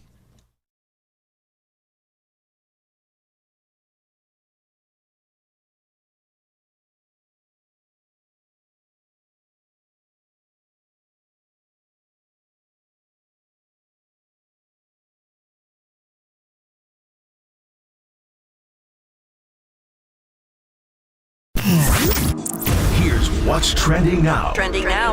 On KNBR.com. Bob Myers and his wonderful hair and white teeth in talks with ESPN. That story and more trending right now on the all-new KNBR app.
time for the Protect Your Assets with David Hollander Business and Technology Report.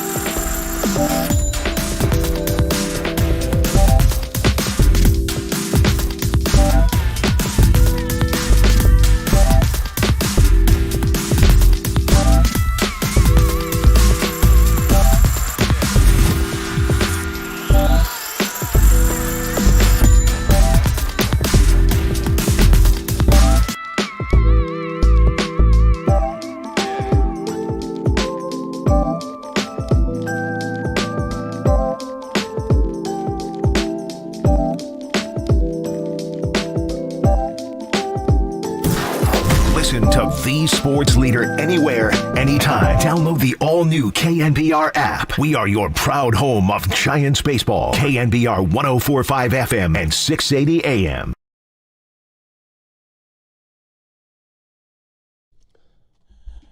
What's happening? Thanks for joining us. Great weekend of baseball coming up at Oracle Park. The orange and black versus the black and orange, the Orioles and the Giants. And the Orioles have the third best record in all of baseball. Melanie Newman is the great voice to the sidelines as well and play-by-play for the Orioles. She was part of the first all-female broadcast team in history in July of 2021, and it is our honor to have her join us on the show, courtesy of the UMA guest line. Hi, Melanie. How are you? Hey, doing great, guys. I actually mentioned that game. I just got to talk to Sarah Langs earlier today. Big day with Lou Gehrig Day. So yes. A lot of stuff going on. Absolutely. Yeah, I've been a fan of your work for years and years, and, working with Jim Palmer now, watching a lot of your games. So what a story. I mean, this is your fourth year doing Orioles games, and, the pandemic year was weird. The year before that, you lost 108, and then that year, 25 and 35 in the 60 games, 100 losses in 21. Last year, innocent climb up to 83 and 79, but for most of the year, Melanie, you've been running as the second-best team in baseball behind the Rays. Now, Texas is there, so meteoric turnaround for the O's. Yeah, this is a huge turnaround for them. I think last year in itself was a little bit ahead of schedule for where we thought that they would be, but certainly a pleasant surprise that we were going to enjoy. It just feels like the biggest breath of fresh air this year. This is the first year for us as broadcasters that we're finally able to travel.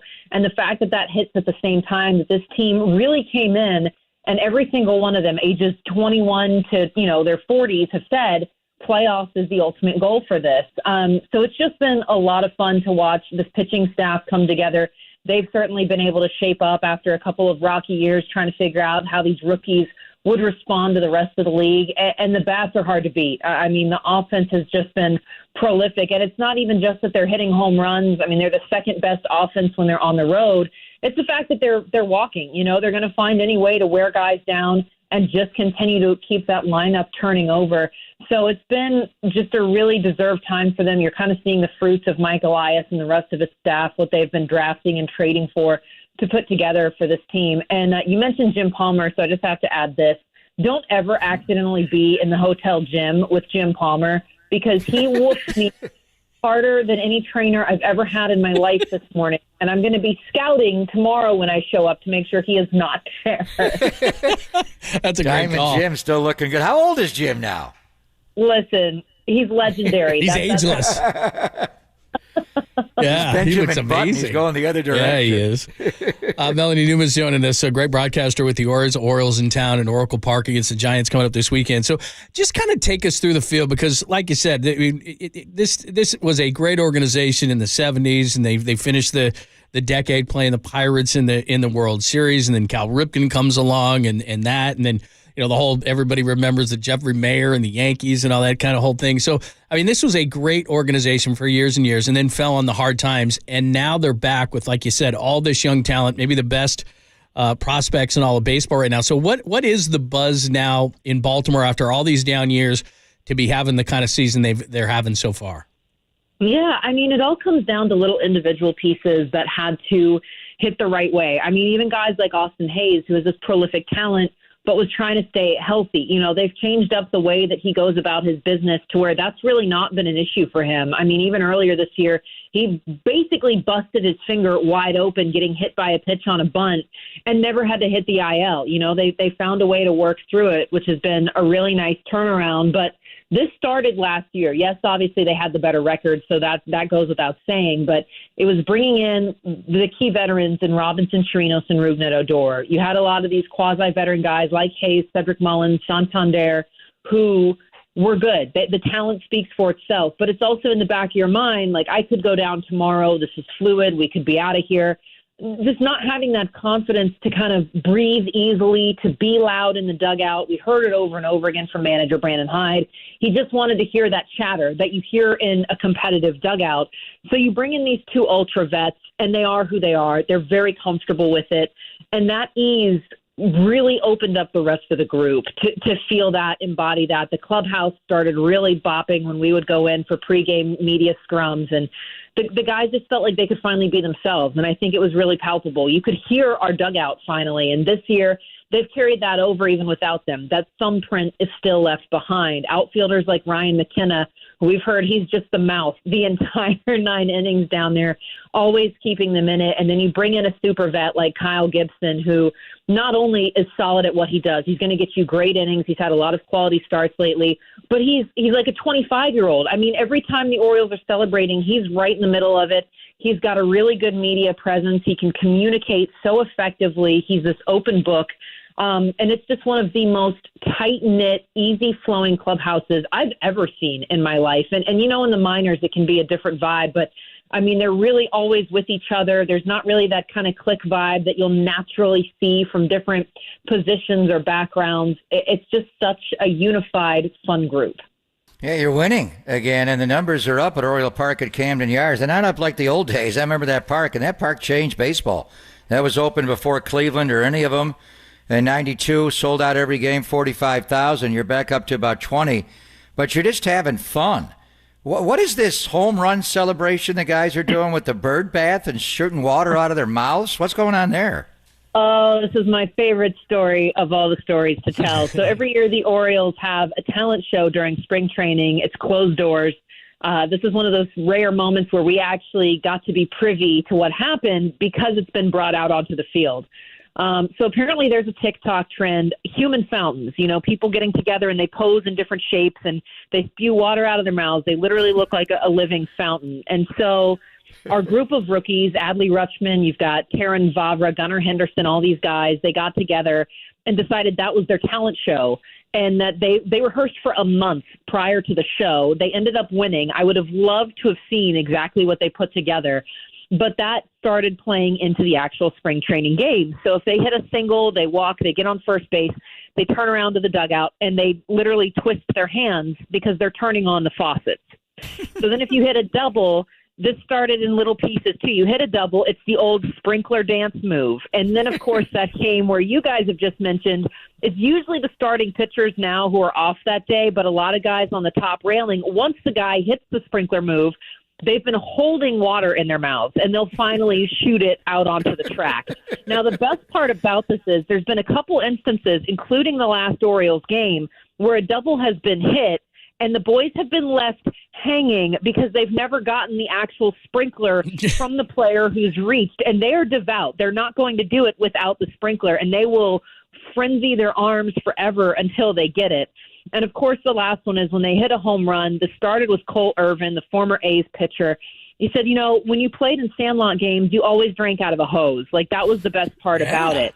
Right. So he talked to some of the vets, and he said, would it be too much if we bring in a garden hose? And I said, that's a great idea. So he orders this hose off of Amazon. It comes in, and it's blue. And our reliever, Keegan Aiken, says, man, we can't have a blue hose in our dugout. So they go grab orange and black athletic tape, wrap it around the hose. But then they find out, okay, well, now we can't get water down the hose that well. So that's when they had to get the funnel. And, of course, once you add the funnel to the hose, that got some people's feathers ruffled a little bit because we all know what it looks like now. But it's solely for functionality purposes. Ryan Mountcastle was the first one to get the Homer hose. And he said he kind of got waterboarded the first time. They didn't really have the technique down, but they have figured it out since then. When you win, you're having fun, and these guys are having fun. That's what you're able to do, right? The great Melanie Newman is joining us, a broadcaster for the Orioles. Orioles in town to take on the Giants this weekend. This is a lot of fun. I love the schedule, and I love seeing these guys.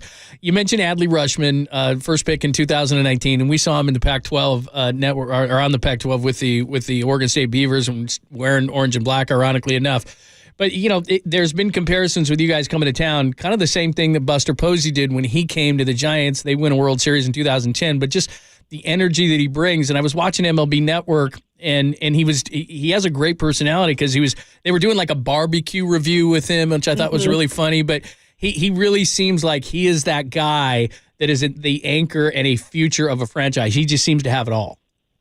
He really does. And again, credit to the Rutschman family for the way that he was raised, because his character is so built for this moment. To be young and to have this much weight on your shoulders, he handles it so effortlessly. He can be a little quiet around us, and I loved these videos of him in New York. So now we're probably going to try to crack that shell open a little more, just watching this personality come through, because we know that's how players also see him, is that funny guy. And you mentioned Buster Posey.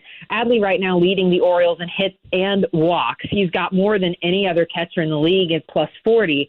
But, of course, he's one of 8 catchers to lead a team in Major League history, and one of those is Buster Posey, which just doesn't surprise us as many times as these two have been compared to each other. He's got a level head. He's really good at breaking down, especially as a switch hitter, how to keep that balanced approach at the plate from either side. His defense is top-notch, and that's also because he's always a sponge. He wants to learn from his other pitchers. He's had great veteran catchers around him for the last 2 years that are also open books. They want to help make this product better. But he's no doubt the reason why the Orioles have been really finding a winning way as of late. I mean, this guy's hitting .319 through the month of May. He's driving in runs. Again, he's drawing walks. He's just really that overall package on top of the strikes and the defensive runs that he's buying. Well, let's talk about your leadership real quickly. You mentioned the skipper, Brandon Hyde. He's from the Bay Area, Santa Rosa, Montgomery High School there, and he had to, some of those loss totals he had to endure at 108 one year and 110, and now he's, third best team in baseball. And then Mr. Angelos, Peter Angelos. I know he's still technically the owner. Is his health good enough now, or is his son running the club? So tell me about the manager and what's going on with Mr. Angelos, Melanie. Yeah, of course. I can't really speak to the Angelos family. I'm not sure. John has been the chairman in charge, essentially, since about 2018 when Peter's health started to decline.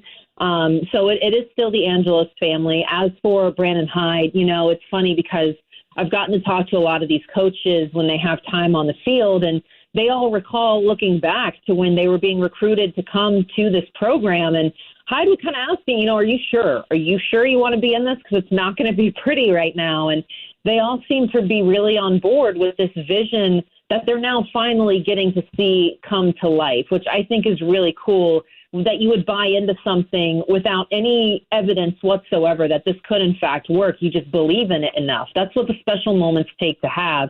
And for Hyde, hats off to him, because your second season and you hit COVID and you're not allowed to see your family. Your star player has cancer. You have more players speaking out about some of the injustices and the horrible things they've faced in their lives for the color of their skin. I mean, you saw a very vulnerable, broken down man at points, because he just loves the players first. He's not do whatever you want to do on the field. He's always going to be there for the man who's behind that jersey number.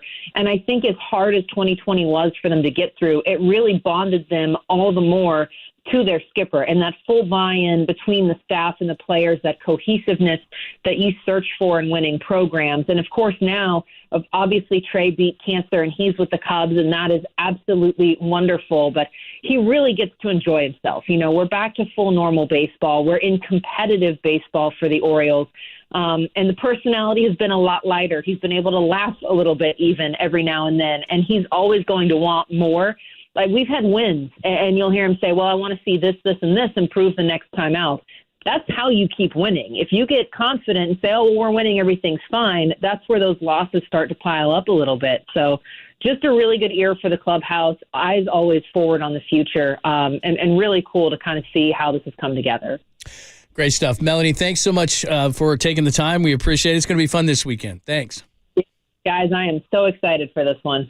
Going to be good. Go orange and black. There you I'm go. very confused. It's going to be confusing. Yeah, watch very out. Confused. Thank you, Melanie.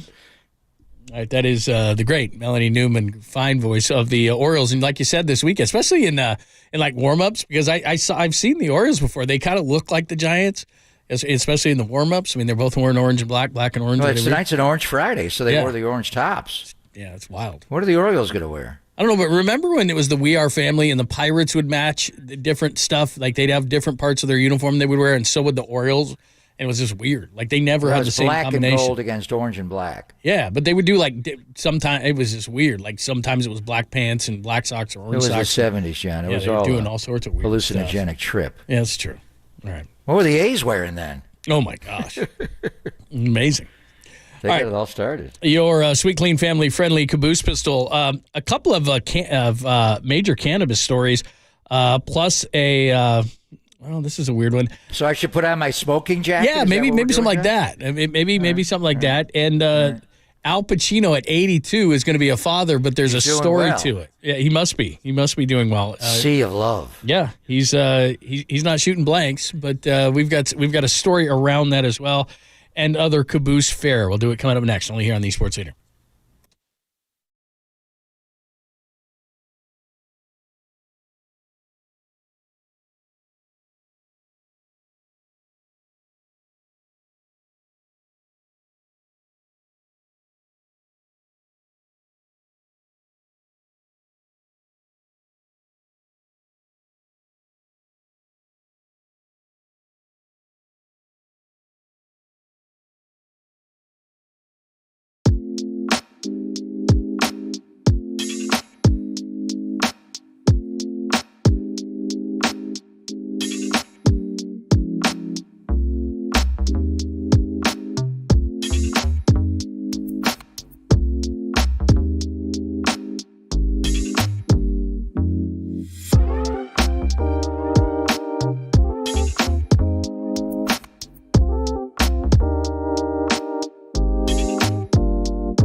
5-shot revolver. It was loaded, wedged in the crack of her buttocks.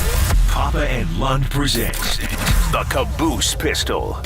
The old caboose pistol, everybody has one. A few stories that slip through the cracks. Did you say caboose? I know some women who could hide a machine gun in there. Yeah. I'm sorry, we're getting off track. On KNBR 104.5 and 680, the sports leader. All right, before we get to the cannabis stories that I promised about a cafe and a hotel, something big going on in Vegas this weekend, so we'll give you that in a second. But anytime there is a caboose pistol for the caboose, or a caboose story for the caboose pistol, that's where we have to start. And the story is written amazingly well, as always. It starts off like this. A grown man had to be rushed into emergency surgery after he got a can stuck in his can. That's right. He got a can stuck in his can. What kind of can did he get stuck? Unidentified 30-year-old male required emergency medical assistance 2 hours after inserting a deodorant canister into his rectum. You wanted to be extra dry? Well, I guess if it's like, oh, what's that smell? And he put some deodorant in there. Apparently, that's not how you do it. Yeah. But anyway, he was experiencing acute abdominal pain as a result of his pursuit of, and we often say this, sexual pleasure. Not just there's nothing acute about that, Jeff. No, and you're not painful. Just you're not supposed to just say what the heck and just. I mean, we've stories of glasses and just all sorts of weird stuff, gerbils. Anyway, this was a deodorant, and you're not supposed to put it in there. So when we started the whole concept of the caboose pistol, it was people going through airport security, right, and trying to hide things, correct, in different cavities, whether it was the front or the back or whatever. That was the whole gist of it. Now this whole concept has been not for transporting maybe illegal paraphernalia from here to there. It's we're getting a lot of these stories where seems to be men, almost exclusively. It is men. Or whether it's a rocks glass. Women are far too smart to do didn't this. Somebody put a light bulb? Yeah, we had a light bulb. Ass. We had a light bulb, like you said, do that without breaking it. There was one that was like a 16-ounce glass. Like I don't know what that would do. So the concept of the caboose. There was pistol, a ping pong ball a couple of weeks ago that we had talked about. It'd be a hell of a game of table tennis, wouldn't it be? By the way, at the end of this, it's totally changed here now. At the end of this story, you would think this would be common sense, but apparently it's not. It says this is a doctor speaking, removal of a foreign body may be of high risk and should be done by a surgeon skilled in foreign body remover, said Dr. Zubair Malik of the Lewis Katz School of Medicine at Temple University. He says in his 2023 report on the freaky fetish. So apparently this is a freaky fetish. And we're trying to dissuade it, but maybe we're part of the problem here because we bring these up all the time. Well, we're just reacting to what people want, John. What was the story you had about Temple University? Weren't they doing like a porn class too?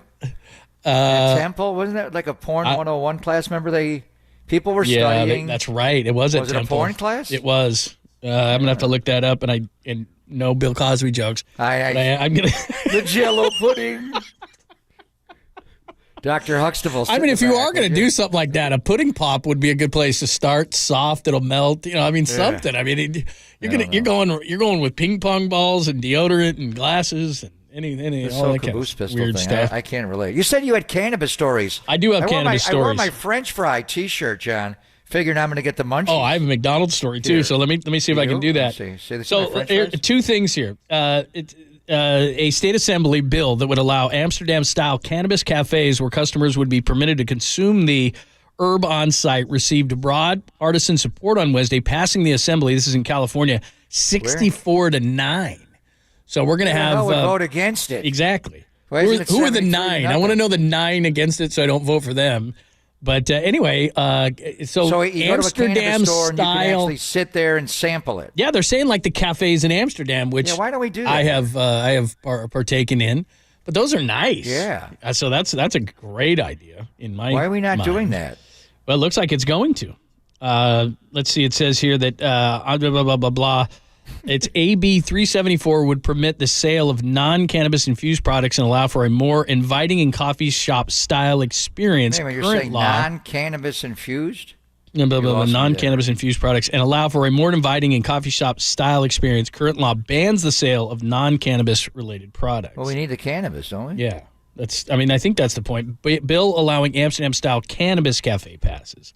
So what I'm assuming is that's so you can hang out and have the whole experience of that. Now, along that same line, this is kind of interesting. This weekend, we're missing that the first cannabis hotel is opening in Las Vegas this weekend. What's it called? Let me get to the story here. Where the heck? Instead of the win, it's the weed. Yeah, that's it. I would think so. It's a marijuana-based hotel. Yes. Yeah, it's cannabis friendly. So let me. Aren't they all? I guess most. It says first cannabis friendly hotel in Las Vegas. Nevada, what's the law in Nevada? Or Vegas has their own laws. I remember going to when all this first started. I think Nevada was the first or one of the first to legalize marijuana. And I remember Colorado was the first. Yeah, this was a bad idea on my part, which often happens in Las Vegas. Actually, exclusively happens. So it was about 3:30 in the morning, and somebody had mentioned to me, "Hey, remember they have those and they're 24/7." And so of course we're bombed, and we got to go find it. And so some Uber guy finds it, and it's like in the back alley of something or other. What are you looking for? A cannabis shop? Yeah, and it's like you would think at like 4:30 in the morning, right? Well, this is Vegas. Yeah, that it wouldn't be that long of a line. We go there, and it was the longest line I had seen for anything. There's like 200 people in line at 4:30 in the morning, and we just went, we're getting in line. Because we had never been in a legal store like that. We had, we went in. Right. And of course, you spend like $500 later and you wake up in the morning and it's like you have everything you could. There's on our table, you're everything's kind of hazy, but it's like there's blueberries and strawberries and different things and all these. It's like if we bought everything. There's little canisters of this, that, and the other. We're like, my God, what did we do last night? But we waited. You really have to wait in line around the block at 4 in the morning. You can't get it somewhere else in Vegas? Not anymore, but it's not like that anymore. But when they first opened, it was like this one place had it, and it was like, and you had to give up your firstborn to get in. It's like, let me see your license, let me do this. Right. What's your firstborn? So what's the weed hotel in Vegas? All right, so right on the Strip. Let's see here. It is the Lexi. It's called the Lexi Las Vegas. Hey, Lexi on main stage. The Lexi Las Vegas officially opens this Friday, branded as the first and only cannabis-friendly hotel in Las Vegas. That's what it is. This used to be the Artisan Hotel off Sahara and I-15, and it is now the Lexi Las Vegas. I'm trying to look why would it be? It's a boutique hotel with 64 rooms. Elegance. It's a boutique hotel. Yeah. Now here's what's funny. It's kind of what you said. It says it's a hotel of 64 rooms, but only about 22 of those rooms will allow cannabis consumption. When you go to Las Vegas, every hotel so you're in the room, smoking section of the hotel is basically what it is. So and also legalization. Oh, thank you.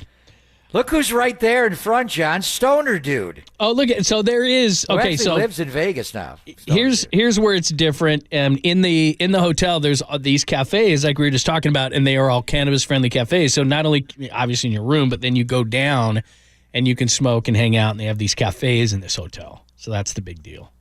It's a very impressive boutique nice. Hotel. It says on the very they're detailed. Their general manager said on the very first day we had almost 360 phone calls looking to make reservations with us. Wow, but 64 it didn't open rooms. As a weed hotel. It's just embraced it now. Cannabis friendly. I think, like you said, they all are. So who knows? But all right, I want to fit in one more here. This is weird. I've told you the story before that this is similar to that, but I was at a Cubs game years ago, and it's sweltering hot, and it's very humid, and everyone's drinking beers, and we're out in the bleachers, and I looked to these guys behind us, and they hadn't left one time, and they drank about 52 beers. So I looked at them, and I said, what's with you guys? You guys a couple of camels or what? And they said, no, we wear adult diapers to the game. Seriously? And they go in their diaper the entire game. Oh, they were older gentlemen. They are serious about their beer consumption. So here's what's going on. It says some Taylor Swift fans are taking extreme measures so they don't miss a single song at one of her concerts, not even for a bathroom break. They get big fans of Taylor Swift are called Swifties, which Aaron Rodgers is. Aaron Rodgers, yeah. And they've taken to TikTok to say they are attending shows wearing adult diapers. They say after the stress and cost of getting the tickets, they don't want to spend 1 second of Taylor's performance waiting in the line for the restroom. So they just wear adult diapers to So how does that feel? Is heavy. it like a baby diaper where it just soaks up and you feel it all night? I mean, I guess. That sounds would not disgusting. Be comfortable. And look, it sounds like something you would not be going for, John. And I certainly would not. No, either. and you know what's interesting about it is I was trying to think back to concerts, and maybe I'm wrong in this, but because often during concerts I may not be of right mind. But I'll give you my lightest example. I was down at SoFi and I saw Billy Joel, and he went for a long time, probably 90 minutes Plays or so. A long time. How about Bruce? Yeah, they play forever. Like, I never have to go to the bathroom. Like, I don't know what it is and why it happens. And and lots of people, you're drinking cocktails or beers throughout the whole concert. Sometimes it's kind of nice to go to the bathroom in a concert, John. Yeah. Not a bad thing. No, it's not, but I don't remember having to go, I guess is what I'm saying. Yeah, I know. I just kind of just you're stayed. You're older now. Went through it. But, I mean, is that a problem? Like, let's say you do, and then it's like, but you haven't heard, like, that one song, and then, like, you're in the bathroom, right, going, oh, you're at the trough or whatever, and then it's like, there's your favorite song. You know what your time at the Billy Joel concert, whenever he starts to play Allentown, it's time to go to the bathroom.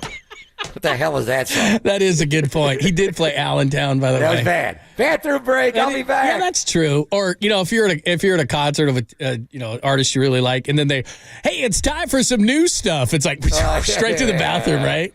Yeah. I remember we went and saw the Rolling Stones, and Mick was like, this is a new album. Time it's to like, spark it up, Keith. I'll see you back here in a minute. Exactly. Go back to this Lexi Hotel. The finishes minimize the impact of marijuana smoke. Oh, is that what they do with it? All with the paint and everything? 64 rooms on the property have been redesigned with finishes that minimize the impacts of marijuana smoke. Okay. So home builders out there and contractors, can you build that in a house? It's a great point. That's certain people, I don't know any, but certain people would really like that. I mean, what do you do benefit. with the carpeting, the drapes? I mean, that's the problem with smoke. It lingers forever. Right. It doesn't go away. That's why it's cannabis friendly. How did they design that hotel? Cigarette, maybe I'm wrong in this. Cigarette smoke always seems to linger, but like. That's different. Or cigars. Like weed smoke really doesn't.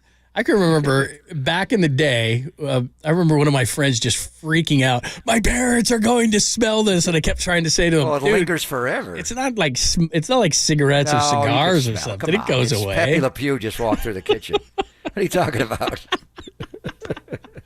Oh, yeah. How did they do this? What are the redesigned finishes?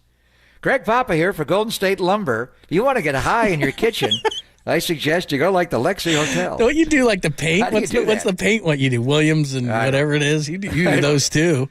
No, that's a good idea. You want to sell some paint? Benjamin Moore. You want to sell some paint? That's really smart. So how do they redesign the finishes that minimize the impact of marijuana smoke?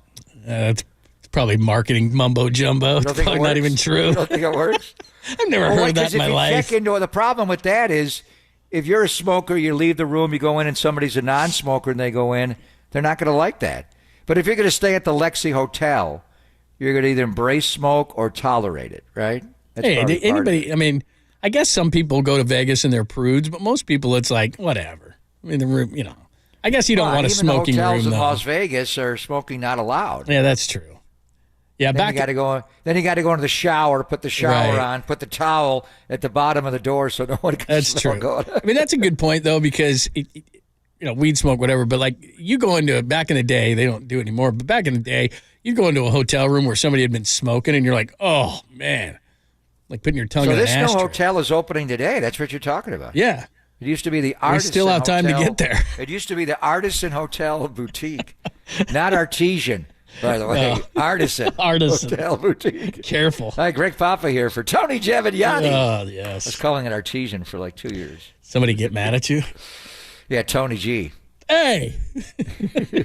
No, that's not how he talks. No. All right, that is your sweet, clean, family-friendly Caboose Pistol for a Friday. We've got some remnants before we get out of here as well, and then Tolbert and Copes coming up at the top of the hour, only here on the Sports Leader.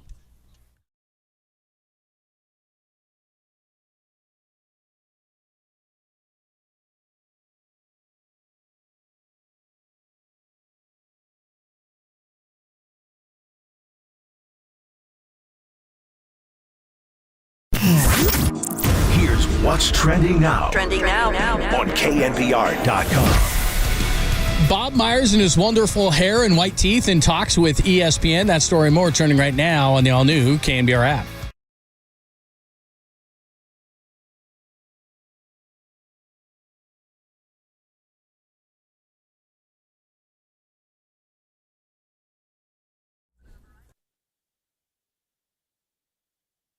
Hey, it's Greg Papa here, June the 2nd. That means almost exactly a calendar year away.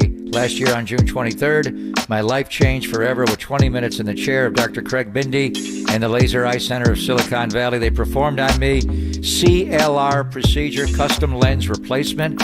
What does it mean? It means I went in seeing 20/60, I was blind. Came out 20 minutes later, 20/20. Went back in a few weeks later, they adjusted me for reading, and now I don't need to wear glasses of any kind. John Lawn heard me talking about it all summer and how amazing the CLR procedure is.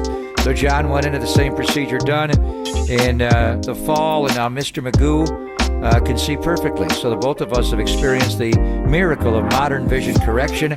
So if you're like us, you're sick and tired of needing glasses or contacts to get through your day, John suggests you call and schedule your free, won't cost you a thing, consultation. Find out if you're a candidate for their modern vision correction procedures. They have many of them at the Laser Eye Center of Silicon Valley. So I suggest you call now. Schedule your free consultation at 877-GET-2020, or you can visit them online at bayarea2020.com.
Sports leader. It only makes sense that you should follow. Find us on Twitter at KNBR. For once again, we are the sports leader. All right. And that'll about do it for us. Thanks to Matty Mayoko. Great insight into the 49ers and the OTAs. Andrew Baggerly. Tremendous piece on J.D. Davis and Casey Schmidt and their pitching prowess back in college. Mike Breen which there's a great piece that I retweeted. Marcus Thompson wrote about the fire at Mike Breen's house. Wow, yeah. And then Melanie Newman, the great voice of the Orioles. 1:15, she joined us. So any of those that you missed, worth your time to go to KNBR.com. Happy weekend to you, my friend. Happy weekend to you. You going to see the Orange and Black versus the Orange and Black at any time this weekend? Let me know if you show up. Yeah, I am going to. I'm going to consult with the young son, and he probably won't be able to give me any time because he loves his friends, and I'm kind of mediocre at this point. So you and Michael Crabtree? Yes, so I'd like to go down, and I was going to take him with me, but we'll see what happens. But yeah, I'm definitely going down to one of the games. By the way, night game tonight. Night game tomorrow. And then you got a day one on Sunday. And yeah, should be a good time. And the Giants have their 3 best pitchers lined up. It's going to be fun. I'm anxious to see the Orioles. That's a good young team. So fun week as always. Appreciate it. And I do like the French fry T-shirt, by the way. You do? Very nice. Yeah, I like it. If I go to the Lexi Hotel in Vegas, should I bring the? Yes. 'Cause I'm gonna get hungry there. People will want to eat you. They have 24-hour room service there. Oh, I would think. If you got a cannabis-based hotel, you got to have 24-hour room. Plus, you got to have a menu like Jack in the Box late night stuff. Just I crazy. just want the French fries. Just send me the fries. Right. How many hotels don't have room service at all? No, that's anymore. That's not for me. Since the pandemic? Yeah, that's true. So many hotels don't have room service at all. Room service is the best. You just some days you just get a high quality style like burger and you just watch movies sometimes. Yeah, but not at the Lexi Hotel. No, it's different. We're barely hitting the room. All right, Tolbert and Cope's coming up next. Thanks as always, Jacob. Pretty much doing a one-man show today. Nice job. Well done, man, Jacob. Getting this done. Walter should be back next week. Hopefully, he is great. We will see you. The Jägermeister hat, by the way, Jim? I love it. I thought that was a Bucks, but then I did see the Jaeger. No. And you have an extensive hat collection. It's time for Jaeger shots. It is time. Happy hour on a Friday, John. Let's get to it. Tolbert and Copes right now on KNBR AM and FM San Francisco, the sports leader, a Cumulus media station.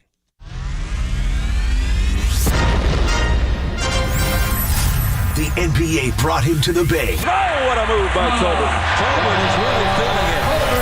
While his co-host was born and raised here. Adam, that is great co-host work right there. That is amazing. You're lucky to have Adam, Tommy. Oh, absolutely. It's time for Tolbert and Copes. Let's get it on! Tom Tolbert. Yeah, thank you. Now if I could ever get some beer. And Adam Copeland. We're going to get after it today, man. Gotta come swagger. On KNBR 104.5 and 680, the sports leader.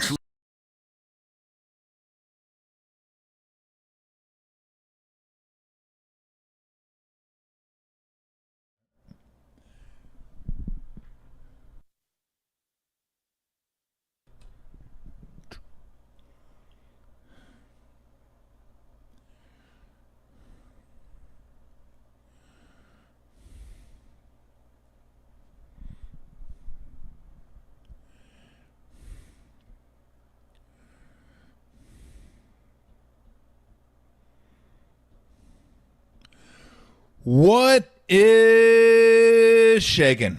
Adam Copeland, Tom Tolbert with you on this fine Friday afternoon. Today, we're going to talk a little baseball. Jeremy Affeldt joins us about an hour. We talked to him a little bit earlier. Marcus Thompson, per usual on a Friday. Talk a little hoops and whatever else. And we mix it up. Get the Stanley Cup final starting tomorrow. So we're going to talk to our good friend Drew Armenda. Get his thoughts on Panthers and Golden Knights. What's going on? And Ska, of course. What's up, dude? Happy Friday, man. Yes, sir. Yes, sir. It's a Ska Friday. It is a Ska Friday. Always a Ska Friday. I'm finding we're running out of ska. Like, there's just not that much ska out there. I kind of noticed that, too. Last week, Tim, played a song. I requested one, and then he was like, it's in the rotation. I was like, there's only, 6 songs that we play. There's a limited supply. It's not like classic rock where you could, you could just go on and on and on and on forever. Yeah. But that's good. That's fine by me. Just give me some once horns. a week. Yeah, it's fine. Give me some more. Give me some funny. horns and music. Yeah. I did the same thing. I was at the gym a couple of weeks ago, and I threw on an Apple playlist. I was like, see if I can find ska greatest hits. And it's funny because there's some ska that's not like what ska evolved into to where it is, where it's almost a little bit more like emo ska. It's further back, it's a little bit darker, but then that's the beauty of ska to me is the horns and everything. It's lively and it's upbeat and it's fun, even if it's not a a super happy song, but I got like 8 or 9 songs into this playlist, and then I was getting like Blink-182. I was like, this is pop punk. This isn't ska. Yeah. That ain't cutting it. Yeah, so we'll stick to our 2 albums of Mighty Mighty Boss Tones or whatever we have. Some real Big Fish and some Save Ferris, and then call it a day. You're all good. All good. Then we're good. So we'll talk more about it, but kind of a snooze of a game yesterday. Yeah, I mean, they got off to the big start, and it's just never it was kind of what I expected for game one. I was hoping for more. I was hoping we'd get more. A lot of times, I think teams that have to go deep into a series with the emotion like the Heat had in the conference final, it's tough to turn right back around and face a team that's been off. And well, it was interesting because I think a lot of people feel like this thing's over, and again, it's overreaction theater. It always is in a 7-game series. But there were tons of shots that the Heat had that they missed. I mean, they have to make threes. They just have to, period, because they're not getting any taller. And Aaron Gordon abused him in the first quarter. They just went. I mean, you can't guard him with Vincent. You're going to guard him with Vincent, they're going to go at him every single time. He's been good defensively, too, this postseason. Yeah, there's just nothing you could do. The guy's 6'10". Yeah. And Vincent can't check him. But the advantage they have is the perimeter. And they got plenty of good looks. I thought the zone was okay. I mean, Jokic got some good looks against the zone, but the zone was pretty good for him. It's kind of a weird one. It's the more I watch it, it's almost like a 1-3-1 that morphs into a 2-3, and they try not to let you get the ball in the middle early. But it did okay. I mean, it wasn't the defense wasn't the problem for him. The offense was the problem. They held them to 104 points, and if you can do that again, and they're going to have a good chance of winning that game. How about the free throw attempts? Is that a problem? 2. That's a little bit of an issue. That's a little bit of an issue. I saw Jimmy Butler on the 2 free throw attempts. I was like, 2 for who? Oh, yeah. The team? The team had 2? Team. He's like, we got to attack more. I was like, yeah, bro. A little bit. Even at that point, you lose by 11, right? I mean, Strus, Martin, and Robinson went 2 for 23. 2 for 23. Now, I don't know if I expect them to keep playing the way they've been playing, but 2 for 23. I mean, even if they're not hot, you expect 6 for 23. They just could not buy a bucket. I think Strus was 0 for 10, 0 for 9 from 3. Martin made his first bucket like in the third quarter, I think it was. And then Robinson was really kind of a non-factor in the game. So for those people wondering, could they use Tyler Hero? Well, they could last night. I'll tell you that. I'll take some shots. Yeah, whatever he's going to do. Could have used him last night. So, look, they're going to hit more shots. There's just no way they're going to be that cold. Now, I expect Denver to hit more shots. Porter Jr., 2 for 11. He really didn't get it going. Jokic was 8 for 12, and Murray was very good as well.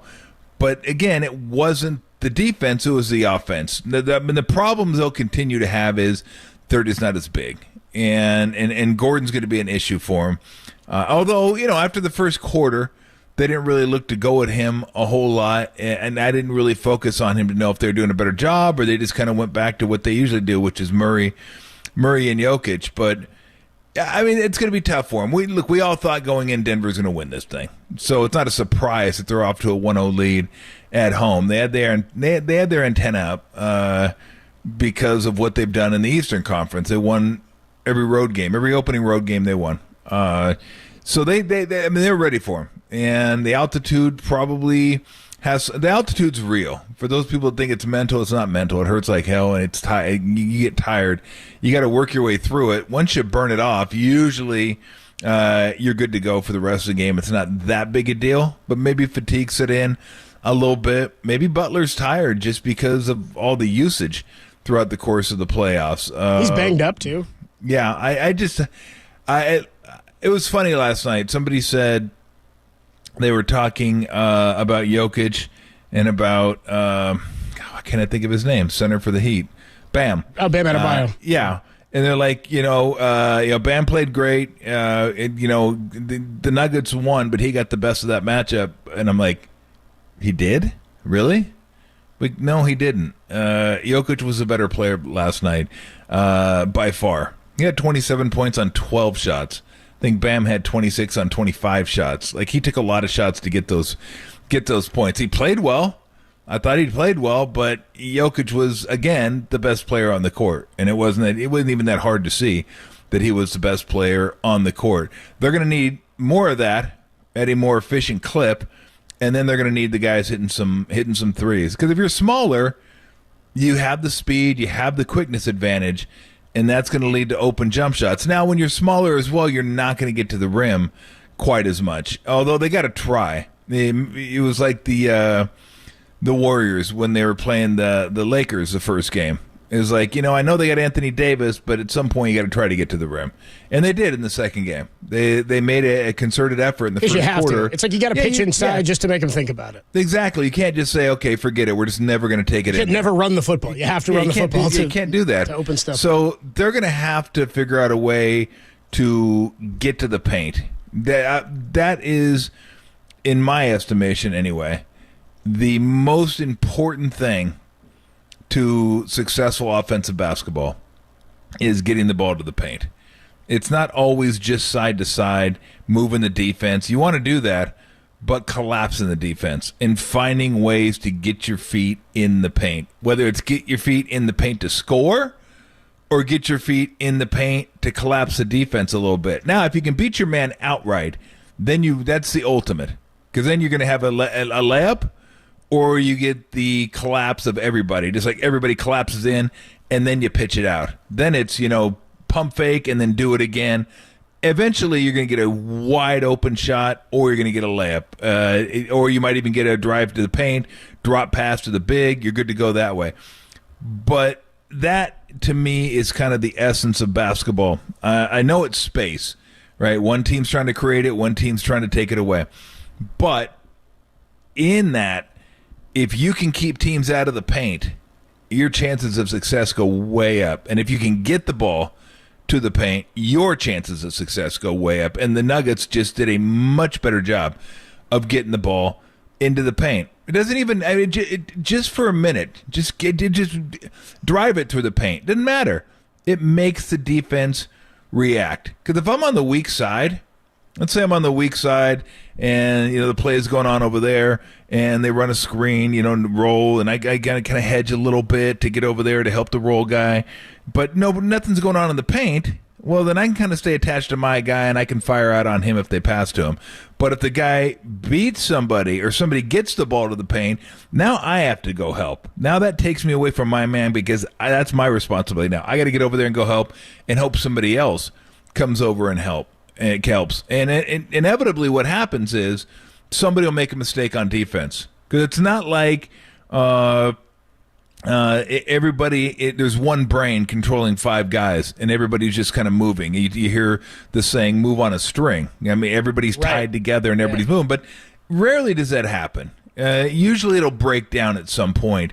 And that's ultimately what you're trying to get. You're trying to get the ball in and then get the defense to break down somewhere, and then when they break down, that's when you get your wide open shots. I mean, is it going to happen every time? Of course not. But that is the goal, to get the defense to break down, and the quickest way to do that is to get the ball to the paint. Like, I hate possessions where guys come down, look, pass it around the perimeter, and then keep it on the same side, and then shoot a three. It drives me nuts. It's just such a lazy possession.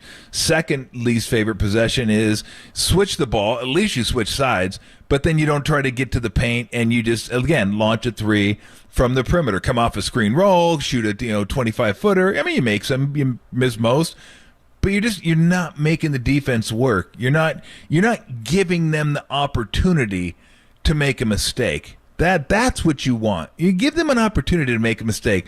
For the most part, they're going to make a mistake. There's not a lot of great defenses in this league that are just, again, going to be the one brain. Everybody's together. We're all good. We're all moving the same here. We're there. We're good. No. If at some point, how many times we see it with the Warriors? Now, that's the extreme with Steph. Two guys go to Steph because they just forget how they're playing it. Are we switching it? Am I getting through the screen? And they're so terrified that Steph may get the ball. Here comes Looney, Draymond right down the middle. They pass it to him, layup, or weak side guy will come over and help. He sees it coming. Okay, it's Draymond. He's going to got it. And then all of a sudden, Draymond just kicks it to the weak side corner for somebody else wide open for a three. Because you threw two guys at Steph like 3 passes ago. Because they made a mistake. Yeah. That's what you're – and then you get the ball to the paint, and then you kick out and you get a wide open shot. I mean, the Warriors have made a living off of that, play. But you have to you have to put the defense in that position. Give them an opportunity to screw it up. If you give an opportunity to screw it up, most times they're going to screw it up. Sometimes they'll play it perfectly, and some plays you're going to lose. But most times they're going to find a way to screw it up because it's so hard to react to everything that's going on and do it in real time and do it consistently and make the right decision. Someone's going to mess it up.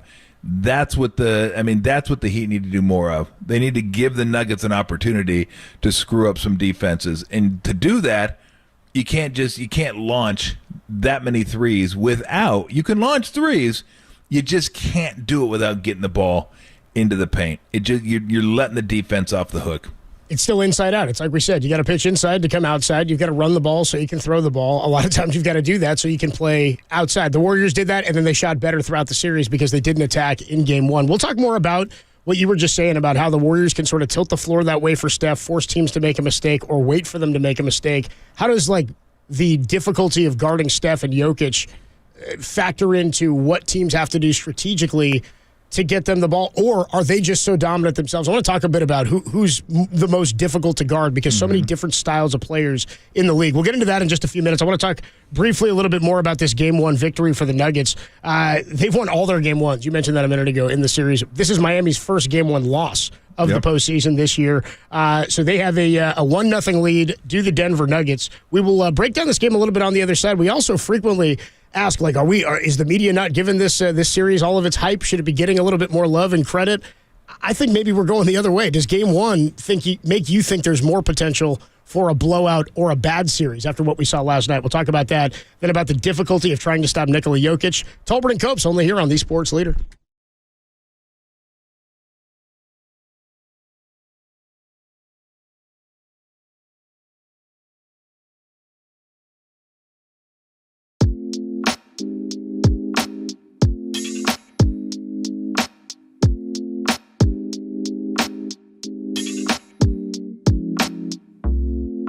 Giants pitcher John Brebbia joined Murph and Mac this morning to discuss the seamless transition to Patrick Bailey at catcher. That podcast is trending on the all-new KNBR app.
Now, time for the Protect Your Assets with David Hollander Business and Technology Report.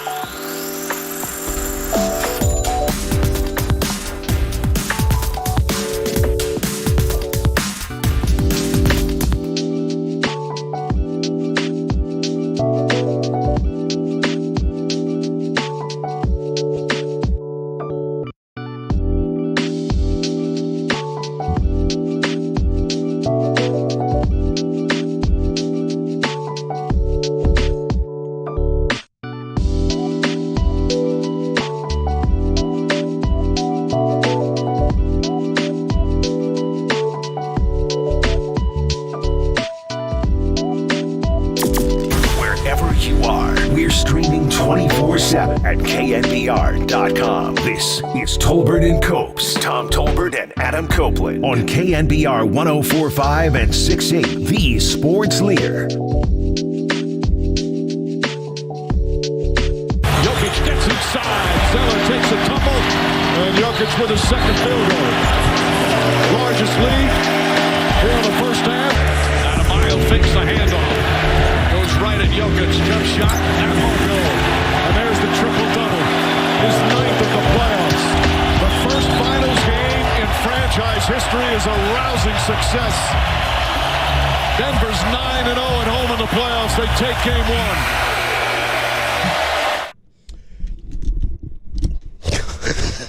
Right into the horns, dude.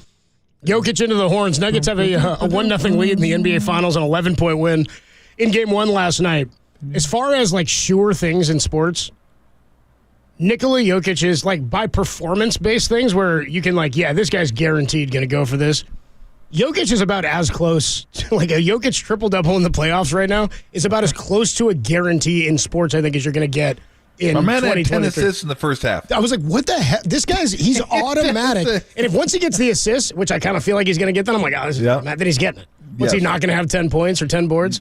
Yeah, maybe not rebounds. Actually, the boards are maybe the more difficult one for him. But he gets them anyway. Yeah. I mean, he averages, I think, more rebounds than assists, obviously. So you figure he's going to get those too. He had 10 assists. That was the sneakiest 27 points ever. It's the quietest.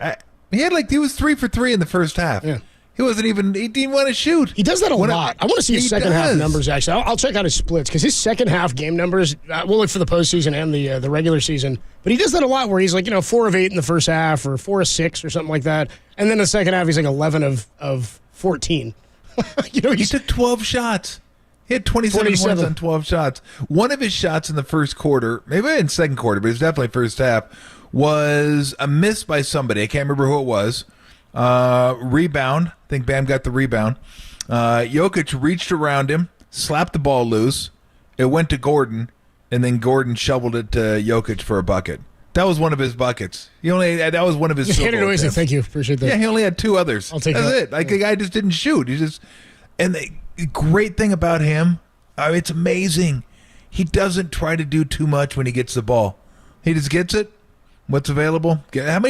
Watch next game how many times he'll get it, and he'll just catch it and move it, catch it and move it, catch it. He does that, just sort of puts it over his head, like the big man look, and distributes and then sets a screen. He does. Yeah, he doesn't. It's not like, oh, let me start. Now he will back a guy down if they're going to single him up, but he backs a guy down looking to pass to somebody on the weak side.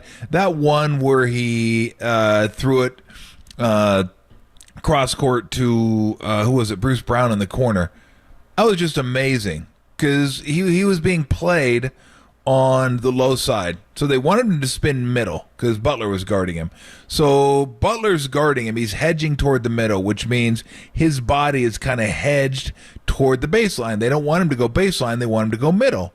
So Jokic knows that. So he looks middle. He catches it. They finally get it to him, and he looks middle and starts spinning middle. Well, Highsmith is coming on a double team. So Highsmith's coming on a double team. So what does he do? Quick dribble baseline. Gets around Butler just enough to clear his sight line, and then sees Brown over in the corner. Jumps up, whew, right to him. I mean, it was amazing watching him do that. Like, he knew what they wanted to do. He saw him coming. He went away from it and knew that Highsmith was coming, so Brown would be open on the weak side, and just had a perfect sight line. I think it was more of the wing than a because what happened was Gordon set a nice screen, a little back screen. I think it was on Lowry, so he couldn't even get out. I don't think he would have got out there, but he was going to make sure he couldn't get out there. And it was just awesome watching him, like, bait the defense. Okay, here they come. Boop, boop, bucket. I half think, I know this is impossible, but maybe it's not, that there's magic dust on the ball. Like, when he passes it to you, you're 50% more likely to make the shot. Like, it just, Jokic passed it to me. He's got that Jokic glitter on the ball. Yeah, this is good, baby. Bang! He's got a glove. Bang! Oh, yeah. It's like Tinkerbell, Julia Roberts and Hook. Yeah. Jokic magic dust. Woo! There's no way I'm missing this bad boy. It's angel dust, baby. Yeah, PCP. Let's go. We're all just high. We don't know. Yeah, but it's not. He doesn't force things.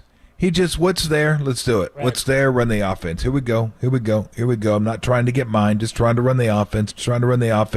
By the way, I ended up with 27. Like, what? Which is what they asked big men to do. Like, we've talked about this for 2+ years while we were waiting for James Wiseman to kind of get healthy and come along, and the development of a big man. And you can't remember what the exact phrase was that you used. You said guys like Kuminga, if they can dumb it down, or they can, I can't remember exactly. Simple. Streamline it is what you said. If they can streamline their development, where you just keep it simple and stop doing things that are not asked of you and that nobody needs you to do right now because you've got so much other talent out there. You're not on a 19-win team looking to rebuild the franchise from the ground up. So for a guy like Jokic, who walked into some talented teams that were there in Denver already, and develop kind of like that, where I just need to be this big man, I think that's like helped him exponentially to get to where he is now so quickly, because it was sort of like once he got good, that dominance happened fast. Like once he got good 5 years ago, the dominance of what he was able to do, and I just sort of think now, we talked to Marcus Thompson about it and Mark Spears about it this week, we're just starting to come around, the world is becoming aware of what he's capable of. But I think a lot of it came from streamlining his development early on. He was never doing too much because he didn't profile as this type of player, I don't think. He didn't anticipate this. Well, I think a lot of it was probably the way he's played his entire life, because he's not athletic to play any way else. Right. He just can't play above the rim. He's not going to out-athlete you, so he's got to out-technique you, out-footwork you, out-execute you. Out fundamental you, all those things. I mean, these fundamentals are just silly. They're so good. But a lot of that is, growing up in Europe and developing over there. I guarantee you, style of game. Yeah. Their youth programs are a lot different than our AAU programs over here. I think fundamentals are probably taught a little bit more over there than they are over here. And this, we can get into this discussion at some point. We'll have to get into it at the finals. But look at the best players, some of the best players in the game now. Jokic, not from here. Embiid, not from here. Giannis, not from here. Luka, not from here. It's pretty amazing to think, and then who knows how good Wembanyama is going to be. But you could have you probably have two centers in Embiid, but I was going to say you could have close to the damn all first team All NBA be you could have first team All NBA maybe all foreign guys, all international guys, but it wouldn't work because a lot of them are going to be centers. But it's pretty amazing now that we're starting to look at what is it, the last three. Well, did Giannis win before Jokic? Yes. Okay, so that's the last four have MVPs been foreign-born MVPs. Here. That's insane. That's pretty wild. That's pretty wild to think that like this was at one point an American sport, and still is in some regard. But international players are you just watch the way they play and how they do, and you're like, whoa, this could be. I mean, you could end up having like the way it's going in 10 years, 15 years, you could have half your all-star team being international. Like you could have like international guys just like littering the all-star game because they're the best players in the game. Look, fundamentals never goes into a slump. Like you're never gonna, like, if you have good fundamentals, people are gonna go, you don't need those. Like you always can always use good fundamentals. Just leave those at home. Just bring the the flash. Just some guys are so good, like they don't need them, right? Like you're so good, like you kind of slack on those a little bit because but I'm still killing out here, man. I'm killing. But you would be better if you had good fundamentals. It absolutely would be better if you had good fundamentals. I mean, most of the really great players have good fundamentals. Steph, great fundamentals. LeBron, great fundamentals. Jokic, superior fundamentals. They just have really good fundamentals, good technique, all that kind of stuff. But it just dawned on me yesterday. I was like, damn, man. There's international guys coming over here and just wrecking shop. They're just like wearing guys out over here. It's gonna snowball too, because as more and more continue to come, more and more kids grow up saying, "I want to be Luka. I want to be." You know, I mean, I don't know for sure, but I imagine that there's a whole generation of kids in Spain that want to be Pau and Marc Gasol. You know, that are kids in Europe who, I mean, we don't pay much attention because we have the NBA, but like the FIBA World Championships, that stuff is huge internationally. Like we think about what the World Baseball Classic meant to watch Team USA go, and now like we're all kind of like peeved, like, damn, they better get this one in 3 years. I'd kind of like to see the Team USA come back and reclaim the title, and it would be great if it was against Japan, but Japan took that seriously. Every other country was like, we're out here to win.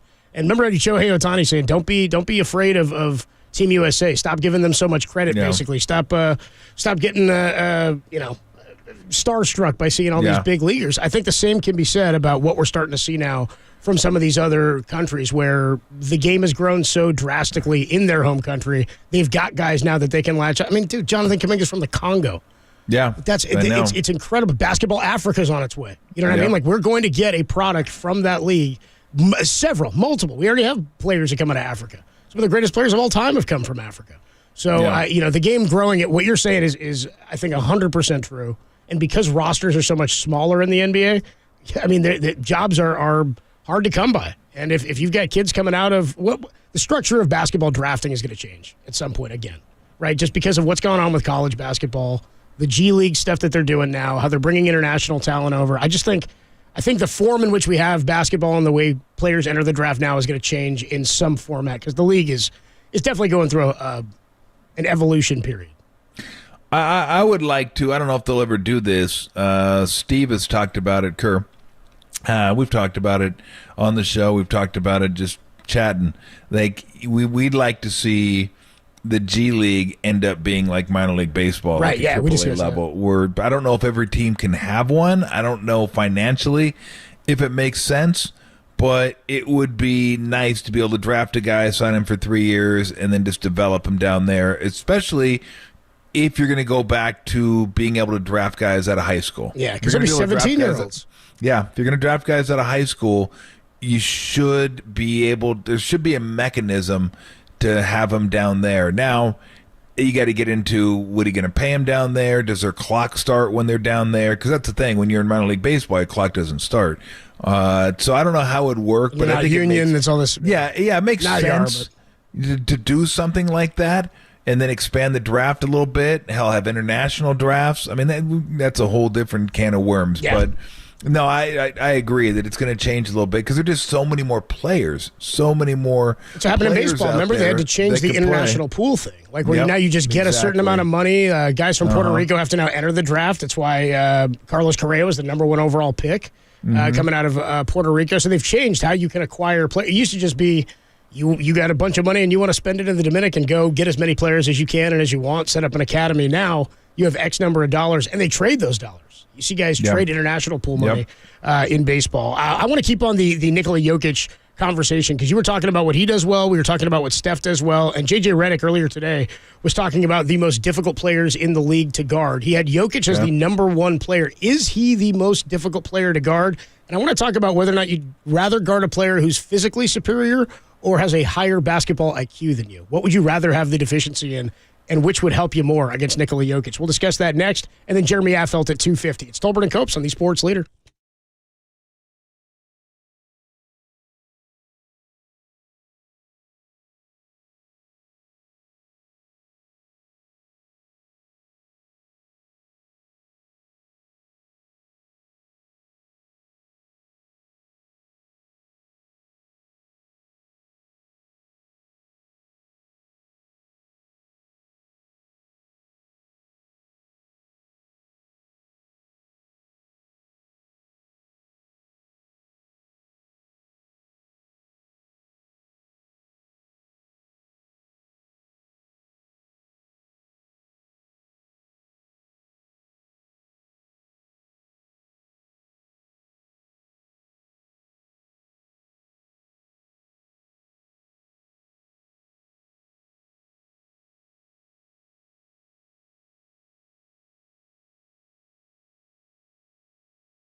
Listen to the Sports Leader anywhere, anytime. Download the all-new KNBR app. Now, Tolbert and Copes continue live from the KNBR Casino Matrix Studio. Casino Matrix Progressive Jackpots are here. Where are you? Just drop in. Please play responsibly. 1-800-GAMBLER. Off the ball, the hardest player in the NBA to guard. You've got to be attached to him, can get his shot off in a second. Steph Curry's my number 3. Number 2, I didn't love my ranking of Jokic at 5 last time. I'm putting him 2 right now. Nikola Jokic, triple-double machine, 9 postseason triple-doubles, averaging a triple-double, 16 games into this postseason run. Perk, just the ultimate stat patter, this guy, Nikola Jokic. and number 1, Jokic and Giannis. I'm going to go 1A, 1B. I can't decide between these two guys. Oh, my Lord. Giannis puts all the pressure on your defense. Just constant attack in transition in the half court. Requires multiple bodies in front of him. As Stan Van Gundy says, build a wall. But these two guys, for me, are the two hardest players in the NBA to guard. Somebody else besides Van Gundy said build a wall, but I can't. The name escapes me. Tolford and Cope's hanging with you on a Friday afternoon. Well, I never did that. I never said wall. I never said it. 1/100th of 1%, and nobody would take the bet. Nikola Jokic lands tied with Giannis at the top of J.J. Redick's list of hardest players to guard. I also can't hear Stephen A. now without hearing him say breast milk.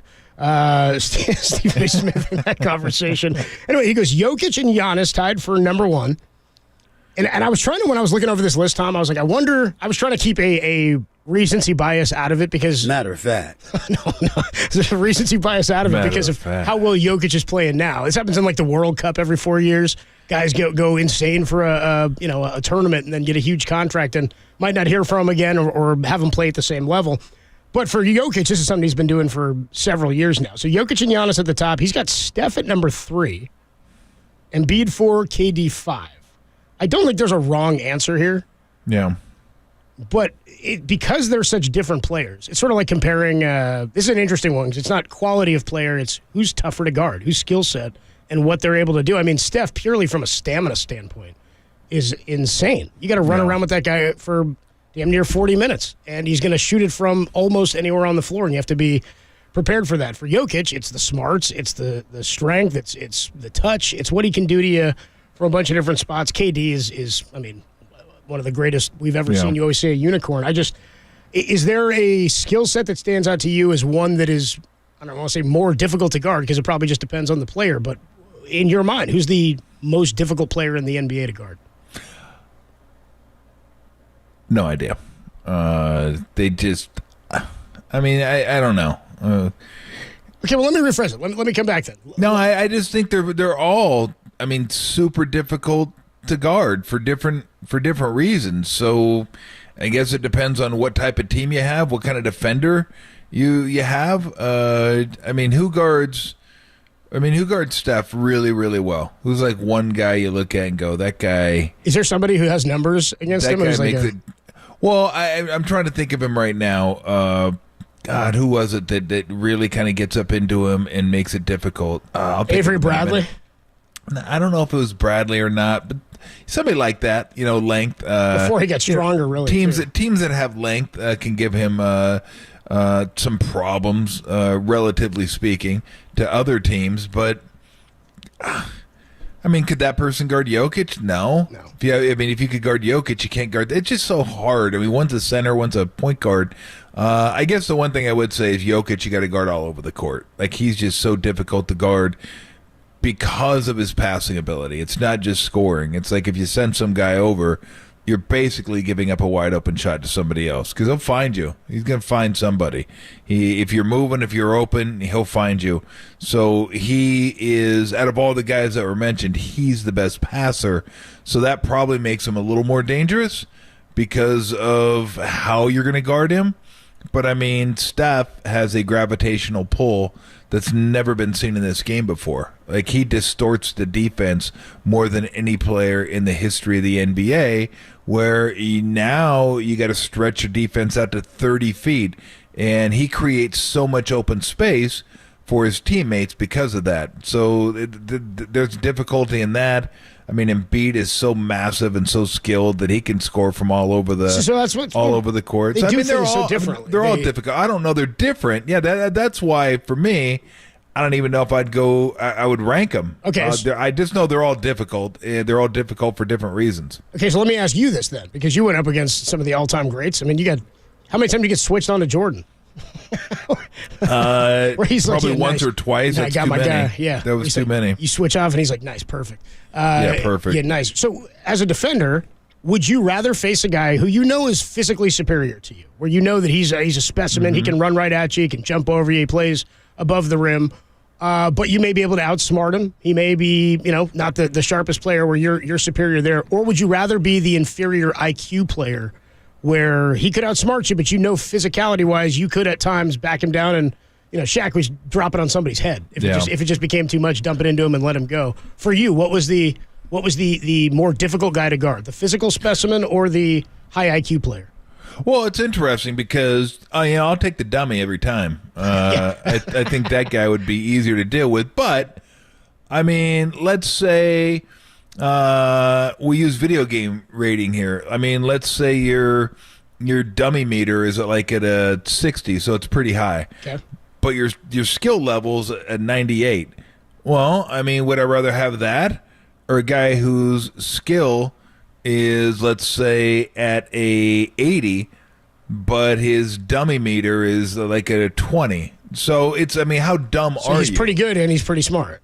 Yeah, if you're stupid, if you're just flat stupid and you're a short busser, then yeah, I'll guard that guy every day of the week. But most guys may not be super bright, but they're bright enough. If you're playing the NBA, I should rephrase that. I play with a couple real idiots, but most people aren't. Most people aren't super stupid. At least, they can put a sentence together anyway. But I play with a few that I wondered. But most people, if they're not smart, they're at least basketball smart. They understand what they're doing out on a basketball court. That's their classroom. It makes sense to them. Jason Kidd's a great example of that. Jason Kidd was an elite brains player on the floor. And was elite. Well, he was a good athlete too. Well, he wasn't a great jumper, but jeez, this guy was like a linebacker. He was insane. Holy cow. It was incredible watching him do some of the stuff that he did. Yeah, that's where his brain when you connected. get you get Kobe, right? Super high IQ, super high skill level. He's a premium athlete, and that's when you get the all-time greats. Jordan, Kobe, LeBron. You get skill level 100. You get an IQ 100, and then you add in the 100 work ethic. Now you're talking all-time legends when you get to those type of guys. Everybody that's at that level has those things because you don't got to be a great athlete. You just got to have great skill. Jokic isn't a great athlete, but he has great skill. He has great skill, he has the IQ, and it's obvious he has the determination and work ethic. Look at his body. Look how much his body's changed since he's been in the league. Right? Yeah, he looks... And muscle. It's like Draymond. Draymond, when he first came into the league, does not look like Draymond looks now. And I credit both of them because that's really, really hard. That's 24/7. That's not like getting in the gym for an hour, working out for 4 hours. It's 10 o'clock at night. Oh my, I'm hungry. I want to get something to eat. Now I can't do it. I got to eat right. When I do eat, I got to make sure I know what I'm eating. That's a constant 24/7 thing. So I give them both a lot of credit because I think that unlocked their potential. Because now you're able to do it. You know what you need to do, but if your body's bro, I'm tired. I can't do it anymore. What are you going to do? You can't do anything at that point. So if you put yourself in position to unlock your potential by being in great shape, like Draymond did, like Jokic did. Okay, now you open the treasure chest. Ooh, I can do so many more things that I couldn't do before just because I wasn't able to do them because I was too tired. I ran out of gas to do them. So, all those guys. I think those are the three things you look at, and those are the elite of the elite. If you have the first two things, you could be a Hall of Famer. You could be a multi-time All-Star, but if you're going to be top 20, just a legend, then you're going to have, those three things are going to be pretty high. They may not all be 100, but they're going to be pretty high. Two of those things will probably be 100, and then one could be 85, 90, something like that, but it's not going to be bad. I don't know any all-time greats.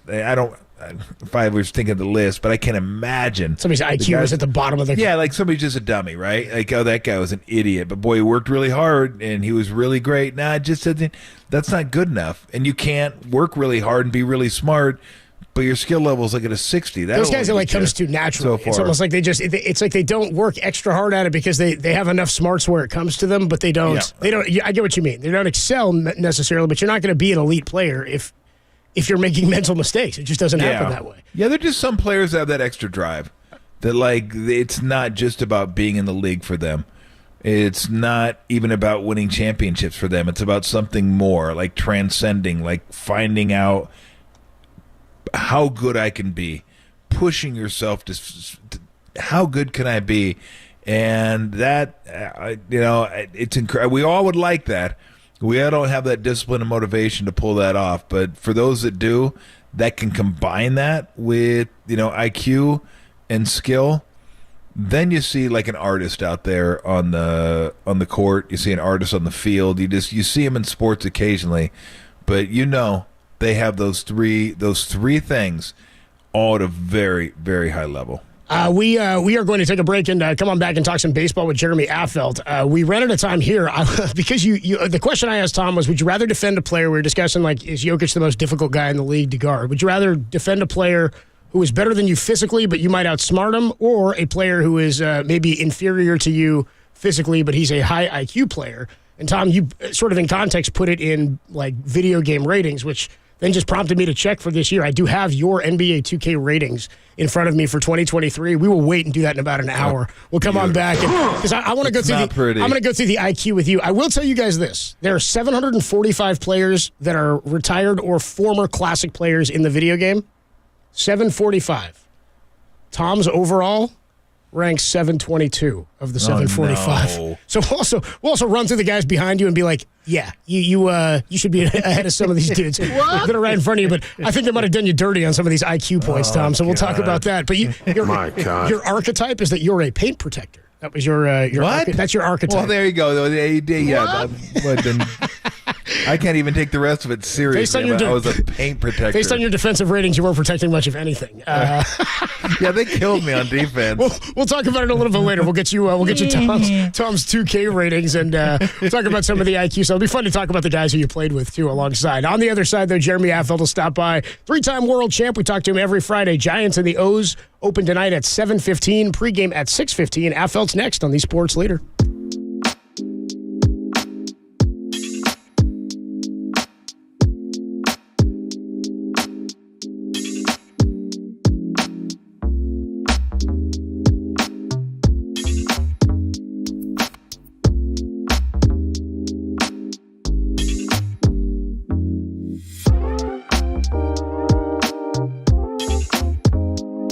Mike Krukow joined Murph and Mac this morning and discussed the completely false rumors of Dwayne Kuiper's retirement. Yeah, he ain't going nowhere. That podcast is trending on the all-new KNBR app.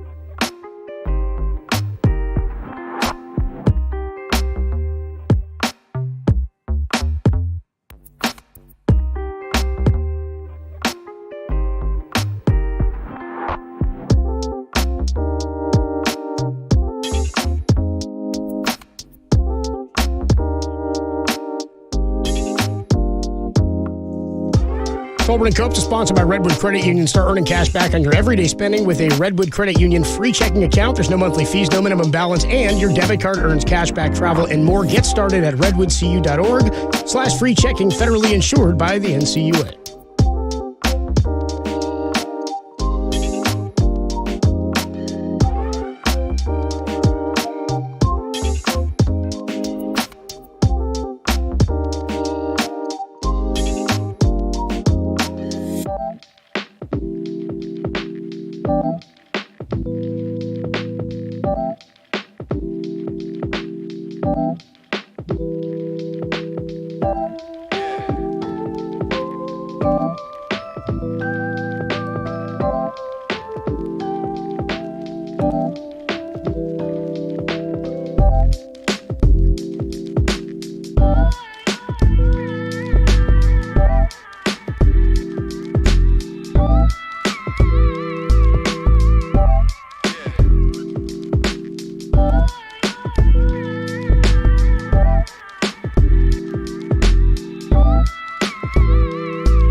It's time for one of our favorite visits of the week. We do it every single Friday. We talk baseball with Jeremy Affeldt, three-time world champion. Although Michael Thompson basketball say not a world champion, Major League Baseball champion. So okay, I'll make sure. Just in case he's listening, I want to make sure I don't screw that one up for him. Though 3 World Series rings, Built for the Storm podcast, very very good stuff. You want to check that out wherever you find your favorite podcast. Jeremy, what's going on today? What's up, dude? Nothing much. Just doing yard work. I've been grinding that out for the last 3-4 hours. You know, it's been good. God, that's 3-4 hours of yard work? Oh, dude, it's going to be brutal. Yeah, well, I'm clearing out, like these flower beds with mulch.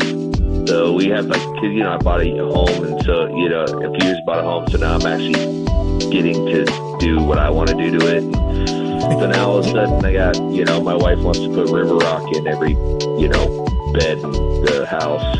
So we were cleaning out river mulch out of all the old flower beds. Going to be moving river rock. I might actually take my my first test at a skid steer. Try not to get injured doing that. Excuse me, what was that? I'm gonna try the skid steer. It's one of those things where you drive around and it's like a tractor and it drives across and has a front loader and stuff, but it's got skids. That's awesome. Never done it. I'm just going to go ahead and rent it and see how much damage I can do to the yard before I get in trouble. If you're ever one of these things, plenty of times. Right, I definitely need a before and after picture. I definitely need well, I'm trying to say, I saw the bid on all the landscaping. I'm like, I could do that myself. Yeah. So I'm going to do it. And, could end up being it could backfire on me, but I think I can do a good job, and we'll see if how many eye rolls I get from my wife before I have to hire somebody. So it should be over well. Yeah, I like that. I like that you're a do-it-yourselfer. On the other hand, I'd like to think that's one of my better traits. Is I know everything's over my head. Nah, that's good. Let's just pay somebody to do that. There's no way I could do that. I can't pull it off. Yeah. Tom says, "I'll take care of this one." Then he picks up the phone. You want to do the wash? Now let's just hire somebody to do that. I can't even handle that. Where does the detergent go? Yeah, I'll screw it up. So we just get hire a dog walker. No, that's one thing I will. You love walking the dogs. I do love walking the dog. Anything having to do with animals, that I can take care of. If it's a human thing, probably 50-50 at best. I can pull that one off. Hey, something I wanted to ask you, because we've been talking a lot about Patrick Bailey, and not just with the bat, but mostly with the glove, and how the pitchers seem to love throwing to this guy who's only been up a few weeks, and I was wondering, and Copes probably knows this because he's a catcher, what makes a good catcher? Like, you're a pitcher. At that level, what makes a guy easy to throw to, fun to throw to? I mean, you had Buster. You had one of the best ever. You probably knew early on he was, really good behind the dish. But what is it that gives these guys confidence and a sense of calmness? They're just, love throwing to guys. Man, I think it is a confident catcher. I think a catcher that's back there, putting fingers down, throws it up there, say, we got this, just right here, put it right here. I think for me is one of those situations where I that's how I wanted to be on the mound. I don't want to catch up to it. It seems like he's guessing or, this might work. I want a guy that is confident enough to know he's throwing the fingers down. And one of the things that I really appreciate about catchers is if you shake, then if you can shake, then you can he'll put another number down, shake again, puts the number down, shake again, puts the number down, and then if he doesn't like it, he doesn't just go with you. He'll run out and be like, hey, this is what I'm talking about. Yeah. I need to understand, this is why I don't think this is a good idea. I think we need, and I'm like, all right, so we go through it. There's a game plan there. I think if he kind of puts, Buster always would say, hey, do a slide step or speed up a little bit, man, because I'm watching this guy. So for me, if he's engaged in the game and he knows what he's doing, not just sitting up there throwing a finger down, putting his glove up, and just give me everything back there, checking feet, checking eyes, doing the finger, kind of doing all these things. For me, that breathes the game. And so when he breathes the game, that tells me he's in it, and it gives me a lot of confidence that he knows what we're trying to do here. And so I really appreciate that. I was really always worried at catchers that, especially backup guys, that they were halftime, they were down in the tunnel, they were dinking around, they were eating ice cream, no idea what was going on in the game, and all of a sudden someone's got to come out, and now he comes in the game like his hair's on fire because he's trying to find his glove because he can't figure out where he left it at the freaking ice cream bar in the clubhouse. He doesn't know where he's going. I didn't like that. So I wanted all my catchers involved in the game, knew what they were doing, come out, give me something, man. And I also like humor. I like catchers that have kind of there's no panic, right? There's no panic in the situation. And Buster was funny. He was actually, people don't know it, but he was funny. But I think for me, he had that humor, but he also had but he just didn't panic. You never saw that in him. If you see, he's very stoic, takes his glove. Even when his helmet's up, he's just kind of looking around, scanning. Never came out wide-eyed, right? And a guy like that can do that, man, you're going to keep everybody calm. And I had a few of those catchers. Paul Bacco was another one. Yeah. Torey Alba was another one. Buster obviously was very good. Eli Whiteside was great. He was probably one of the best backup catchers I've ever had. He's all defense, yeah. He's good. Yeah, they're all confident. They knew the game. They knew the call. It was great. So those kind of guys. And I've had some, guys that are, Brent Maine. I had Brent Maine. Man, that freaking guy was awesome. His halftime, he was thinking about surfing, but you knew the game would get over quicker. That's why he was chill. Because he'd want to call a game so he can get out and hit the waves, So you're like, sweet. He knew what he was doing. It's great. So get out of this inning, man. Try to hit some waves, dude. Get some rays. Talking to Jeremy Affelt on the UMA guest line. I want to ask you this, just because Tom and I were joking about this yesterday. Jeff Van Gundy, former NBA coach and analyst for ESPN, was talking about on a podcast ways that he could improve the NBA and speed up the pace of basketball. We were joking about the pace of play in the NBA, and he said that halftime was pointless. And so I asked Tom, and Tom said, yeah, most of the time halftime is kind of pointless. It doesn't need to be as long as it is. You're just kind of hanging out, waiting to go back out for the second half. And I said, I wonder if there's things like that in baseball that are or football that are this is kind of it's not as meaningful as maybe the fans believe it is. In college basketball, you see the pre-free throw huddle all the time with the team, which is what could they possibly be talking about before a free throw? How what percentage of mound visits? Because you said there are times where a guy will come out to get on the same page as you, and oftentimes there's a coach will come out to calm you down or to break up the pace of the game a little bit, give you a second. But what percentage of them are just kind of we're just kind of out here, or it maybe doesn't have a lot of meaning? For me, majority of them were. I think because halftime Bochy, if he came out, he's coming out to get you. Yeah. Rags came out he would come out, and I just look at him, and he'd be like, I know you don't want me out here. I'm like, yeah, what are you going to tell me? Stay back, throw better strikes, get ahead? What are you going to tell me right now that I don't already know? I always think I'm that. not What could he gonna possibly say? Yeah, he's like, I'm not telling you anything. I'm just giving these guys a chance to warm up because you suck today, and I don't know how to freaking delay anymore. Like, all right, that's fine.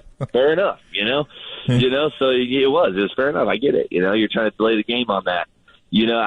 For most of the situations, we're never, for me, a situation, where we actually talked about something. Early in my career, yes, they came out, hey, calm down. You're jumping a little bit. Just relax. Like, you're getting a little ahead of yourself because the game's sped up on you. I'm just trying to slow the game down. Take a deep breath. You know the situation. You got to get double play. You got to get ahead. But the only reason why you're kind of all over is just because you're rushing. I'm just coming out here to say take a deep breath and slow it down a little bit and focus on throwing the strike, not the runner. So those are the kind of things that I needed early in my career. But at the end of my career, I was like, dude, if you're coming out here, you better come out and get me because I ain't got time to look at you. So, and so that was kind of how I thought about it. And there was not a lot of mound visits for me, I don't think. And then I think Rags got so tired of that, I'd look over at him. He'd come to the top set, he'd look at me, and he'd be like, he'd just throw his hand at me and just go sit back down. I'd be like, yep, cool. That's the visit. Yeah. I came to the step. Yeah. That's the visit, Jeremy. Yeah. That counted. It counted. They counted. MVR is remaining. Yeah, you got to take one off. That's what counts when he hits the step. Yeah. Here's one I've always wondered about. Do you guys need, because I say if you want to speed up the game a little bit here and there, now it really doesn't make a difference anymore because there's not as many relief pitchers, but I always thought the guys in the bullpen warming up, okay, you guys are warm, you're good to go, and then you come in and throw 8 more warm-up pitches. It's like, well, didn't he just warm up? I understand the mound may be a little bit different. Do guys need 8 pitches to get used to the mound, or is that just one of those things? That's the way it's always been, so that's the way it is. Yeah, I think it is more of that. Like, hey, we'll give you 8 pitches or less to just get used to the mound, because I don't care what anybody says, almost every freaking mound, especially if you're a visitor, is different than the home mound. And they can say, no, yeah, right. Like, it is. It's different. So it's just a different feel. And or when you get out to that mound, especially if you come after a guy like Tim Hudson, he's got like a 7-foot hole. He's chewing it up, right? And you're like, great. I got to figure out how to pitch in this hole, or have guys come out and say, you got to fill this in. I'm not going to be able to execute, right? So, like, that's kind of what it was for that in that situation. There were times that I honestly, if sometimes I would be like, whatever, let's go. Like, here's my 4 pitches, go. I'm ready to go. I'm bored out there already. Especially if it was a dumb time to be in the game. And I had a couple of times where I was throwing a pout party because I didn't want to be in right there. I'm like, whatever, let's go. But most of the time it was just to get ready. But then you'd have some umpires that wouldn't count, and I'd be like 4 pitches in. They'd be like, Jeremy, it's enough. I'm like, it's enough for what? They're like, let's go. I'm like, I'll be ready to go after my 8 pitches. Okay, I got 4. All right, I got 4 more, and I'm pretty sure this game's in the 14th inning, and the bars are closed, so just call balls and strikes. You got to know where to go, okay? Just freaking call it, and let's all go to bed. So, like, we get into it sometimes, so because they try to rush you, but it's just one of those things. But, man, you really don't need it. The only time I really needed it is when Bochy would warm me up, and then he wouldn't be patient, and all of a sudden he'd come get you, and I'd be like, that's great. I got 3 pitches in down here, and he came after the pitch. Because he would just be like, get so-and-so up or get Affelt up, and then I'd get on the mound, I'd throw 3, and then Gardy'd be like, you're in the game. I'm like, I just got up. And they're like, yeah, I think you just got tired of watching what was going on out there, so you're in. So, sometimes if a manager is that, you're kind of frustrated, but you just got to take it and leave it, right? You just got to go out there and compete. Hey, Jeremy Affelt on the UMA guest line. I want to ask you about Camilo Doval, because there's so many guys now that come up. Like, I remember I was at Lincecum's debut, and I remember he was pumping like 99, 100, 101. And I remember thinking, man, I don't think I've seen a Giant do that since Rob Nen. And I think Rob Nen was hitting like 100 when he was going for his 300th save. So we see all these guys come up with raw talent and can throw this hard. Camilo Doval pretty quickly established himself as a solid back end of the bullpen arm. But the thing that gets me is how calm, cool, collect he is. Like, for as young as he is, it doesn't seem like base runners bother him, which a lot of times that happens with relievers late in games. And he doesn't get real dicey. I know he doesn't really care about the pitch clock, which is sort of funny that's I would call it an issue, but he really just seems like he doesn't care. He just comes out and is like, I don't care. If they're going to give him a ball, they give him a ball. I'll strike him out anyway. He's throwing 104, you know. So what have you seen from him development-wise? What does it take for a guy like that to have the makeup to be a closer? Do some guys just have it and other guys don't? Or is there something you've seen that he's been able to develop? Well, I think that part of that is like when you know, every team will see, hey, man, he's got a mentality of a closer. And those are kind of like the ice in the veins guys. Like, he's just kind of a guy. He's got that. He doesn't have the fire, but he's got that personality that's just like, I'm not really rattled by anything. And how does he take it if he doesn't do well? Like, you know, it's like I'm not rattled by anything. Like, if I don't have a good, I mean, one closer, I love one closer. I gotta remember who it was.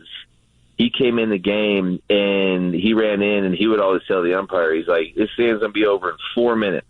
Either we're going to win or we're going to lose, but it's over in 4. I don't want to be out here more than 4 minutes. I mean, that's literally, he would tell the umpire that like every time he ran in, you know, because he was like, I'm going to pump strikes here. We're going to win or lose. You know, we're close. And he was a great, he's I cannot remember who this guy was. I can't, but I just remember I was like, man, that is actually a great mentality to have. Like, it's 4 minutes, man. It's either going to be done or it's going to be over either way. And for me, that's kind of like what a closer needs to have. And with him coming in the game, I think you're right. I think he's like, listen, I know everybody knows they're going to, he's got an okay slider. I think it's pretty good, but when you throw in 104, I mean, you're like, look, there's a good, if you beat me, it's because you just ran into the ball. So I'm going to throw this sucker up there, and I'm going to keep you off a little bit, be effectively wild for a little bit, but it's going to come. It's coming. Be ready. And I think he just knows that it's hard to hit him. And so I don't care about his clock. Give me a ball, whatever. I'm going to throw 3 strikes up there, and they're probably not going to hit it. And if they do, they're lucky. And if he has that mentality, which it seems like he does, that's pretty good to have. And so he doesn't care about the game situation. He doesn't care if it's 1-0, 3-0, 2-0, 4-3. That doesn't really bother him. He just wants to come in and throw some fire up there and snap the sliders off and call it good, you know. And I prefer those kind of guys, to be honest with you, than guys that take a little bit too much time and too methodical as a closer to end it. I think the faster, the better when it comes to closers, and I think he gets after it pretty good.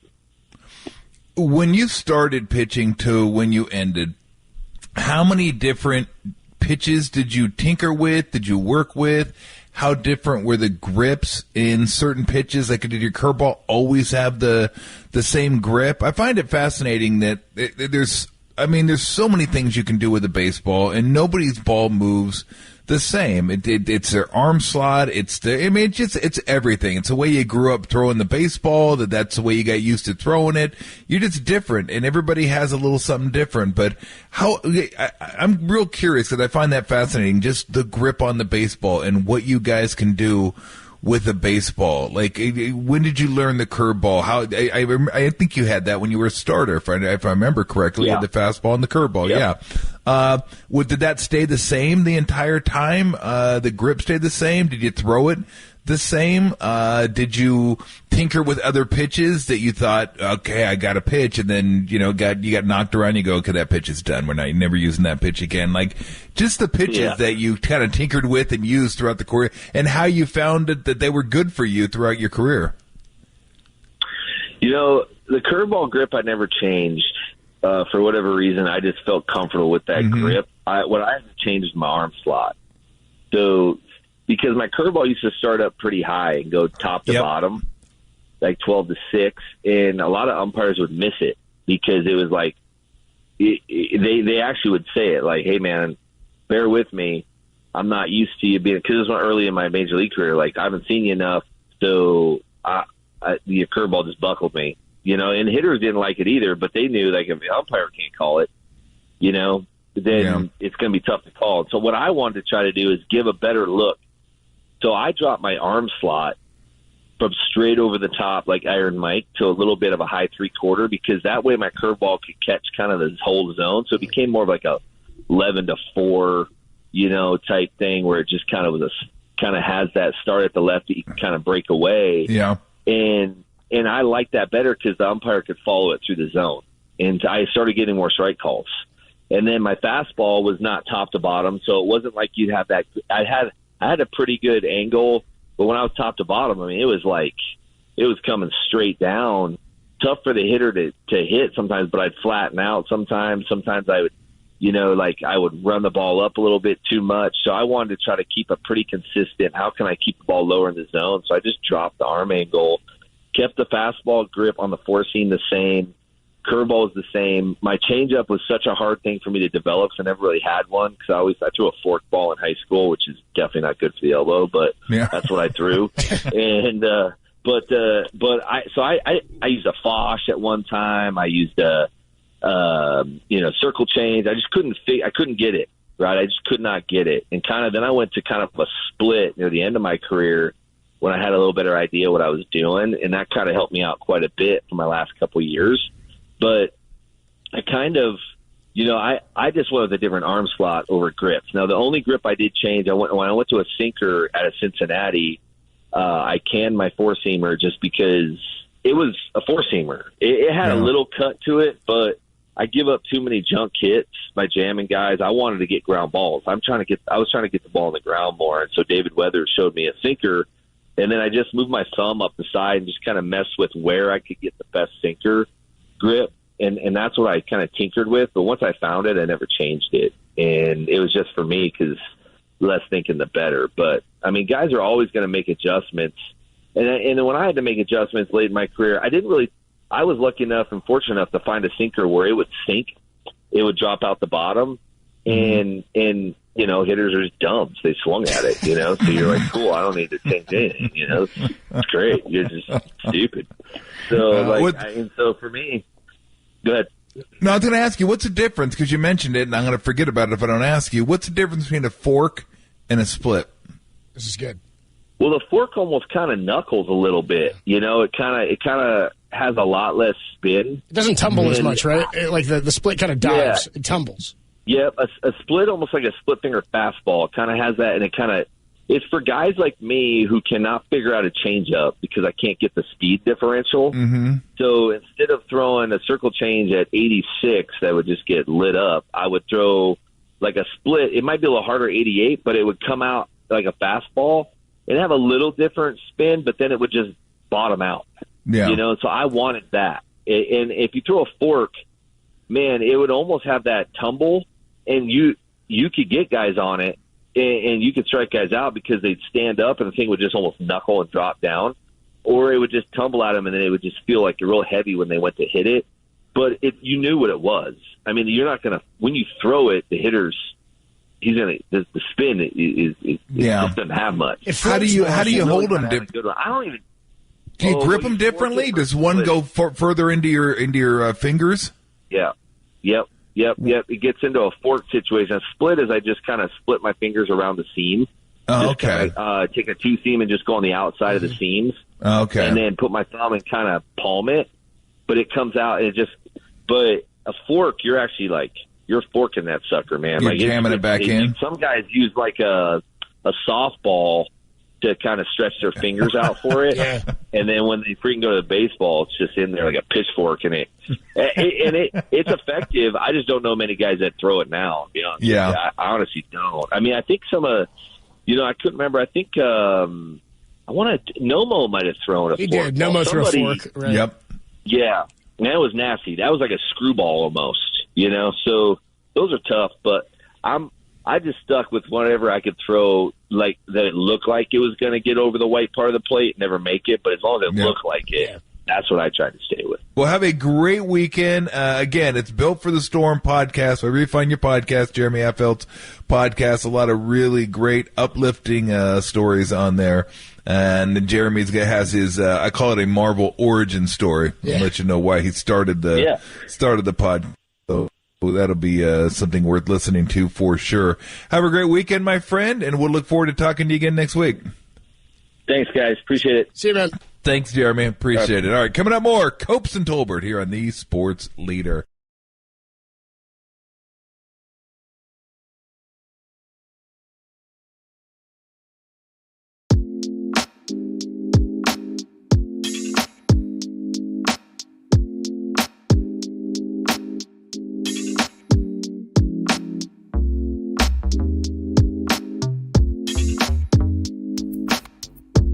Mike Breen joined Papa and Lund today to break down Game 1 of the NBA Finals. That podcast and more is trending on the all-new KNBR app.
to the sports leader anywhere, anytime. Download the all-new KNBR app. Now, Tolbert and Copes continue live from the KNBR Casino Matrix Studio. Casino Matrix Progressive Jackpots are here. Where are you? Just drop in. Please play responsibly. 1-800-GAMBLER.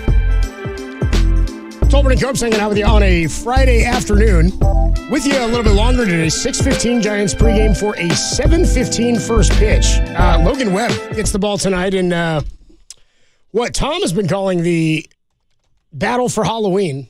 You get the black and orange series here. Orioles come to town for a 3-game set tonight. As I said, Logan Webb on the hill. We got lineups for you as well, and we'll talk a little bit more about some Giants later because there's some great minor league stuff going on that people are going to want to know about. Luis Matos hit a home run yesterday. Kyle Harrison pitching well. Got the debut of Reggie Crawford, the first-round two-way player from last year's draft. So some exciting stuff going on with the Giants. It's going to be Kramer starts today for Baltimore. Baltimore comes in at 35-21, by the way. 35-21 are the Baltimore Orioles having a nice season. And they're one of those teams kind of like the Astros who bottomed out for a couple of years. My God. Got a bunch of top picks. And now have sort of solidified themselves as an up-and-coming young team. I think it's going to be fun to see a bunch of their young guys going up against the Giants, who have clearly, at least to some extent, committed to a portion of a youth movement here. 5, 6, and 7. Tom, you said yesterday, I don't know how many teams in baseball you said you'd be excited about seeing the 7, 8, 9 hitters, because it had been the young guys. It had been Sable, Schmidt, Bailey. Today they're hitting 5, 6, 7. Giants lineup tonight. Hey. Lamont Wade Jr. leads off, hitting 271, 7 bombs. Listen to the homers, by the way, up and down for the Giants. Wade with 7. J.D. Davis hits second. He's got 9. Yep. Yaz hits third. He's got 6. Yep. Haniger hits fourth. He's got 4. Okay. Sable hits fifth. He's the DH tonight. He's hitting 262. He's got 6 homers. Okay. Schmidt is hitting sixth at second base tonight. He's hitting 325. He's got 2. Pat Bailey, 333 catching. He's got 2. Crawford is only hitting $198, but he does have 4 homers. And then Brett Wisely's in center field tonight. He's got 2 homers as well. So they're going with a left-handed heavy lineup. We got a breaking news here? I don't even know what this is. Is that breaking? We're waiting. National League Reliever of the Month, Camilo Doval. Oh, okay. I found that out last night when he tweeted it in Spanish. Or he put it out in, I saw a graphic, and I was like, I think that says Reliever of the Month. Mayo? I was like, yeah, okay, that's it. Anyway, Doval had a hell of a month. I think he had 1 run all month. Giants bullpen was the best in baseball. What at this point, we'll take a break here in just a minute, and we'll get back on track. We'll catch up with Drew Remenda on the other side, talk some Stanley Cup, and then Marcus Thompson at 4:50. But what about the Giants' 17-11 month of May as we get ready to open June here? Feels like, because they've corrected some of the issues they had early. What seems the most sustainable? Does it feel like? Because I don't feel like they're getting ready to fall back into that strikeout pit. It seems like maybe they've corrected that. The bullpen is kind of doing what we expected. Yeah, I'm still a little bit away from calling them a playoff team, but they look like a playoff team. That's what I said to Derek today. I said they look like it because they're about 500. If you said that they were doing this at the trade deadline, like if we just fast forwarded and it was the same situation record wise, what they're doing right now, trending in this direction. If they were doing this at the trade deadline, or it was July 30th or something, I'd say you got to be buyers right now. We would be saying that anyway. But yeah, absolutely. We'll talk more about that because they got some young guys that they may have to see what they have in the cupboard already before they go out and they add something. But I'm with you, they playing like a young competitive playoff like team. And if they didn't get in, it would be could be an experience. Who knows? But they look like they're capable of putting together stretches of really good baseball. Yeah, no, absolutely. They're not one of the elite teams. We know that. But the National League is not super strong this year. There's a few teams that are really good, and maybe some teams will start separating a little bit, but the whole Central looks gettable. The Padres have just been okay, and everybody always assumes that talent will take over at some point. Yeah, maybe not. So I'm not as convinced with the Padres as everybody else is. I do think, and I said this, Dodgers, Mets, Braves are the 3 teams I'm like, they're going to be in. Those teams will be in, barring catastrophic injuries. Other than that, I don't know. The Phillies have scuffled this year.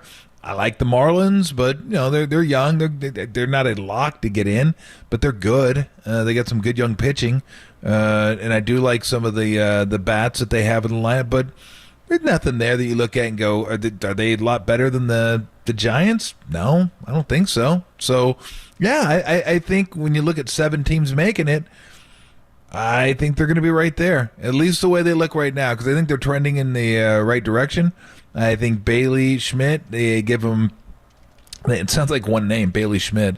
Those 2 guys give them better defense. It sounds like a baseball name, too. Bailey exactly. Schmidt. Bailey Schmidt. What if they had a guy named Bailey Schmidt? That'd be incredible. That'd be sweet. 3 guys, 1 Schmidt, 1 Bailey, 1 Bailey Schmidt. And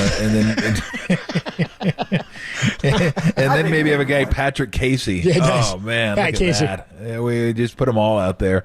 Kipe and Crew could be like, what the hell's going on out here? Then we need a Bart something. Yeah. But Yeah, that sounded we had. But no, they look like a playoff team, and I'm excited to watch this game tonight. It should be fun. Logan Webb 4-5 now. All of a sudden 4 wins after that. Did he start 0-3? He was 0-3 with an ERA like upwards of 4 or 5. Yep. He's now 4-5 with a 2.75 ERA, 76 strikeouts on the year. Kramer for the Orioles 5-2 with a 4.58. He's a righty, and again, Giants are stacking the lineup with lefties. They're going to go with Frazier at second base leading off. They've got a lot of homers in their lineup, too. He's got 6. Adley Rutschman, who's their Buster Posey, except he's a switch hitter, and he's kind of like Posey with more power. It's kind of like if Buster showed up and was hitting the 24, he hit his MVP year, and then just kept on going. I mean, this looks like a guy, if he stays healthy, and who knows what happens behind the plate. It's so hard to hit and catch at a high level like that for a long period of time. We saw it firsthand, but he's got tons of power. Anyway, 9 homers right now. No, 8 homers for Rutschman, 9 for Santander, who's in right field. He hits third. Austin Hayes hits fourth. He's hitting .311. Left field with 6 homers. Henderson is your DH. He's got 5 homers. Hicks, former Yankee, is in center field hitting $188. O'Hearn is at first. He's hitting .279. Urias at third. And then Jorge Mateo, the former Oakland A's prospect, is batting 9th at shortstop. I should let you know that Tolbert and Copes is sponsored by Redwood Credit Union. Start earning cash back on your everyday spending with a Redwood Credit Union free checking account. There's no monthly fees, no minimum balance, and your debit card earns cash back, travel, and more. Get started at redwoodcu.org/free checking, federally insured by the NCUA. Also, I believe it's Lou Gehrig Day today, is it not? Are they celebrating that across baseball today? I've seen everybody start paying homage to Lou Gehrig, and Sarah Langs of ESPN, ESPN. She's their MLB stats analyst. She's got ALS, and they do a big celebration for her. So I know people who are suffering from that, and those close to the game. It's definitely something I like that we sort of do those tips of the cap now, the bigger than baseball stuff. We've got the Jackie Day, we've got, of course, Lou Gehrig Day, and they do a Roberto Clemente one, too, later in the year, which is always real cool. On the other side, switch gears just a little bit. We'll talk to Drew Remenda. A little Sharks talk, a little Stanley Cup playoff talk. We've got the Stanley Cup final along with the NBA Finals. Do we have a game tonight for the Cup? Tomorrow night. And then we get Game 2 for the NBA on Sunday. Drew Remenda, friend of the program, joins us next on the Sports Leader.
Listen to the Sports Leader anywhere, anytime. Download the all-new KNBR app. Now, Tolbert and Copes continue live from the KNBR Casino Matrix Studio. Casino Matrix Progressive Jackpots are here. Where are you? Just drop in. Please play responsibly. 1-800-GAMBLER. Oh, yeah. I am a hockey god.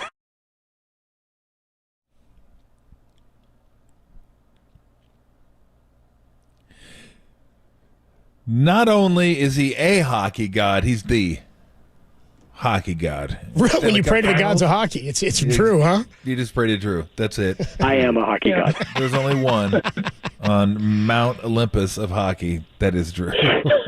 What's going on, Drew? It's the smallest and saddest mountain in the history of mankind. It's more of a hill. We have a here in Saskatchewan. We have a called Mount Diefenbaker, a Blackstrap Mountain. It's called because it's out by Blackstrap Lake. It's not very far from us, and it was made by garbage. They just piled a bunch of garbage on. They just built a mountain on it, and it's a little pimple on the plains, the prairies, right? You can see it for like 5 days away.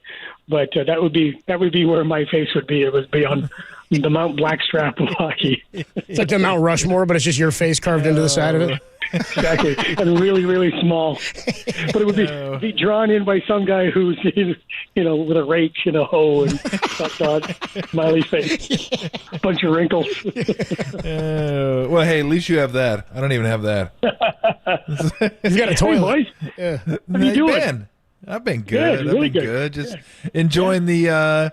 I like it when we start getting down to like second round of the Stanley Cup playoffs and then the conference finals and finals, because I can watch more of it when there's so much damn basketball going on, especially when the Warriors are still involved. It's hard to keep track of everything that's going on, but it's been fun. It's easier for me to catch the West Coast games, so I've caught more Knights than Panthers, but I've caught enough of the Panthers. And I tell you, the games I watched 3 of the games versus the Bruins.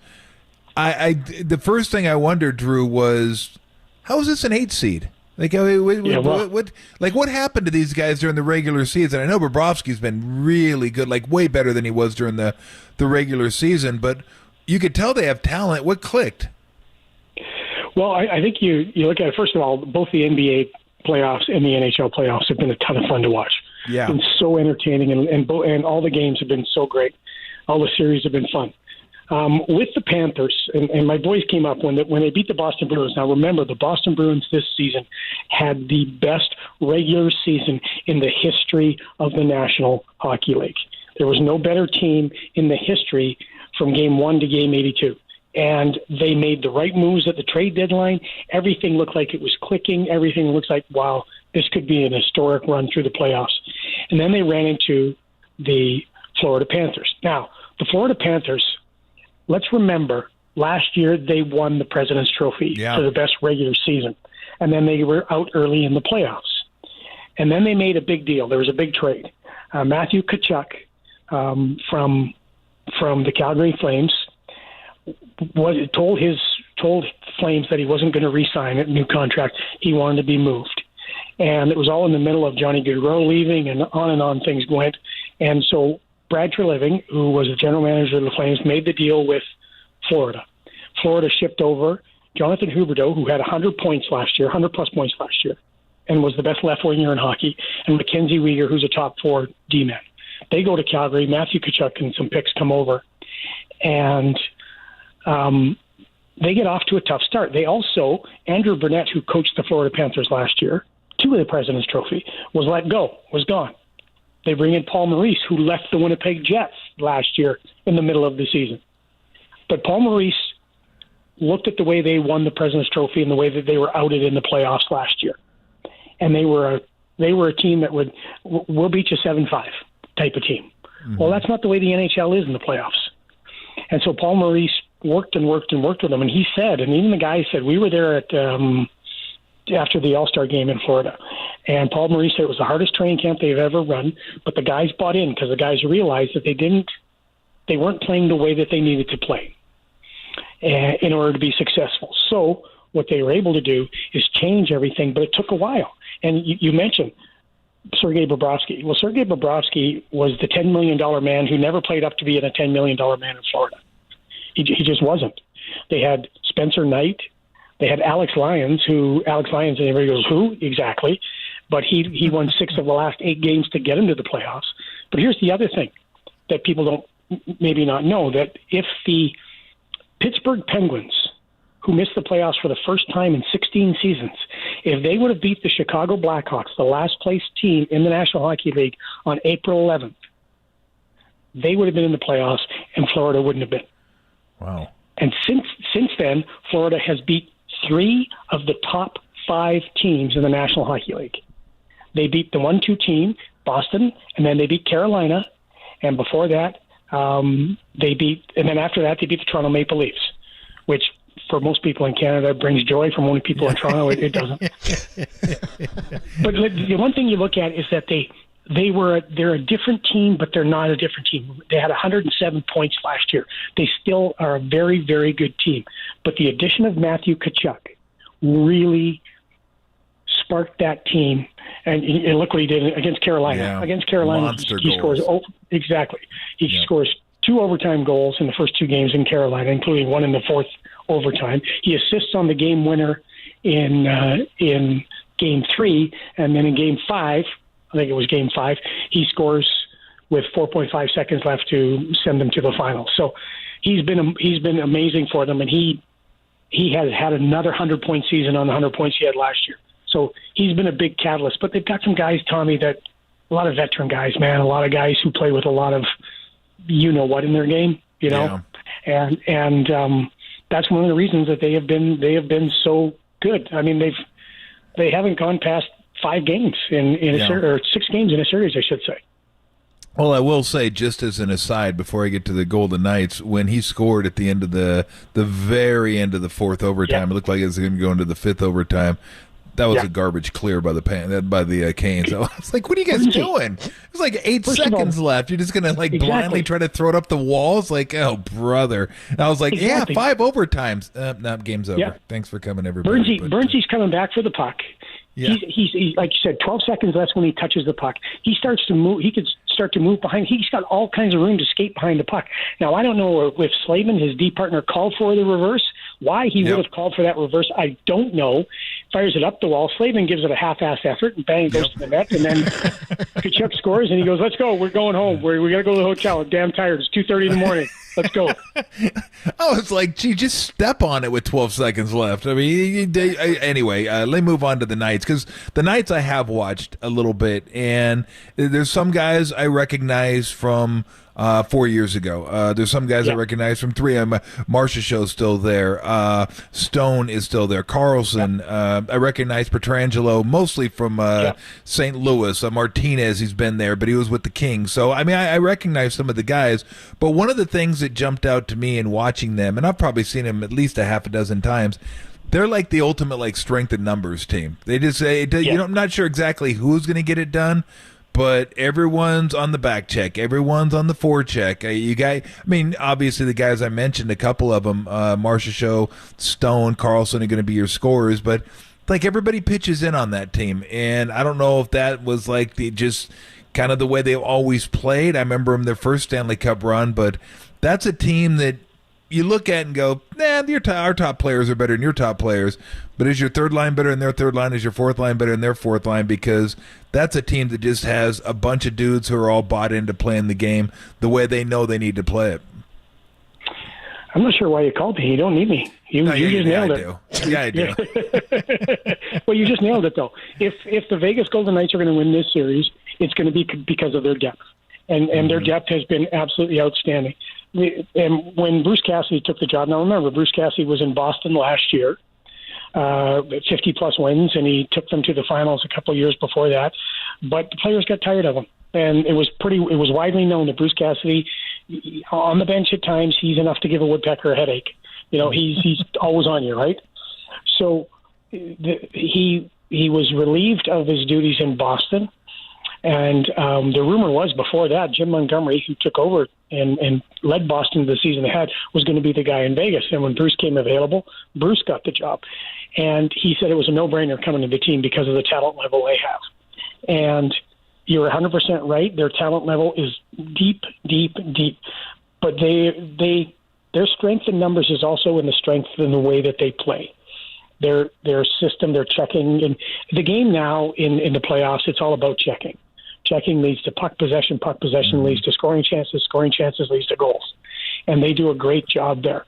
The fun thing of watching this team for the Vegas Golden Knights is, as much as you kind of hate to say it because he was a San Jose Shark last season, not the season we just finished, but the one before that, and Aiden Hill. Yep. Aiden Hill goaltender, right? Now, the Vegas Golden Knights have gone through 5 goalies this year.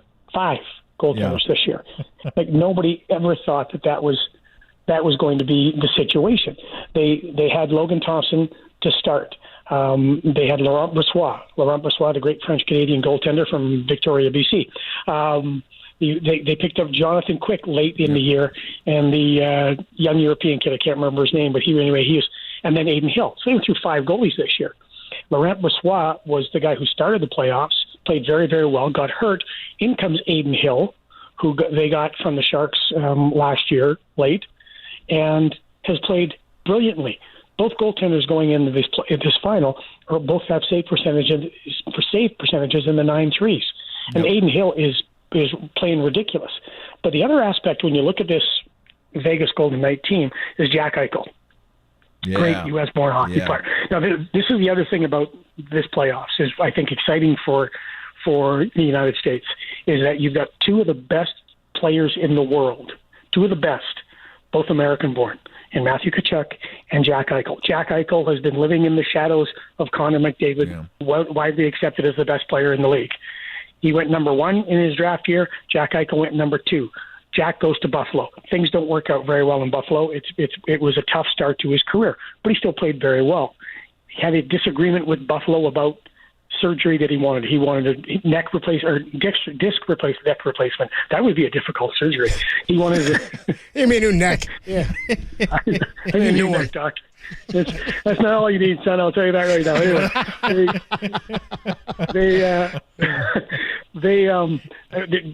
cervical replacement. Okay, and it was a artificial disc being replaced in his neck. Buffalo's didn't want him to do it. They wanted just rehab, et cetera, et cetera. He wanted to try this so-called new. It's not new, but so-called new in the NHL, especially for professional athletes. It doesn't work out. Things are going south. They trade him. They trade him to Vegas, and he gets the surgery done. He's starting to play well. This year, they make the Stanley Cup playoffs, and for the first time in his career, he's in the playoffs. And the first time in his career, he's gone to the finals, and he's played so well for them. Yeah. And I think when you look from the United States viewing standpoint, you've got 2 great young players from the U.S.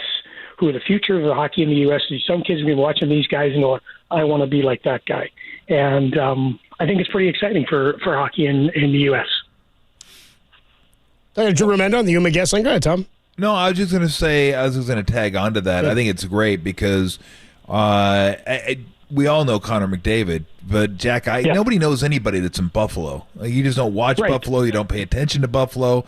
You're not even you don't even know who's on the team. But now that he's with Vegas and he's getting his chance to play in the spotlight of the playoffs, you're like, oh, okay, that's Jack Eichel. That was the guy that was drafted second. Now I see, because people forget. I mean, McDavid was always going to go number 1.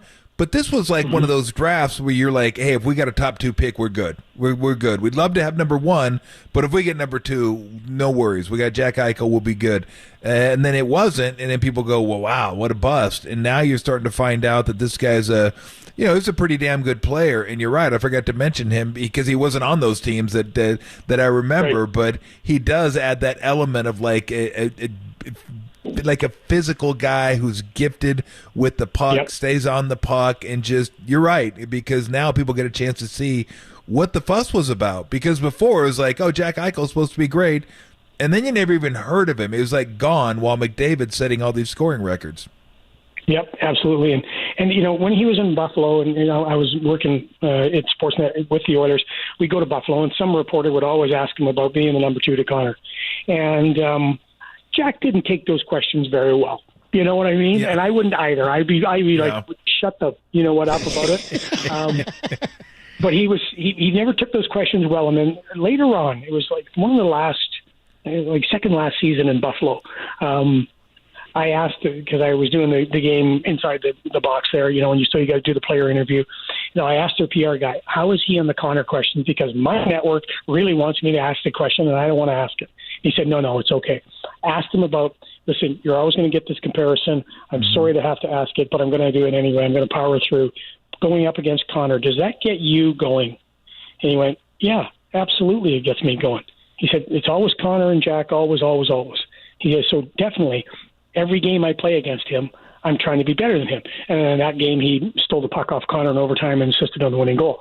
So, those are the types of things that, Tommy, better than anybody. Athletes are proud, man. Like, how did LeBron play after he was, what's his name, said he was an old man? Like they have 20 rebounds or something, right? The guy for Memphis was Dylan Brooks. Yeah, Dylan Brooks. Yeah, Dylan Brooks. Yeah, Canadian, wasn't he? Isn't Dylan Brooks Canadian? Yeah. Anyway. You guys claiming him still? No, not anymore. No, not after that. No. But LeBron took it personally. Those guys take that stuff personally. That's what they are. That's what makes them great. So, this is it's important, I think, for hockey in the United States, but it's also obviously important for Jack and for Matthew. Okay, favorite Canadian current pro athlete, not hockey. Holy crap! There's some good ones out there. Trying to think, not in hockey. Yeah, not in hockey. I don't have one. You don't have one. No. Oh, no. Freddie Freeman, Atlanta Braves, or I guess he's a Dodger now. Boy, I forgot that. Listen, after hockey and MMA, it's all tennis to me. I don't see it. You got Andrew Wiggins. You got Wiggins. There you go. Andrew Wiggins. Okay, yeah. You got Andrew Wiggins. I don't think Andrew's been back to Canada since he moved to California, but yeah, okay.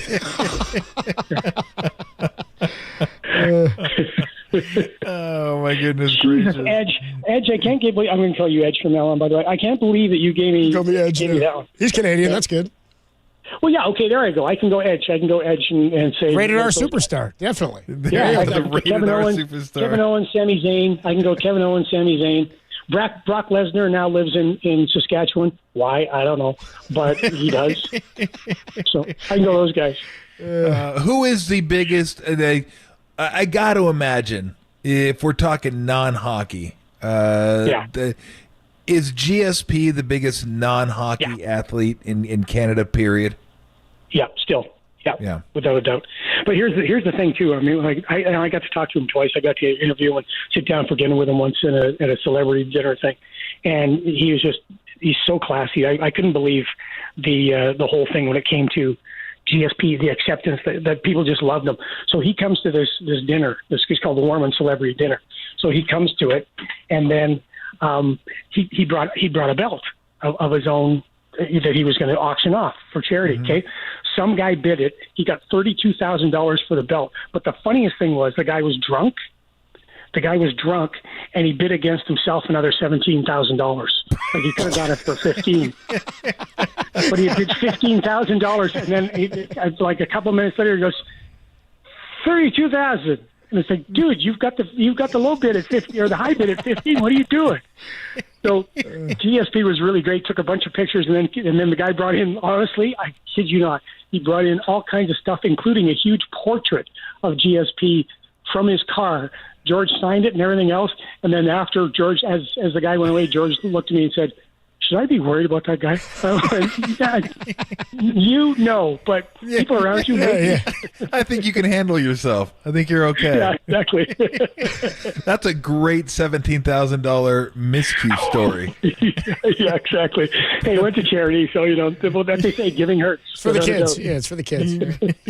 You should have told him, "Oh, dude, somebody bet 32-1. You better go." Who knows what you could have got him up to?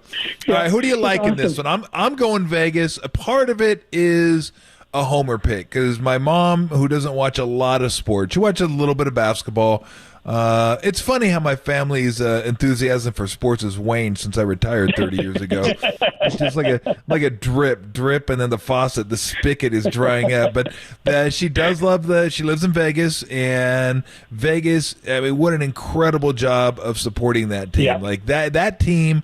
If you talk to anybody in Vegas, they'll tell you that team has their heart more than the Raiders do because the Raiders came from somewhere else. This was like their team, their players, so they love the night. She said the seats and the nosebleeds are going for like a couple thousand. They're insane what they're charging for tickets there. So she's totally into it. She'll be watching tomorrow night. So from that standpoint, I'll be rooting for the Knights. But I also think, but I haven't watched the Panthers enough to know, but I also think depth is going to be, and if both goalies can continue playing the way they have, it wouldn't surprise me if one of them slipped a little bit, but I just think what I've seen in the Knights, they're going to be a little too deep, not by much. I think it could go 7, but I think eventually the Knights are going to end up, and you can't win. The Panthers, damn, you can't win every one goal game. No. I mean, gee, every game I don't know how many goals they won or games they won by 1 goal, but it's been ridiculous. So I'm going to say that luck's going to run out just a little bit, and I'm going to go with the Knights because of their depth.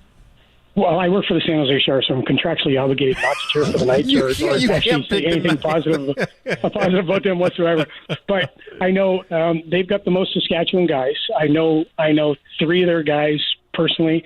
Chandler Stevenson, great young kid. I've known him since he was 14. I've known his mom since we were in high school together. It's a really great family. Wonderful, wonderful people. So I'm cheering for Chandler, cheering for Braden McNabb, and Kelly McCrimmon, their general manager. I've known Kelly since we were babies when our dads played in the same hockey team together. So that's all I'm going to say about that, as Forrest Gump would once say. I think the rule is also, if you mention Vegas, you must mention the 5-minute major. Right, exactly. I think that's if you do bring him up, you got to mention that in the same sentence. Exactly. Yes. The one thing that they cannot do is okay.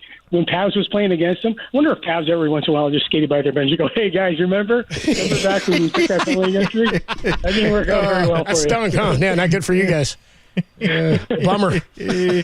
Oh man, Drew, always a pleasure to have you on. Always great catching up. We definitely got to do it again soon. Yeah. Enjoy the Cup. I'll be watching starting tomorrow night. So hope family's doing well. Hope you're doing well, and I will talk to you soon, man. Okay, buddy. Love you, brother. Love you too, man. Drew. Take it easy, Drew. Always fun talking to Drew. Holy crap. So he thinks the Knights are going to win. He just couldn't say it. Yeah, agreed. But also, does this fall into our bucket of responses to questions that are, like, I just asked, who's your favorite Canadian pro athlete that's not a hockey player? Holy crap. Falls under the, my God. My God. Holy crap. I didn't think I dropped some big knowledge or news on I think he was saying holy crap because he couldn't even think of anybody. Oh, that's embarrassing. I can't even think of a guy. I didn't think he was going to go Wiggins. I thought he'd go some maybe somebody bigger. I know Wiggins is huge, but number 1 overall pick, but Freddie Freeman's a hell of a... There's a few Canadians out there. Isn't Shea Gilgeous-Alexander Canadian? Holy crap. Apparently, yeah. Derek's giving it the nod that Shea Gilgeous is Canadian. Yeah. There's somebody else, too, I feel like, who's out there that came from north of the border. Jamal Murray. That's right. Jamal Murray is Canadian. Jamal Murray. That's another of one. course. Yeah. Holy crap. There you go. That's it.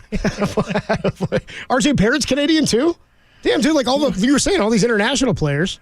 Yep. Steve Nash, of course, classic. Of course, yeah. From up there. But, anyway, good stuff from Drew Remenda. Good preview. The Stanley Cup puck drops in about an hour for Game 1 in Vegas. They're in Vegas, right? Yeah. No, tomorrow night. Excuse me, tomorrow night. Tomorrow night at 5 o'clock. We're going to go to their TVs and go, where is it? Yeah, don't go to it in an hour. You should be listening to us in an hour. We've got a Sound Soiree coming up that you're not going to I got something for you next segment. I'm going to get your... not advice so much, but I just want to get your thoughts on this. Good. Well, Tom will ask my advice, and I'll give it. On the other side, I've also got Tom's NBA 2K ratings for 2023. We were talking about... I'm trying to stave that off. Let's see if I can come up with more stuff to talk about. Yeah, I don't think you will. You've crap. got a short window here. We were talking about high IQ players, and Tom ranks, according to NBA 2K in 2023, he made the game. Of 745 players, classic players that are in the game, Tom is one of them. He is just rated like 722 of 745.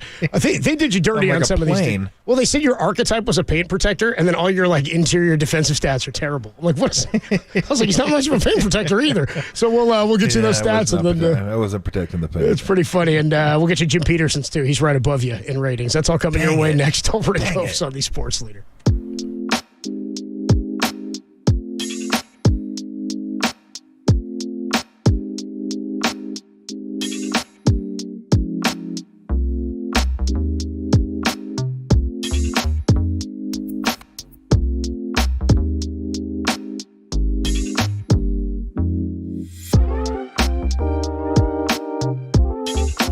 Ayoko joined Papa Lund today and discussed how the 49ers quarterbacks have looked through 2 weeks of OTAs. That podcast is trending on the all-new KNBR app.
you are around the globe, stream your faithful home of 49ers football 24/7, 365 on KNBR.com. This is the sports leader.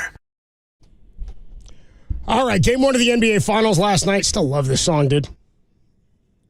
One of the best. Yeah, John Tesh, dude. That video of him orchestrating it, like playing it on the piano, and it's one of the.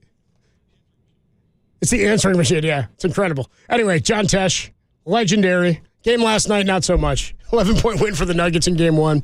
We were talking about the beating that Jokic is putting on everybody, that maybe the most reliable thing going in the NBA right now or in sports. Maybe it was a Steph Curry three-pointer made till that streak ended. Streak ended last year, I think, right? The hundreds of game streak or whatever he had where he made a three-pointer. Now, like going right now, recency bias, it's probably a Jokic triple-double. Like if Jokic is stepping on the floor in the playoffs, he's walking away with double digits in 3 categories. Did it again last night. He's got 10 now. Is that right? 10 on the postseason. Jokic is insane. Also, that's the they've now won every Game 1. The Nuggets have in the postseason to this point. The Heat had won every Game 1 of each series, which is impressive considering they're an 8 seed. They've done all that on the road until last night. They just didn't have enough firepower. And we will catch up with Marcus Thompson at 4:50 to talk a little bit more out of that or about that. But in talking about Nikola Jokic, and we played a soundbite earlier from this morning. It was J.J. Redick on First Take, and they were talking about who the hardest players in the league are to defend. And Tom and I were discussing it, and his rating was like Jokic and Giannis are up at the top. Then it's Steph, Embiid, and KD. And I think the fact of the matter is there's a lot of superstars, probably even beyond that you'd put up there and go, this is one of the most difficult guys to defend or stop if he's coming at you when he's at his best. Luka Doncic, probably one of the most difficult. Trae Young, if he's hot. But there are things you can do to those guys. Trae Young, a little bit smaller, not as strong as Steph maybe, doesn't move as much, doesn't have the agility and the ball handling, though he can dagger you from just about anywhere on the floor. So different guys create different problems. So Tom and I were talking about whether or not you'd rather face like a high intelligence guy, even though he may be a step behind you or not as good physically, or whether you'd rather face a guy who's maybe better than you physically, but you think you could outsmart him. And it sort of brought up the IQ conversation. And then Tom said, well, if you thought about it in like basketball video game ratings, the IQ is a thing, but how big of a discrepancy is it from his shot-making ability or whatever? So they break it down. And then, of course, I remembered. Nicely done. Did you hold the mic to that? I might have. Tom sounded better than like the recorded fake one we have. I have to go back to that. You might need to cut Tom's opening of that can. Anyway, so Tom, of course, I'm a 99 can opener. It's what it says right here. Actually, that's what it threw off your average rating. That's why you're up to a 68. So on the classic teams in NBA 2K, we did this last year. We went over them, and I think you're fairly close to where you were overall rating last year. The 90-91 Warriors, the Run TMC Warriors. Tom is rated 68 overall.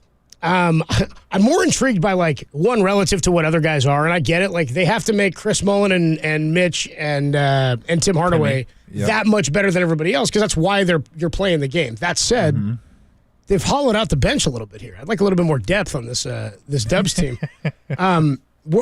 There's 6 different categories: outside scoring, athleticism, inside scoring, playmaking, defending, and rebounding. And each one of them has a subcategory breakdown of each ability. So why don't we start with like outside scoring, which is really overall your best category. Would you have said that was your best ability? Outside scoring?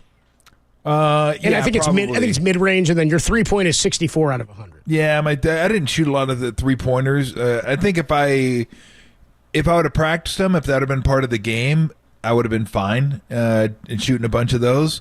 But yeah, I would say mid-range is probably a strength of mine. I know where they're going to rate me lower than I was. They're not going to say I was a good athlete. I was actually a pretty good athlete. Your athleticism overall 61 is the body of work for it. That's low. I mean, look, that's just they look at me and they say he's white. Let's just let's give him a 61. He's a What ding you for your whiteness. What should we put for his speed? White. Well, is he black or is he white? He's white. Okay, give him put him in the 40s. Give him a 50. Let's start him at a 50. Let's start him at a 50 and work our way from. We'll work our way down. Yeah, as he ages, we'll work it backwards. So your outside scoring overall category. Yep. Tim, get it ready. It's a 69. 69.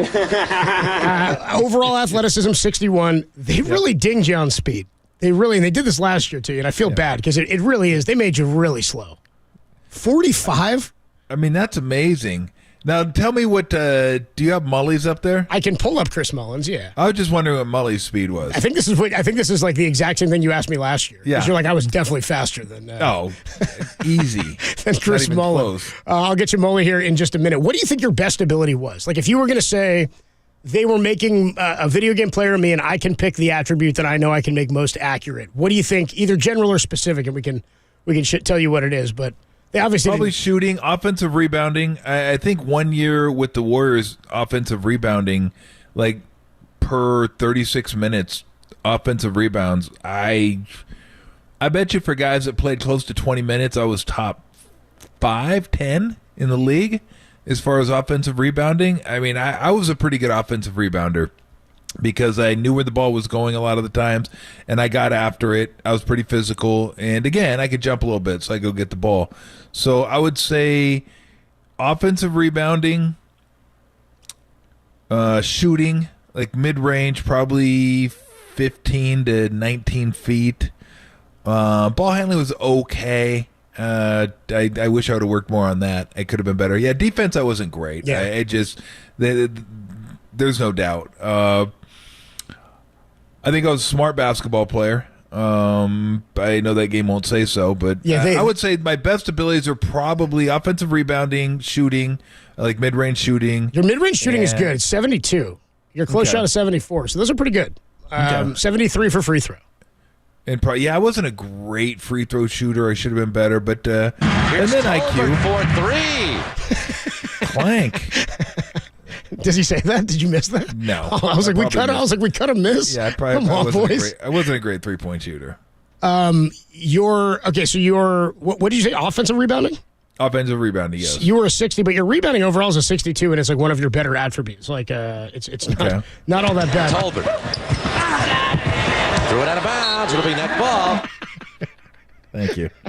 Thank you very much. How were your hands, Tom? I had really good hands. So I think you had great hands, dude. You know what they're rated? 69. That's what your hands are rated in the game. 69? Yeah, 69. Yeah, I would have given myself at least an 80, maybe even 78. 78, 80, somewhere around there. Yeah, I mean, I was going to play tight end when I was younger. Yeah. And I could definitely catch the ball. Yeah, hands are good. No problem with the hands. So the thing that is sort of a bummer about it is there's only one guy on the 90-91 Warriors in the game that's rated below you at a 68. It's a 66. Okay. I won't make you guess it because I don't want to make you guess who on your team was not good. He was the oldest guy on the team though. Paul McKeskey. Oh, Paul McKeskey. Dude, he's born January. I was like, I never heard of this guy. He'd been the only guy on that team, on that roster, who'd been in the league for more than a decade. 11 years. Went to Kansas. So who'd he play for? 57. He's playing like Fog Allen at Kansas. You know, Tolbert's showing a lot of diversity in his game tonight. Like he's 7 foot 250, born January 3rd, 1957. What was his speed? McKeskey. By the way, Mully was rated a 64 in speed. Speed? Yeah. Yeah, if he's a 64, I should have been like a 78. You and McKeskey going head-to-head. McKeskey, you were burning him, dude. You were lapping him. 25. You were a 45. He was a 25? Dude, he was, oh, man. Yeah, he had some low ratings. Yeah, but he was dominating you on free throws. He was an 80. Was he? Free throws, yeah. Dude, he had some tough. So was he just like a vet? Was just like an older vet on the team? Yes, yeah. He was a vet, he played for Nelly in Milwaukee. And I think he played with Cleveland. He played for a lot of teams. But Uncle Mo, we called him Uncle Mo. Uncle Mo was like 6'10", never went to the paint. I go, yeah. I asked him one day, I go, would you disintegrate if you actually went in the paint? If you came down here and went in the paint a little bit? So I can't go near that thing, dude. Would you just disappear? You're a vampire in the sun. It's like a black hole. Just like, where'd Mo go? Falls into a pit. Trap door. Good ferocious play by Tom Tolbert, and he draws the foul. He had the elbow pads on. He wore the elbow pads. Oh, did he do? Like that's an old school look, man. Yeah. Ewing was the last guy who really had those going. Ewing wore the elbow pads, like 95. I think he might have worn the knee pads, too. He did, like the old knee pads, yeah. Like basic, like a volleyball player? Everybody just wears the compression pants. Compression pants and the pantyhose and all that stuff. So a handful of guys who were below you. Paul McKeskey across the league. You had Luther Rackley, Herb Williams. Don't even know. Oh, I know Herb. Wow, Herb. I think Herb was better than I was. 67. Yeah, I think he was better than I was. Jim King. Nope. Tony Massenberg. Yes, Tony Massenberg. Yeah. Ed Neely. Ed Neely, yes. Bill Winnington is a 66. He was below you. Wow, I did that. Yeah. Bill above me. Shannon Brown, NBA champ. Takes the three. And then I laughed at this one, Kevin Lynch, 65. I was like, the writer? Former KNBR alum Kevin Lynch. Jed Bushler was a 68. He was tied with you. Okay. Scott Hastings, 68. Okay. Darrell Wright, also a 68. These are all guys that were right around you. Rajah Bell. And then John Barry was right above you at a 69. And then we said Jim Peterson was rated right above Tom, too. Is that right, Derek? He was a 70, so there Jim you go. was a 70? Yeah. Nice. What do you think? Nice. Properly rated? Yeah. I think Jim could have been a little bit higher than that, but I don't know how sophisticated the rankings were back then and I guess they do them now, but how do you really know how good a player is that doesn't play a ton? Like the stars you're going to get right. The stars you're probably going to be pretty close to what they are. Like who doesn't know if you do Mitch Richmond? Okay, super strong, right? Was he really, really strong? Oh, yeah, he was really strong. So we called him The Rock. Really good defensively. Tremendous offensive player. Not a great three-point shooter, but again, nobody was back then because nobody shot a bunch of them. But he was good in the post-up, good in the mid-range, could get to the hole, good free throw shooter, fast, not super fast, but fast. So, yeah, I mean, but you know that, about if you're going to make a video game, you're going to put Timmy Hardaway in it. What's one thing you got to have? Crossover. He's got to have the crossover. That's why he's there. He's probably got to talk junk too. Yeah. Dribble. Oh my goodness. Tolbert for three. Tolbert hit a three. Couldn't believe it. He couldn't believe it, dude. Yeah, Steve Albert was shocked. Thought it was over. He's like, I can't believe Almost killed him. Almost killed him. That might have been the play against Sacramento that sent it to overtime. I remember that play. I didn't even play that much that game. And Nelly drew up a play where Sharunas got it, went left, and then drew the defense, kicked it to me in the corner. I think I hit the three, and then I came out of the game. Tolbert for three. Tolbert hit a three. He's so shocked by it. He's really genuine surprise. What did you have for me before we? Okay, here's what I have for you. All right. So we got the Orioles and Giants tonight, right? Yep. And I will give you. It's an incredible night of baseball. If you just want to sit back, watch baseball, I'm going to give you some games. Okay. And you rank them in terms of watchability because they're all very, very watchable. Like we do with the NFL slate. Okay. Correct. Right. We Blue Jays, Mets, Bassett, Verlander. Sounds good. Mariners, Rangers, Castillo, and Gray. Okay. We have Angels, Astros, Valdez, Shohei. We have Yankees, Dodgers. In Yankee Stadium, right? No, that's it's in L.A. That's the Padres LA. were just there. That's is it Kershaw and who's starting for them? Is it Herman? I believe it's Herman. Where's my phone? I could check right in front of me. But is this his first? He may have come back already. He got that, he's been back. Yeah. He pitched against the Mariners and pitched pretty well too, if I'm not mistaken. So, I looked. I go, God dang. It's a lot of really, really good games. And then you're going Giants tonight. O's is my other my fifth. Well, Giants. We're going to watch that. Yeah, but that's of the five you've given me. That's a part of the rankings. Okay. Well, let's be honest. If that was the five, that might be fourth. It's probably my four. I think my five game is going to be Texas Seattle. Texas-Seattle, that's a pretty good pitching matchup. It's a pretty good pitching matchup. That's a pretty good pitching matchup. Is it in Texas? Yes. The optics of watching that. I hate watching games on TV there. Yeah. It's not a good look. It looks ugly. Anyway, I think these other games intrigue me more. I think my number one is easily Houston and the Angels because I love that. If Ohtani's pitching, I want to watch it. It rockets up. Even more so than Yankees-Dodgers, huh? Yeah, definitely. Maybe Yankees-Dodgers hits me different because I was you going back to Reggie? Young fan back in the late 70s, early 80s when the Yankees and Dodgers were the two best teams and they're battling for supremacy in Major League Baseball. Right. And I just remember all those players on those teams. So that one to me, that would be number one to me. And then Angels, Astros, of course. Although for me, I know they're going to lose because they always lose to the Astros. That's a given. Blue Jays, good team against Verlander. I mean, that's a really good hitting team against Verlander. And then you got Bassett going back to New York. So that's pretty cool. Yeah, Mariners-Rangers probably laughs to me, but just because how good the Rangers are and how good the pitching matchup is. I mean, Castillo's been nails this year, and Gray's been way better than I thought it would be this year. So, I mean, the Rangers are doing this without DeGrom. DeGrom's been hurt. So that is a big deal that they don't even need him to be as good as they've been right now. They're like crushing the baseball. So, yeah, I mean, just a really, really good night just to kick back and watch a bunch of games. Yeah, I'm going to go Angels and Astros 1. Okay. I'm going to go Yankees Dodgers 2. Okay. Just because I'm going Giants O's 3 because I'm intrigued by the youth movement, and I'm intrigued by seeing another young team that's pretty good. Yep. So I'm going to go that 3. I'll go Jays Mets 4, which I feel bad about because it's Verlander's number 4 there, and then Texas Seattle. I've been watching a lot of Texas too. I've been watching a lot of Boats lately. I've been latching on. They're harmless, you know. It's an easy team to watch and like not have any. You can like root for them and be like, no big deal. Who cares? It's I don't Texas. root for them. I don't. Yeah, you wouldn't. You know. But you could watch the Rockies and watch Shohei there and be like, it doesn't bother me at all. I'm okay to watch that. So, we legitimately have 6 games tonight that are worth watching. Yeah. 6 games that are like on any given night you'd go, I want to watch that. I definitely want to watch that game. Baseball. So, yeah. Thank you.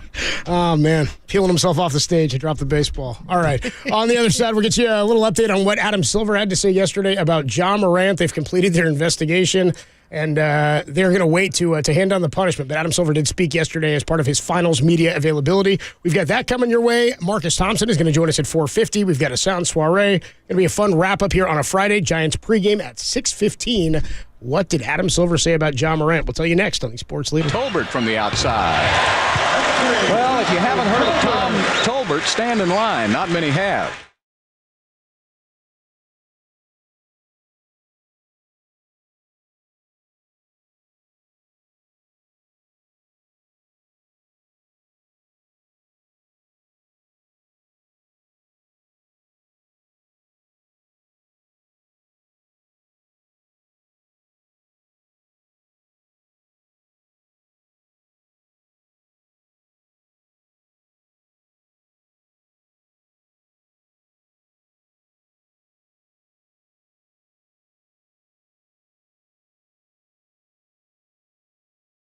Giants pitcher John Brebbia joined Murph and Mac this morning to discuss the seamless transition to Patrick Bailey at catcher. That podcast is trending on the all-new KNBR app.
Tom Tolbert and Adam Copeland. Tolbert and Copes. Download the KNBR app and listen anywhere, anytime. We are KNBR 104.5 and 680, the sports leader. Tolbert and Copes on a Friday afternoon. Marcus Thompson going to join us at 4:50. We've still got the reaction from Adam Silver to the investigation of Ja Morant coming your way. But got to let you know about a cool event going on tomorrow in Morgan Hill at the Outdoor Soccer Complex. They're going to try to break a world record. The San Jose Earthquakes are. Shea Salinas, former Earthquake, is going to be on hand to lead the largest ever soccer lesson. Kids 5+, adults of all ages want to come on out. We've got on the UMA guest line here, San Jose Earthquakes COO Jed Meddy joins me. Jed, tell us about this event and how you're trying to break a world record tomorrow. Yeah, I mean, we wanted to do something big in Morgan Hill and engage the soccer community down there and the community at large. And we've done some other Guinness World Record things in the past. And we thought it would be amazing to do something with everybody. And, a soccer clinic or a soccer lesson seemed to be the best idea. And Shea Salinas, who used to play for the Quakes, he's here in our office. He loved it. He ran with it. He's going to lead the lesson tomorrow down there for everybody so everyone can meet Shea and then follow his instruction, and it's going to be a fun day out there. Yeah, it's going down tomorrow, June 3rd, 5 to 8 o'clock. Kids 5 and older and adults of all abilities are able to come out. Again, this is supposed to be a big sort of community family event and set a Guinness World Record to be kind of cool, bring the soccer community together. And as you mentioned, Shea Salinas, anybody who's listened to Ted Ramey on our airwaves for years, I used to run the Quakes games over on 1050. A lot of Shea Salinas highlights over the years. The event's going to consist of a 30-minute lesson that's going to cover the fundamentals of dribbling, passing, and shooting. What's your hope for this event? What's the overall overarching goal here? Because it's a great thing to bring people together and do it around soccer. That's why sports are such a special thing. It builds community. Yeah, I mean, our goal the last few years and continuing into the future is to go around Northern California and bring the soccer community together. The World Cups is coming here in 3 years, and so we're trying to grow the sport as we head into that. And so this is one of those examples of going to a place that's been, it has a lot of soccer going on, but we haven't had as big of a presence there. So that's what we're hoping to do is, increase our presence there and grow the sport. The great thing about the event is that, the first 1,200 people will get an official Guinness World Record T-shirt for participating, Adidas soccer ball, and a Body Armor, beverage as well. So, you're getting a little gift for participating in the event with us, and that's for the first 1,200 people that come. So we're hoping to have over 1,000 people there. We have a lot of RSVPs. You can still register at SJEarthquakes.com right now, or just show up and register on site. That's fantastic. So if you wake up tomorrow and you're like, hey, I'm feeling good, I want to get out and set a world record, go play some soccer and be part of the community and help grow the game. It's been awesome. I watch a lot of the SF Glens up here in San Francisco, and they're growing their community up here. You guys down in the South Bay. What an awesome event, as you said, to sort of set the stage for the World Cup that's coming. And we just lost Ted Lasso, so everybody who's jonesing for their soccer fix can get out tomorrow, 5 to 8, for the event at the Morgan Hill Outdoor Soccer Complex. Again, Shea Salinas going to lead what's planning to be a Guinness World Record breaking soccer event and lesson. Really cool, Jed. Thanks so much for making time today, and you must be pretty excited for how things are going, right? I mean, this is going to be a fun summer, I think, for the Quakes.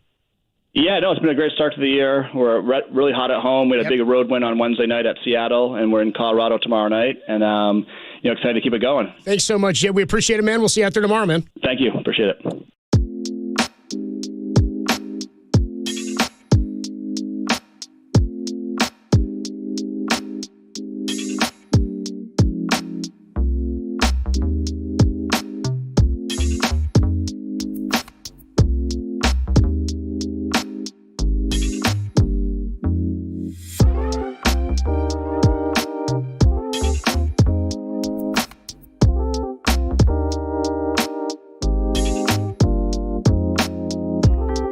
Hey everybody, Mr. T here for NorCal Honda and my Pilot. I've had a Pilot for like 10 years now. Love that thing. Why? Room, first and foremost. I'm 6'8". Have a big family, big people. We need room. And we have gear. You can go into sporting events. Used to go, I mean, not as much as I used to, but no worries. But everything in the back, and you are all good to go. 3-row seating, room for 8. Great technology, too. You got the hands-free link, the Apple CarPlay, the USB audio interface, Pandora, all that kind of stuff. You're good to go. What about the sound system? Yeah, you can crank it. Do I crank the Tool? Probably I do, occasionally, but only when in the car by myself. And nobody wants to listen to Tool at that volume. That's why I do it. by myself. And safety, a list of safety features that are going to keep you as safe as you could possibly be. Now, no car can prevent every crash, but they can help you. You switching lanes, it'll pull you back into your lane. You need a brake, you forgot. Oh, hey, I forgot. Hey, the car's going to help you out with that as well. So as safe as I can be, which is nice because I can hand the keys to the kids. Let them go along their merry way and know they're going to be as safe as they possibly could. And it's a lot more fun to drive than you think. You don't think of a Honda Pilot as a fun car to drive. This is more fun to drive than you think it is. Going up to Tahoe, which I do a couple times a year, handles the roads like a champ. So you put all that together, that's why I've had a Pilot for 10 years. Love that thing, and now that it's summer, you can get out and drive it even more. Your NorCal Honda dealers have loads of new SUVs available right now with special lease and financing deals on every model. It's the perfect time to come in and buy or reserve yours. For more info, ask anyone who owns a Honda, like me, or visit NorCalHondaDealers.com.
Listen to the sports leader anywhere, anytime. Download the all-new KNBR app. Now, Tolbert and Copes continue live from the KNBR Casino Matrix Studio. Casino Matrix Progressive Jackpots are here. Where are you? Just drop in. Please play responsibly. 1-800-GAMBLER.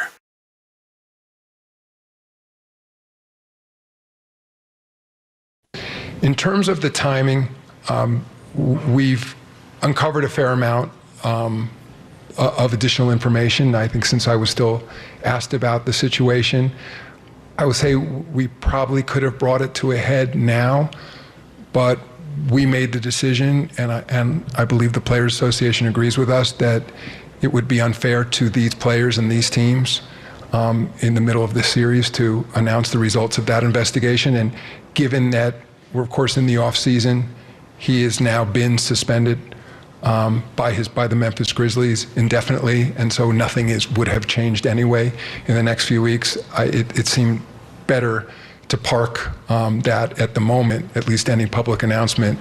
And my sense now is that shortly after the conclusion of the finals, we will announce the outcome of that investigation. It's NBA Commissioner Adam Silver yesterday ahead of Game 1 of the NBA Finals between the Nuggets and the Heat. Nuggets won that game by 11. Talking about the situation with Ja Morant, who has been suspended indefinitely. And, I mean, I didn't expect an announcement or anything yesterday. They don't want to shine the light on that, as he's saying, in place of the NBA Finals. It's the biggest stage for the NBA. They don't want to talk about one of the lowest points of the season with one of their biggest superstars. I love, too, when guys like Silver will say, it's my sense that there will be an announcement around this time. I'm like, you're the guy in charge, man. It's your sense. Okay. We'll hear about it after the finals. Is what he doesn't want to commit. He doesn't, of course. Yeah, you gotta always leave yourself a little wiggle room. Yeah, leave it out.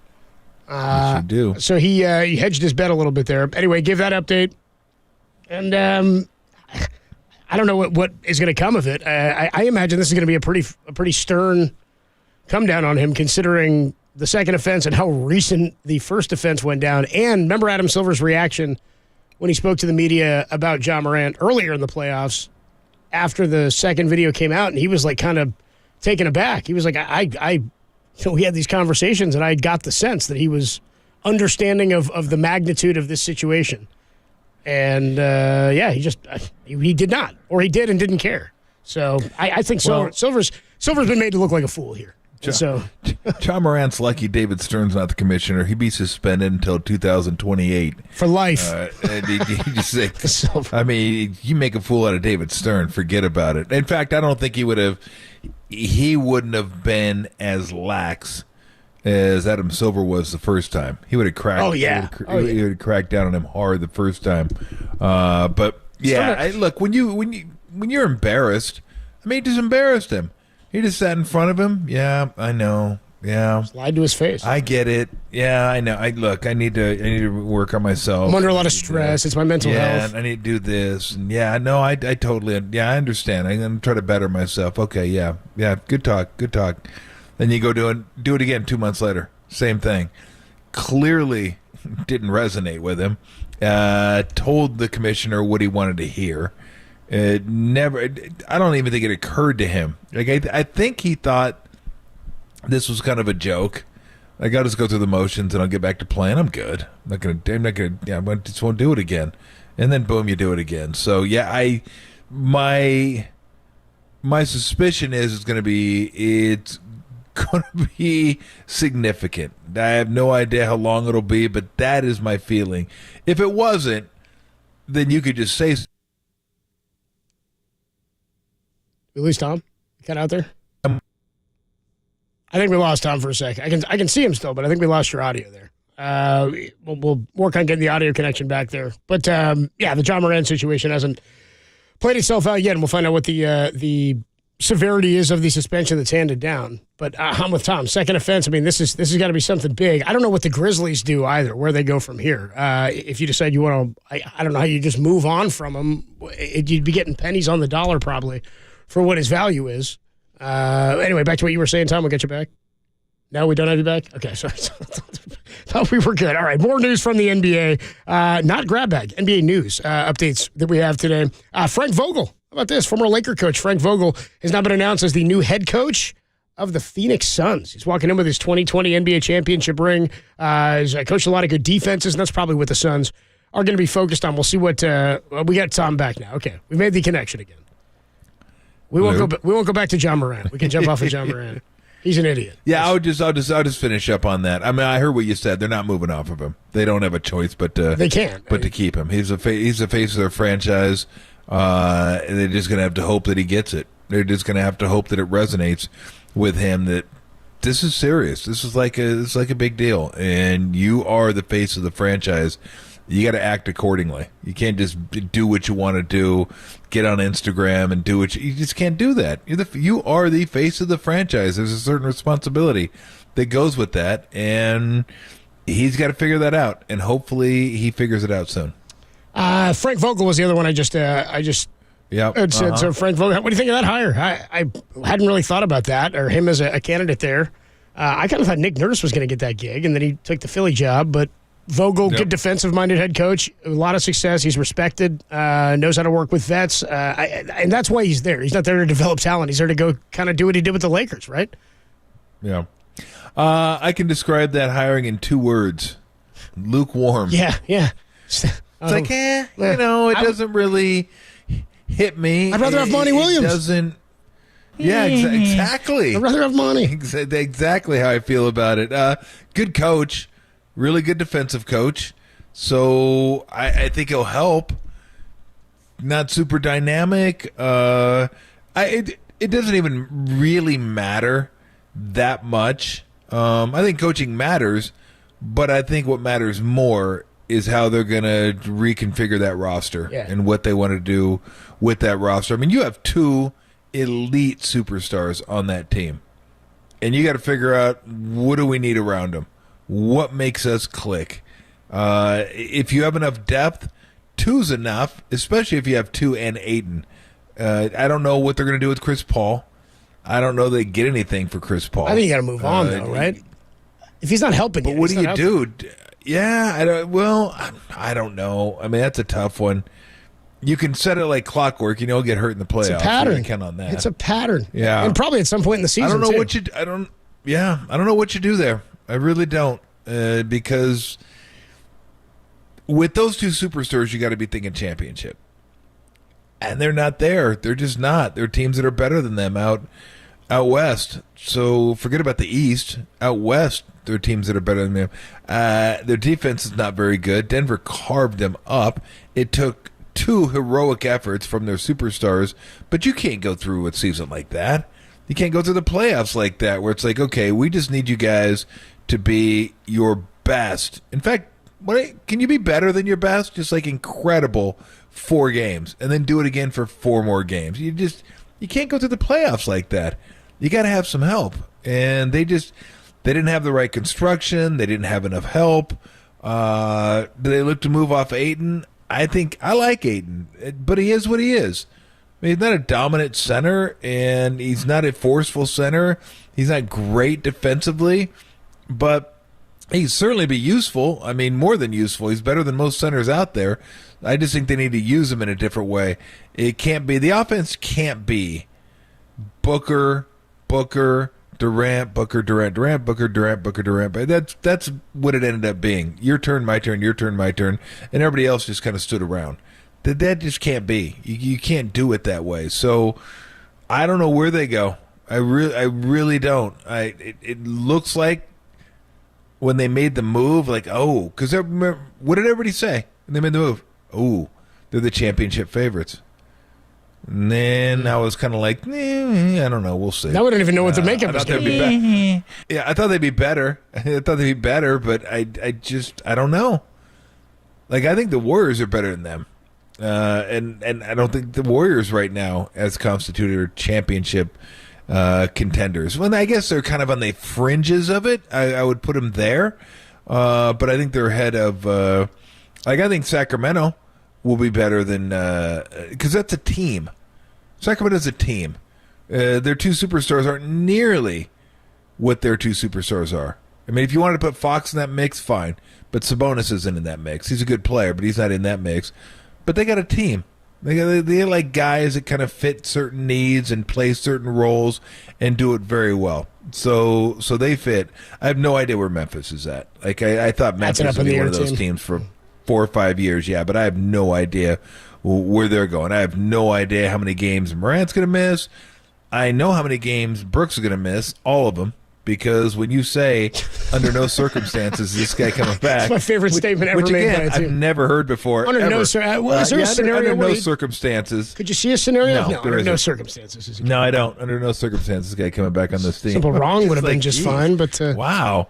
Yeah, so no, but they still have the makings, Morant, although it is worrisome that some of their numbers are better without Morant. That's not a good thing when your star, like our team's better without our star on the court. Remember last year at the Warriors, they actually played better without Morant. It was like, I don't know if that's a great thing or not. But they do have, they do have some good players on that team. But I don't know. Like I said, lukewarm is where I'm at with it. It's not a bad hiring. It's not a dynamic hiring. Didn't do anything for me.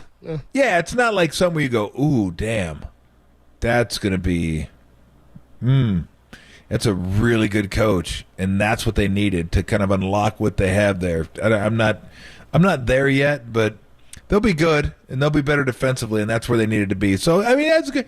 I guess from that standpoint, probably a good hire because you needed to get better defensively because defensively they weren't anywhere near where they needed to be a championship contender. Yeah, that's probably what the basis or the crux of this is. But Ishbia, I thought he'd either go big risk. I mean, you could say that Joe Lacob took a big risk and go with Steve Kerr, no coaching experience to get his own guy. Or you go big splash and you're going to spend a bunch of money to get a big name guy. But anyway, he's going with a... or you go Big Short. Good movie. Good, solid movie. Very good movie. You got Big Shot Batman, Bob, Rob Ory. Batman was in that. Yeah, you got Big Shot Bob. Yeah. Absolutely. You get the Big Show. 7 foot, 500 pounds. Did you say big pun, Tim? On that note, on big pun, we're out. Marcus Thompson of The Athletic is going to join us on the other side. We'll talk to him. I was thinking about this. If the Heat lose these NBA Finals, Eric Spoelstra, how many NBA Finals has he been to? 4 with the Heat. He's been to 2 since then, right? 2020, and then this year. If he loses this year, he will be 2-4 in the NBA Finals. 6 trips, 2 wins. It's one of the best coaches in basketball. It's impressive. Anyway, we'll talk to Marcus Thompson, see what he thinks on the other side. And then Giants pregame 6:15. Tolbert and Copes on the Sports Leader.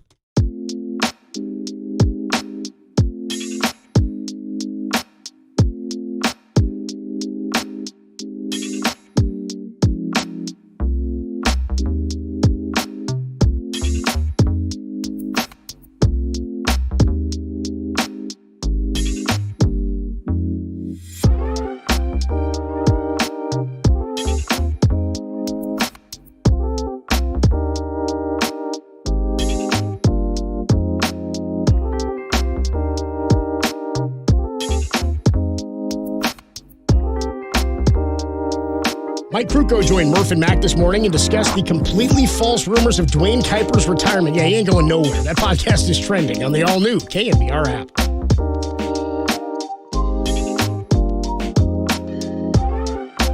Hey everybody, Mr. T here for Xfinity. It's summertime. Oh, we love summer. One thing that comes with summer, kids, people in the house, you know. Hey, can Billy come? Yeah, let everybody come over. We're all good. But when more kids come over, more people are in the house, that means more devices in the house. You better have the speed, power, reliability to deal with it. That's where Xfinity comes in. 10G, no worries. Everyone's taken care of. They can all go up there and game themselves silly. And then someone can still be working. Maybe someone's even going to summer school. Maybe someone just wants to get on the internet. Maybe somebody's downloading stuff. You got all kinds of people. You may not even know who they are. Like, hey, who are you? Hey, you got a device? Okay, you're good. Don't worry, you're taken care of. 10 times that many people can be in your house. You're still taken care of with the speed, power, reliability that Xfinity's 10G offers you. So summer's about fun. Summer's about laughing. Summer's about barbecue. Summer's not about lagging, not about worrying about your internet. Nobody wants that. With Xfinity, you won't have to worry about it. All you have to worry about is having fun this summer, not worrying about too many people, too many devices in your house. Now through June 21st, new customers can get 200 megabit Xfinity internet for just $25 a month for 2 years with no annual contract. All you have to do is go to Xfinity.com/10G or call 1-800-XFINITY today. Or if you're out and about, go to an Xfinity store. It requires paperless billing and auto pay with stored bank account. Restrictions apply. Equipment, taxes, and fees extra after promo. Regular rates apply to internet services. Actual speeds vary. Love sports. You love high def. You love super speed, super reliability, and all kinds of power. You will love Xfinity.